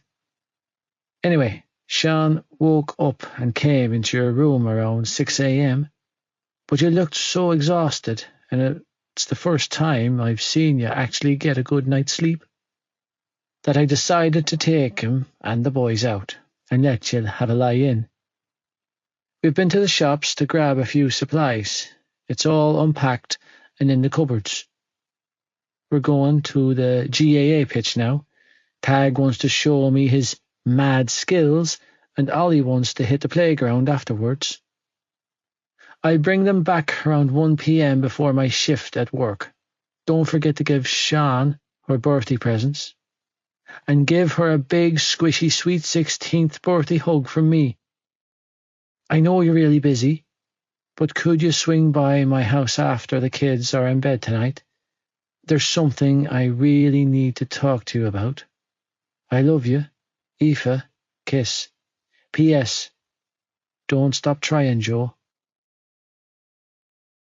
The house was spotless. The fridge was packed. The cupboards were full, and I felt sick to my stomach over it. Good intentions or not, it wasn't my girlfriend's job to look after my family and put food on the table. It was mine. And I didn't need her taking on my shit for me. Especially since I was having such a hard time trying to make sense of why she would even want to. Any other girl would have run for the hills the minute they felt the full weight of my excess baggage. Not Malloy, though. No. Instead, she waded into the middle of my bullshit with bags of shopping and budgeting solutions. And then she slapped coats and hats on 3/4 of said baggage and took them to the fucking playground. She had left both her car and 20 quid from her purse behind for me to take Shannon out for a birthday breakfast. I didn't understand her actions, and I understood her reasons for said actions even less. Shannon, on the other hand, wasn't one bit surprised by my girlfriend's weird as fuck behaviour. On the contrary, she revelled in my discomfort, finding it absolutely fucking hilarious that I had somehow come under the thumb of a girl with bigger balls than I had. Taking delight in my discomfort, my sister goaded and tormented me with notions of wedding rings and forever making it perfectly clear that she was a solid fan of my girlfriend. Her smug grin wasn't long evaporating when a phone call from Gibbsy had us driving back to Loverboy's house to return the phone he had left in the back seat last night. Yeah, Shannon's tune had taken a drastic change by the time I parked up outside the manor, and it was my turn to revel in her discomfort. Refusing point blank to get out of the car, I gave up on trying to convince her otherwise and left her to it. Strolling into a mansion of a foyer, I followed the sound of voices down an impressive hallway, and finally found both lads in the kitchen, looking a little lost for wear, and a lot hungover. "You should have a tour guide at the front door," I said, walking into his kitchen, phone in hand. "This house is like a museum." "That it is," Gibbsy agreed, giving me a friendly wave from his perch in front of a fancy-ass range stove. "Welcome to the manor." The manor was right. He could sell tickets to an open viewing of this place, and folks where I came from would arrive in throngs. "Thanks for this." Cab stood up and walked over to where I was standing in the doorway. "Appreciate you driving all the way over with it," he said, polite as ever, as he pocketed his phone. I shrugged. "Yeah, well, I was promised food." Taking his measure in the clear light of day, I begrudgingly admitted was a lot less appealing. Clocking in at just under 6'1", I had plenty of height to play with, but this fucker was simply enormous. Clearly, whatever his mother had fed him growing up looked a lot different to the menu I'd been eating from. And King Clit was very persuasive, I drawled, amused by the name Gibbsy was stored under on his phone. "How's my food coming along, chef?" "Faster than a whore at a brothel, good sir," Gibbsy called over his shoulder, not missing a beat. "Egg?" "Lad." I shook my head, taken in the state of him, and the grease splattered tiles around him as he attempted to fry a few rashers on a griddle pan. "Are you old enough to use the cooker without your mammy?" "I doubt it," he replied honestly. "It's my first time." Another splatter of grease flew at his face, causing him to yelp like a wounded dog. "Give me that thing before you hurt yourself," I ordered, taking the spatula from him. "Fucking private schoolboys." Mopping up the splatters with a nearby tea towel, I slung it over my shoulder and worked to salvage the meat disintegrating on the pan. "Used to having everything done for you." "Shit, Cav, I was wrong." Gibbsy chuckled, hovering over my shoulder like a child waiting for a slice of birthday cake to be cut. "This fucker right here is the daddy." "Give me some plates," I instructed, annoyed by how close he was, literally breathing on me.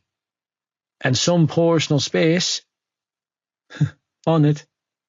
He chuckled good-naturedly. What a strange bastard.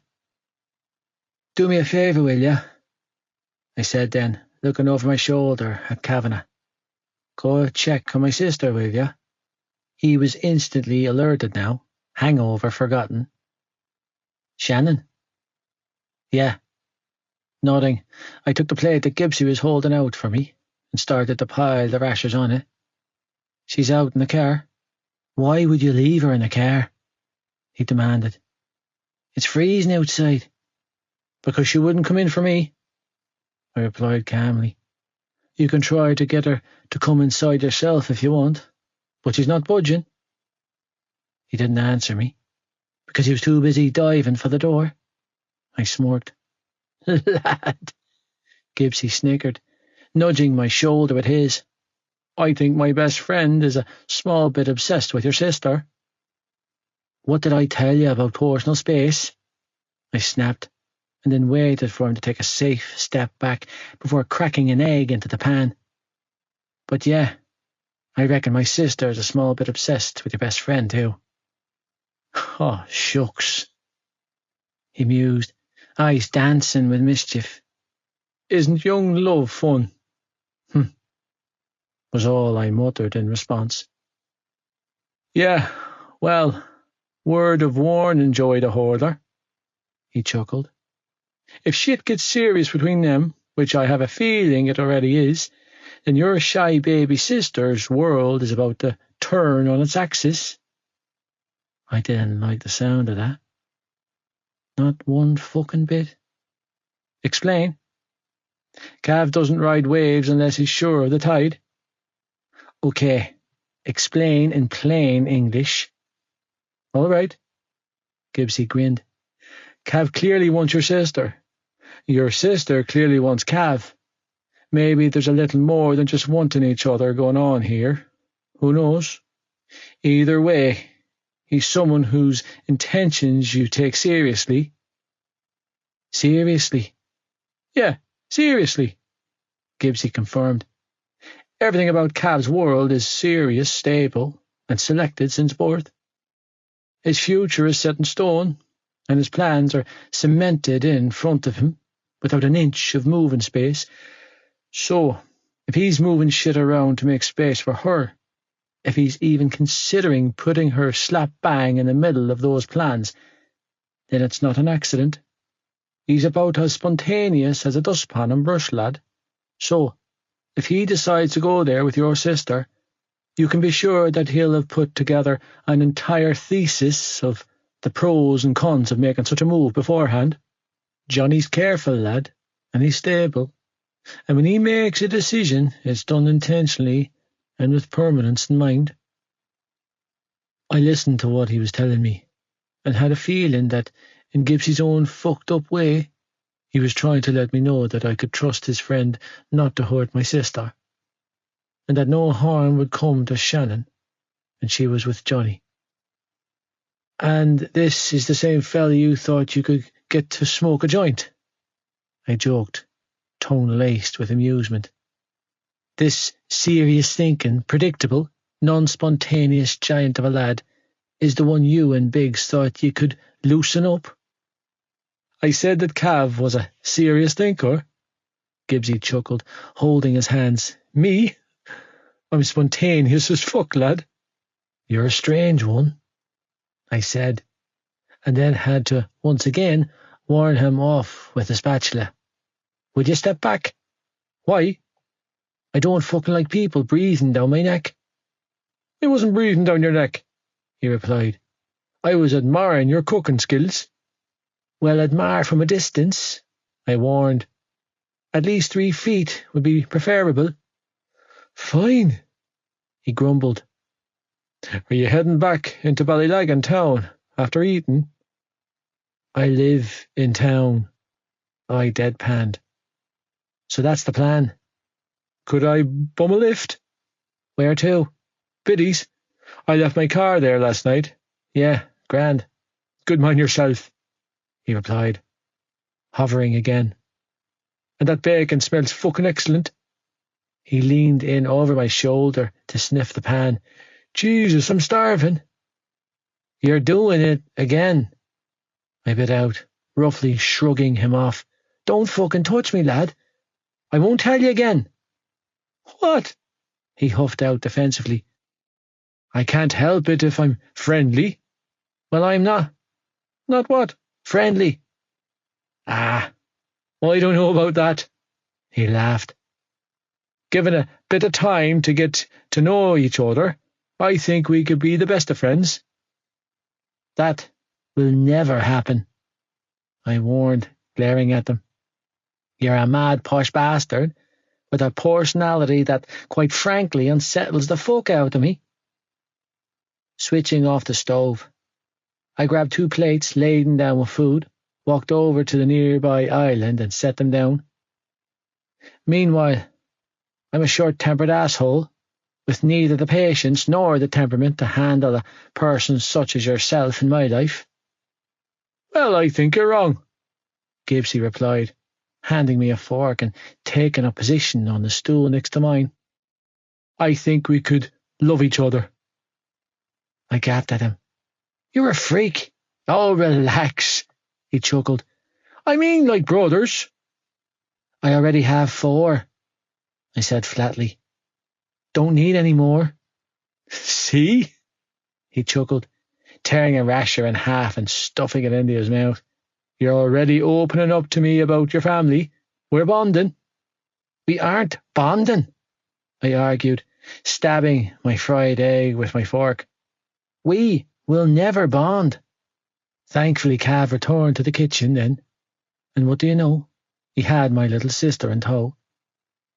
"Hey, it's little Shannon. Did Johnny manage to coax you inside, or was it the smell of my fucking amazing cooking that drew you in?" Gibbsy joked. "It's raining," Shannon mumbled, sidling exceptionally close to a fella she considered to only be a friend. As I bantered back and forth with the strange one, I watched as Kavanagh fussed over my sister, and I had to admit that he was the first person I had ever seen put a genuine smile on her face. They looked fucking ridiculous together, with her barely reaching his chest bone in height. They were worlds apart and polar opposites, but the way they were looking at each other assured me that neither one of them gave one iota of shit for the small details. Yeah, I could smell the sexual tension from here. It was almost as bad as the god-awful wet dog smell coming from her. Apparently, she had been knocked on her ass outside by his dogs, deciding to fuck with them a little further. I asked Loverboy if he had a change of clothes she could borrow, and to watch a lad who pummeled grown men into the ground on a weekly basis turn bright red like that was fucking hilarious. "Johnny, she can take a shower here, can't she?" Gibbsy, who was equally amused by what was unfolding before us, decided to ask. "What?" Shannon squeaked, wide-eyed and red-faced.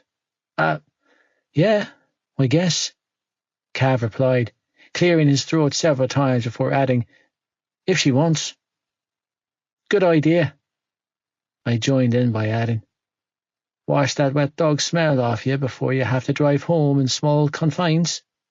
"I don't smell." "You stink," we replied in unison. "Fuck off the pair of you, and leave her alone." Loverboy came to the rescue and mourned, "She doesn't smell bad at all." "You don't smell it because you're immune," Gibbsy explained. "He lets the mutt sleep on his bed every night." Johnny narrowed his eyes, outraged. "Call my dog a mutt again, and you beware in that frying pan." Gibbsy held his hands up and laughed. "My sincerest apologies, lad. I never meant to insult your precious pooch." "I'm so sorry about this," Shannon choked out, looking up at Cav like he hung the moon. "I don't have to shower in your house." Yeah, you fucking do," I interrupted, earning a snicker of encouragement from Gibbsy. "I meant it when I said you're not getting into Aoife's car like that. I could run a drag off you with the state you're in." "For fuck's sake," Cav muttered, catching a hold of my sister's hand before the pair of them disappeared down the hallway.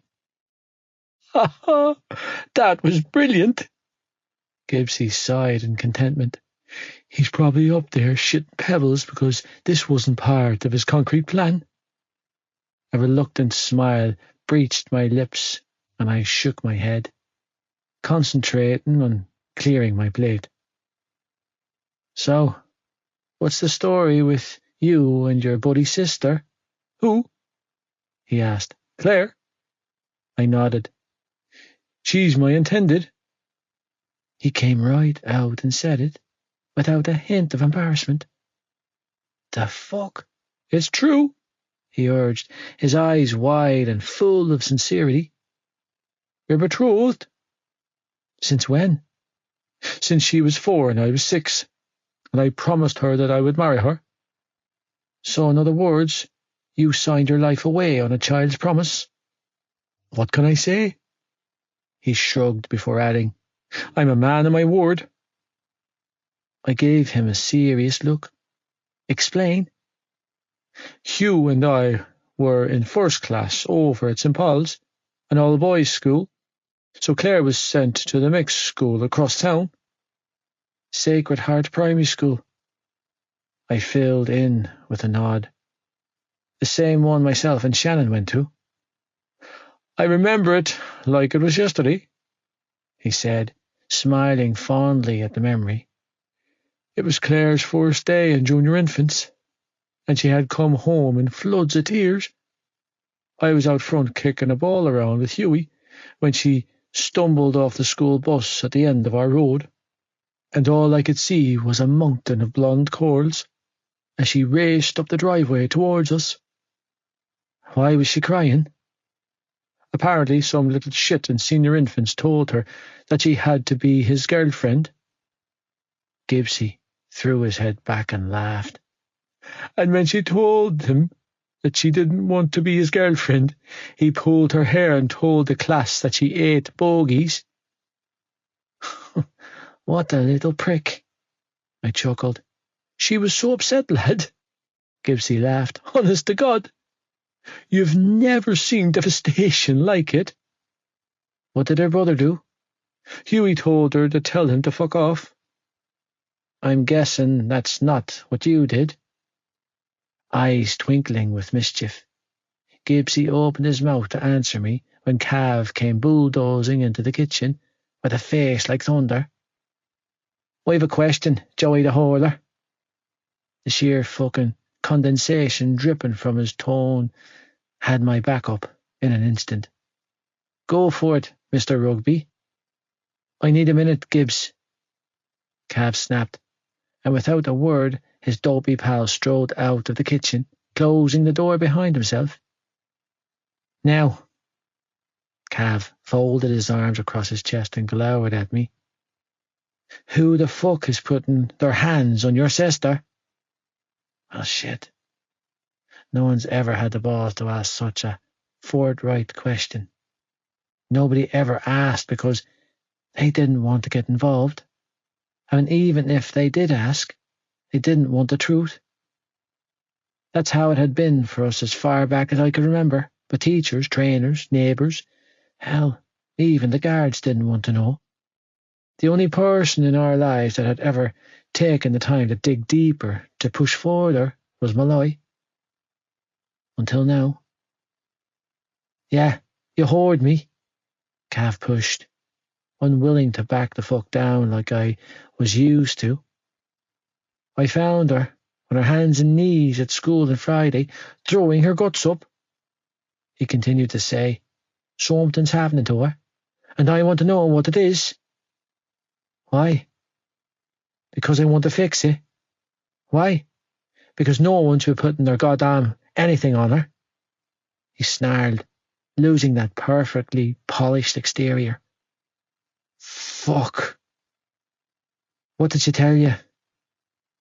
That she fell over Legos. He threw his hands up in frustration. Fucking Legos? If Shannon says that's what happened, then that's what happened. No. No. He as good as roared, losing his cool completely, as he held up a hand and battled to control his temper. Something I was all too familiar with. Don't give me that shit. This isn't the first time I've seen her with marks. What's happening to her? Leaning back on my stool, I studied the lad who had injected himself into my sister's life, and potentially all of our lives. He was standing in front of me, asking for the answers I couldn't give. The helpless tone in his voice struck a chord with me, because I knew that tone. I knew that desperation. I felt it daily. Who's hurting your sister? He repeated, as desperation and frustration fused together inside of him. This fucker cared. He cared an awful lot. Is it those pricks from school? He pushed. Was it them? Those girls? His voice cracked, and he took a deep breath before asking, Is she hurting herself? His eyes hardened like blue steel when he hissed, Are you hurting her? All I could do in this moment was arch a brow. He had some pair on him to say that to my face, and the only reason I wasn't gunning for blood for the hideous fucking accusation was because his feelings for my sister were written all over his face. Lad, you better start talking because brother or no brother, I'll kick your ass. He could try. Johnny Kavanagh might have the upper hand in the physical stakes, but I had a feeling that a fella as stable and sound of mind as him, having grown up in a home like this, never had to fight for survival quite like I had. He'd been raised like a fucking prince, with countless portraits and pictures of him adorning the walls of his family home, while I'd been born into hell and dragged up on the streets. There was a killer instinct required to survive as far as I had, and that meant it didn't matter how much of an underdog I ranked in a fight. The only way that I could ever back down or quit was if my heart stopped beating. So if he planned on throwing down with me, then he needed to be prepared to kill me because I'd never stopped getting back up. Not for my father, not for him, not for any other fucker on this planet. The fact that it was genuine concern for my sister that evoked his threatening behaviour had me keeping my head in a way that was unheard of for me. Still, something deep inside of me instructed me to do it. He wasn't the enemy. Not today, at least. You need to talk to Shannon, I finally said. I can't give you the answers you want. Yeah, you can. Cav shot back, imploring me with his eyes to speak up. Just open your mouth and speak. No. I shook my head. I can't and I won't. If she trusts you enough, she'll tell you. If she doesn't, she doesn't. Either way, it's not my call. Not your call. He looked incensed at that. What the fuck is that supposed to mean? Exactly what it sounds like, I bit out. It means that it's not my call. But I can assure you that I've never put my hands on my sister, or any woman, for that matter. I want to know what's going on here, Lynch. If she's been bullied or some shit like that, then I can help. I can fix this if you just tell me. You can fix this? For her? He nodded vehemently. Absolutely. You like her? I tilted my head to one side, studying him. Maybe even more than like her. He didn't deny it. Good. Another tick for him. I want to know what's happened. He tried to reason. I need to. Maybe his buddy was right about this lad sticking around. His words certainly displayed a level of permanence. Listen, I'd love to tell you, I replied. I'd have no goddamn problem laying it all out there for you. I've nothing to hide. As I spoke the words, I realized that they were my truth. Because something had happened inside of me, something fucking strange. And I was growing weary of lying, of covering up, of constantly watching my back and the backs of my siblings. It was no life to live, and I didn't want it anymore. I never had. But she won't want me to do that, I tried to explain to him. Shannon would die if she thought anyone knew her business. After all the shit that went down for her at BCS. She wants that clean slate at Toman, and I want that for her too. So, she's being bullied, Cav choked out, missing the mark entirely, and looking physically sick at the thought. Someone at Toman? He shook his head, looking lost. Or at her old school. I sighed heavily. Listen, Kavanagh. If you want to know what's going on in that head of hers, then be worth it. Be worth it? He glared at me. Be worth what? He knew exactly what I meant. If he wanted in, like he so desperately seemed to, then he needed to earn that entry pass from Shannon. I couldn't give it to him, even though a weird part of me strongly wanted to. Because even though I'd long given up on protecting myself, and having spent years failing to protect my siblings, I was starting to come to terms with the possibility that I wasn't doing the right thing for them. That keeping quiet wasn't the right thing. Maybe I had taken too many blows to the head at the hands of our father. Or maybe it was Malloy getting inside my head, but keeping my mouth shut was starting to look, in my mind, less like protecting my siblings and more like enabling my parents. Still, the memory of Darren's abuse continued to imprison me, keeping the fear alive just enough to keep my tongue at bay. "You're a smart guy," was all I replied. "You'll figure it out." Cav shook his head again. "I don't." My phone rang out loudly in my pocket, stalling him, and I quickly pulled it out, only for my heart to fall into my ass when I saw the name flashing across the screen. Dad.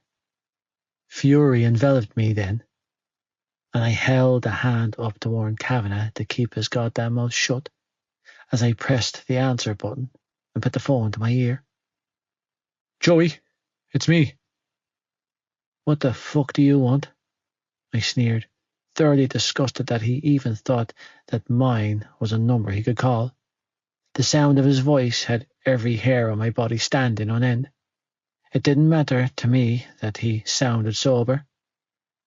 Everything about this man, drunk or otherwise, made my skin crawl. I almost fell off the stool when I heard him say, "I'm phoning you to let you know that I'm coming home with now. You were told." I cut him off, pacing the kitchen, trying to keep my shit to myself all while I was losing the very same shit. You were goddamn told there was no coming home. "There's no coming back. What happened the other night was a mistake," I heard him say, tone level. "I didn't mean to hurt your mother. It was a heat of the moment thing, you understand?" He didn't mean to hurt Mam. I understand. What about Shannon? Had he meant to hurt her when he pummeled her face with his fist? Of course he fucking meant to. Believing that he didn't mean to do something that he had repeatedly done throughout the course of our lives was the definition of insanity. I don't give two shits how sorry you are. Would you just shut that hole in your mouth and listen to me for a second now?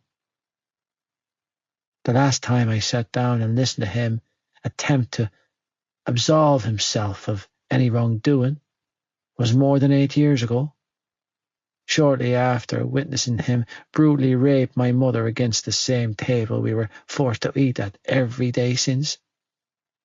I'd taken a hurley to him in my pathetic attempt to protect her, and the fight that ensued had been so loud and vicious that the neighbours called the guards. As a result, the social workers had been called in, and I had been forced by the very woman I had tried to protect to sit at the same kitchen table that still remained in our house and listen to her abuser reel off a convincing tale of how the ring on her finger gave him dominion over her body and mind. I had instantly called bullshit on that, and was then treated to an in-depth and graphic play-by-play of what happened to a small boy when he went into care by my father. Darren, being the diligent and conscientious son, having endured the suffering, had been spared the warning. So was Shannon and the small boys. Not me, though. Not the black sheep of the family, the liability, the fuck-up. I lost my childhood that day. I never had much of one to begin with, but whatever innocence that had been there, all of my boyhood hopes and dreams had been snuffed out in an instant. mentally and physically scarred to the point where I couldn't picture myself trusting another human being, terrorized with grave details about what would be done to me if I didn't keep my mouth shut, or worse, what would happen to Shannon and Tag. I'd buckled under the pressure and lied through my teeth like the good soldier I'd been trained to be. From day one, my reluctance to commit to Malloy never had a thing to do with my ability to love her, and everything to do with the fear of loving her the wrong way. The fucked up part was that I couldn't see then what I was starting to see now, that I was trying to protect those kids from rapists by living with one. Because that's what he was. He was a fucking rapist. The things he did, the pain he caused, the lives he ruined. No, I would never listen to another excuse that man made again. Your mother is in hospital, Dad said, dragging my thoughts back to the present and bringing with it a flood of panic. She had a bleed the other night, a bad one. I gripped the phone so tight, I thought the skin around my knuckles might crack. She's where? Are you deaf, Joey? I said she's in the fucking hospital, he barked. Placental abruption, apparently. Jesus Christ. I felt faint as I pressed a hand to my elbow. When did that happen? Friday night, he replied, confirming my worst fears. The hospital rang me to come in to be with her. My heart sank into my ass. I was calling her a cunt while she was bleeding out in the hospital. She went in with bleeding, but when they went to examine her, her waters broke, he added, sounding genuinely human for once. She was in a bad way with the bleeding, so they took her down to theatre to sort it. According to the consultant, it can happen in older women who've had a lot of children, and your mother had a C-section on Tag. And the baby? I heard myself squeeze out. What do you think, you bollocks? He snapped. It's fucking dead, isn't it? It wasn't much bigger than the size of my hand. Jesus Christ. It? I choked out, feeling my legs tremble beneath me. It?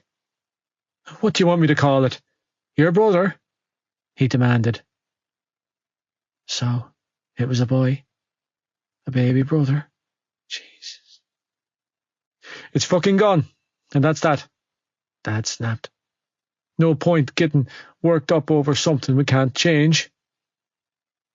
I didn't know what I wanted him to say, but calling the baby it made me feel physically sick.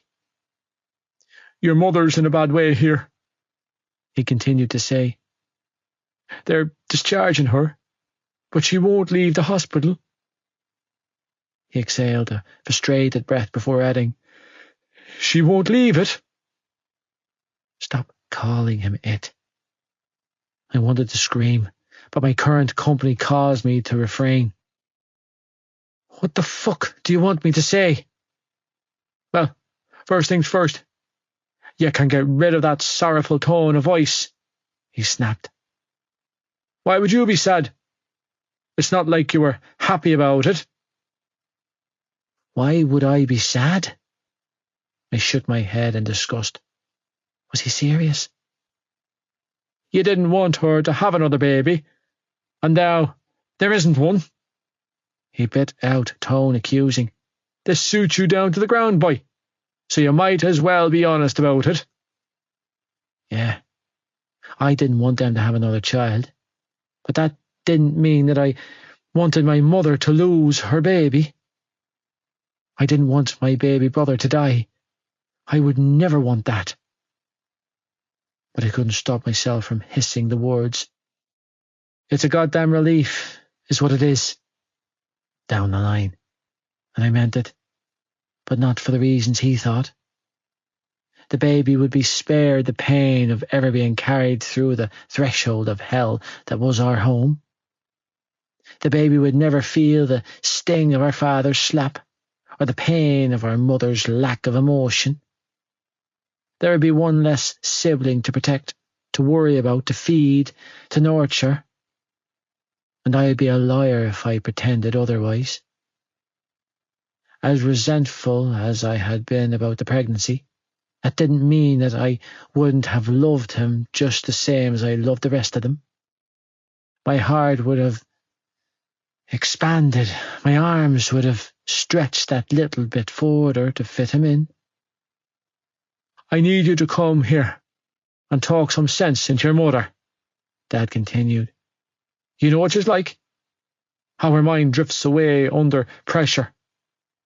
You've always been able to bring her back when she checks out like this. Fine, I replied, tone tight. We're at St. Finbarr's in the city, he added.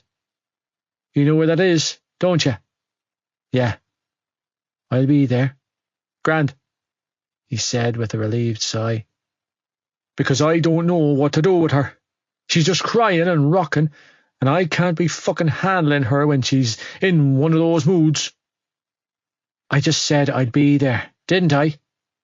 I snapped, repressing the urge to roar when I found Kavanagh watching me like a hawk. I'll be there. When? Dad pushed. How soon can you be here? Because I'm not fucking around, boy. I'm close to losing my patience with her.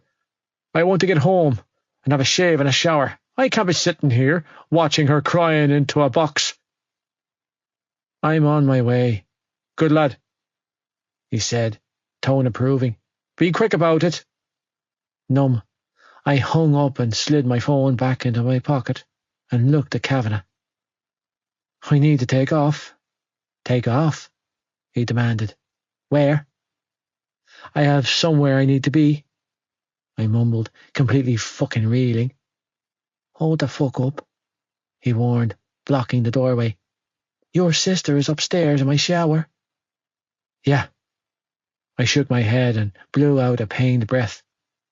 I'm going to need you to hold on to her for me. Hold on to her? He looked at me like I just lost my mind.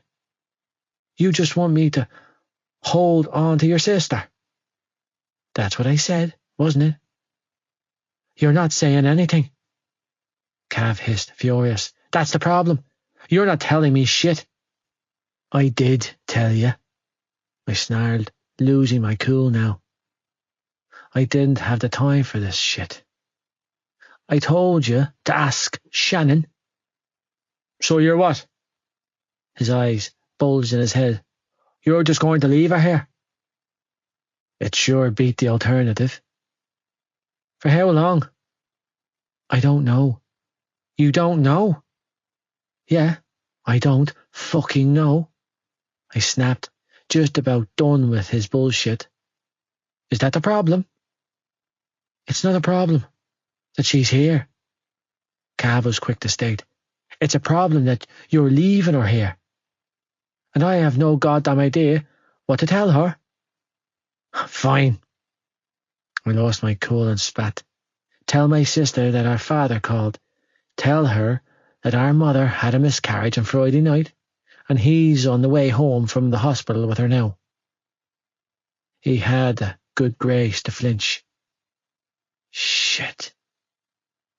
You have no fucking idea, I seethed, shoving past him and stalking down the hallway to swing the front door open. No goddamn clue. Do you want me to bring her straight home? He asked, trailing after me. Anger gone now, replaced with awkward sympathy. Fuck him. I didn't want the sympathy. I didn't need it either. Or should I take her to the hospital to see her mother? I want you to hold fucking on to her, I roared, turning around to face him. Can you do that, Johnny Kavanagh? I clutched the front door with a death grip as I met his gaze head on. Can you look after my sister for me? Or have I read you all wrong? Yes, He nodded stiffly. I can. Good. I nodded stiffly. Reaching into my pocket, I grabbed my phone and held it out to him. I'll call you when I can to sort out picking her up. Just keep her until I call you, okay? Without a word, he took it and added his number to my contacts. I nodded stiffly and slid it back into my pocket before calling out. Gussie, I'm leaving now if you want to spin into town for your car. Everything okay? He asked, head popping around the living room door. Too fucked up to think straight. I turned around and walked away, feeling like my feet didn't belong to me, as I somehow managed to trudge across the gravel and collapse into the driver's seat of Malloy's car. It's Gibbsy. I turned to watch him climb into the passenger seat beside me. What? My name? He explained, fastening his seatbelt and withdrawing a box of cigarettes from his pocket. It's Gibbsy, not Gussie.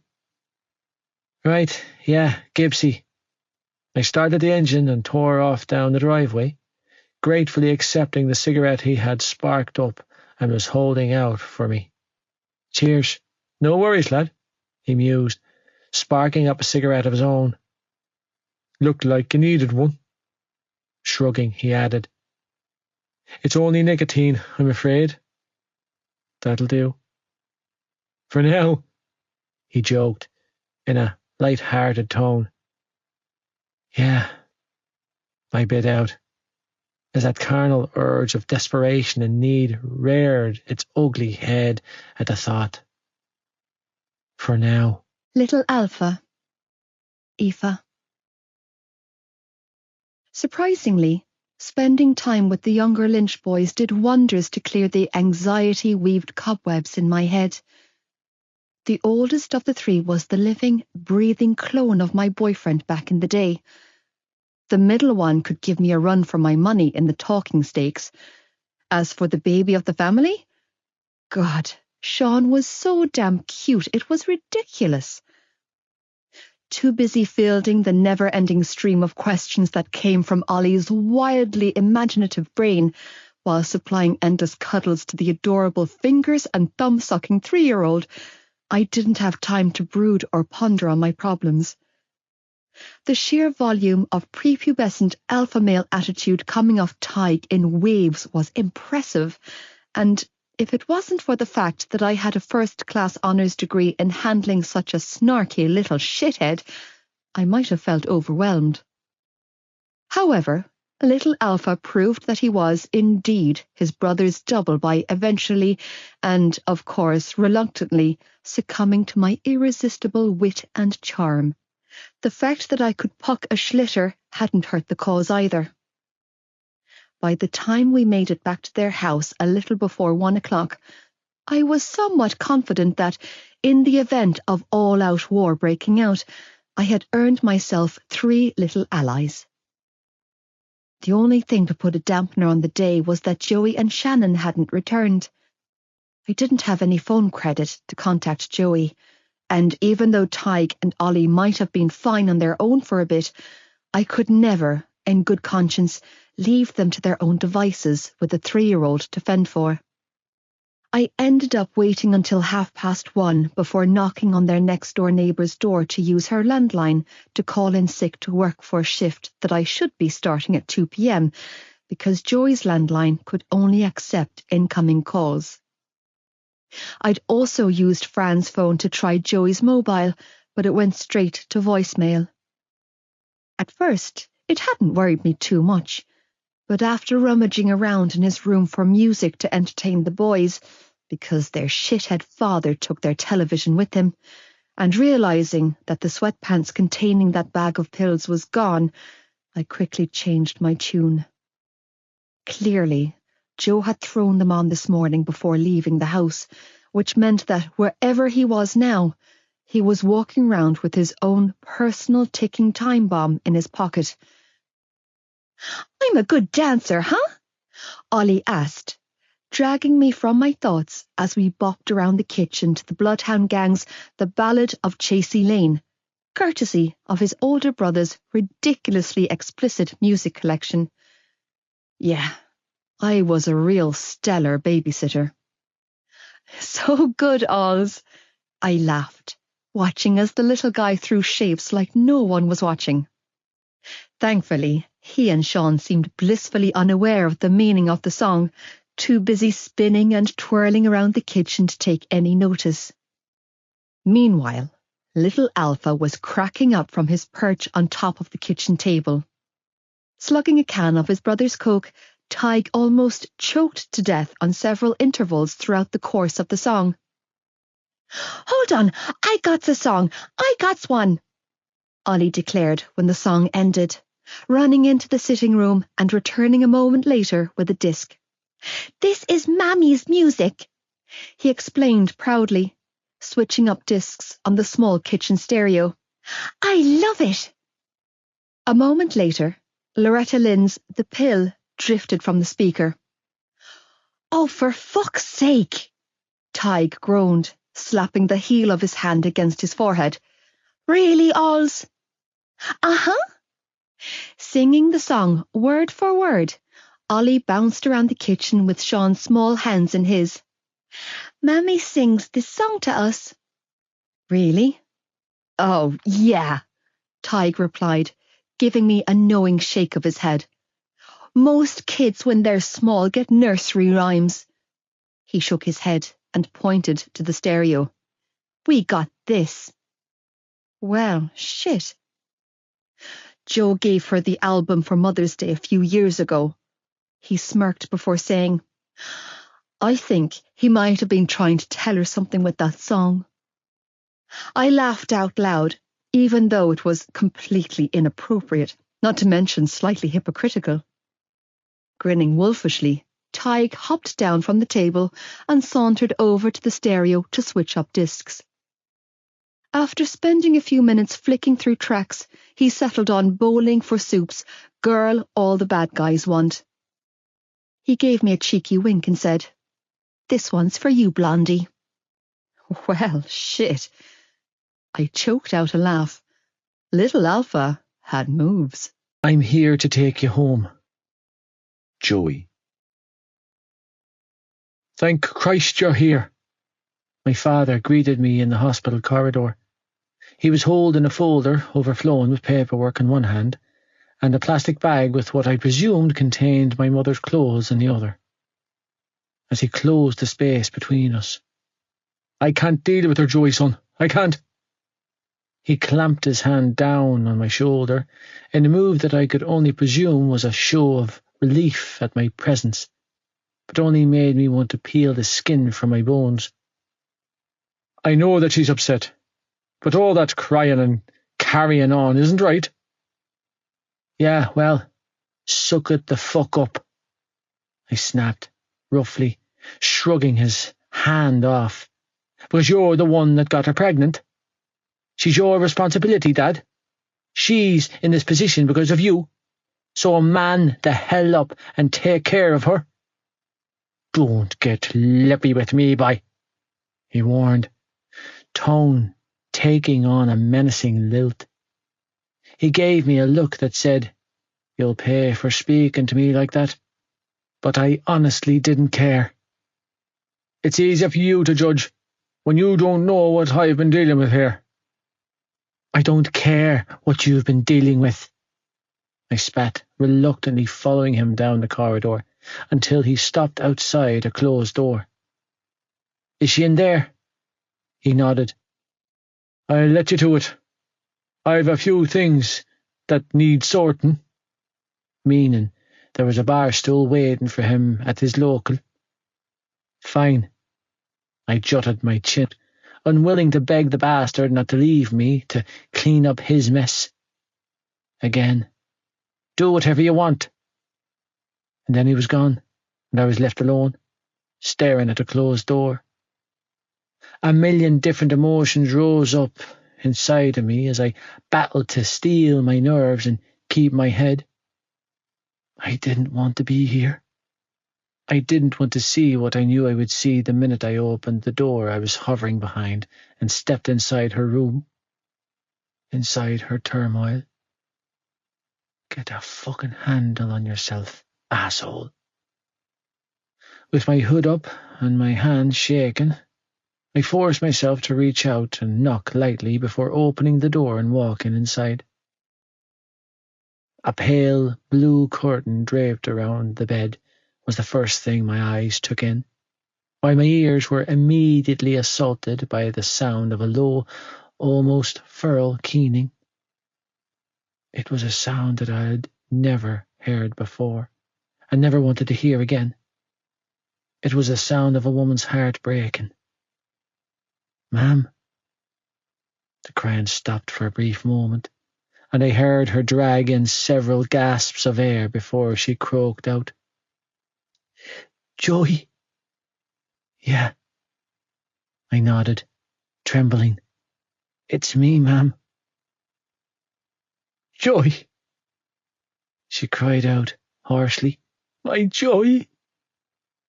"Yeah, ma'am," I replied, clearing my throat. "Can I open the curtain and see you?" A few moments later, the curtain was pulled back, and I was greeted by the sight of my mother's tear-stained face as she staggered off the bed and collapsed in my arms. "Joey." "Shh. It's okay," I coaxed, catching her before she could hit the ground. "I'm here." "He died," she wailed, fingers knotting in the front of my hoodie, as she clung to me, body limp and racked with grief.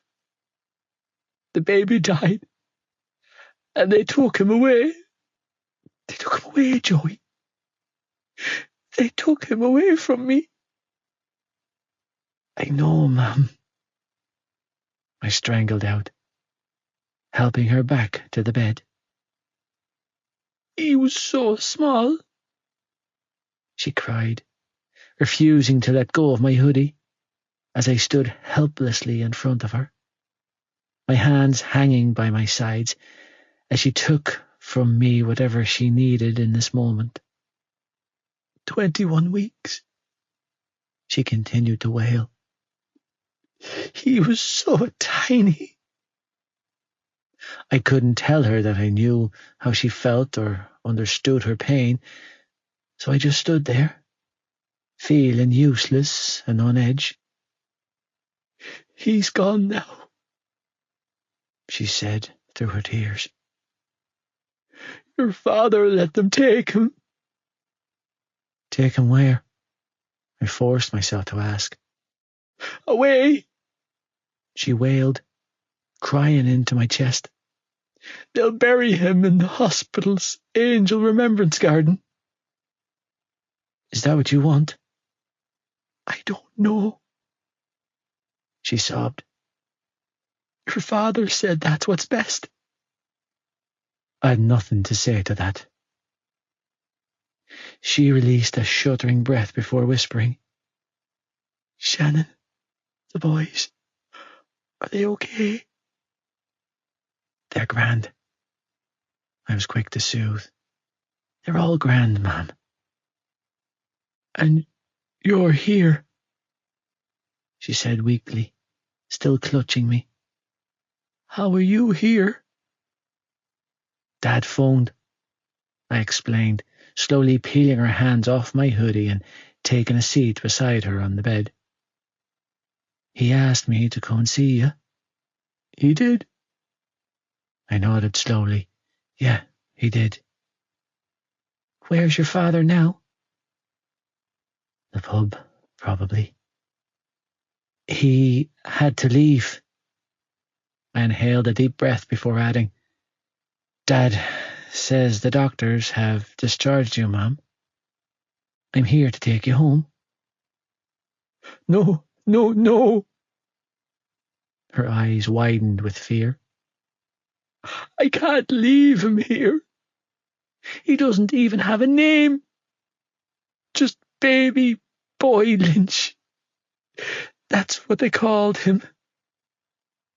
"Ma'am," I sighed, trying and failing to come up with the right thing to say. I could hardly tell her that she had to. "You can't stay here," I settled on. "The boys need you at home with them." I don't want to, she wailed, dropping her head in her hands and reminding me of a child trapped in a woman's body. Please don't make me. "I'm not going to make you do anything," I coaxed, eyeing the small pill dispenser on her tray, containing what I instantly knew was a fucking fabulous combination of Valium and diamorphine. "Is this for you?" I asked, reaching for the tiny plastic dispenser with shaky hands. "Are you meant to take these, ma'am?" She nodded weakly. "But I get so sleepy." "That's the point." I thrust the pills into her hand and then placed a small styrofoam cup filled with water in the other. "Swallow them down, and it'll take the edge off." "Joy, I don't." "Take them, or I will." I cut her off and warned. "And then we'll both be fucked." Sniffling, she gave me a pained look before popping the pills into her mouth and flushing them down with a gulp of water. A mixture of devastation and relief flooded me, and I sagged forward. "Good girl." "I want to see him one more time," she whispered, sagging heavily against my body. "Before we go." "Okay," I replied, reluctantly slipping an arm around her frail shoulders. "I'm sure one of the midwives can organise that for you." "Will you stay with me when they bring him back?" I stiffened. "Please, Joey." She sniffled. "Don't leave me alone." "Fine." I choked out a resigned sigh. "I'll stay with you, ma'am." Get me out of this house. Aoife.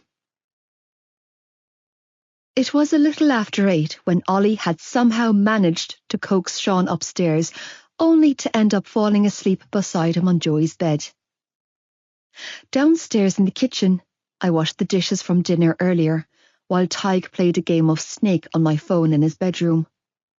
All in all, I was pretty damn proud of how well I had managed to handle today, but that didn't stem the anxiety steadily rising in my chest at the lack of contact from Joey. He hadn't come home, and he hadn't called or texted either. Something was wrong. I was sure of it, but aside from sending out a search party, which I clearly didn't have the means to do, there was nothing I could do but sit and wait for him to return. With my back to the kitchen door and my arms up to the elbows in sudsy bubbles, I swayed my hips to the rhythm of the Cranberries' Linger as it played on the radio, foot tapping to the beat, and I hummed along to the music. A few moments later, when the sound of the front door opening and then closing filled my ears, I visibly sagged in relief. "About damn time, guys!" I called over my shoulder, setting a plate on the draining board and shaking the water from my hands. "I thought you were dead or something." I moved to turn around then, but his big body was on me, slamming me roughly against the sink. "Jesus, Joe," I chuckled, with my back to him. "Miss me much?" His hot mouth was on my neck then, but it didn't feel right. His sharp, wet tongue trailing down the side of my neck felt all wrong. Wrong, wrong, wrong, my body assured me. It was at that moment I took sight of my reflection in the window over the sink, and my blood ran cold. "Oh my God!" I screamed. "Get the fuck off me, Teddy!" I moved to twist away, but he wrapped his beefy arms around my arms and chest, keeping me pinned to the sink. Fear spiraled inside of me at a rapid pace. "Let go!" I tried again, keeping my tone as hard and forceful as I could manage, when all I wanted to do was scream and cry. "Now asshole. I've wanted a taste of you since I first saw you. Joey's father slurred, and the smell of whiskey that wafted from his breath was stifling. Look at the body on you. He hardened behind me, and I felt like vomiting. Wasted on my young fella. His hand moved to my breast, and that's when I flipped the fuck out. I said, get your hands off me. I snarled, trying and failing to break free of his hold. I swear to God, if you so much as think about... My words were swept away when he clutched my throat with his hand and squeezed. Paralyzed with fear, I dragged my feet against the tiles when he walked us over to the kitchen table. Here's how this is going to go, you little cunt, he snarled, slamming the side of my face against the table. You're going to keep your mouth shut and take what I give you. Reaching for the waistband of my sweats, he roughly pushed them down my thighs. Prancing around my house like you're God's fucking gift. Fuck you, I strangled out. With my cheek pressed to the table, I clawed and tore at his hand, trying to inflict as much pain as I possibly could, while locking my legs together, desperate to protect myself while in this helpless position. Don't touch me. I always wanted to touch this hair, he slurred, releasing my neck, only to roughly twist my hair around his fist until the nape of my neck burned from the pain. Smooth like silk. Fucking lovely. Please. My stomach heaved and I gagged and gawked in disgust. Let me go. His hand moved to my knickers and he roughly dragged the fabric down while keeping a death grip on my hair. Open your legs. Drop dead. Hooking an arm around my waist, he forced me back up. Open your fucking legs, cunt. No. No. I choked out, repulsed by the feel of his hands on my body as he pushed his knees between my legs, forcing them open, leaving me vulnerable and exposed to him. Don't do this. I could feel the rough fabric of his jeans against my bare skin, and then the sound of a zip unfastening filled my ears. Don't! I cried, bucking to break free. Don't touch me! The sound of the front door slamming, followed by a familiar voice roaring, "Get the fuck off her!" had me collapsing in a heap against the table. His hands were gone not a second later, and I crumbled to the floor, shaking violently as I scrambled to pull my underwear and sweats back into place. Through my tears, I could see Joey and his father fighting, smashing and crashing into the counters as they literally tore strips out of one another. They were shouting, but I couldn't hear a word of it. The sound of ringing in my ears was deafening me as I trembled violently, feeling violated. Aoife? Mrs. Lynch sniffled, eyes wide in horror, as she hurried towards me. Are you all right? No, I wasn't all right. How the fuck could I be all right? Her husband had been seconds away from raping me. Don't touch me! I screamed when her hand landed on my shoulder.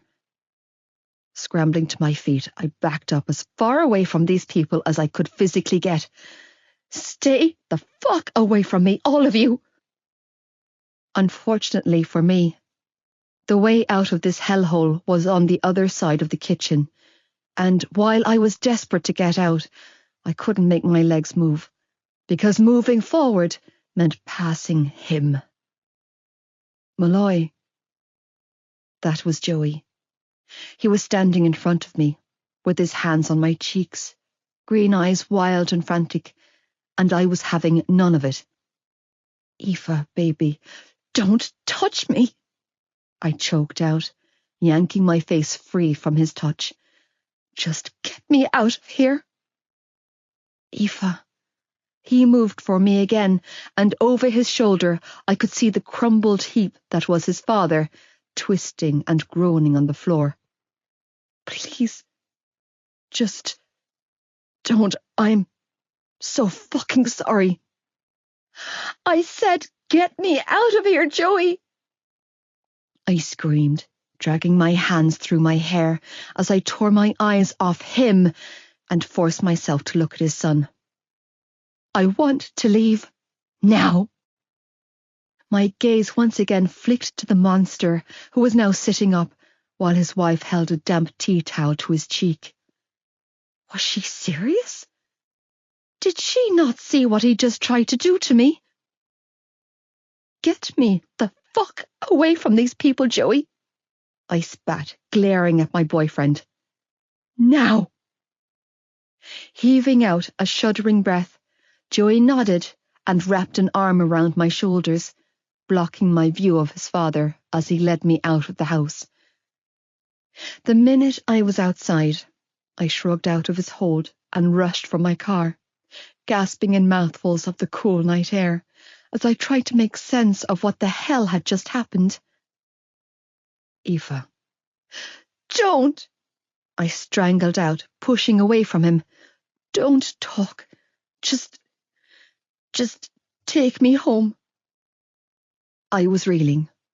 My mind was blank. My body was coiled tight with tension.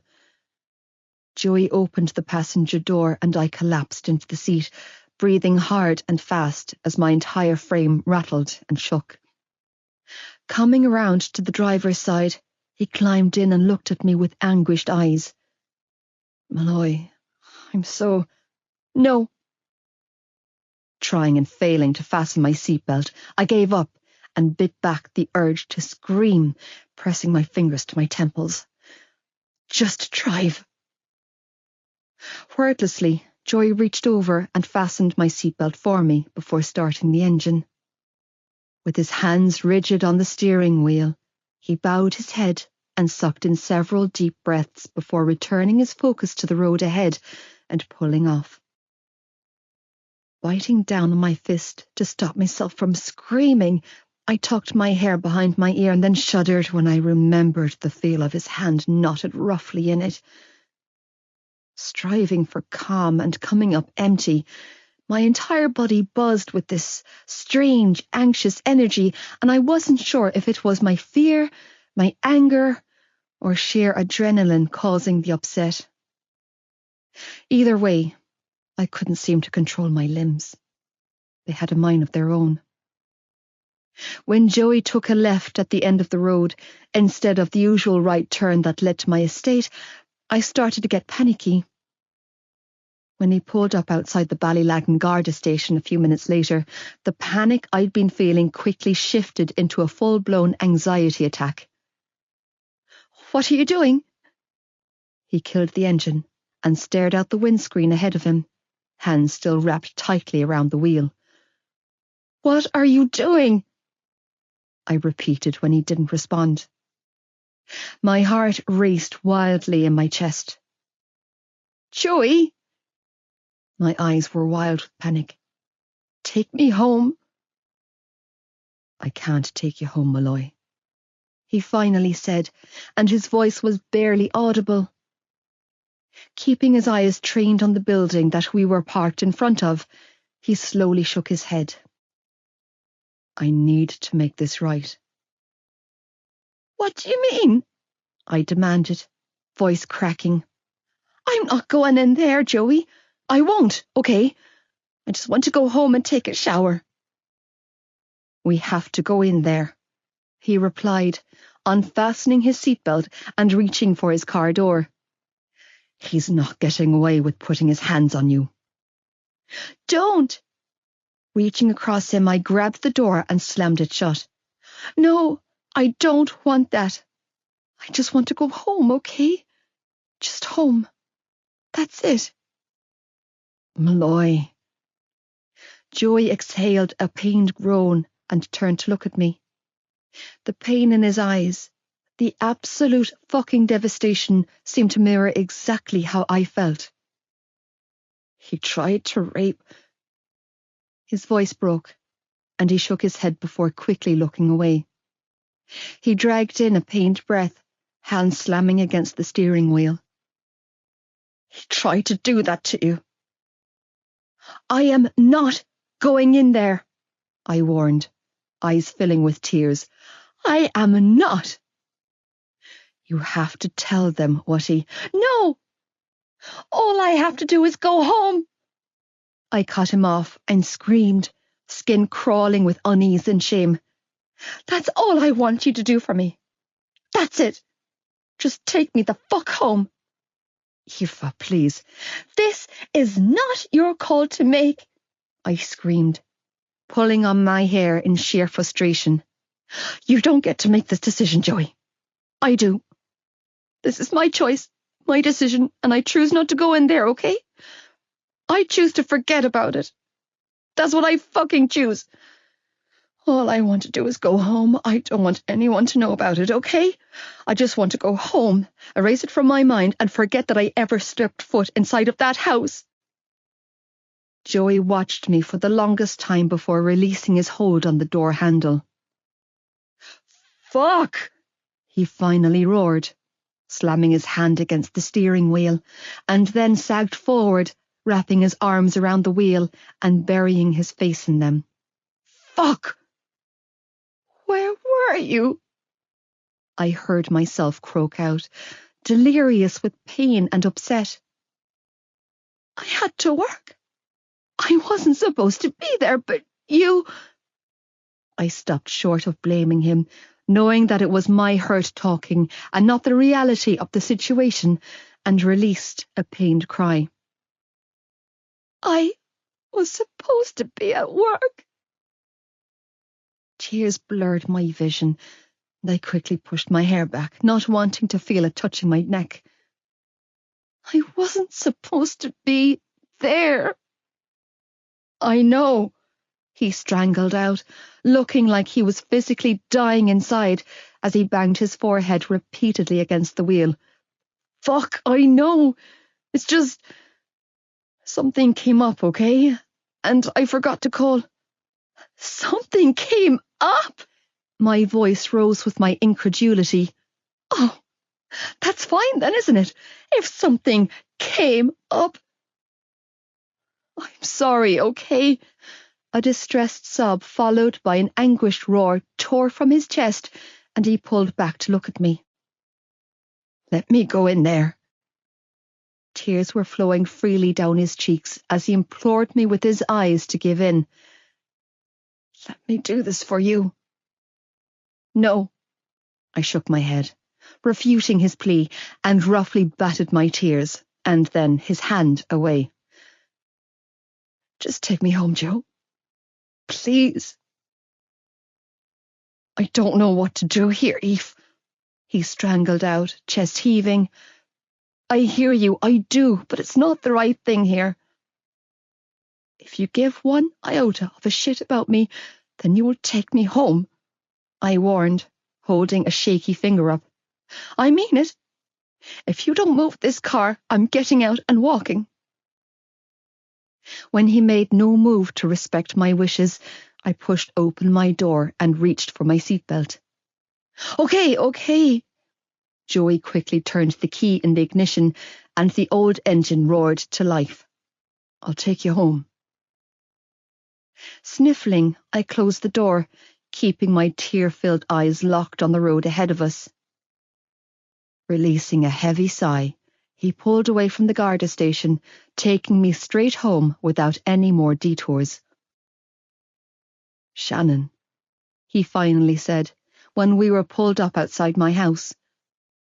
He pinched the bridge of his nose before saying, I left her at Johnny Kavanagh's house. I need to go back for her. I can't leave her there. If they find out she's with him. It's fine. Unfastening my seatbelt, I threw the door open and scrambled out of the car. You can take the car. Closing the car door behind me, I hurried across the road and swung my garden gate inwards, desperate to get inside the safety of my home. "You could come with me," he called after me as he climbed out of the car and hurried across the road to reach me. "It won't take—" "No, I'm going home," I repeated, slipping inside and closing the gate, effectively keeping him out. "I'll bring the car straight back afterwards." "It's fine, I don't need it." "Fine, I'll come straight back afterwards," he offered, opening the gate and following me inside. "No," I shook my head. "You don't have to." "Aoife." His hand shot out and grabbed mine, and the pain in his voice was too much. "Please don't do this. I need to be alone right now, Joe." I just about managed to choke out, trying and failing to break free of his hold. "I can't be with—" "I know what you want to say, but don't just— Please keep it inside you," he begged, imploring me with his eyes to hear him. "Don't say it out loud. Not tonight, okay? Just not tonight. Because if you say it out loud, then it becomes real, and I can't let it be real, Malloy, okay? I can't lose you." I looked away, and then I looked back at him. He was rigid, watching me with fearful eyes. I tried to say the words that would make him feel better, but I couldn't. I couldn't comfort him right now. I felt too damn broken. "I need time," I finally whispered. "Some space to clear my head." "I'm so fucking sorry." "I know you are, Joe," I croaked out, feeling devastated. "I know, okay? I just—" Sniffling, I shrugged helplessly. "I need to not be near you right now, okay? Aoife. Because every time I look at you, all I can see is—" him. He deadpanned, immediately releasing his hold on me. "Got it." Nodding stiffly, he backed up to the gate, looking more crushed and broken than I'd ever seen him. "I hear you, Malloy." And then he turned around and walked away. Unable to watch him leave, I hurried into my house. Slamming the door shut behind me, I heaved out a huge, gut-wrenching sob and collapsed in a heap on the floor. "Aoife?" Mam's head popped around the living room door, and then she was there, on her knees with her arms around my body. "Did you tell him?" Breath catching in my throat, I heaved out another pain sob and shook my head. "I couldn't."